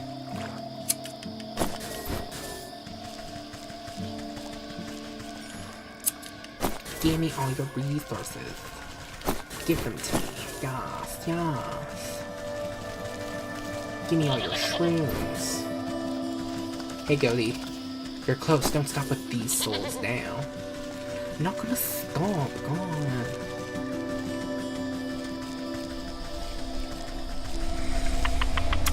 Okay. Now, I would like to go to the north first. Because I want to get all the portals. Plus, it's a new area. So, let me see. This way.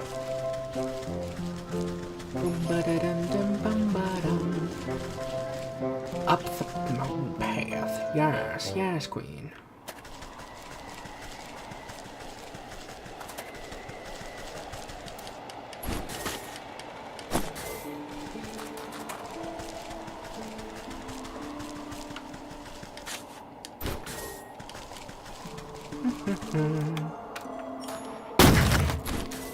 What are you? Crystal Newt. Not aggressive, but touching it will give you bad case of frostbite. A bird. Okay.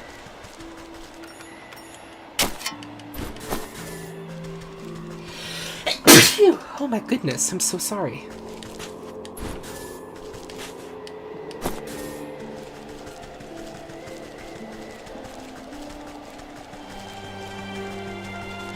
Who are you? Court guard, in charge of keeping court nobles safe from everybody else. Hello? Stop right there. The court isn't accepting peasant complaints at the moment. Who are you calling a peasant? Well, whatever you are, you're not on the list. The stag is holding a very prestigious banquet.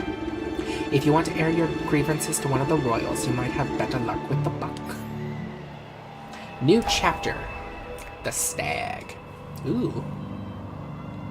Just got here and already know one of my people. Thought I'd ask you to scram, peasant. Stop right there. Oh, we already read all this. Move along, would you? Fine. When I find this buck, you'll regret what you've done today.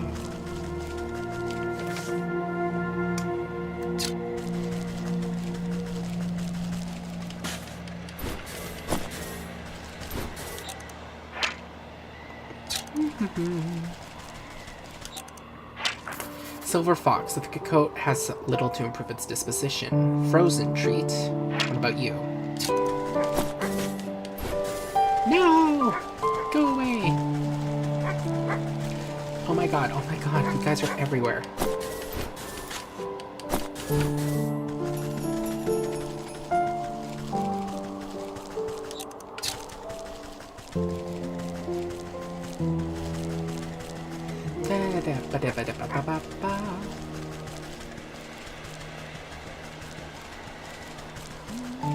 Oh, that must be the buck over there. Chilled mushroom. Ooh.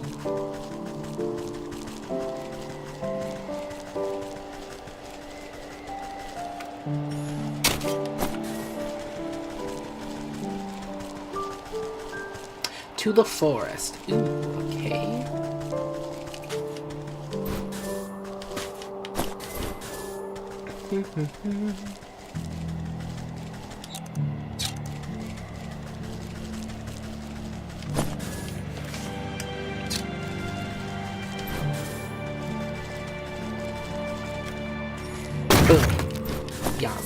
Yes. Buck stands with a refined grace, but carries the wear of years of labor.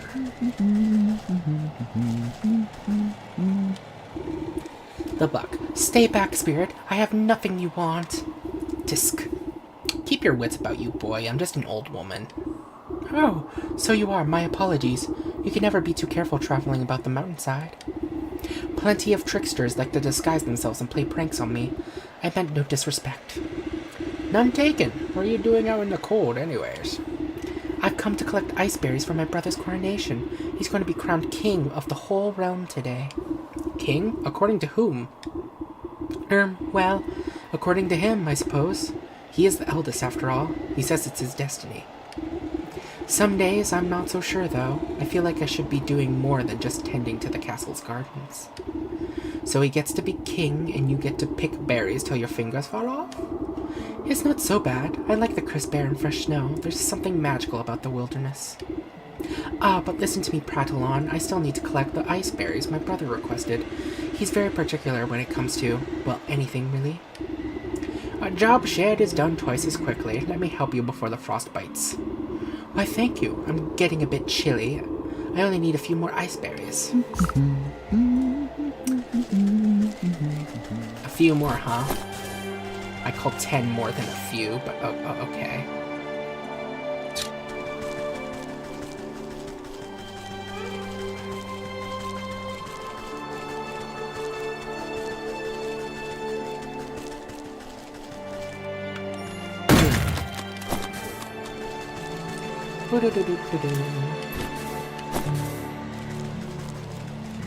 And that should be enough for now.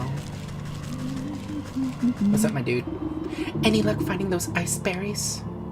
You rifle through your satchel. Iceberry. Ah, just look at the wonderful bounty you've gathered. He gladly takes the berries from you and places them in his sack. Or pack, I don't know. It was no problem at all. The stroll through the brisk air was quite refreshing.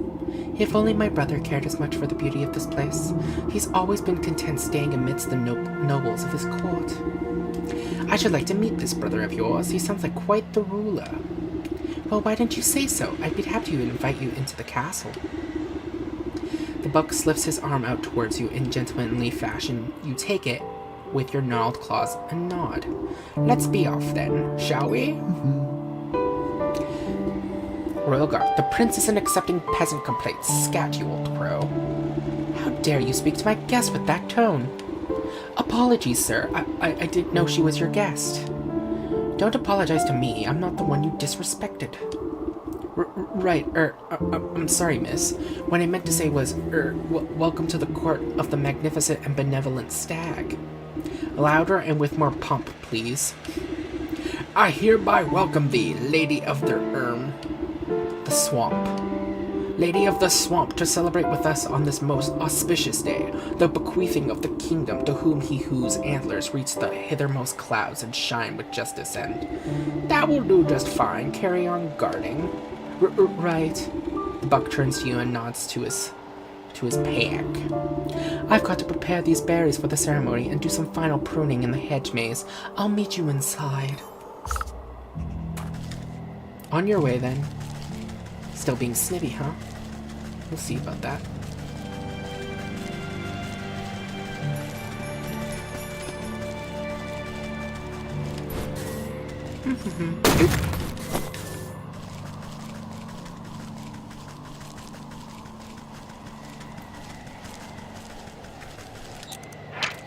Off-putting snowman. This seems deliberately constructed to dissuade passersby from sticking around. Off-putting snowman, no less crudely constructed than the other snowmen that surround it. Something is nevertheless off about this one in particular. Whether it's too many limbs, the stitched mouth, or the trio of antlers, its irresistible beckons your touch. And as soon as your fingertips touch its cold surface, it falls completely to pieces. Yay! We got all the portals. At least I think we did. I believe we did. Ba-ba-da-ba-ba-da. Stop yelling at me. God. Dogs are jerks in this game.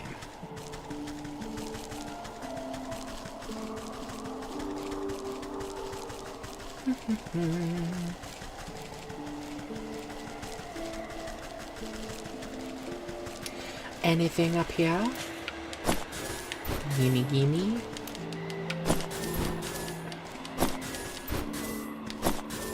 Doop-doop-doop-doop-doop. And haboop.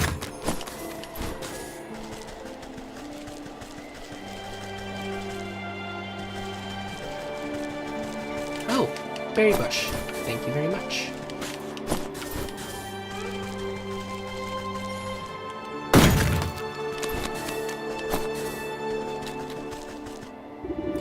Trapper camp. Up on the slopes of the mountain, you spot a camp of dangerous-looking fur trappers sharpening their spears. No need to bother them just yet. Ah, okay. Why would I be scared of them, though? Like, I know they're fur trappers, but they wouldn't hunt a witch, would they?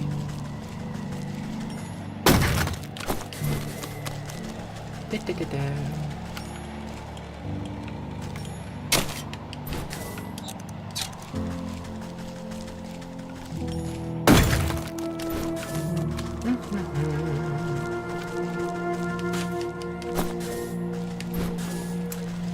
Okay, let me see.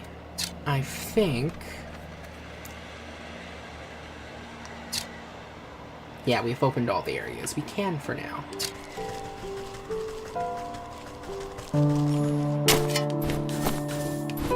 Well, let's go visit the Buck. Our new best friend in the world.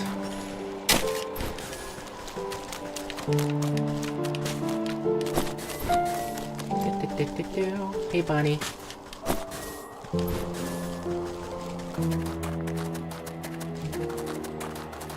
Whee! To the castle. To the mountain. What's beyond these walls is beneath the stag's concern. Do as you must.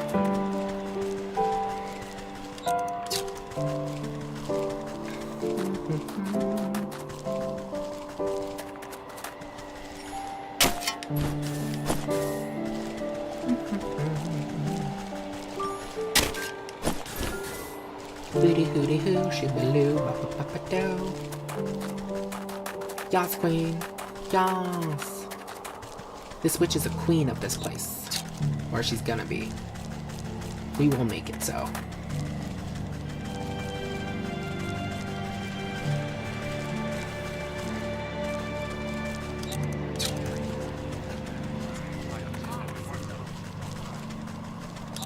Is anything hidden? Doesn't look like it. Stag. Sitting upon a lofty throne, the prince looms over his court of nobles. Not too many tiny cakes, they can't outnumber the tots. And where's my useless brother with those berries? Everything must be perfect for my coronation. I think I saw him slink off to the garden, sire, no doubt shrinking his royal... shirking? Shirking. His royal duties once again. Ingrate.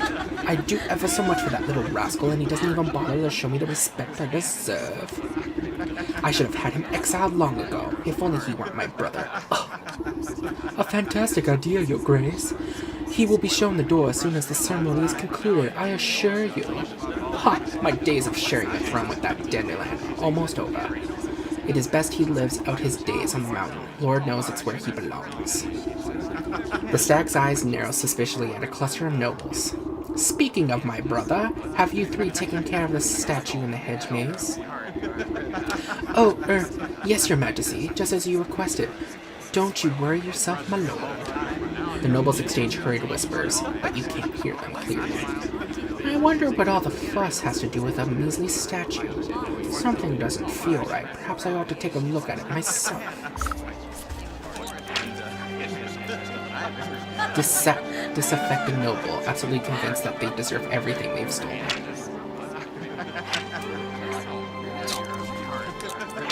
The stag, a particularly ostentatious princely type, bears a striking resemblance to the gardener he keeps. Everything must go perfect. Everything must be perfect. Give me all your resources.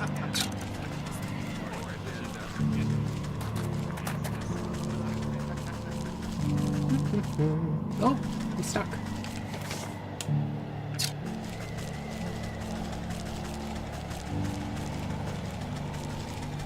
Hey, Bon Bon.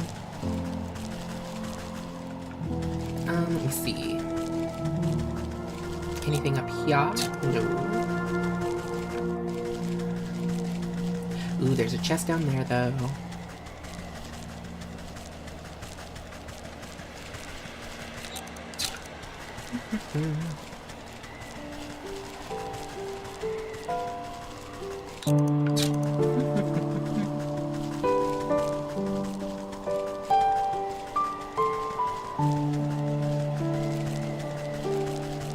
Berries. Thank you.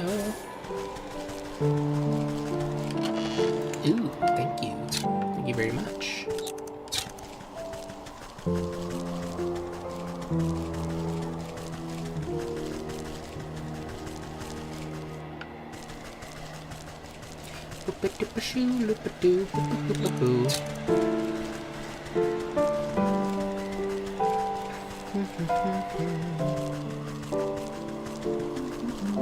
Oh, look at him gardening. So sweet. But the court gardener bears a striking resemblance to the lord he serves. Don't mind me, just taking care of some last-minute pruning.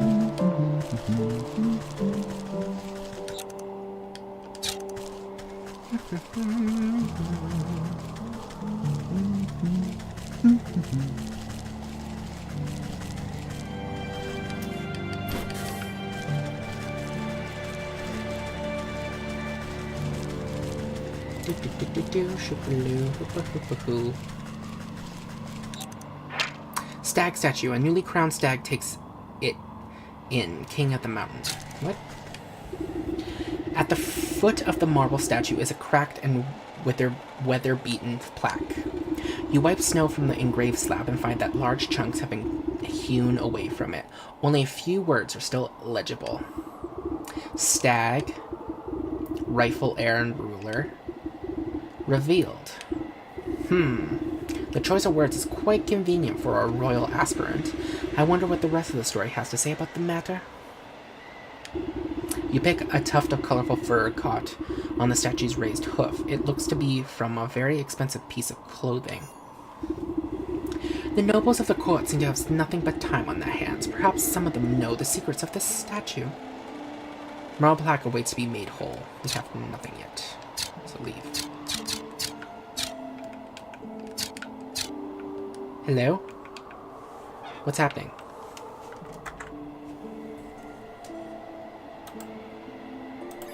There we go. Oh my goodness. What's up, dude? I got a scare right there. It wouldn't let me leave. And I was starting to panic. Let me see. Yeah, I think we got most of the area. Interrogate the nose. Truth serum. Do I need multiple, or can I just make one? Let's see. I need a crow's foot. Okay. Be right back, y'all. Don't you go anywhere. Boop-a-doo. I wonder if we'll need 3. I'm gonna assume so. Where's the portal? There's the portal. Hey, yo! Yeah, we got all of them.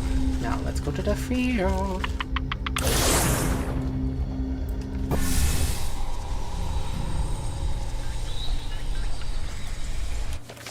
Okay. 1, 2, 3. 1, 2, 3.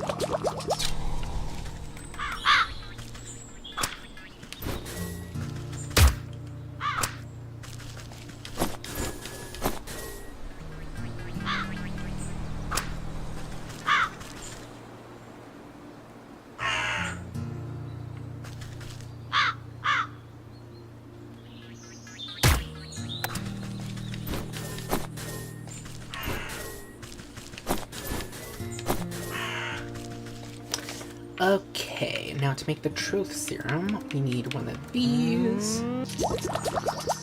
And now, I'll make only one for now. Compels the most accurate account of reality an individual can muster. Results may vary, useful against lying nobles. Any frosty critter would be well advised to steer clear of this little mechanism. Useful against frostlings and crystal newts. A frozen treat. A treat to some, perhaps though you expect it might give you brain freeze. Oh. Oh, you need Frostling. Okay. Oh well, let's head back.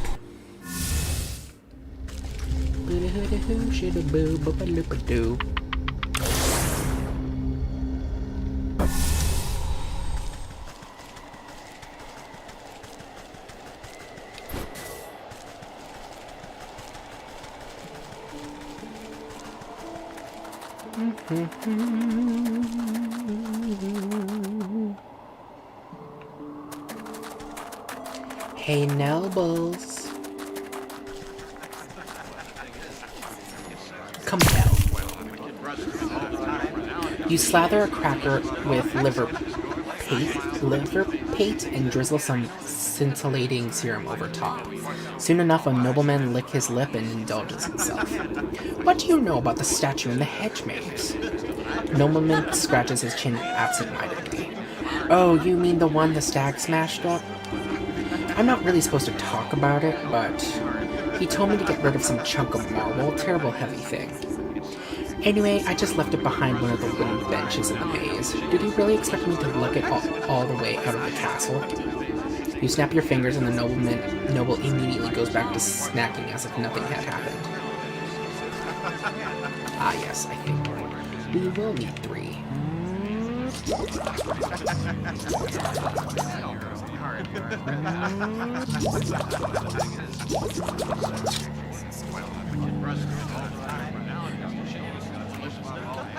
Yes. Which, you stick your syringe into a plump macaroon and offer it up to the nearest nobleman on a silver plate. He pops it into his mouth without even looking at you. The broken plaque in the hedge maze. Would you happen to know anything about it? The noble's eyes flutter and they speak as if conversing with themselves. Can you believe the audacity of the stag? He broke it. He should have been the one disposing the pieces. Well, I couldn't be bothered to do such menial labor. Can you imagine? Oh. So anyways, I just tossed my piece into the southeast corner of the maze. Next time you should get some of the servants to do dirty work. You snap your finger at the noble. They sneer at you for a moment before returning to their wine as if nothing had happened.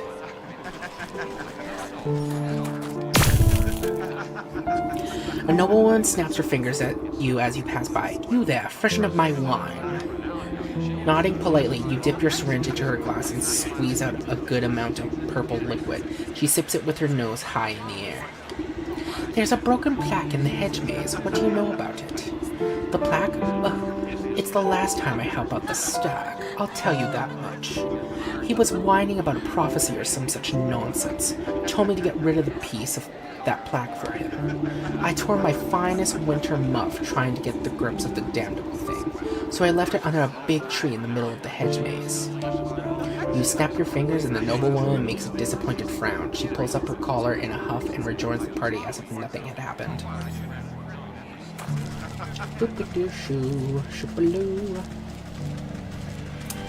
Let's see.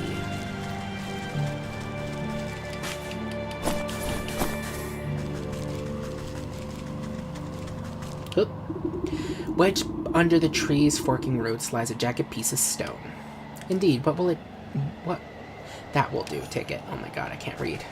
I can't read!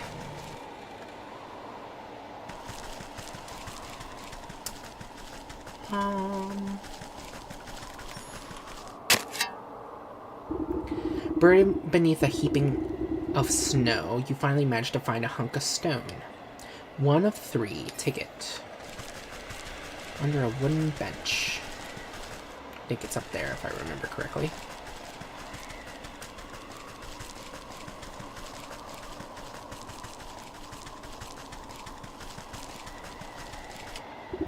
Just as described, a piece of plaque seemed to have been kicked under the bench and forgotten. That will get you partway there. Take the piece of the plaque. That looks like the last piece of the plaque. I'll have to reassemble them at the stag statue if I want to make sense of this.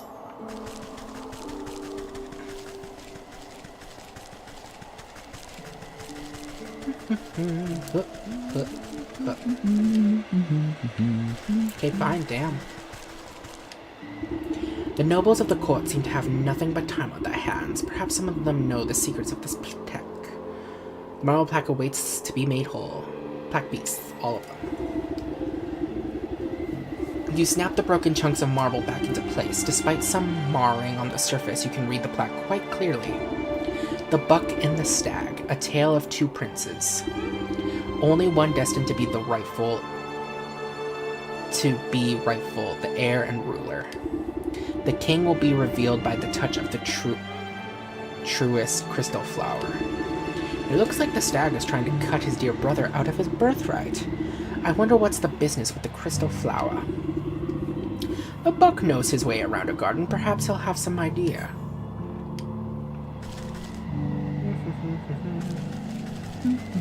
Hey, bro. Flicking his ears, the young gardener puts his pruning shears down at your approach. Hello again. Lovely day for a walk in the hedge maze.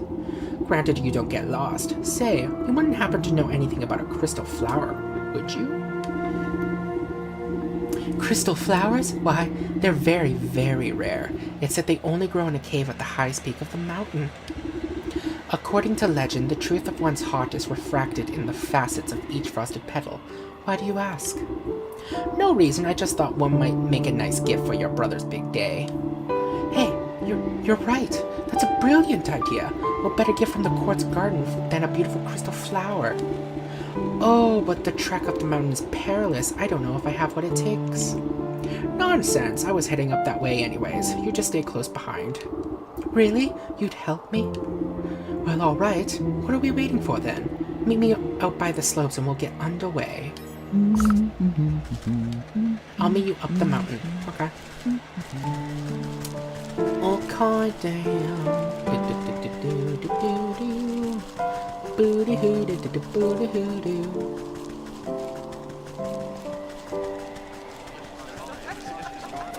Hey, bro. Everything's not gonna go perfectly. Who invited her? How dare you?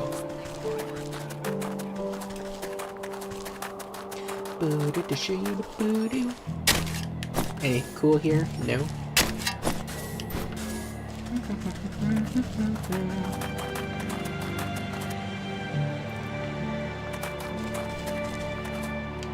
Let's see, where are you? You're all the way over there. Okay. Oh, staggy boy.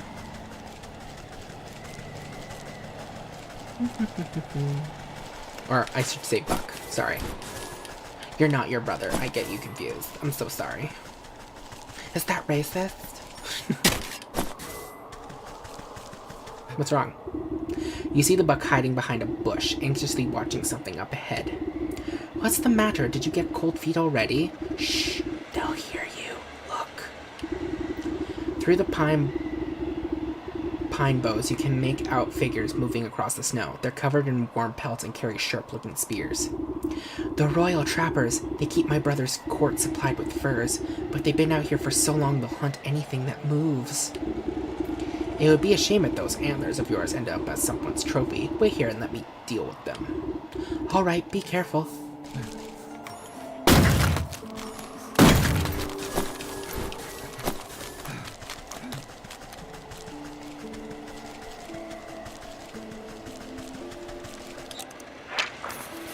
Let's see, Mountain Trapper. If you've got hair, fur, or a pelt, you better hide your hide. Touch of cold. How do we make you?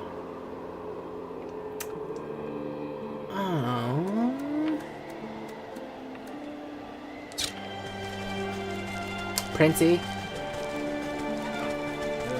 We will be right back. Just stay here. Okay. In order to make this thing, we need 2 frostling snow. So we will need 2 of these.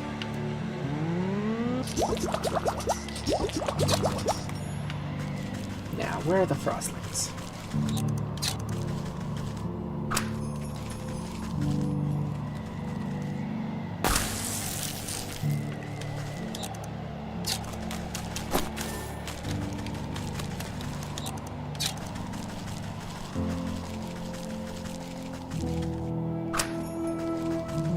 Don't run away.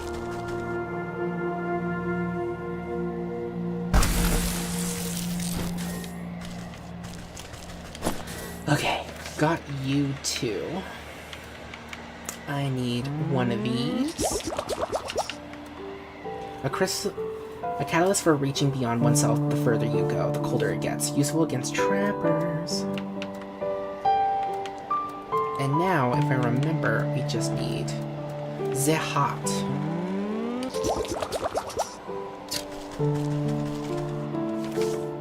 Inventory. Let's put you down here so I don't accidentally use you.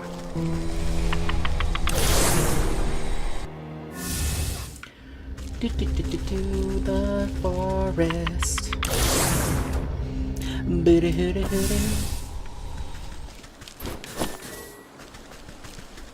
I know we're dryads up here.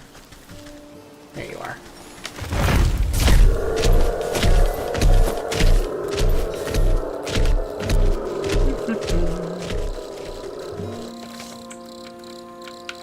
And there you go.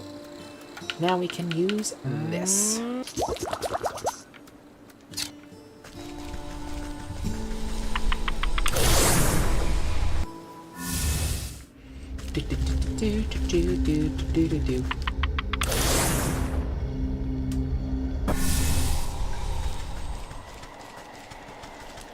Oh, Staggy. Or Buck. I keep calling you the Stag. I'm so sorry.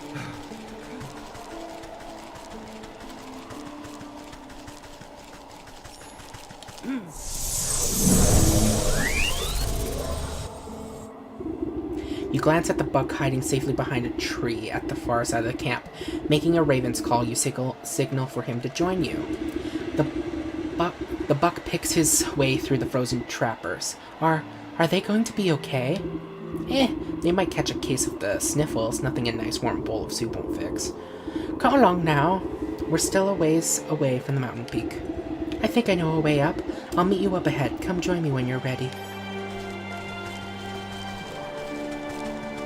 Oh my god, Buck, I love you.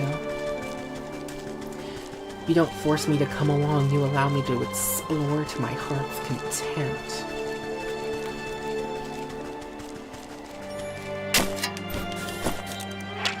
Mountain Trapper. They've all been turned into snowmen.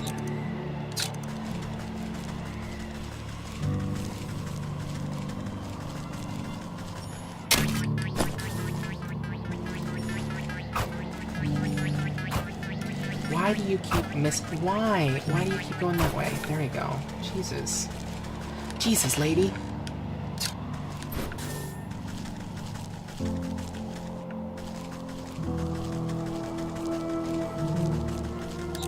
Let's see. Reserved fish. Fish well prepared to weather what may come. Ooh, okay. Ooh,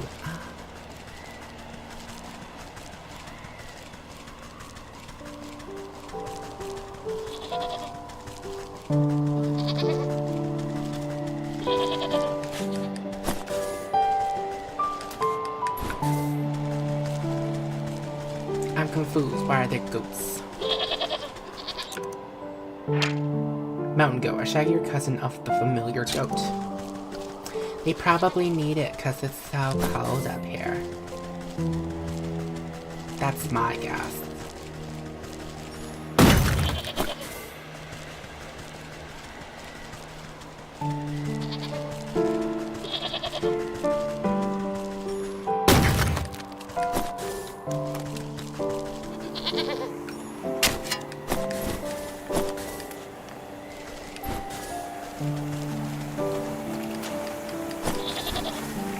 Let's see, that's good.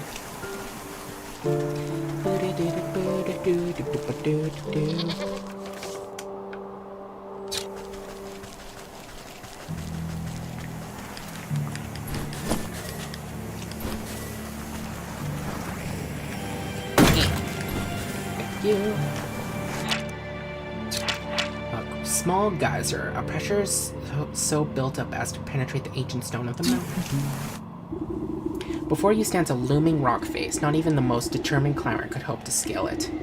I thought you said you knew a way up to the peak. Well, you see, this is the Great Geyser.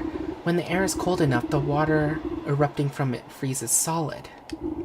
I thought it might give us something to climb up. You look into the dry crater at the bottom of the sheer cliff. I don't see much erupting happening down there. It's been dormant for a few seasons now. I kinda hope we get lucky. I don't trust any luck that I don't make myself. You take a moment to ponder your situation and eye the small geysers nearby, frequently spewing steam up into the frosty air. I suppose these other water spouts all draw from the same underground source. I think you're right. They started popping up shortly after the Great Geyser fell silent. Then I wager if we plug them all up, we'd be able to make the big one blow its top again. Plug them with what? You turn your attention to the bleeding mountain goats digging for lichen nearby. Those frosty beasts look to be about the right diameter. Maybe I can coax some of them into position. Be careful.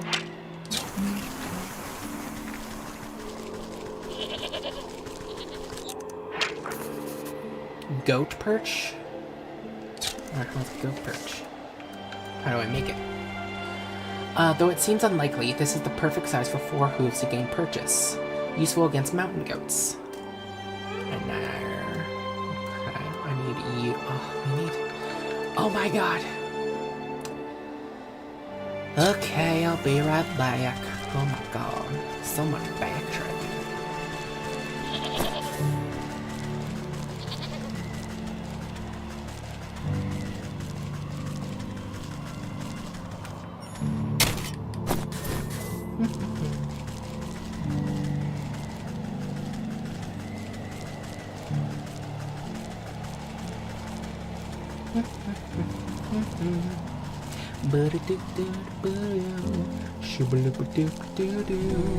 And let's see. Where did I get the frozen snack from? I cannot remember, but let's keep it. Let's go to the forest, catch fireflies and all that crap. All that jazz.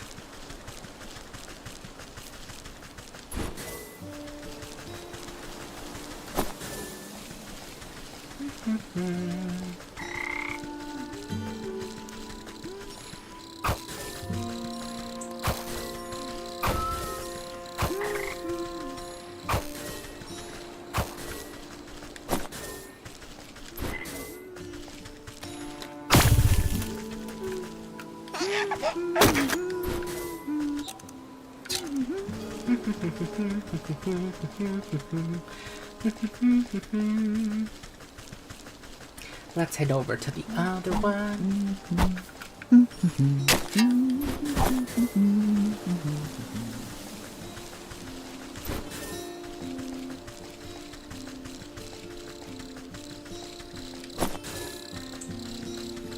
And one gone.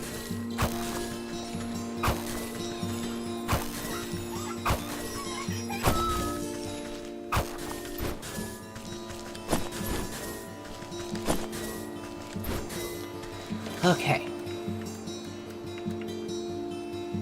So I'm gonna need 3 of these, right? Yep.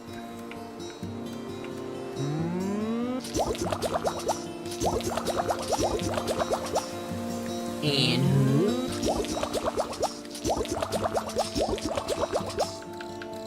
now I need blue. Just need the dragonfly wings. Why do I keep pressing that when I can just easily do this? There we go.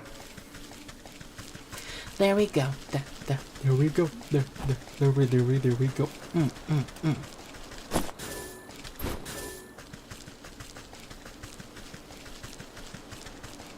Hey, weird lady.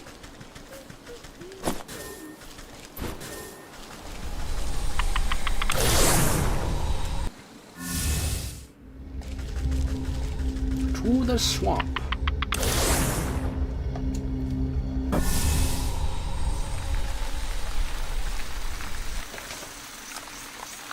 I wonder how many of these traps we'll have to make. Let's just make 2.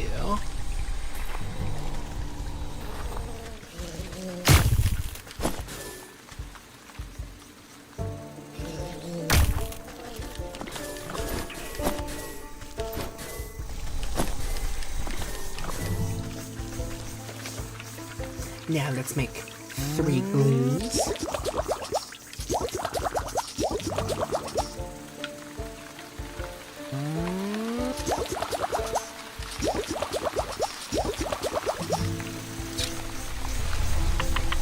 Now we can head back.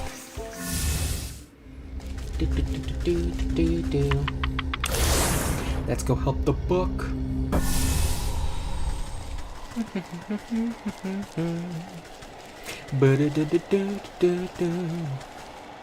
Oops, sorry. Are they still snowmen or are they gone now? They're still snowmen. I like how we can push them around.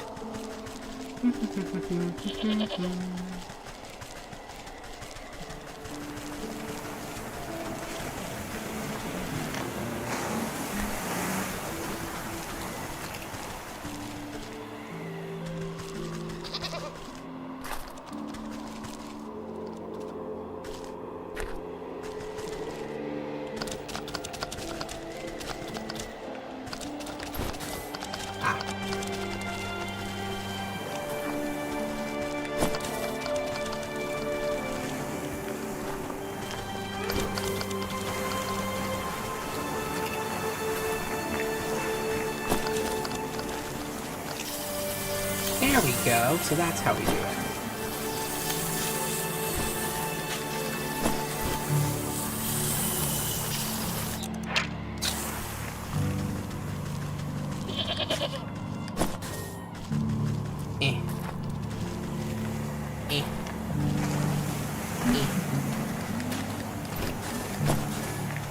Maybe 3 was too much, but whatever.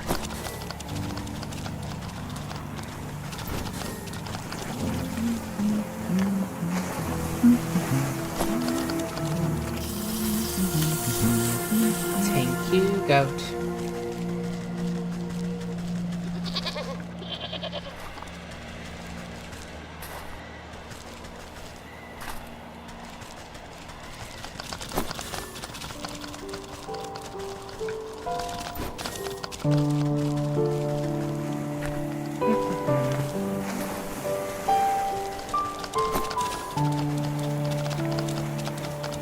Gimme.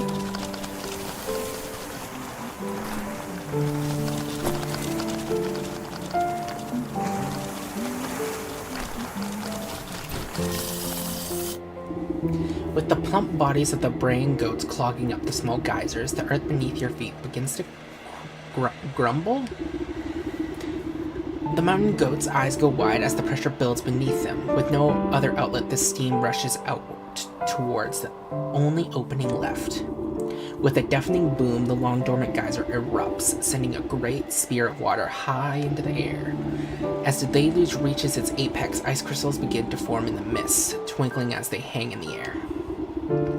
Bit by bit, they begin to build on each other, forming larger and larger crystals until it forms a great column of ice, rising all the way upward to the mountain peak. Ha! I can't believe it worked! Last one to the top is a spotted fawn. To the peak? Sure.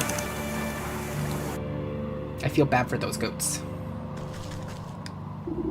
You stand at the mountain's peak, buffeted by the wind and snow. Now then, where's this crystal cave you spoke of? I'm not sure. I think it should be just up ahead. But in this blizzard, I can hardly see my own nose. The buck jumps behind you, pointing into the frigid fog. Wait, what was that? You squinted at the gailing winds, unable to see anything but white. Probably just another mountain goat. I wouldn't be so sure. When I was little, my brother told me stories of the snowkin who lived up here. He said if I ever went up the mountain, the snowkin would blow a great blizzard down on me. He said they'd turn me around and give me false directions until I got lost and froze solid. Sounds to me like these snowkin might be some kind of guardian spirits. And if they're aiming to keep people away from something, then surely they'll know where that something is. I have a notion to find our way as they do, but it will take a considerable quantity of their essence. That sounds dangerous? I'll just stay put then. I know better than to wander blind in a snowstorm.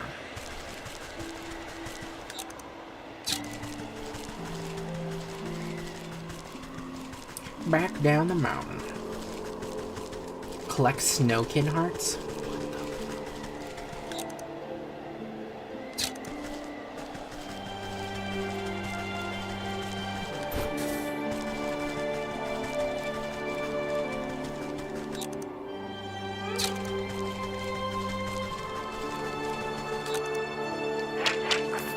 Snowkin, a fully grown assembled snow being.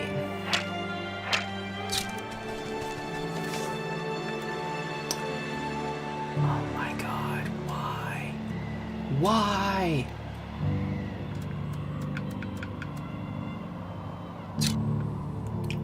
Ugh.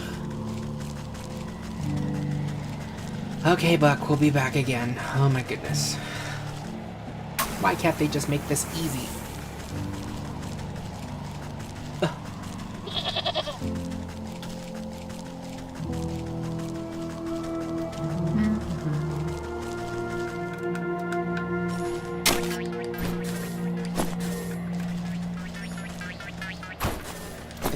Thank you.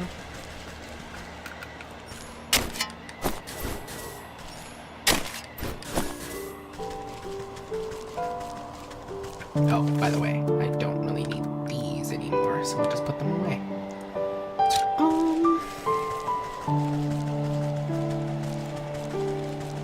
Okay. So we need to get some birds. Let's make 3.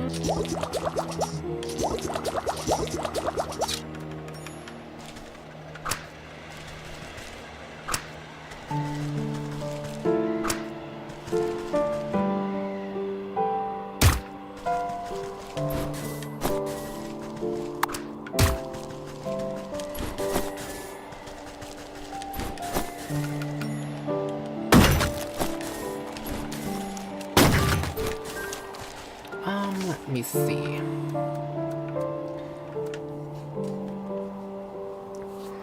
Oh my goodness.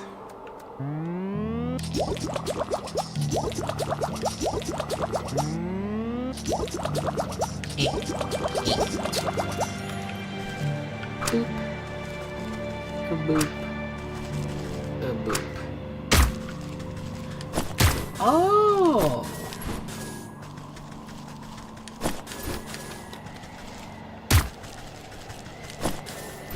Okay, never mind. I thought we had to go all the way back to the forest, but the bunnies here, they also give us the stuff we need, so I'm okay with that. But we'll need more Fae. God damn it.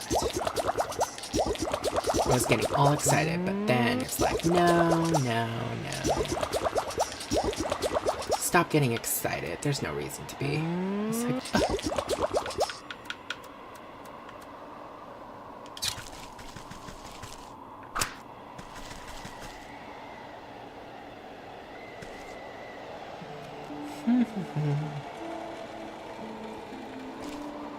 there we go.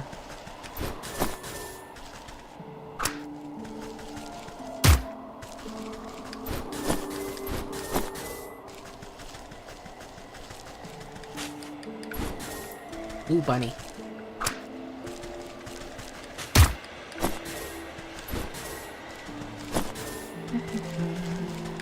Give me all your goodness. Okay.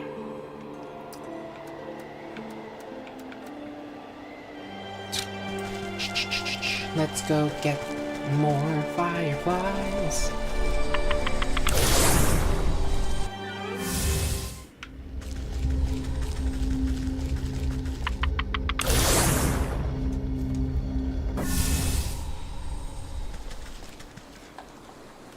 Note to self, if anyone watching this is going to play this game, you need a bunch of fireflies.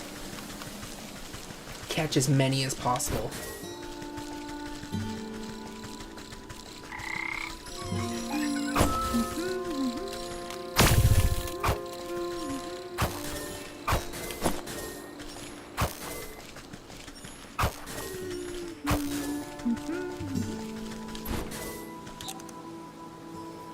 Yeah, I'm okay with this.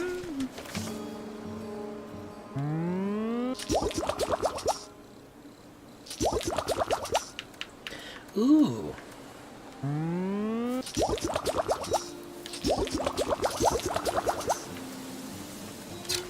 Okay. Oh my goodness. Let's head back. Hopefully we don't get any more fireflies, god damn it.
Yes.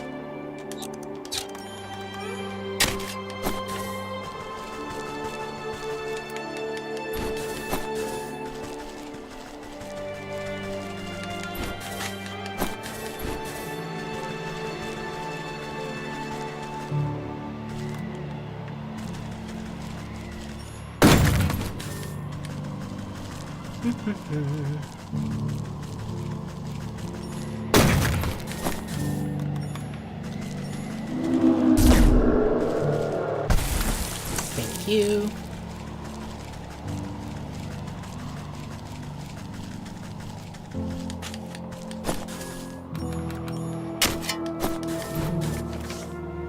Wow, this area is huge. Or maybe not so much. I think I jumped the gun there.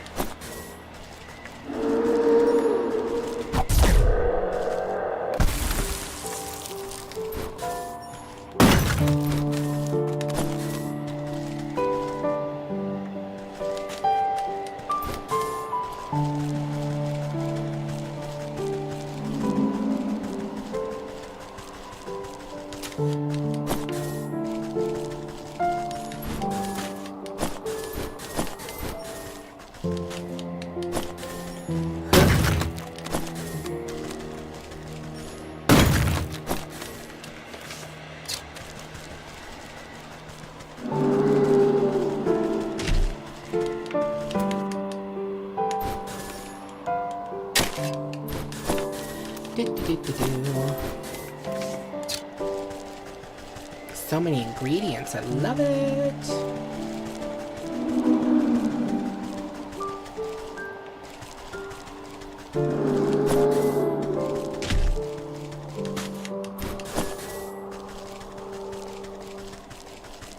Is the bug back here? Yes. He is there.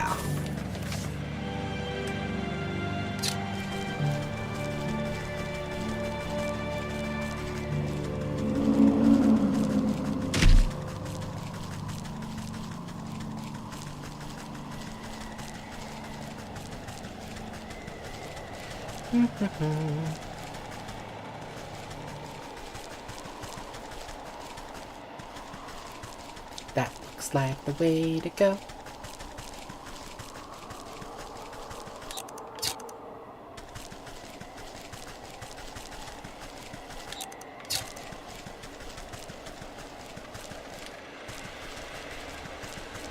Oh, I can't just go there? Really?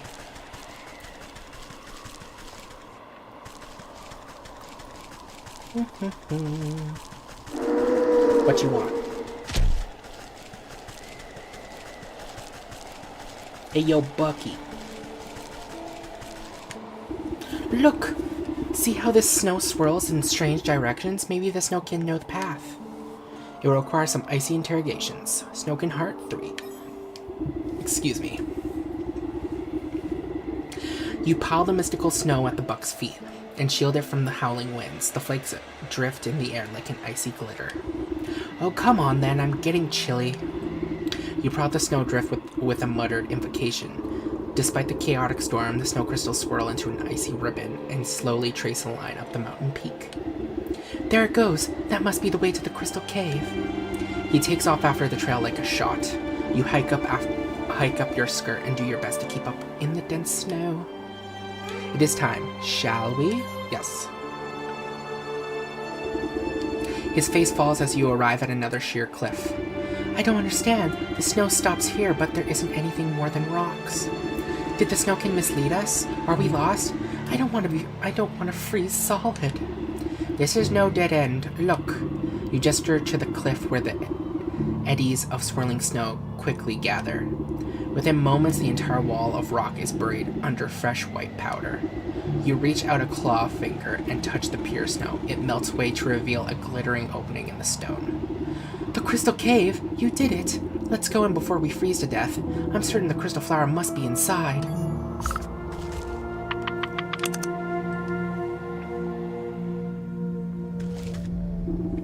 Oh dear. Look at all these flowers. I didn't think there'd be so many. I'm gonna pick a whole bouquet. You stop the impetuous youth with a quick tug and mutter beneath your breath. Hold on. The prophecy mentioned the one true crystal flower. These other flowers must be a deception meant to trap foolhardy would-be kings. Prophecy? What are you talking about? I only mean to say that we should find the best single flower for your brother's coronation. Good point. Quality over quantity. Aha, I think I see just the one right up there. Right over there. How do you know, though? This is really pretty.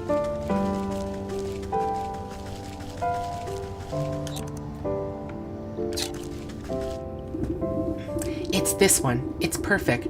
Just look at the refraction of the petals and the frosting on the leaves.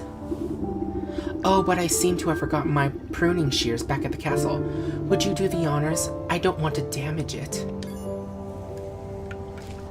I mean, if you want, snip. You snip the brittle stem of the flower, careful not to touch it directly. Prophecies can be nasty stuff to stick your fingers in. The buck holds the flower aloft, inhaling the blossom's magical aura. Wow, smells just like powdered snow on fresh pine trees. The moment is interrupted by the shrill cries of aristocrats clamoring against each other. I found them over here, my lord. In a rush of colorful fabrics and fancy hats, you find yourself surrounded by nobles. The stag steps out from their midst, looking irate. After everything I've done for you, this is how you repay me, brother? The young prince blinks in confusion. What are you doing here? Have I offended you somehow? Usurper! You thought you could slip off when I wasn't looking and steal the crown from me? You think I don't know about the prophecy of the crystal flower? Why does everyone keep talking about a prophecy? I picked this flower as a gift for you, brother. Fool! Only the king can choose the true crystal flower. And you are not the king. The stag reaches down at his feet and plucks the closest flower. See, only I can.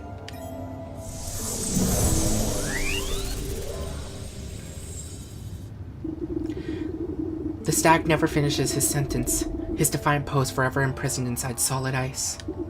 Oh, my brother, what have you done? You give the mystified buck a reassuring pat on the back as the nobles gather closer. The true king has been revealed indeed. King? You mean me? You are the prince after all, and I suppose that prophecy was pretty clear. Magic flowers are seldom wrong about this sort of thing. And if you tend to your kingdom with the same care you tend to your garden, you'll do just fine. The ring of nobles crowd around the buck. You know, I never cared much for the stag myself. I think a new ruler will shake things up a bit. You excuse yourself as they bow and praise the confused lad. Long live the king. Passing the frozen stag, your eye catches on something sticking out of permafrost. Royal crystal, an icy shard of an even icier heart. The stag. You collect the soul of the stag in the mountains. Hell yeah. You reach down and pick out a shard of translucent ice. Careful not to cut yourself on the sharp edges. Despite the warmth of your palm, it does not melt. The soul of the stag. The stag, a particularly ostentatious one, now fully crystallized.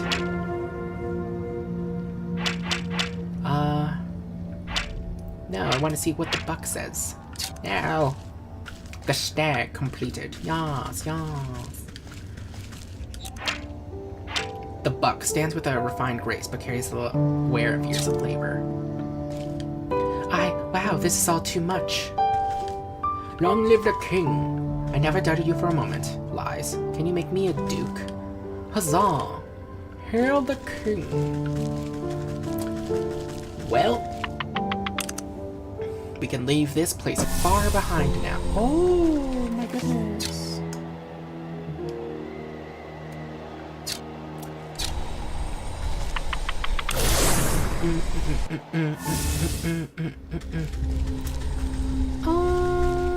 Let's go to the fields and deal with this hawk. Just 'cause I feel like it. I want to go somewhere warm to chill my old bones.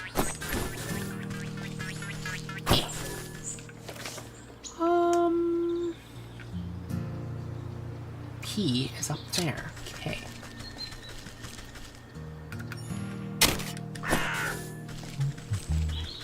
Hey, my dude. I'm happy for you and your baby.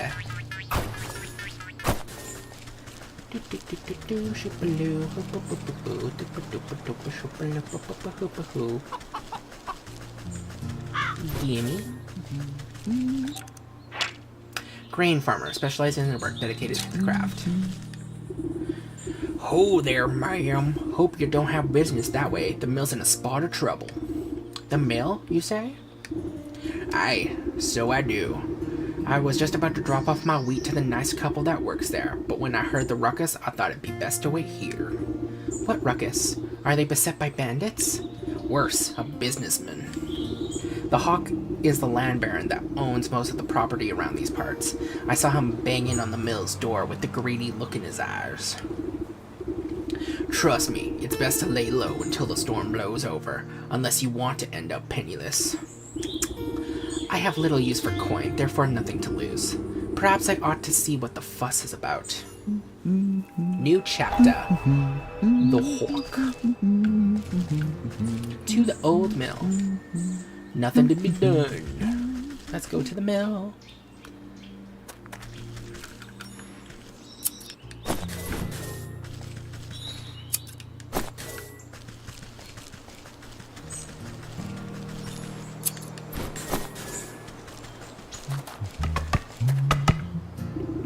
The hawk. By decree of the local bylaw, you must come out. Any who interfere with the eviction of this property will face full legal consequences for obstruction of justice. As the stately tycoon hammers on the mill door, a pair of shaking voices call out from the nearby window. Please, Master Hawk, we just need a little more time. You've had ample opportunity to renegotiate our contract at the Civic Hall. This is no time for excuses. Now open this door at once. More miserable contracts. Drop the pretenses, Hawk. You're nothing more than a crook in fancy clothes. Excuse me, but this business does not concern you, madam. Take your snide remarks and be off. I'll determine what business earns my concern. Thank you very much. I'd like to hear the other side of the story for myself. Well, if they insist on remaining locked inside, then I shall depart. But if I do not receive my payment at the bank soon, even a locked door won't stand in my way.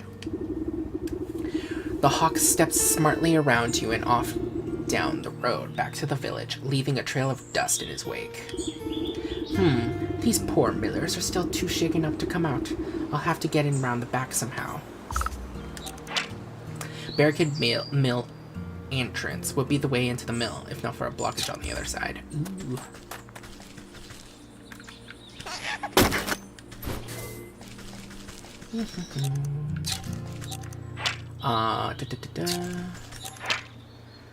Innocuous pile. Nothing to be seen here but boxes and barrels.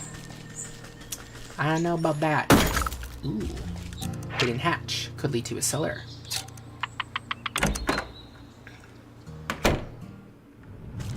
Secret passage. Oh my word. Millers, how did you get in here? Did the hawk send you? We don't have anything left to give, we swear.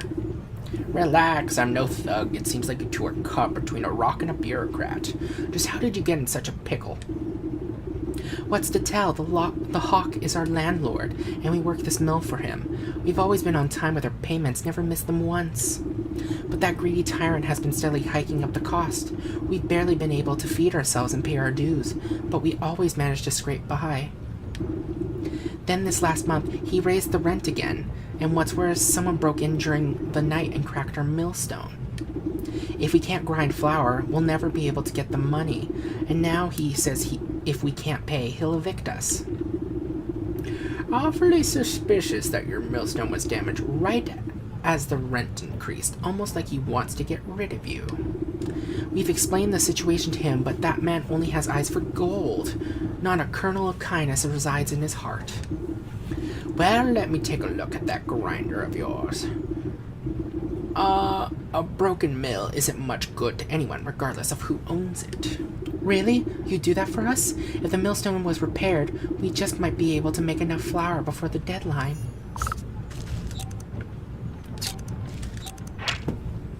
Millers, the pair that runs the old mill, now very much between a millstone and a hard place. Please help us, we can't hide in here forever.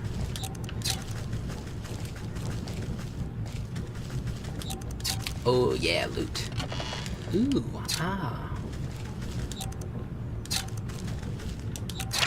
Millstone, an old well-used millstone. Broken millstone. You inspect the granite limestone, oh my god. Millstone, and run your fingers along the wide crack that has rendered the device dysfunctional. Just as I thought. This appears to have been done on purpose. Broken millstone. The heavy stone could be coaxed back together, but it will require strong bonding magic. Necessary tools for the job. Let's put some cobblestone. The cobblestone's clunked down on the face of the millstone. The heavy stone could be coaxed back together. Okay.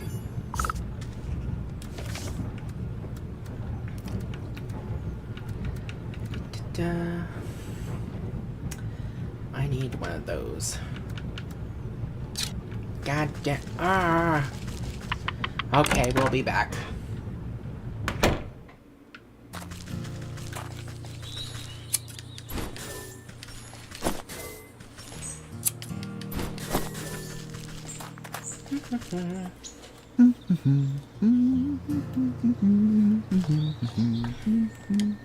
Nothing to be done.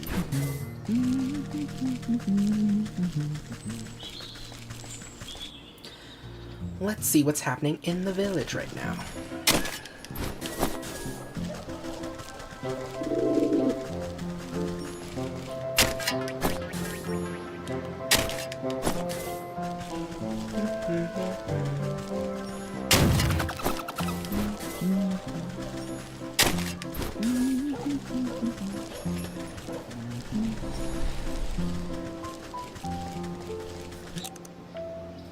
Who's this? Huntsman, searching for his quarry, but doesn't seem too confident about bringing it down.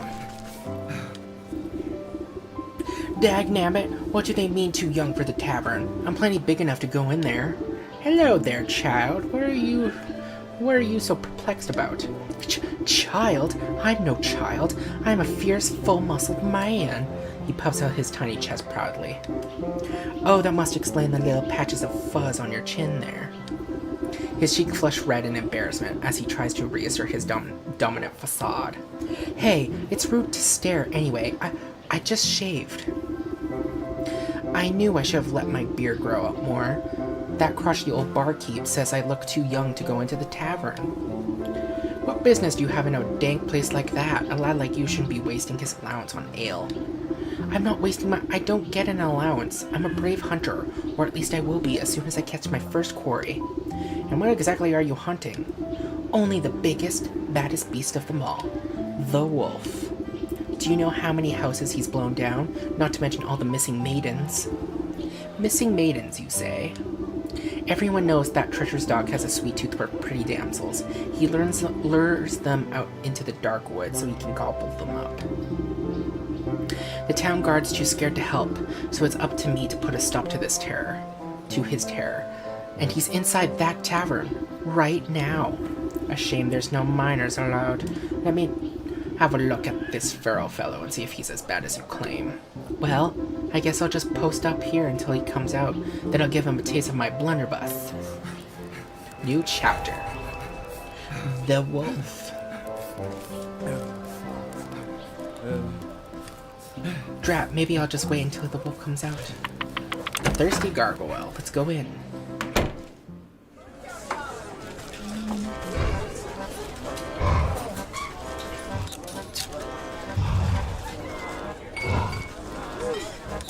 A villager, enjoying some ale in good company.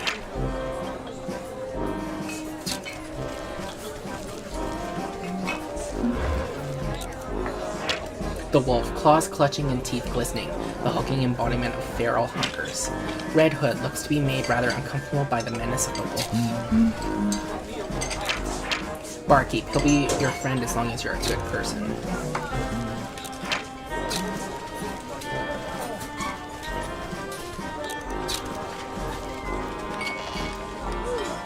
Gimme, gimme, gimme. Coat rack, a place to hang someone's outerwear. Sea spares use in this back room. Excuse me. Who? Her eyes are slightly entreating for help. The wolf. We find the wolf looming over a frightened-looking barmaid. Come on, Red. Why don't you join me for a midnight snack? I already told you I can't. I've got work to do. I'm sure your boss won't mind one bite. I mean bit. Don't make me beg now. Please, I really have to get back to work. But you're just so delectable. A real feast for the eyes. You accidentally tread on the wolf's tail. Oh, excuse me, sir. He jumps up with a yelp and spins to face you angrily. Yow! Watch where you're stepping, you old hag. Terribly sorry, I couldn't tell you apart from the dirty rug on the floor. He bares his fangs at you menacingly. What did you say to me? While the wolf is distracted, the young maiden slips away and disappears into the gloom of the tavern. Rah! Now look what you've done. Where'd you go? He shoves his way past you to go prowling around the bar. The huntsman's tale rings true. I better find where the barmaid got to before she becomes dinner. Ah, where are you? You can run, but you can't hide. So wait a minute. He'll be your friend as long as you're a good patron. He eats people. Why are you letting him in here? What can I get ya? Information if you have it on tap. What do you know about your patron, the wolf? I know enough to keep my mouth shut and mind my work. That one's trouble, and you'll steer clear if you know what's good for you. So you just turn a blind eye to his behavior. Hey, I'm just trying to make it through the end of the night in one piece. Now, are you going to order something or not?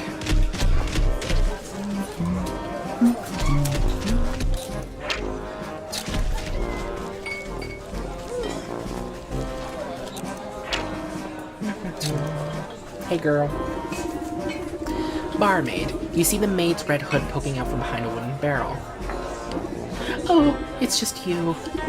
Thanks for helping me out back there. It was getting a little cramped. It's hard enough serving meat all day, but to have to deal with that slavering wolf too. He does seem like the relentless type. Are you alright? Just a bit rattled. I was ready to smash a tray over his snout if he got any closer, but I'm sure that would have landed me in hot water with the boss. The wolf's turning over every table and bar stool trying to sniff you out. Great, I guess I'll just hide back here and reorganize the storeroom or something. I admire your sense of self-preservation, but maybe there's a more permanent solution to this problem. I know a young huntsman looking to prove himself. Perhaps we can lure the wolf outside and deal with him there. Sure, but how? You can count me out as bait, because I'm done being dog food. I doubt that mutt can see very well in this dingy place. I might be able to fashion a convincing enough likeness to trick him. You eye a nearby coat rack. That ought to make a good starting place. But whatever you're gonna do it fast. I'm losing out on tips. How's my likeness coming along? This old coat rack ought to serve as a solid frame. You won't need much to fool the wolf, but the enchantment will take a special touch. Oh my god. Oh my god. Leave. Ah.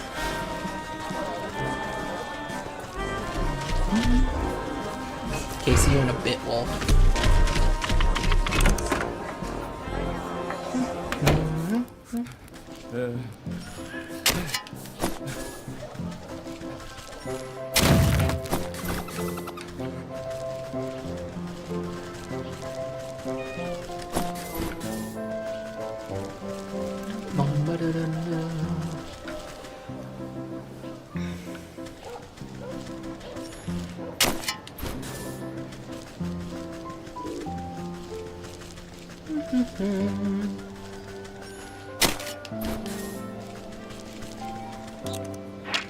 Beggar, life has not been kind to this poor soul. Will you help? Hello. Clinging to a raggedy shawl, the old panhandler holds a tin cup with trembling hands.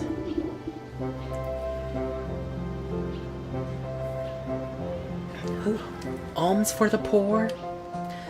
A little coin can go a long way. Here you go. You bow your head respectfully to the aged fellow, dropping in a coin into his cup. From under his ratty hood, the man gleams a silver-toothed grin at you. Thank you, kind miss. A penny for your thoughts, old-timer? I'm afraid my thoughts are a little muddy as of late. Can't seem to recall what day it is or when the last time I ate was. Last I remember, I was working at the old hog farm with the other unfortunates, not quite sure how I ended up back here on the streets. I've had more than a few memories abandon me as well. Say, I must have left a few of my things behind at the farm, misplaced my boot, and, well, I can't remember what else. I don't suppose you'd do me the kindness of taking a look around the place for me. I'm not as spry as I used to be. At the hog farm, you say? I guess it wouldn't hurt to take a peek. Maybe they have a lost and found. Bless your heart. I do remember that you'll need permission to get through the gates. Those hog sisters run a tight ship. You'll have to go to the big hog who runs the butcher shop here in the market. She'll set you up with a work slip.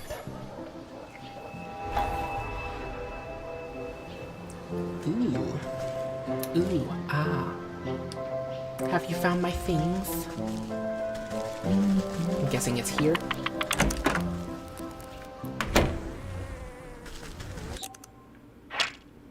Hog farm worker, an exhausted peasant farmer. Big pig, the largest of the notorious 3 pigs.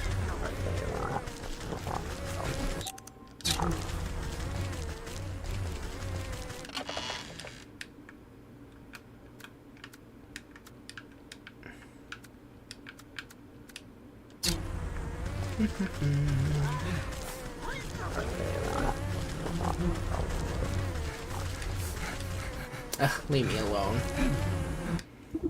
Big pig. Chopping through a hawk of meat with a gigantic cleaver, the surly-looking swine merely grunts at you when you approach. Excuse me, I heard that you were the one to talk to about getting a work slip? That what you heard? Well, you heard wrong. We got enough good-for-nothing workers. Now, buzz off. You glance at the halo of flies buzzing around the pig's scalp. Listen, there must be some way to get a slip. Well, I am running low on ingredients to make the summer sausage, and none of these nincompoops can hold 2 thoughts in their heads. Tell you what, you get me the things I need, and I'll give you your precious work slip. Unique sausage should be sure. Here's some eggs. You push the basket of eggs towards the hog. She holds each one up to the candle flame and oinks in apparent satisfaction.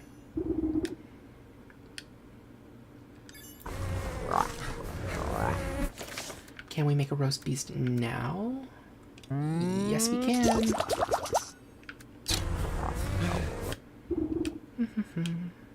Here's the roast beast.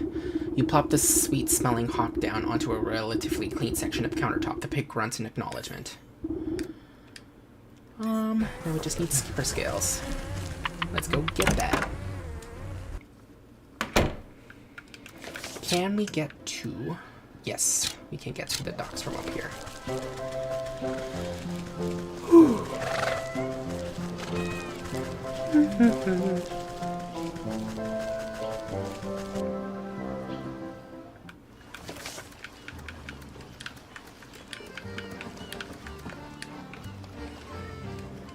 Grimoire.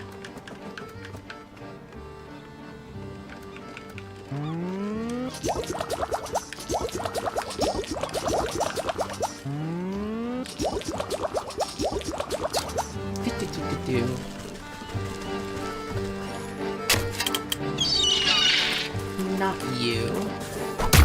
Ouch. Ouchies. I'll hit you. Can't you see I'm a pretty damsel?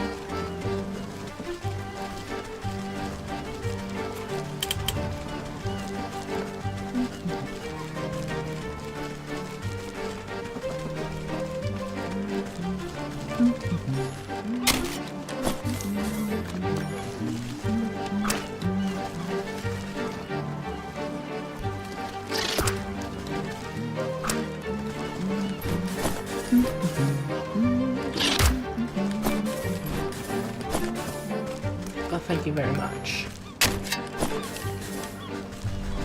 Let's teleport.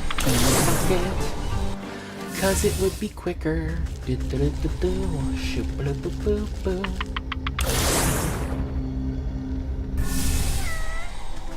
Hey, kiddies. There you are. Oh, I'm getting so sleepy.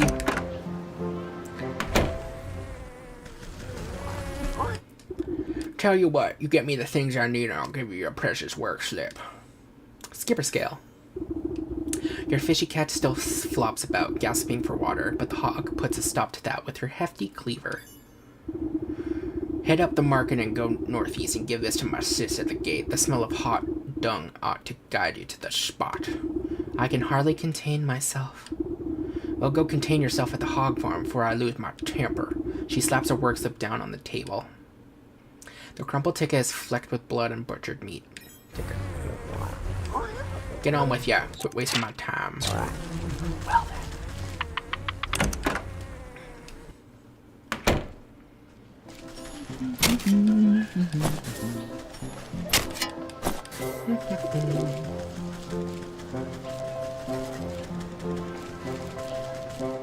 Actually, inventory. Let's fill this one up. Thank you. To the pig farm.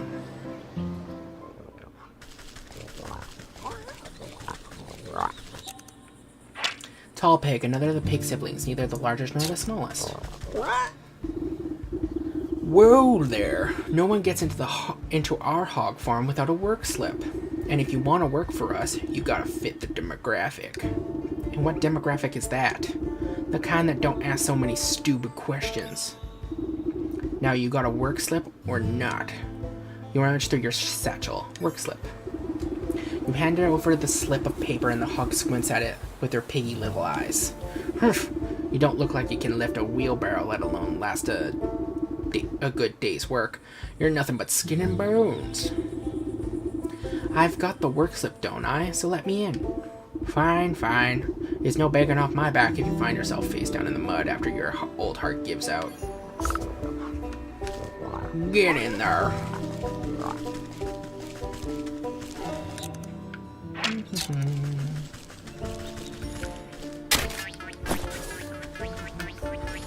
Come on, there we go. Hog farm worker, exhausted pig. Pig loves filth and doesn't care who knows it.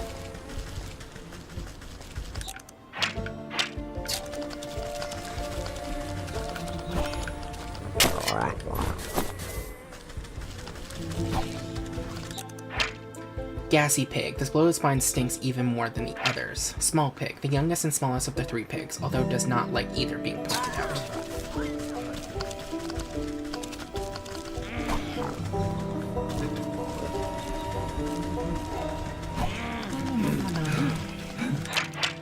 Squabbling workers. It seems something has come between these folks. Ooh. Come on. There we go.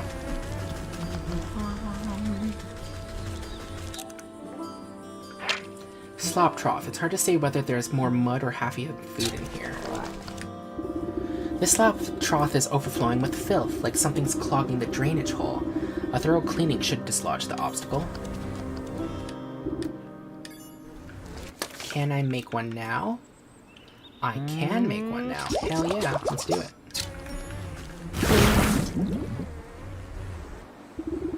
You flush out the disgusting container, eventually getting to the root of the drainage problem. Something small and metallic plops out into the muck. Pick it up. That's odd. I doubt any of the pigs around here have much dental work done. Silver tooth. This gaggle of workers appears to be squabbling over something. Hand it over. I saw it first. Fat chance. You've already got those good leg wraps. Well, I'm still going barefoot. Give it here. You see the object of their contention, a dirty old boot. Ah, that must be my friend's forgotten piece of footwear. The workers ignore you and continue fighting over their pathetic prize. Surely there must be a way to... okay. Well...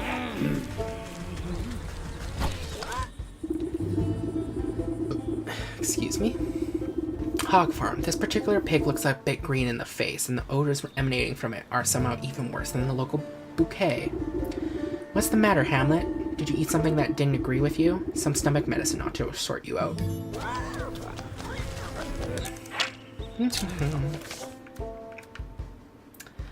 Okay, I'll be back.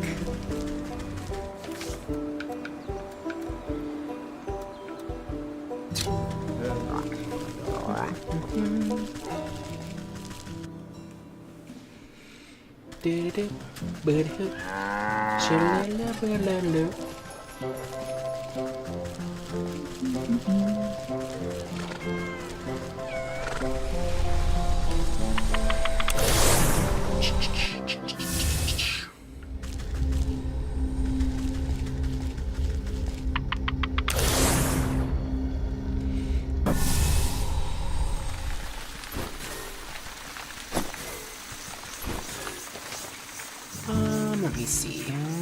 1, 2.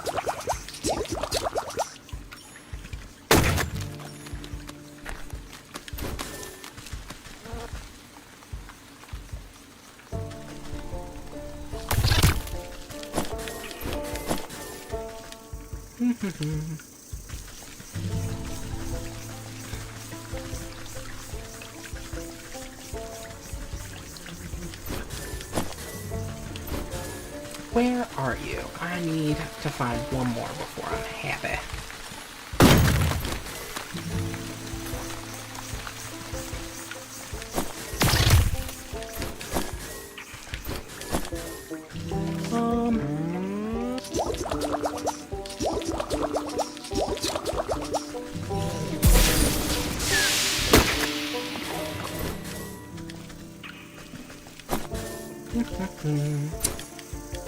Thank you.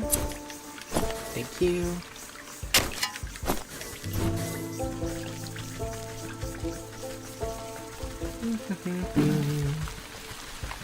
Where, oh where?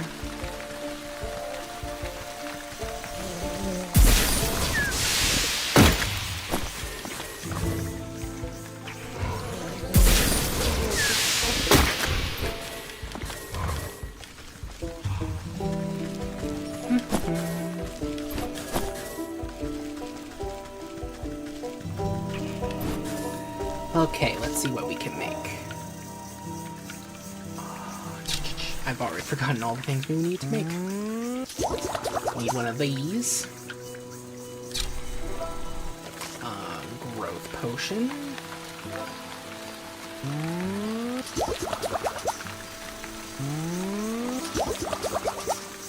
And we need a bunch of these. Tool of Forest.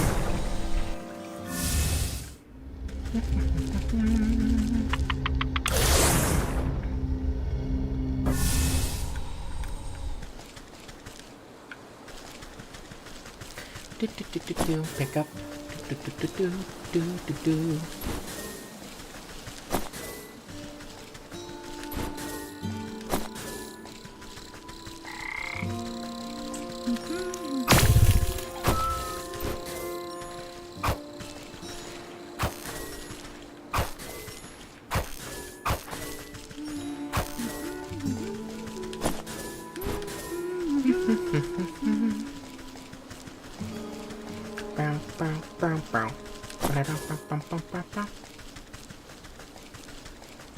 Go witchy, go witchy, go. Go witchy, go witchy, go. Where you think you're going? I'm gonna catch you. Told ya. Told ya I would catch ya. But did you believe me? No.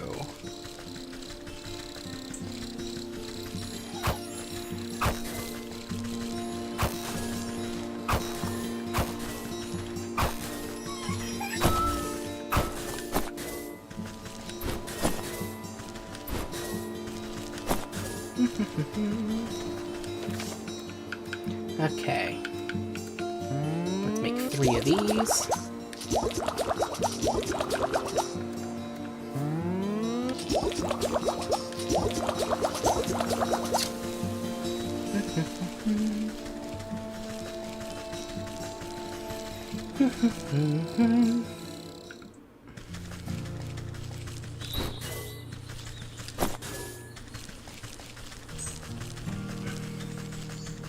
Da da da da da, ba ba ba ba ba.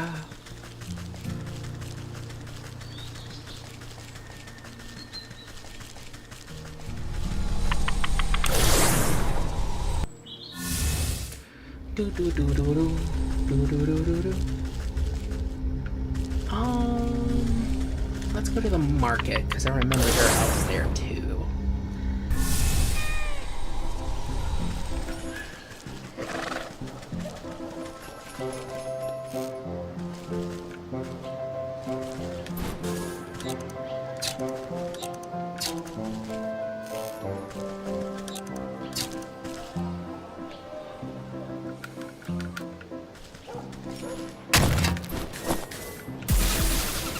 Haha.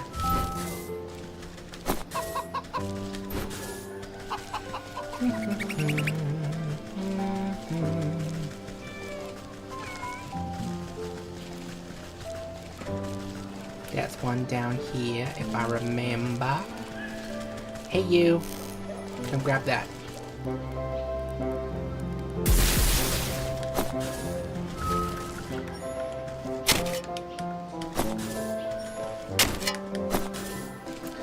Okay, just one more.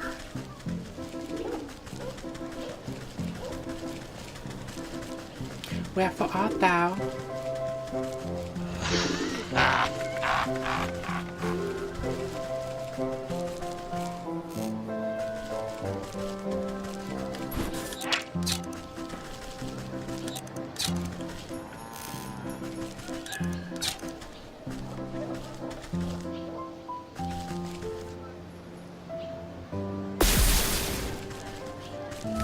Yes. Okay. Let's head up.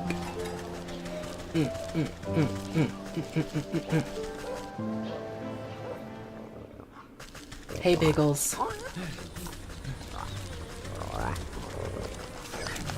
Hey, yo. The partial. Da, da, da, da.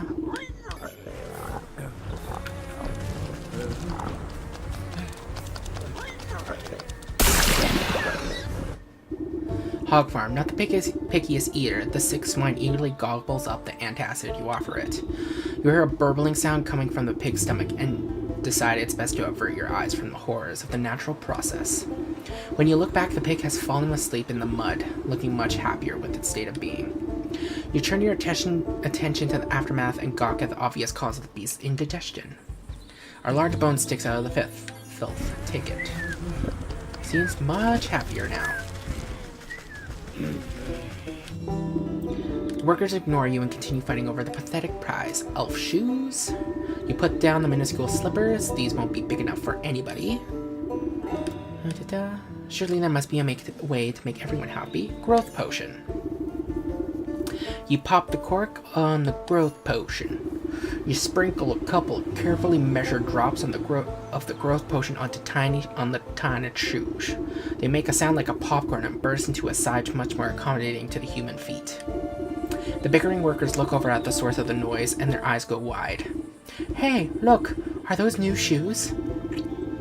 Dropping the old boot in the mud, they rush over to try on the new footwear. Check it out! They got jingly bells on the toes. The beggar's old boot lies discarded in the muck. Take it. You sort through the collection of objects you've acquired. A silver tooth, a human bone, and a chewed boot. I'm not sure what happened in this horrible place, but I've got a suspicion that old beggar may have lost more than just his memories here.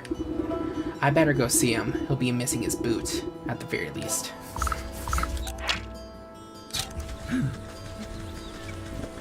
Doop-a-doo-boop-a-doo.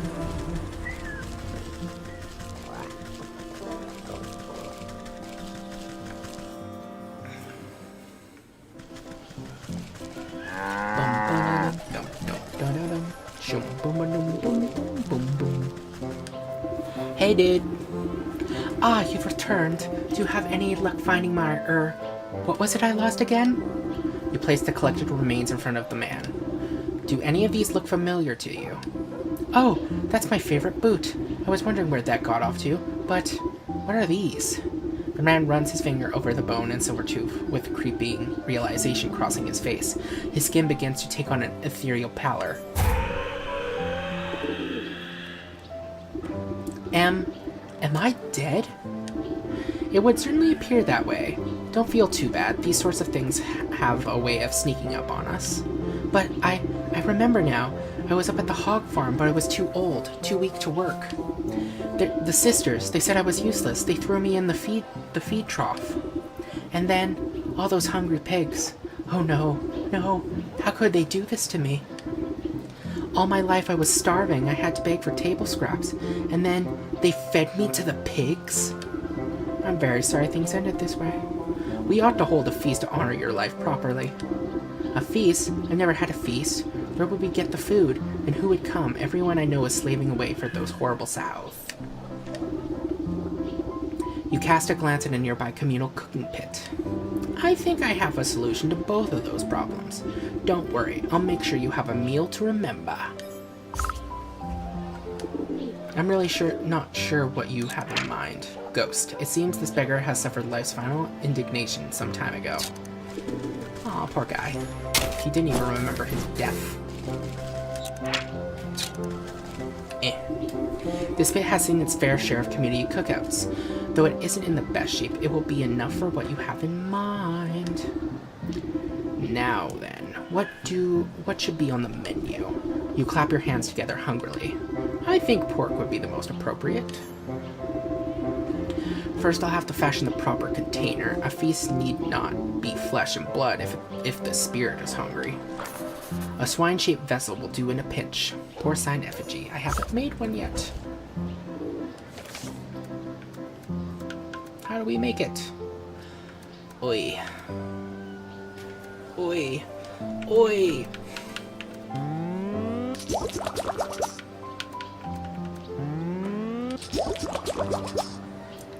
Okay.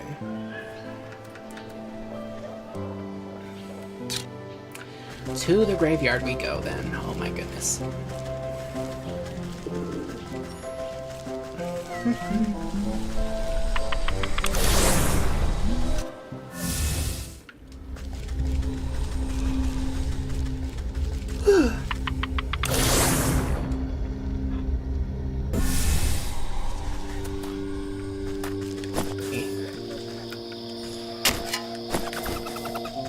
Let me see. We need some bat wings.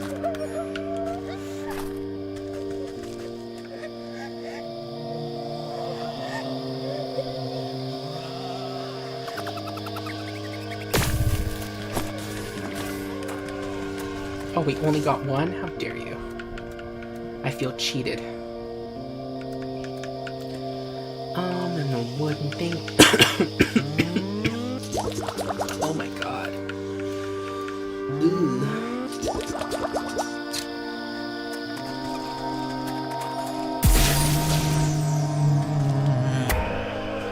Oh, thank god. I'm like, why didn't it work?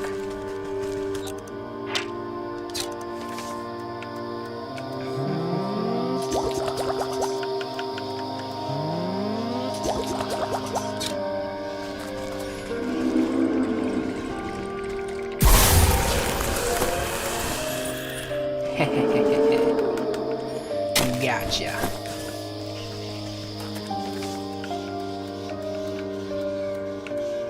Okay.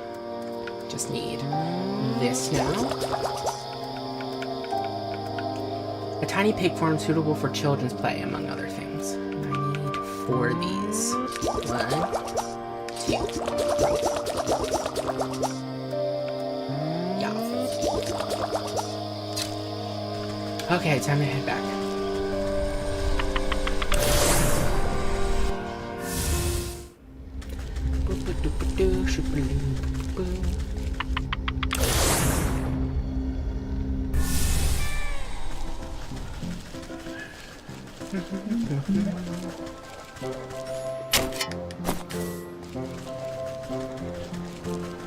Boop.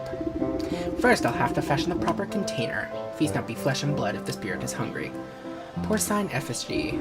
You set the tiny false creature amongst the ashes of the cooking pit. It wriggles and squeals with impotent hunger. Now to fatten up this little piggy, I'll start with the smallest pig sister, but I'll need to collect something special to bind her spirit.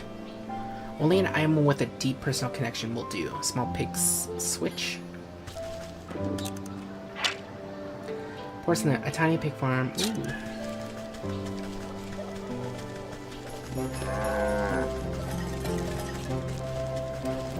Let's see what the tiny pig wants.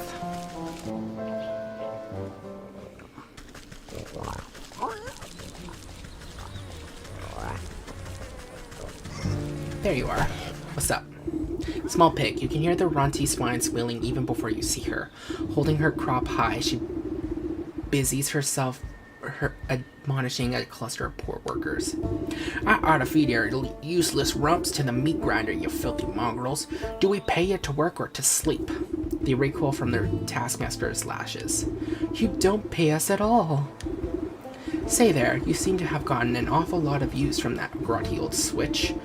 What would you say to a trade? What? A trade? I've had this whipper ever since I was a wee suckling. No way, no how, am I giving up my precious little flog. Every pig has her price. Lashmaster 2000.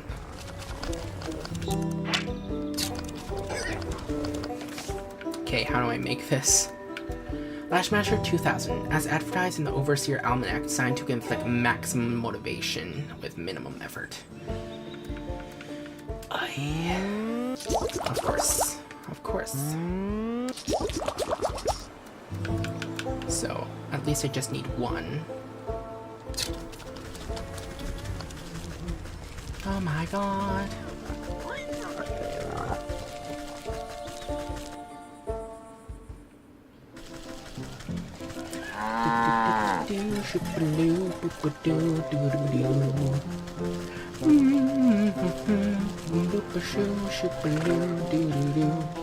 Sorry, I got a song stuck in my head. But for those of you who know, they know. And who don't know, they don't know. I will not explain what song it is. Da da da, ba tra la la. Ba ba ba.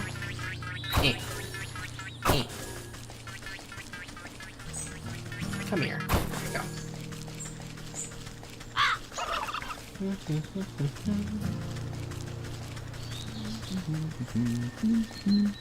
Hey, you.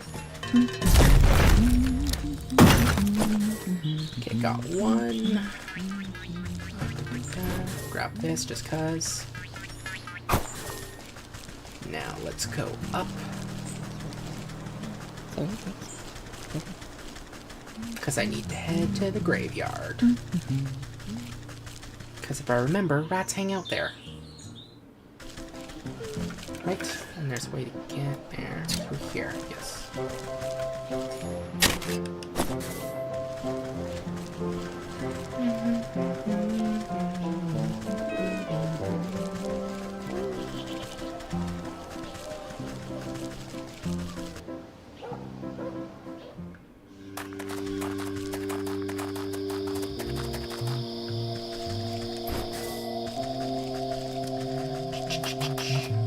Right? I'm not wrong, right?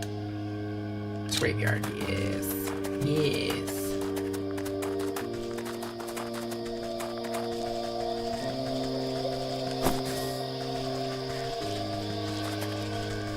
Where are all the rats? Or do they just appear if I put a thing down? Let me test it.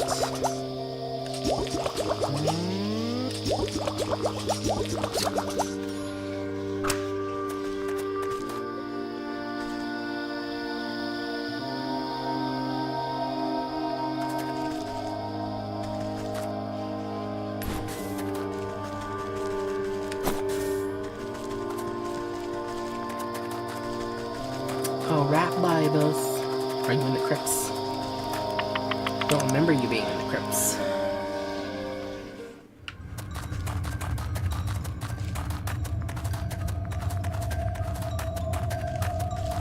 Oh, right. I'm now remembering where the rats are. They're in those nest things. Why did I blank on those?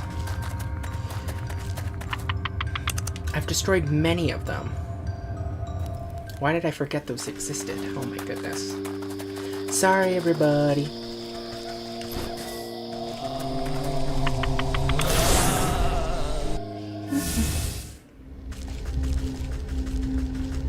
No, it's this one. There we go.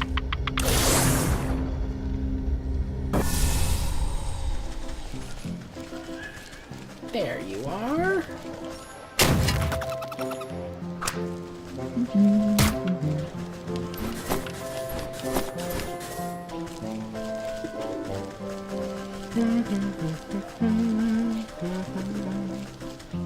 I don't want to do that one. Because I know I'm going to get hit by that dude.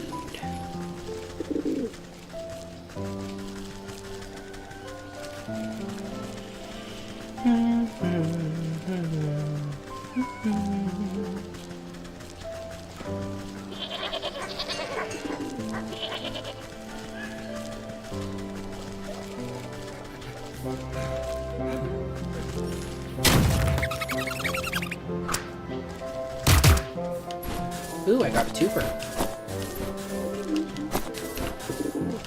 Okay, now I just need needles.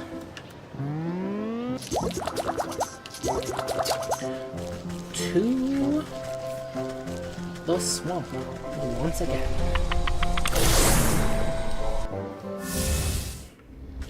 Da, da, da, da, da, da.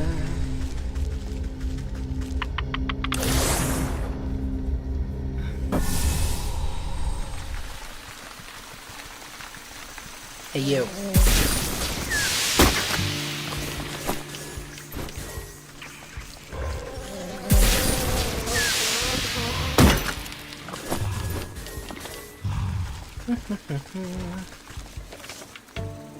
Can we make it now? Yes, we can.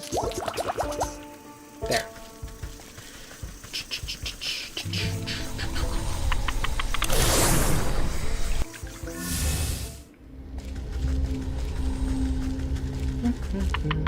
Little pig, we have a gift for you. It's totally not a trap. To damn your soul. I promise. Would a person with a cauldron on their head lie to you? I don't think so.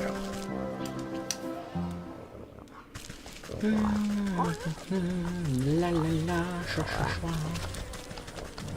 Sup? What? A trade? I've had this whipper ever since I was a wee suckling. No way, no how am I giving up this precious little flog. Every pig has her price. Lashmaster 2000. Is this a Lashmaster 2000 with extra stinging barbs and a rawhide non-slip grip? The one and only. I thought you were doing such an excellent job keeping these poor exploited souls under your hoof that you deserved a reward. She snatches the whip out of your hands with glee, tossing her old straw lash in the mud without a second glance. Not even saying thank you, she scampers off to test out her newly acquired motivational tool on unsuspecting farm workers. With any luck, she won't have much time to put it to use. Get to work.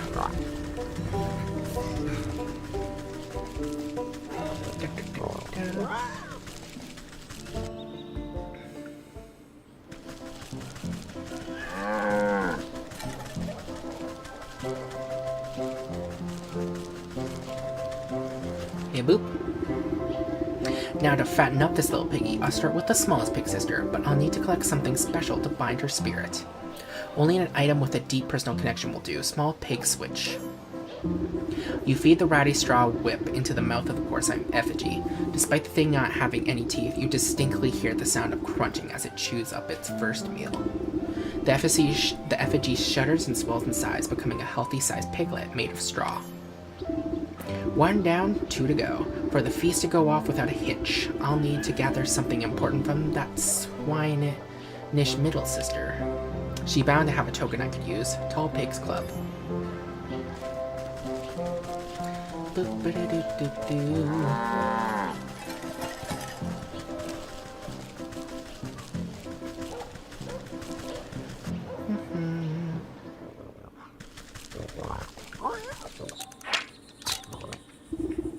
Hey you, you're the one who gave my little sister that souped up whipper, ain't ya? Well, I do twice as much work as that stinking twerp. This old beaten stick has served me well these long years, but if she gets an upgrade, then why shouldn't I? Sibling rivalry will be the death of them. Magnum Browbeater. Big stick. Oh my god. Big stick. Greater than the sum of its parts. It's just a big whacking stick. We can already make it. Thank god.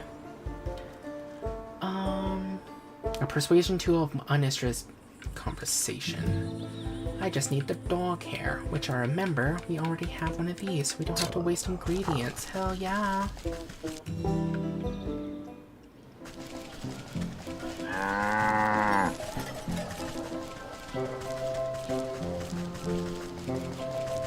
If I remember, there is a puppy down here, down here. There's a puppy down here. What's up, my dude? What did he steal? No, seriously, what did he steal though? I don't understand.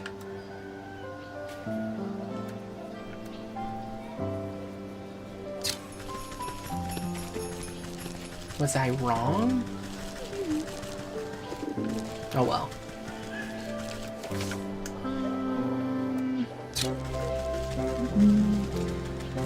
It's not that hard to find a dog.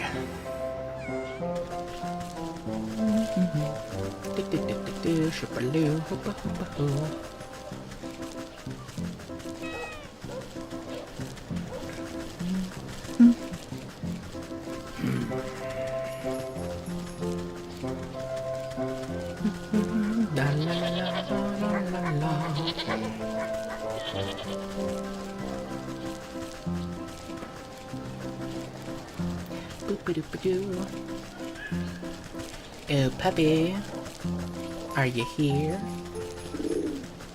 Hell yeah, you are.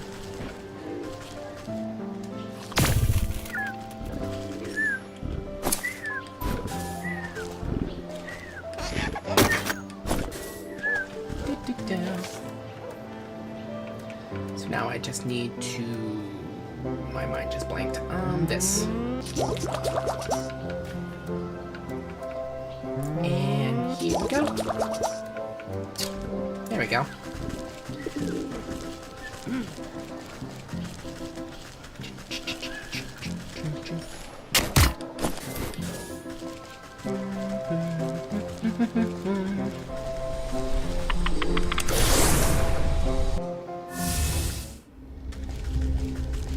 Yeah, I'm lazy with teleport because I just... I don't know if it's faster, but it feels faster.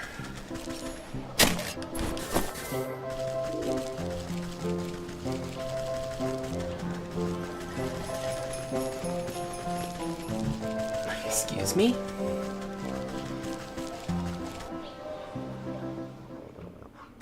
Hey, you. This old beaten stick has served me well these long years, but if she gets an upgrade, then why shouldn't I? Sibling rivalry will be the death of them. Magnum Browbeater. Here you go. The sow takes a few test swings with her new cudgel, making you duck for safety. Aha! Now that's more like it. Solid build, perfect balance. You won't be needing that cracked old stick anymore. I'll just take it off your hands. Huh? Sure, whatever. It's as good as firewood now. She ignores you and goes looking for pine cones or small animals to take a swing at. Luckily, she's slow and her eyes are bad. Ticket. Get in there. Da, da, da. La, la, la. Hey, my dude. Here you go. 1 down, 2 to go. For this feat to go off without a hitch, I'll need to gather something important from the swinish middle sister. She's bound to have a token I could use. Tall Pigs Club. You chop up the well-weathered cudgel into bite-sized pieces and offer them to the small effigy. It wastes no time gobbling up the bits of wood and crunching them to splinters. Satisfied with its second meal of sticks, the simulated pig rumbles and once again grows in size. This ham is almost ready for dinner. I just need one more helping of soul food. Something special from the brutish butcher will be the last ingredient I need. A symbol of sympathetic magic. Big pig's whetstone. Hey, girl. I hear you need a new whetstone. You see the enormous swine hacking apart a haunch of meat with her cleaver. Its dull and chipped blade was clearly seen better days. She winces heavily before wiping a glob of snot with the back of her hand. You again. What do you want now? As your dutiful employee, I've been taking it upon myself to improve your meat business. That whetstone of yours looks like it's not doing a great job of keeping your tools sharp. She raises an eyebrow at the worn slab of grindstone sitting on the countertop. I suppose it might be time to replace the old girl. Just think of how much more brutal you could be with a brand new sharpener. Maggie Sharp XL, she doesn't know the half of it. Lucky Strop? What the hell?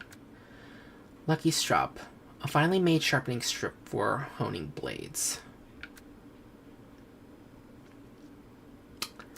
Okay. I don't know why we need a gnome hat, but okay. I ain't gonna judge the magic. I'm just saying it's a little weird. We can get to the fields from here, correct? No, that's the docks.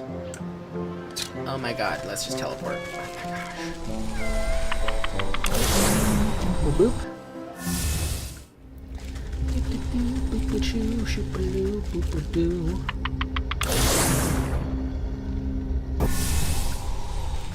Oh, and while we're here, we might as well, because we need also a turkey stone. Or at least I think that's what they're called. I don't remember.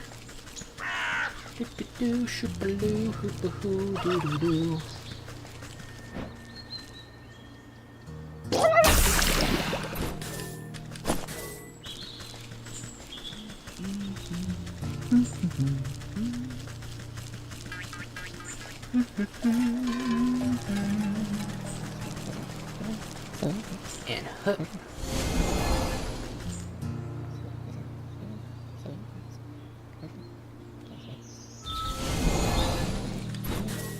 Oh, thank you. What? I thought that's what you needed. Oh, we need goblin snot now. God damn it. Why? What? Wait, did I use it up?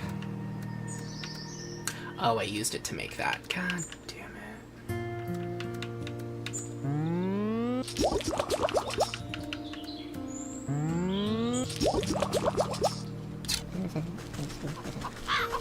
Shoopaloo, hoopahoo, doo-doo-doo, shoopaloo.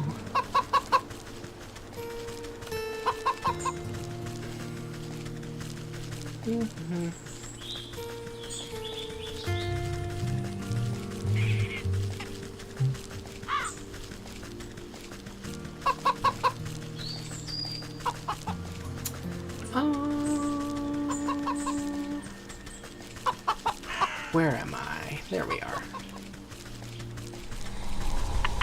To the forest. Let's go party to the forest.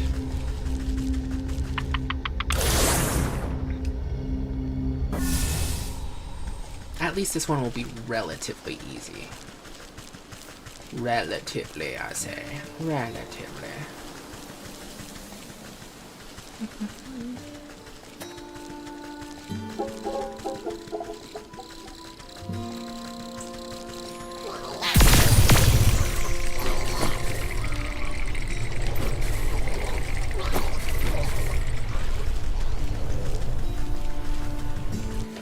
Okay. Let's make this. An envy of edge enthusiast everywhere. Sharpens blades to a razor's edge. There we go. Now we can head back.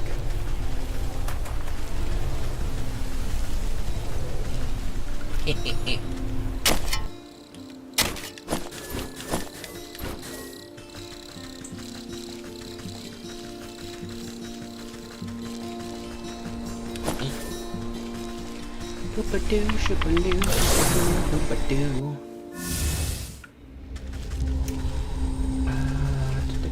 My brain. My brain, I'm not thinking anymore. I'm not thinking. My brain has been fried. It's been a long day.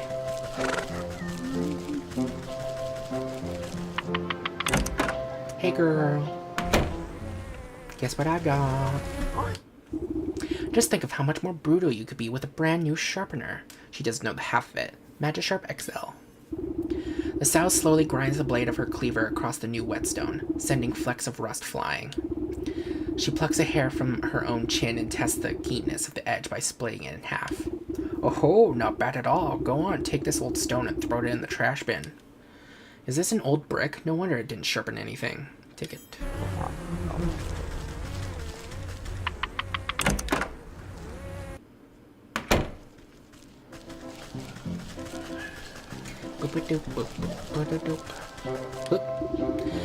This ham is almost ready for dinner. It just needs one more helping of soul food. Something special from that British butcher will be the last ingredient I need. A symbol of sympathetic magic. The big pig's whetstone.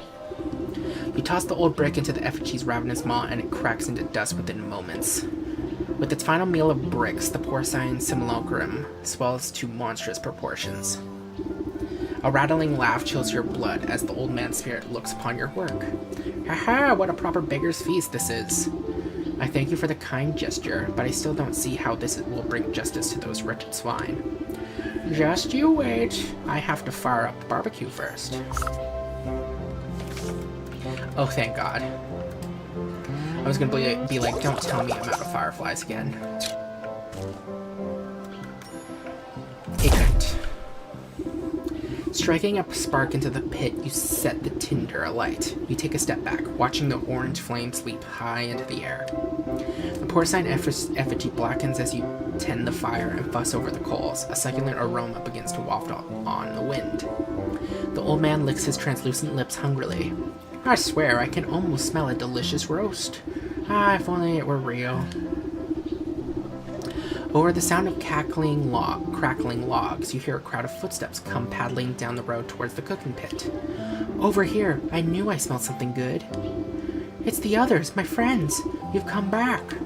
Aye, a ghost. No, wait, is that the old man McGraw?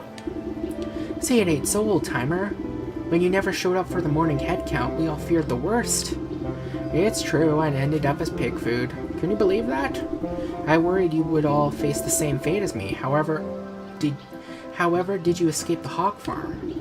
It was the strangest thing. The swine sisters started complaining about the weather being too hot, even though it's pretty chilly if you ask me. All of a sudden, they bolted out into the woods, squealing all the way. Left the gate wide open and everything. Then we smelled something delightful in the breeze and couldn't resist. It's been so long since we've had anything other than pig slop. Gosh, that smells so good. Is it barbecue? Where did you get all that food?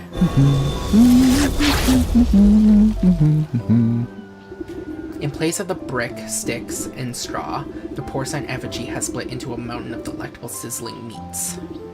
Ham, sausage, bacon, it all looks so delicious. What a wonder! It truly is a feast. Thank you.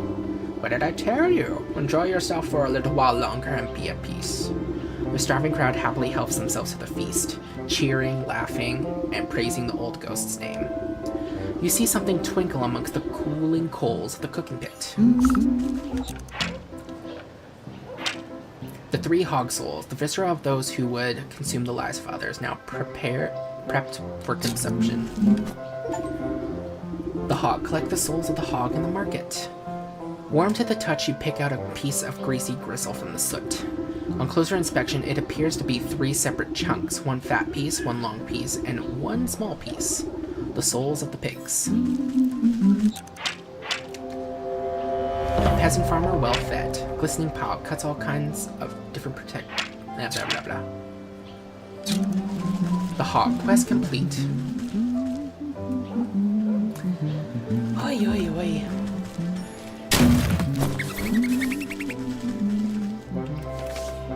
Okay, which one to do next?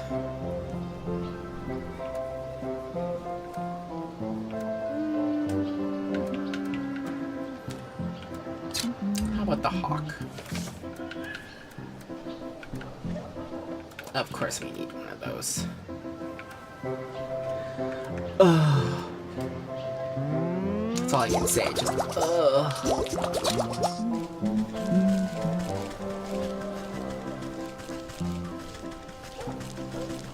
Why does everything need those goddamn needles? It's so frustrating.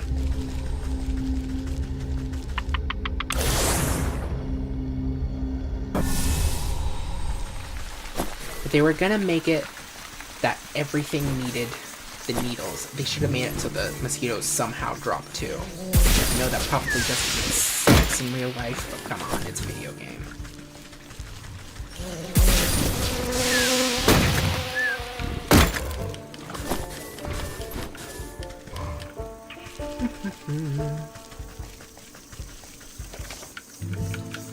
Let's see.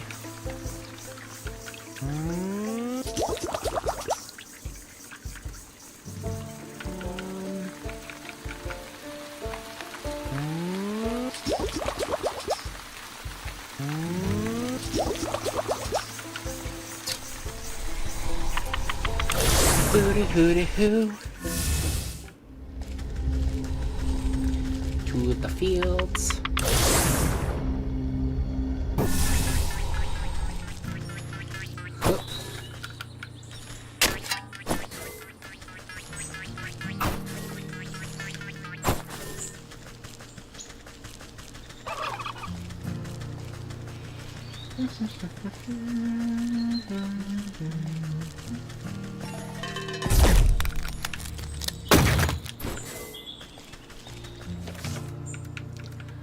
Okay, we need one of these. One to use. One to use. And one to use.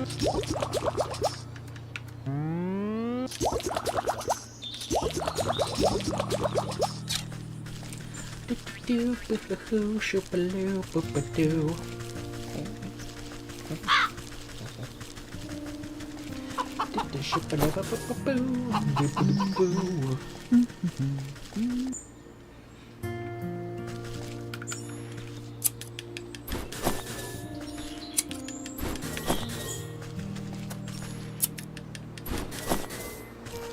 Can we just go in now? Yes. God.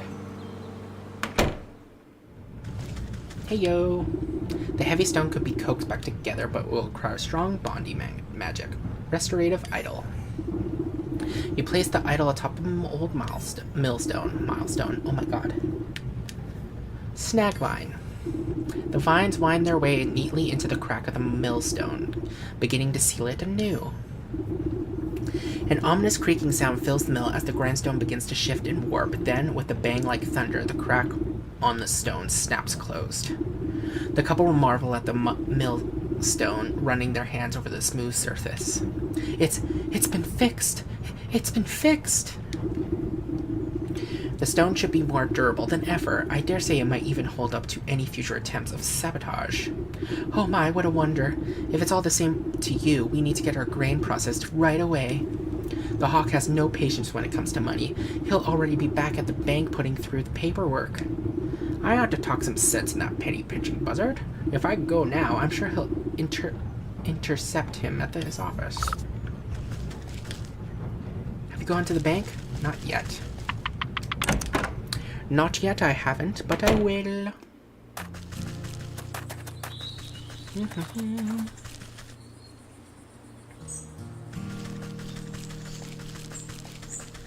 To the village.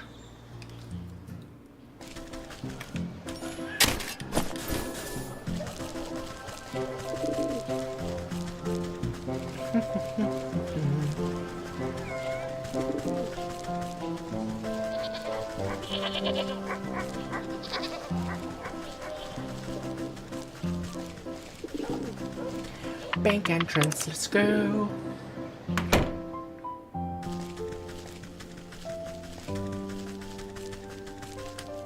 You don't have an account here, ma'am. You don't have an account. Oh, I will. Bank sentry. Whoa, that's far enough. No one gets in here on my watch. Bank guard. In place to keep folks away from their money.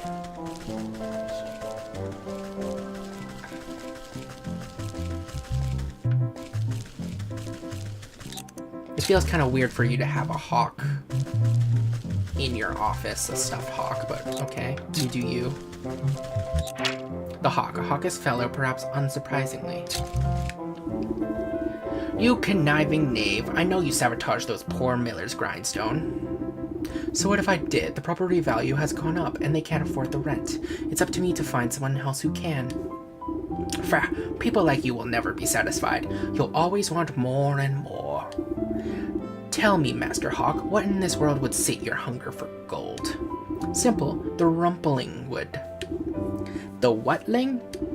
The rumpling, a precocious fey alchemist. They say he's in a possession of an alchemist stone that can turn whatever it touches into gold.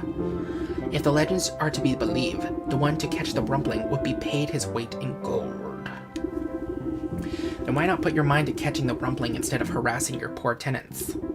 Oh, believe me, I've tried, but he's a crafty fellow. I've only ever gotten my hands on a single clue, and I've got that locked up tight in my vault. Seems like you're robbing the world of an opportunity just because you can't find this rumpling fellow. No one else can? You eye the nearby bank vault suspiciously. The single guard looks simple enough to hit bypass. If there's nothing else, kindly get out of my office. Well then, fine, I will. Whoa! Blah blah blah blah.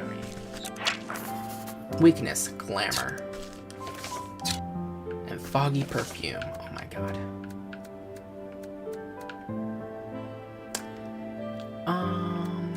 I need a mimic's eye, which should be easy enough. And perfume. Where to grab the perfume? Here you are.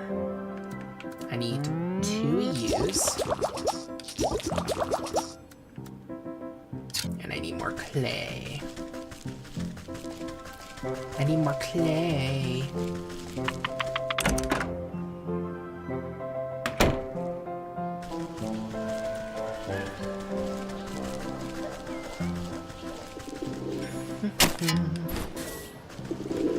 If I remember, there's a mimic here.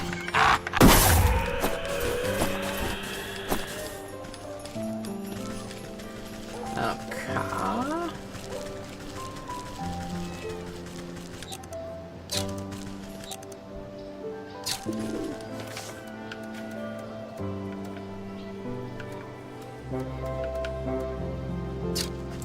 I need a smoke bomb. Do-do-do. Oh! Hooray for me.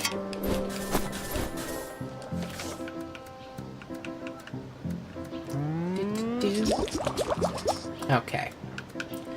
Induces a certain haziness in the wearer and all the surrounding area. Well, thank you. Glamour. The dream of being seen as something other than oneself. Here it is.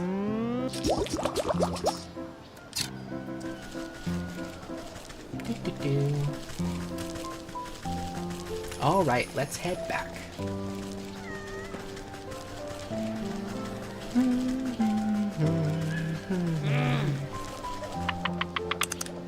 Hurry, go, go, go! Oh, thank God. You know, Hawk, it's a little troublesome that there's a thief right in front of the bank stealing everything. You might want to do something about him.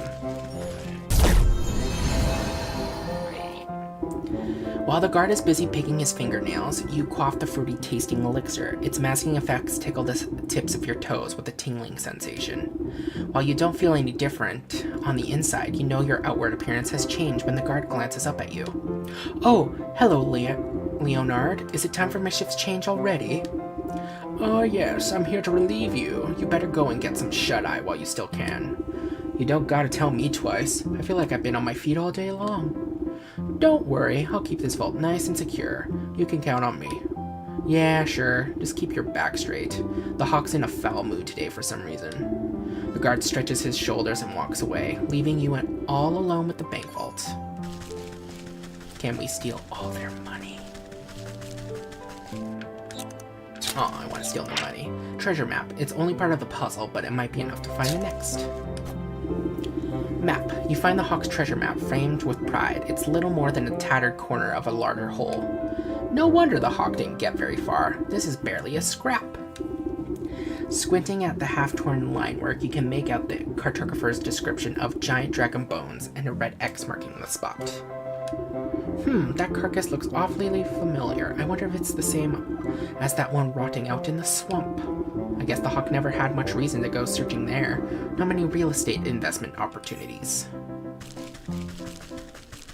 Doopy-doopy-doo. Okay, I'll be leaving now. Don't be mad that I stole your map.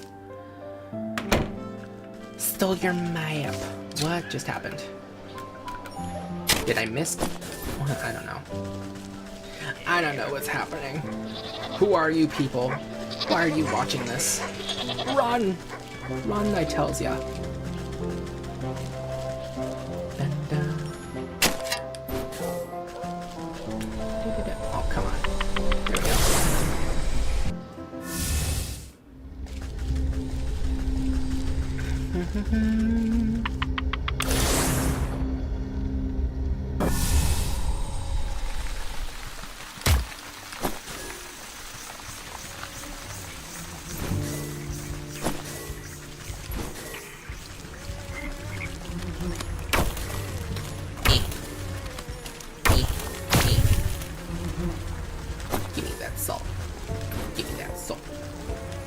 Give me that salt.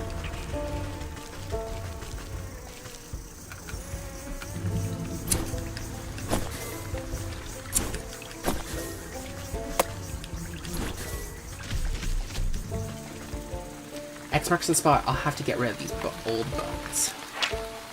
There must be treasure burden. Yes, it. Can I make it now? Oh my god, I think I can. Yas, queen.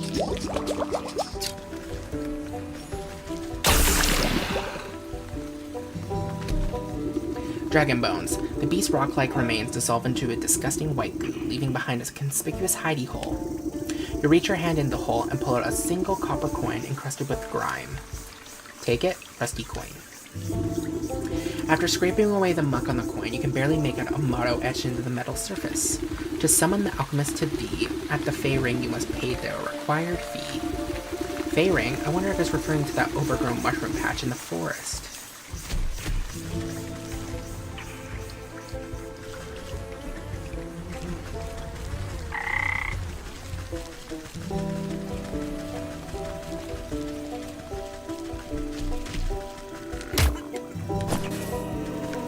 Where am I going? Actually, I can't just go this way. Why not? Let's take the scenic route. Just for funsies, yes.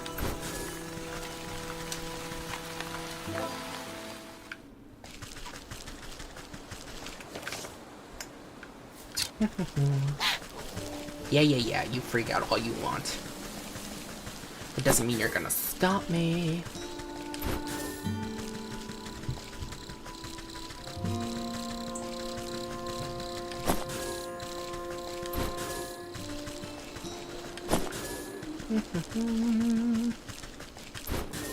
Hup, hup, hup.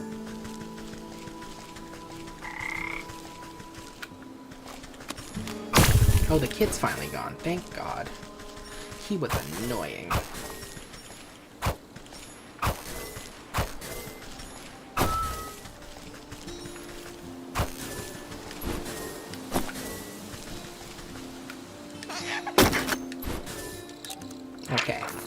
Fairy circle. Fey energies converge in this spot, but what to end is unclear. Floral wreath.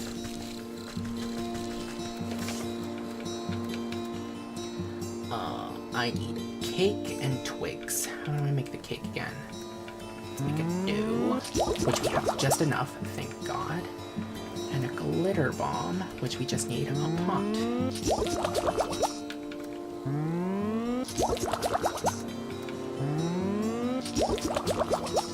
And I think we just need one, right? Yes. Yes.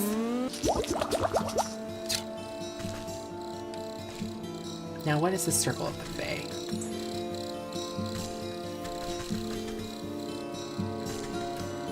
Hello, you.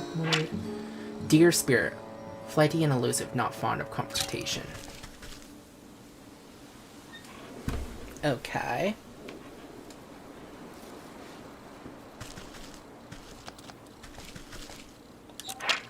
Branch antler, a remnant of the rarest sights in the forest. What's this? That worthless coin said this would summon the rumpling, not some flowery deer. You take a closer look at the discarded floral branch antler. Branchler?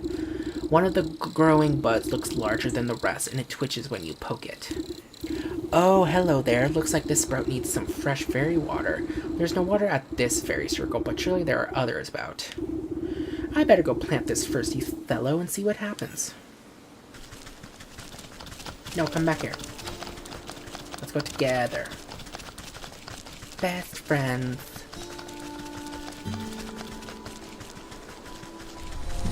Oh. To the fields.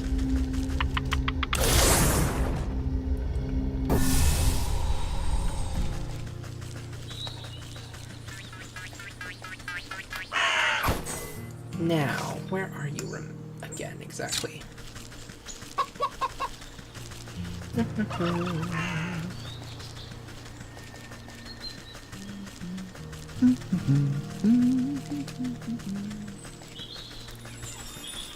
Hey, don't mind me. I'm just gonna catch all of you.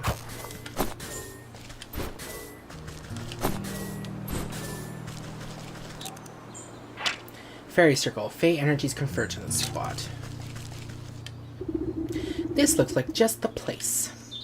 Strange flora requires strange environs. Branch antler. You stick the budding branch into the fertile soil of the fairy circle. The suspicious flower bud wiggles with glee, drinking up the magical pond water. After a few minutes, nothing else happens. Come on, come on! I don't have time to watch flowers grow. Maybe I can speed things along a bit. A little pick-me-up should be all that's needed here. A few drops ought to do. Growth potion again. Come on. Glue and this thing. Of course we need more dragonfly wings. God damn it. I'll be back. Ay, ay, ay.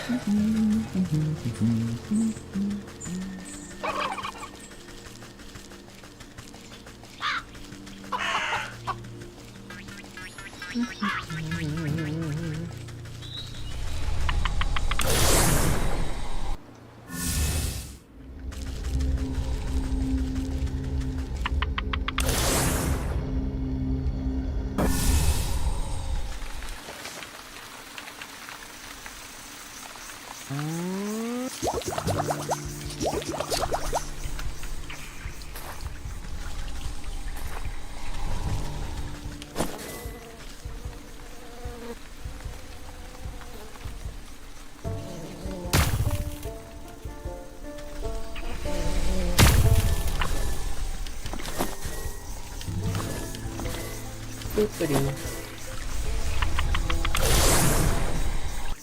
Now let's head back.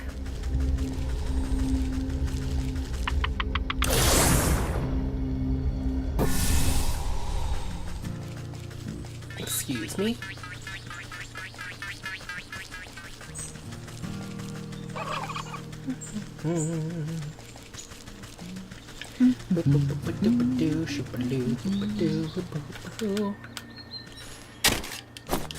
Ooh, we can catch more.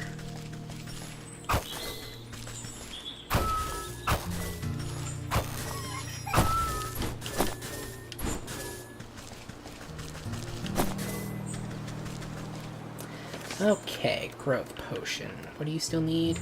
The glue. I don't care, it's called magic paste, it's glue. A little pick-me-up should be all that's needed here. Growth potion. You drip the invigorating fertilizer on the stumpy branch and it shakes with energy. The ground trembles as its root rip through under your feet. The rumpling. Odd house. The size suggests a large sort of birdhouse, but the latter makes you second-guess yourself.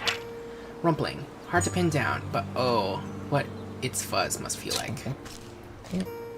Rumpling. You find yourself looking up at an odd little house that has grown up out of the flower bud. An even odder little man sits on the porch glaring at you. Oh, will you just leave me be? I don't know how you managed to track me down, but please just go away. Hold on, you've led me on quite the merry goose chase. You are the Rumpling, are you not? He sighs and cleans his smudge off his spectacles. Congratulations, you caught me. The story is true then? I've caught you, and now you must grant me my weight in gold? Curse that stupid legend. Look, sorry you came all this way, but I don't do that stuff no more. I'm retired. These days I'm more into woodworking. Wouldn't you rather have a cute little birdhouse instead? I know a magical contract when I hear one. I found you fair and square, so cough up the gold, shorty. Ha! Too bad I threw my alchemist stone into a bottomless lake. Without that stone to make gold, I'm as poor as a pauper. Why would you do that? Why'd you think? Because villains like you kept on trying to shake me down for money. All that rotten stone ever did was bring me misery. Well, I'm not leaving empty-handed. You created the alchemist stone in the first place. You must know how to make another. He blinks at you with magnified eyes. You want an alchemist stone of your own? Well, okay. It's your funeral, lady. I've still got the distilling equipment in my workshop. Just bring me these ingredients to make a new alchemist stone. Oh my god. Alchemical alloy, crystal nude spine, and a golden egg.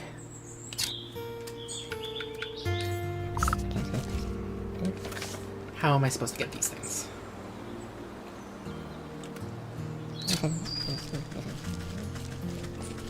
Oh my god!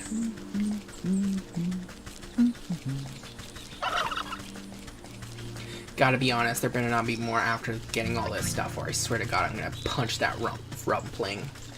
Be like, god damn it, just let me leave. If I remember, the golden egg is at the market. And it's protected by a goose.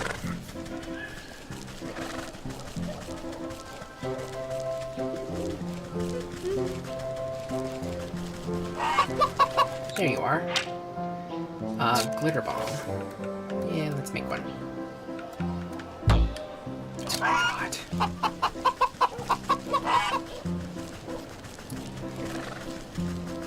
There's gotta be mud around here somewhere or something. Come on. I need a glitter bomb. Please give me a glitter bomb. Forest in the swamp.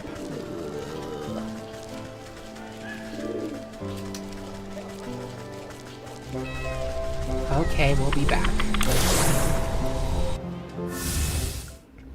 And let's go to the forest first.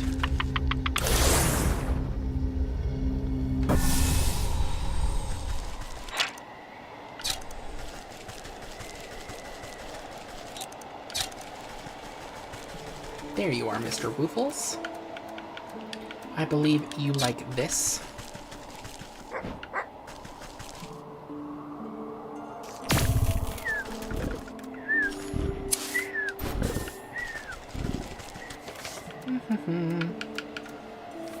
And a puzzle box. Don't ask me how this makes an alloy. I have no idea.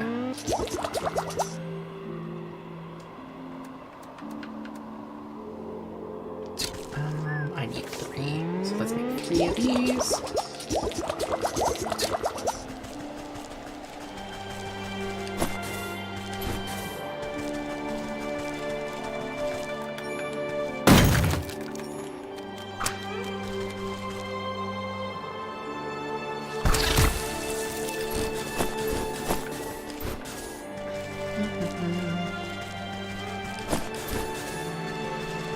I need more wood. More wood to chop, chop, chop, chop, chop. Where are you? Wherefore art thou? Here you are.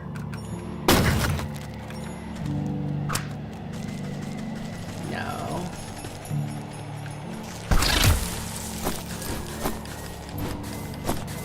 Ooh, I got more than enough.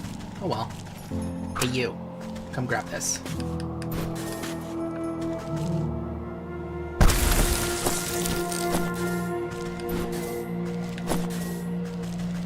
Okay. Da da da da. Shaboopity boop boop. Boopity bop bow. Let's go to the forest.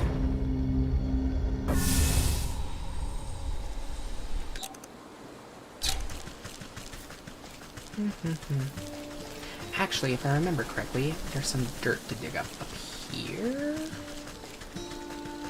Yes. Thank you, thank you.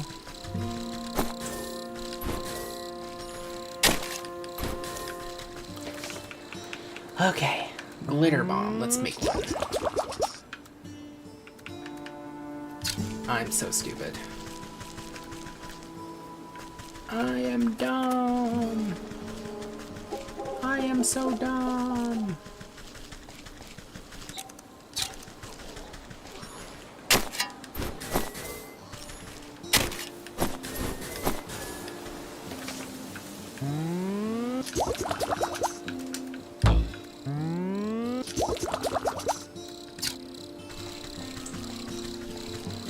At least maybe it might be useful for later. The smoke bomb, because I know sewing needles are used for goddamn everything. Ugh.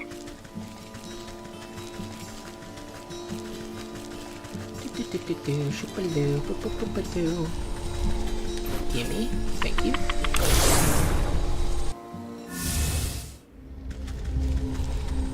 To the market.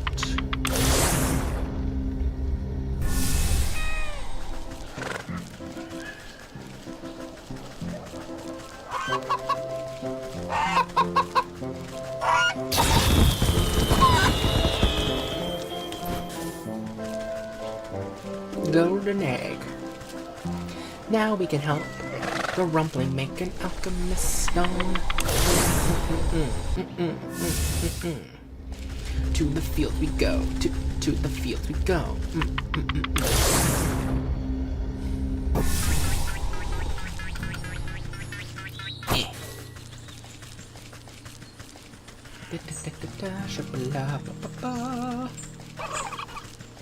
Hey, turkey. How you doing? Attack anyone lately? I bet you did.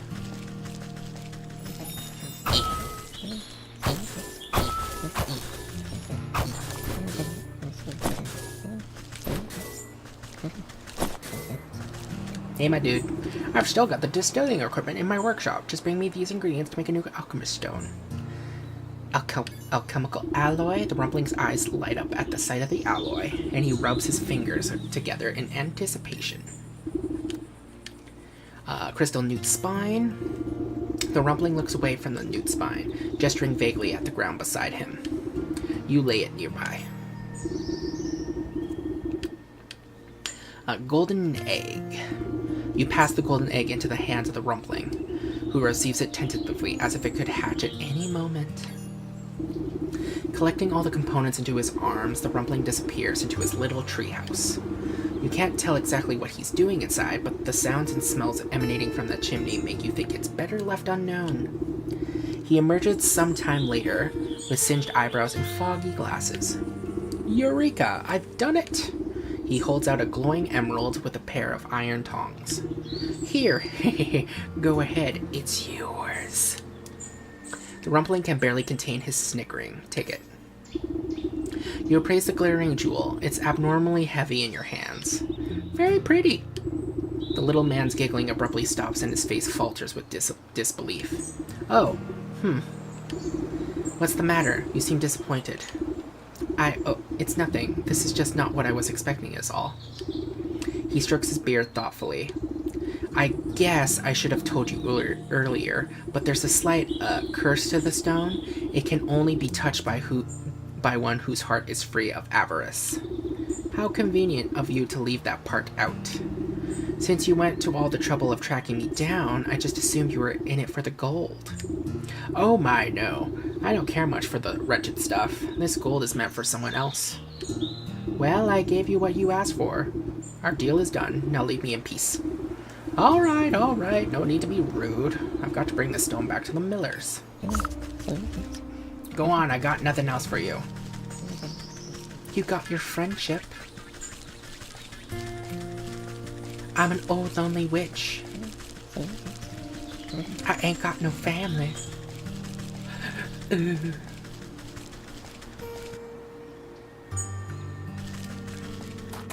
Boop-a-doop-a-doop. What's up? You're back! The Hawk will return with his goons any minute now. Don't worry, I've got a solution to your monetary problems right here. You hold up the alchemist stone proudly. Oh, that's a very fine jewel, but I don't think it will be nearly enough to satisfy the Hawk. Just stand back and watch. All this grain is just waiting to be spun into gold. Oh my god, I can't read.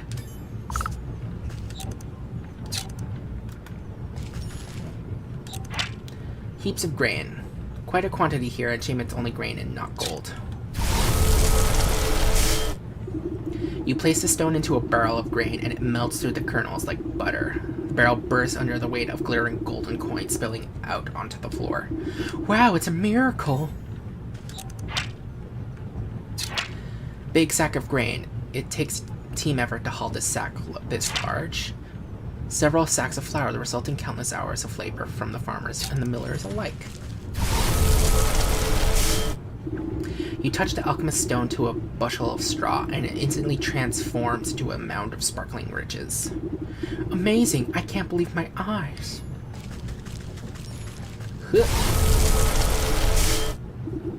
You roll the alchemist stone into a bag of flour, and mountains of gold dust rip through the canvas sack. How is this possible? I've never seen so much gold in my life! Mill. Before the millers can so much as count a single coin, the door crashes open. The Hawk strides into the mill, flanked by a pair of guards, crackling their knuckles. Time's up. Where's my money? Yeah, pay up, squirts. Master Hawk, not to worry. We got your payment right here. His eyes open wide at the sight of the piles of good gold strewn about the mill. What? But how? Never you mind how. This should be more than enough to cover the cost of the miller's debts and the deed to the property. I don't understand, unless... No, it can't be. He points a hooked talon at you accusingly. You are the Rumpling. There's no other explanation. Gods seize her. The two goons leap forward and grab you roughly by the arms. You're making a terrible mistake. Just take your money and leave these good people in peace. Don't play smart with me, imp. I know how the legend goes. I've caught you, and now you must give me my weight in gold. Ha ha ha, I'm rich. I'll lock you up and squeeze you for every penny you've got. I'll be the wealthiest hawk in the entire kingdom. No, the entire world. Now pay out my first installment, Rumpling. He outstretches his hand towards you greedily. As you wish. You dangle the alchemist stone out over his palm. Alchemist stone. A change. No sooner does the cold stone touch the hawk's skin than a brilliant flash of yellow light engulfs the mill. When the light fades, the hawk stands before you, transmuted into a solid gold statue. What magic is this? Horrified, the two soldiers beat a hasty retreat through the door. What happened? Is he okay? You tuck the stone safely back into your satchel and give the hawk statue a pat. I think this should set you up nicely. Just don't go spending it all in one place.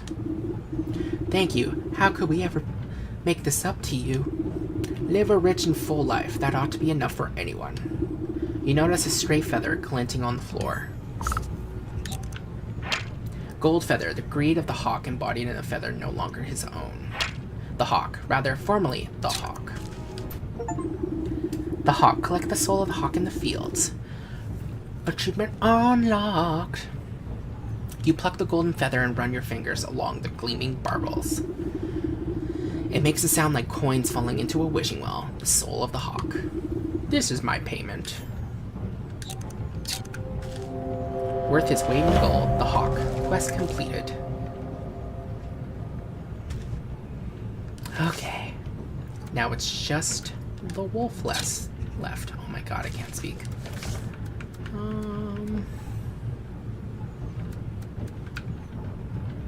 I need some dwarf here.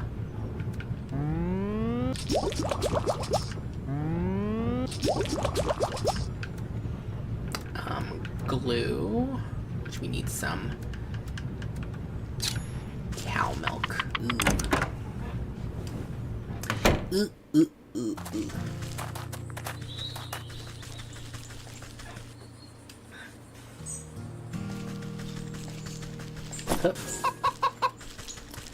I'm trying to remember. I think there's a dog here. I believe there to be a dog.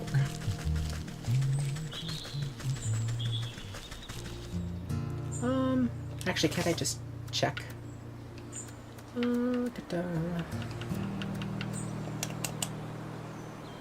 Yeah.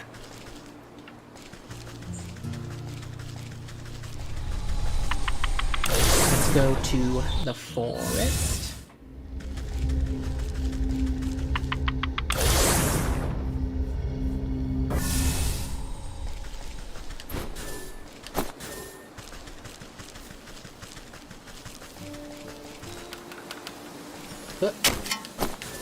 Give me all your goodness.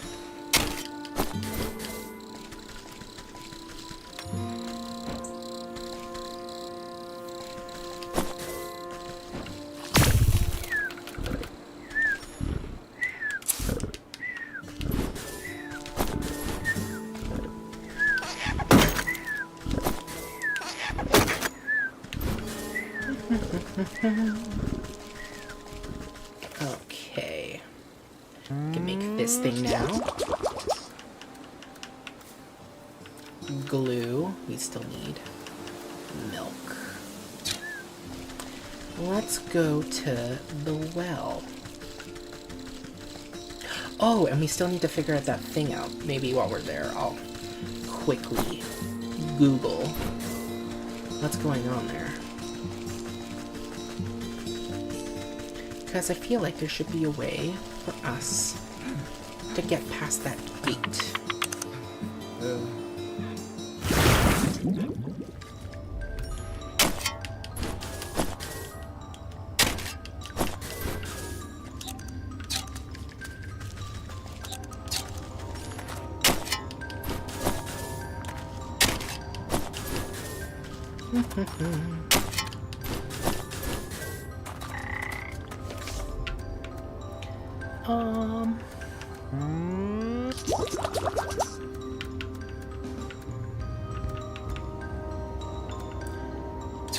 My brain is lost. I'm still trying to make this thing.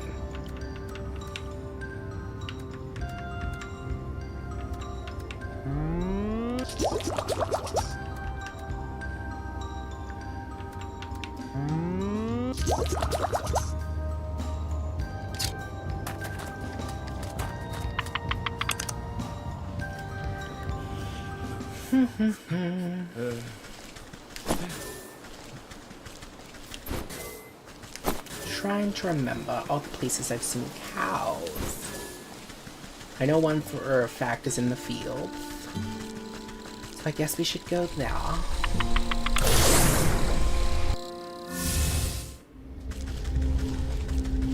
But first, let's use up this smoke bomb.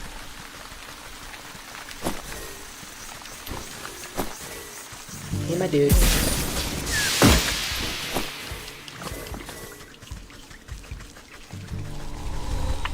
Now let's get back.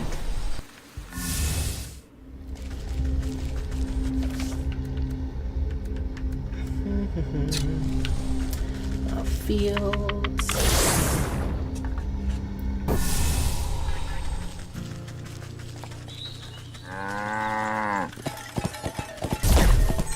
Thank you.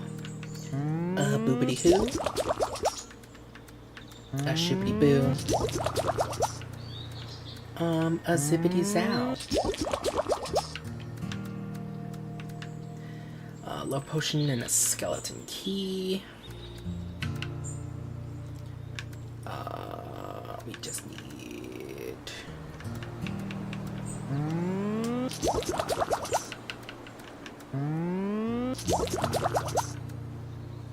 Oh, and a sleeping potion.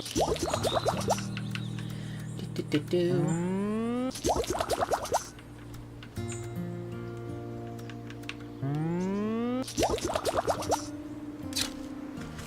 Okay. Now, to make sure I don't accidentally use this. To the docks.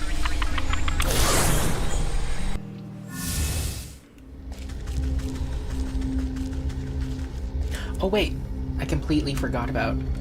Let's quickly Google what's going on with the, well...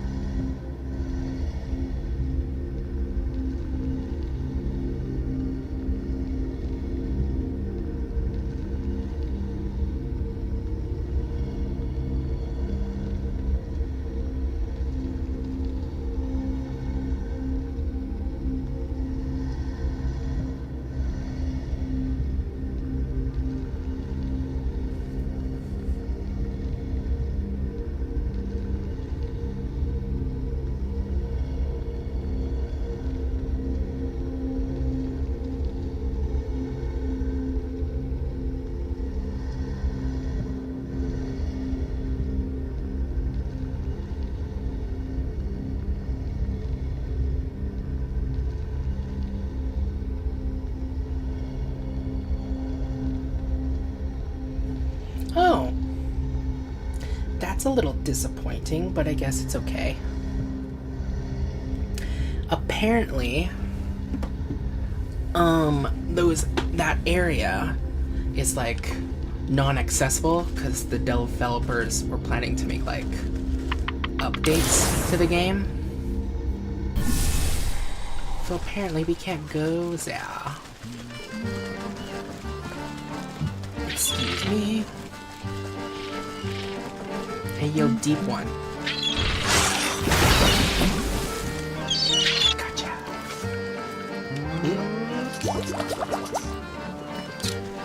Do we have enough for a cinder box? We do. Let's go set a person on fire.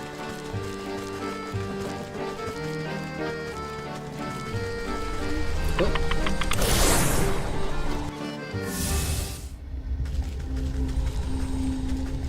Well, not a person, but a dryad. Or an ent. Whatever they're called. Hey, my dude. Here you go. Okay. Love potion. Now, to the graveyard to get some stuff. Okay.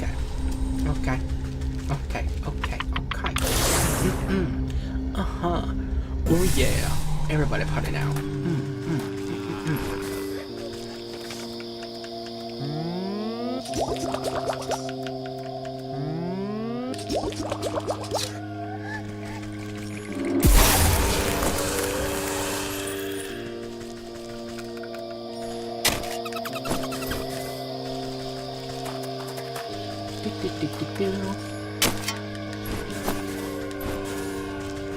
And hook.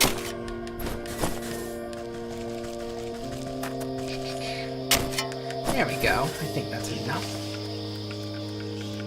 And hoopity hoo. And a zip it is out.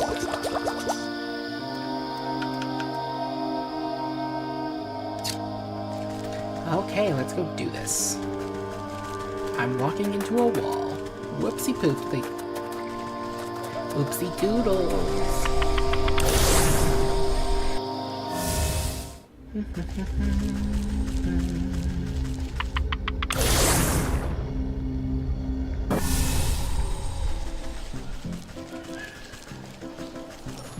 You better be ready. Because he's coming out now. Okay, Wolfie.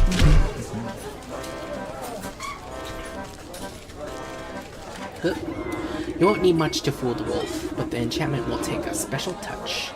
Key to my heart. You tap the key and hear a lovely tone. This will power the puppet's heart and give it a romantic allure. Sewing kit. You take stock of the bits and bobs needed for sewing together a convincing physique. There should be enough spare rags in the storeroom for ample stuffing. Protective talisman. If this is to survive an attempt on the wolf, it will need all the magical assistance it can get. You place a last stitch against the mannequin's doll-like smile. Its plump head hangs against the coat rack, no laggier than a reed in the wind. Are you sure this will work? I know the wolf doesn't have the keenest eyes, but he's no fool either. You grin underneath your cauldron and extend a gnarled finger towards the red hood hanging on the coat rack. It will work just fine, my dear. A hound relies on his sense of smell more than anything else. This spare cloak of yours will complete the illusion. You throw hood over the puppet's form and utter a dark curse beneath your breath. A great tremor passes through the building, shaking its foundation and making the lights flicker. An eerie light fills the room, illuminating the puppet's body. Its head cocks ever so slightly to hold you in an unsettling gaze. It's alive! The masterful automaton. Oh my god. I had better deploy this puppet out of the wolf's sight. This back room should do fine. Then I'll simply walk it over to that salivating carnivore and strike up a conversation.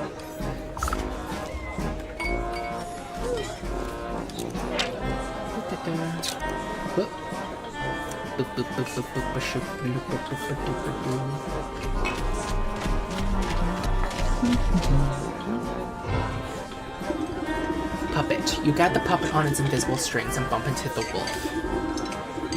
Well, well, well. Look who's come back. I knew you couldn't hide from me forever.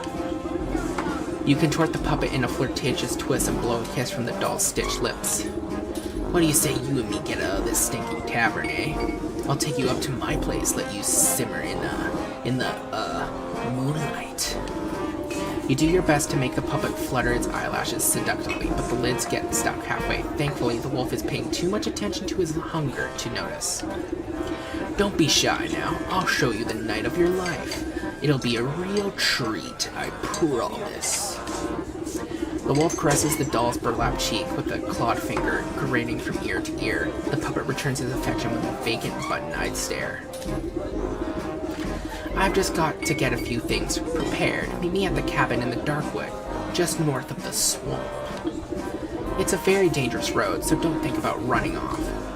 But don't worry, I'll be watching you every step of the way. You know, to make sure you're safe. He licks his chops enthusiastically. Lashing his bushy tail back and forth, the wolf struts out of the tavern as if he had won 1,000 gold coins. You pilot the doll back to the storeroom and it collapses into a bundle at your feet, ready for its next assignment. You did it! The wolf is finally out of my hair. Thank you so much. Maybe now I can finally get some work done around here. but I didn't hear a gunshot from our brave huntsman. I'd best go see if his ambush went awry. Take care, my dear. Don't let the dogs keep you down. Thanks, I just need to tidy up. Let me guess, he froze. Because he's a child?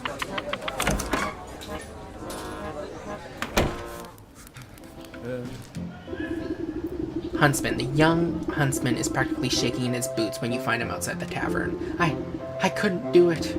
I brought you that wolf right to you, and you chickened out? What kind of a hunter are you? Did you see him? He's huge and hairy. He gave one look at my little blunderbuss and howled with laughter. How am I even supposed to scratch that monster with this puny pop gun?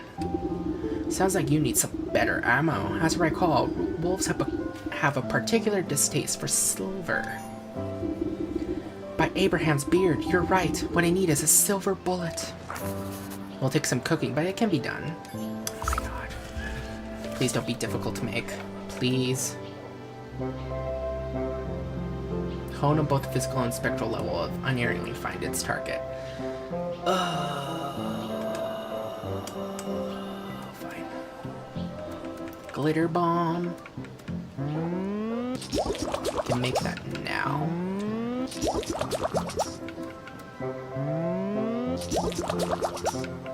Okay, cauldron. I need a cinder box and red feathers.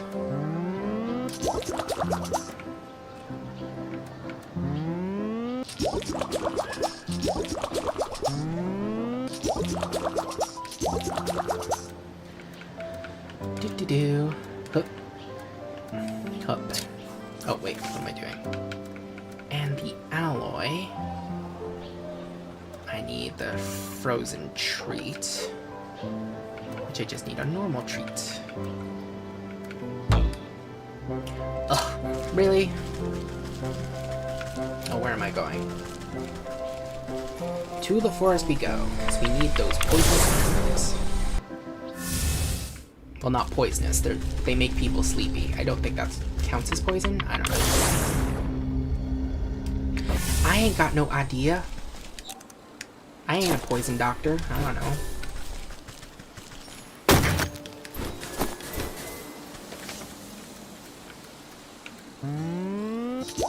Thank you. Thank you. Thank you. And we need one of you. Okay. To the north. Da da da da da, sha sha sha, la la la la la.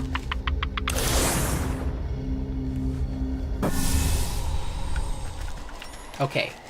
Burb. Burb.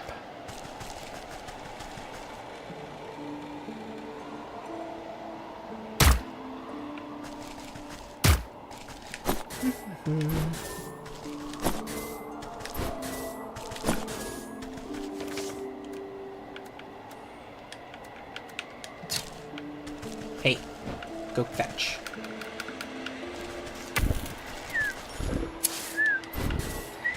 Da, da, da, da, da. Okay. So we need this. And we need you. Silver bullets. Huzzah. Ay, ay, ay.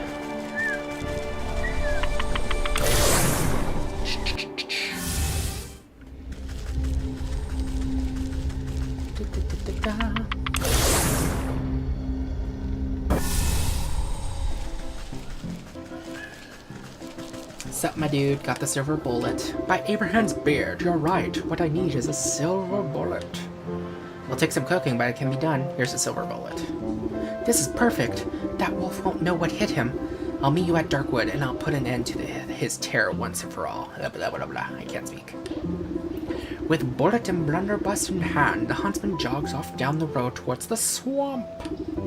I sure hope he finds his bravery along the way, or it won't matter that what sort of slugs he's slinging. Travel to the Darkwood.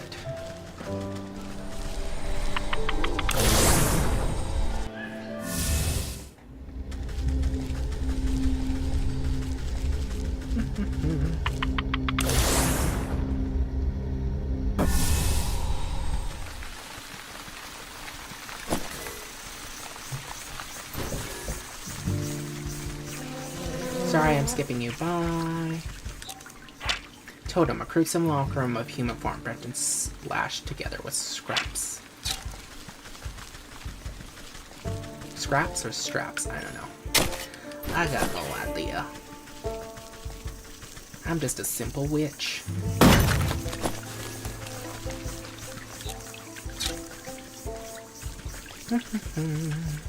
To the Darkwood.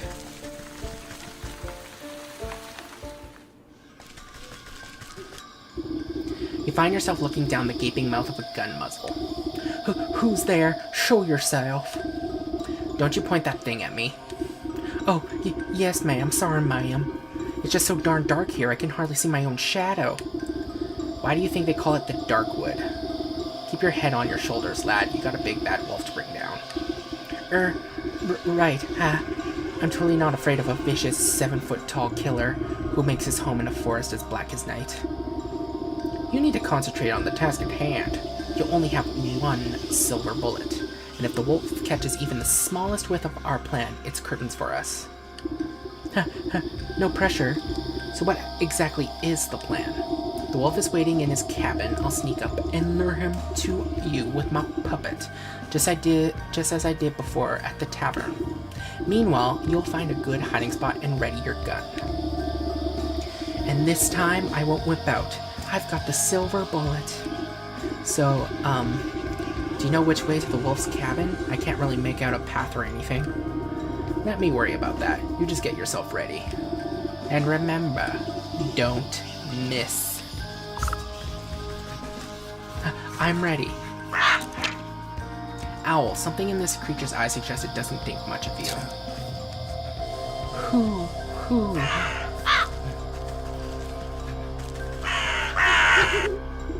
In the Darkwood, you squeeze through gaps in the trees and duck under claw-like branches, but you've somehow managed to end up right where you started. Bah! I'll never make head or tail of these paths. Perhaps I should ask someone with a bird's eye view. An owl. A keen-eyed owl inspects you from its roost. Who? Well, who to you too? I wonder what it's trying to tell me. Or trying to say. I don't know. Avian lexicon. How is that a weakness? Oh well. Hey, we completed our book. Red feathers and this thing. Oh my god. Why? Okay, I'll be back.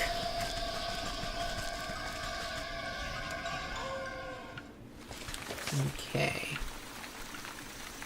Red feathers we can do. And blue feathers. Okay.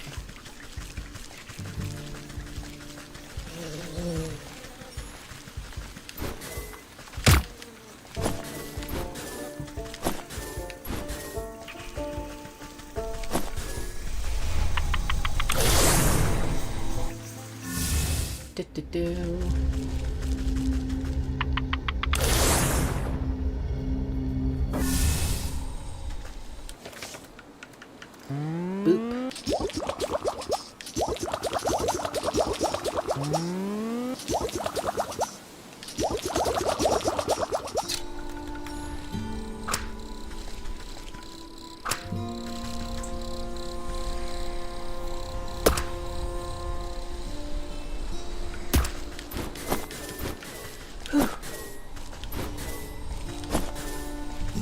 Now to the north.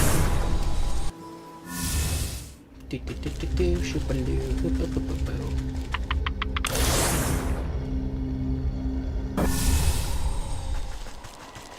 Hup. Hup.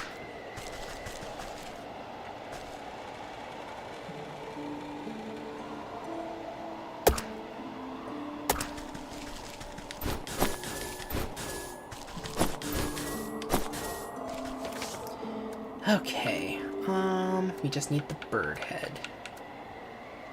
Pigeon, which is in the village, and that's also in the village. So we might as well go to the graveyard first, and then we can get the pigeon and skeleton key. Or, mimic eye, I'm sorry.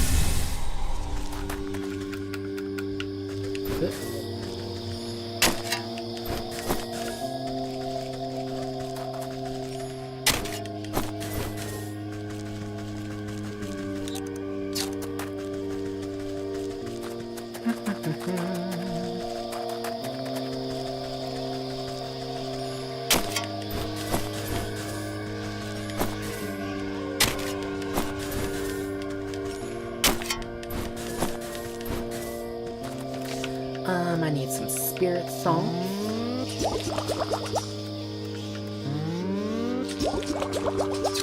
Oh, thank you kindly. Hey, you two. Come at me.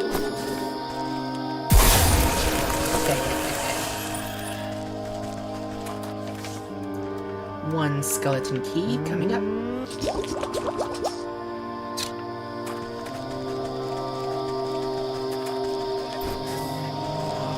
To the village.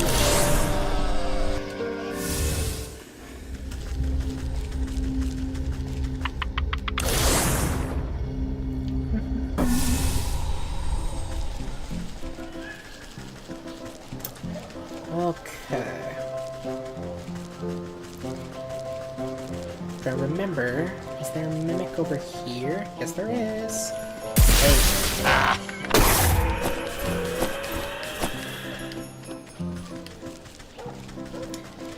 Now I just need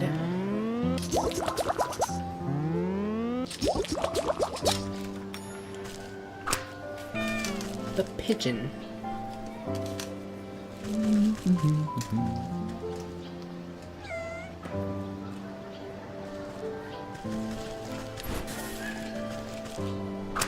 There you go. Now will I get a pigeon, please?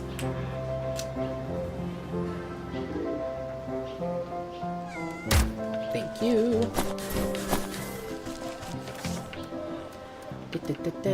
Whoop.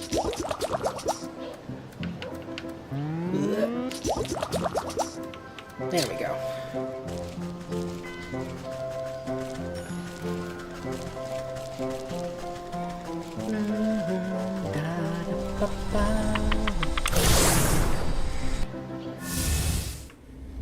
To the swamp.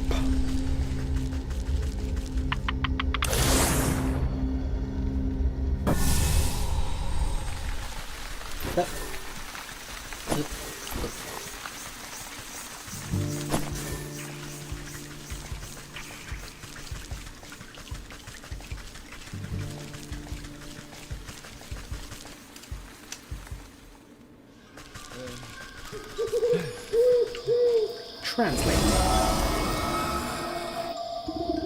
You wave your linguistic scroll at the owl, magical quill at the ready. Well, speak up. Who? The quill scribbles across the parchment of its own accord, translating the owl's hoots into something more understandable. Walk wary, neighbor. Explorers seldom escape its notice.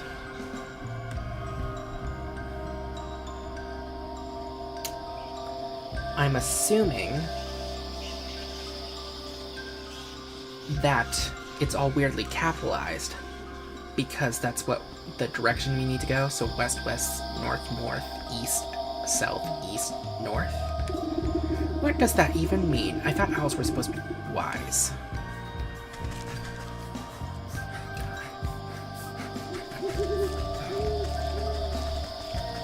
West.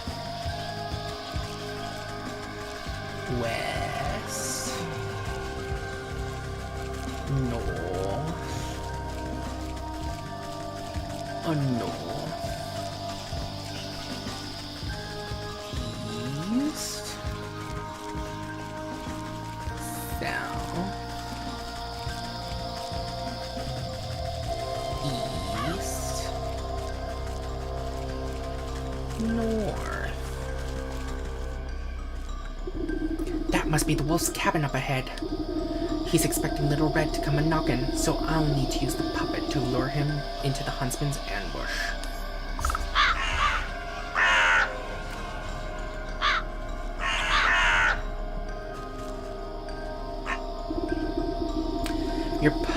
You puppet the red-hooded doll to the door of the wolf's rickety cabin. An evil light glows from within, casting eerie shadows on the ground. Just a sec. Oh my goodness. Is this it? Are we dealing with the wolf?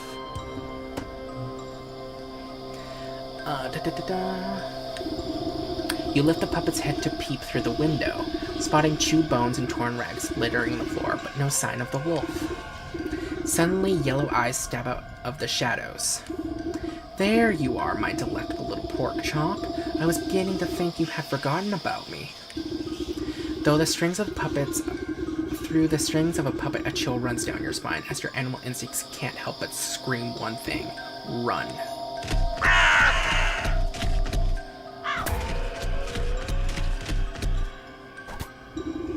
Preferring to hunt under the cover of darkness, the wolf pauses to snuff out a glimmering whiffs. You'll need to use these whiffs to your advantage if you hope to outrun the wolf. Oh, I will.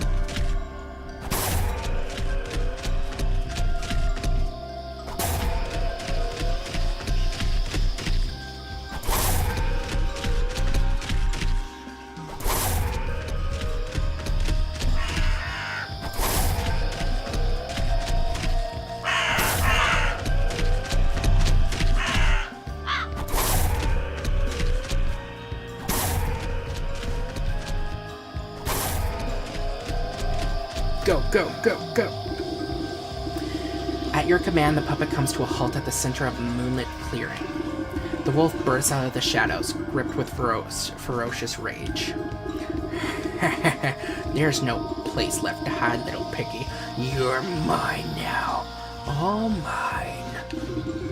Baring his fangs, the wolf pounces into the air with tremendous force.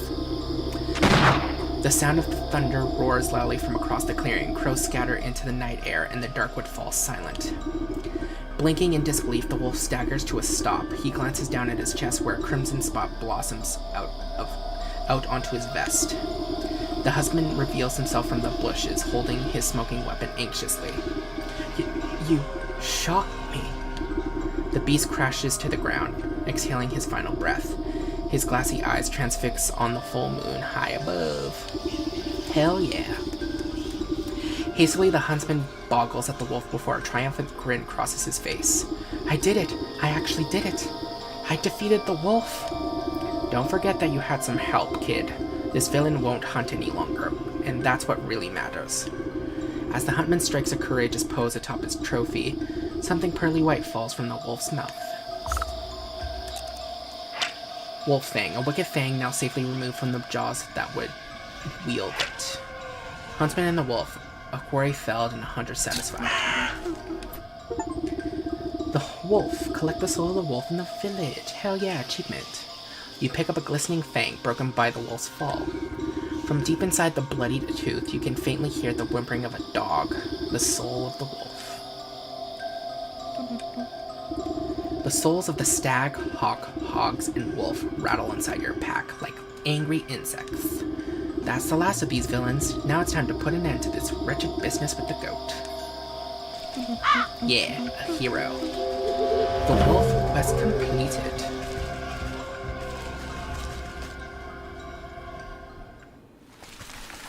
Oh my god. I think the game is over. I think we did it.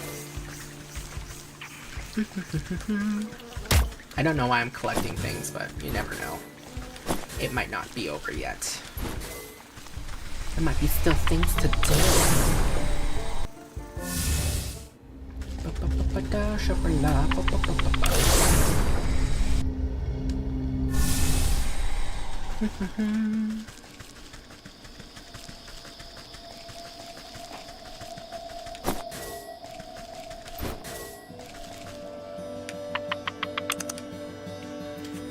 Woo! Let's do this.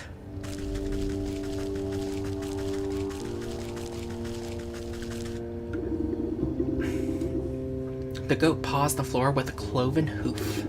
You've returned. I was beginning to grow impatient. I would have thought patience to be one of your strong suits, but don't fret. I have brought you the last of your souls. Delicious, are they not? You know what to do. The shrine awaits an offering, golden feather. The goat. Collect all 12 wicked souls to complete the goat's contract. Oh my god.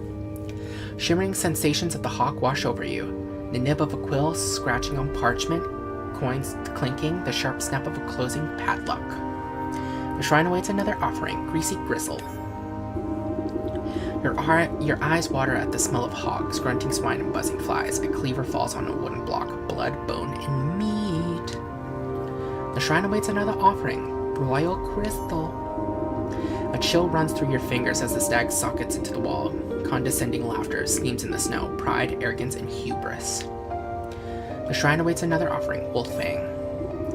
Your mind sinks into the shadow in the presence of the wolf. Soft footfalls padding through dried leaves. Hot breath, big eyes, sharp teeth.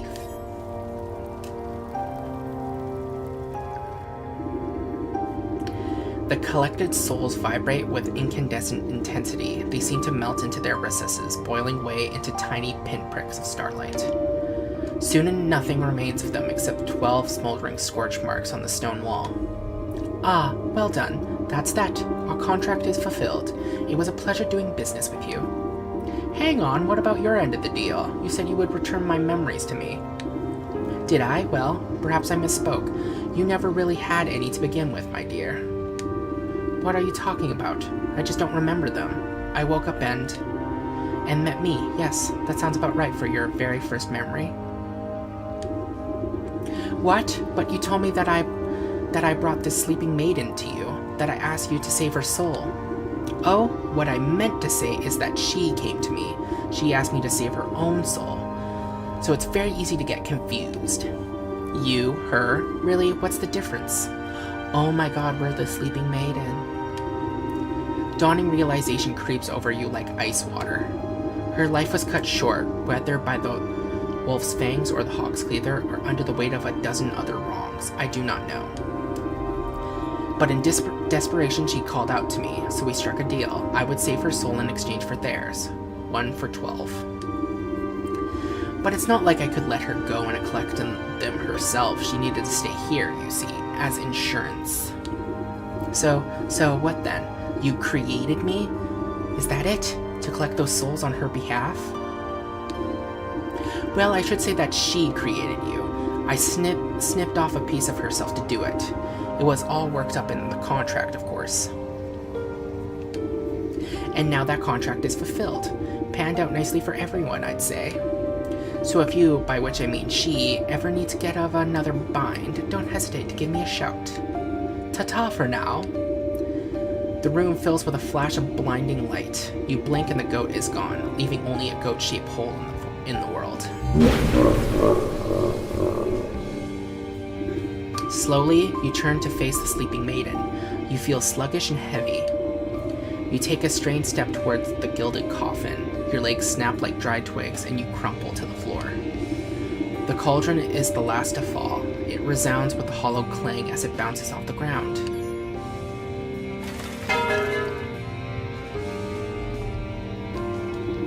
Witch. You slowly open your eyes and see the vaulted ceiling of the hall. You raise your hand to touch the clear crystal surface of the gilded casket. The glass lid slides open effortlessly and you swing your legs to sit up. The marble floor is smooth and cold under your bare feet. You stoop down to pick up the familiar metal cauldron. Slowly, memories come back at its touch.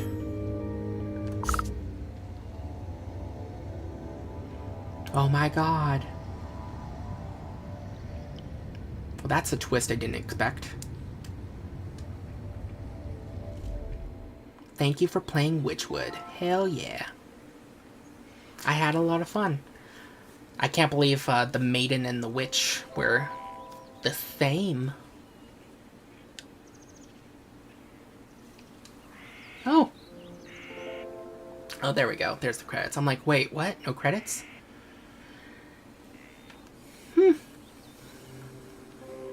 All in all, I'd say Wytchwood was a fun game. I feel like the last 4 Souls were a bit more of a chore. Like, I didn't have as much fun, to be honest. But, you know, it's fine. I still have fun. Now, I just need to check one last thing.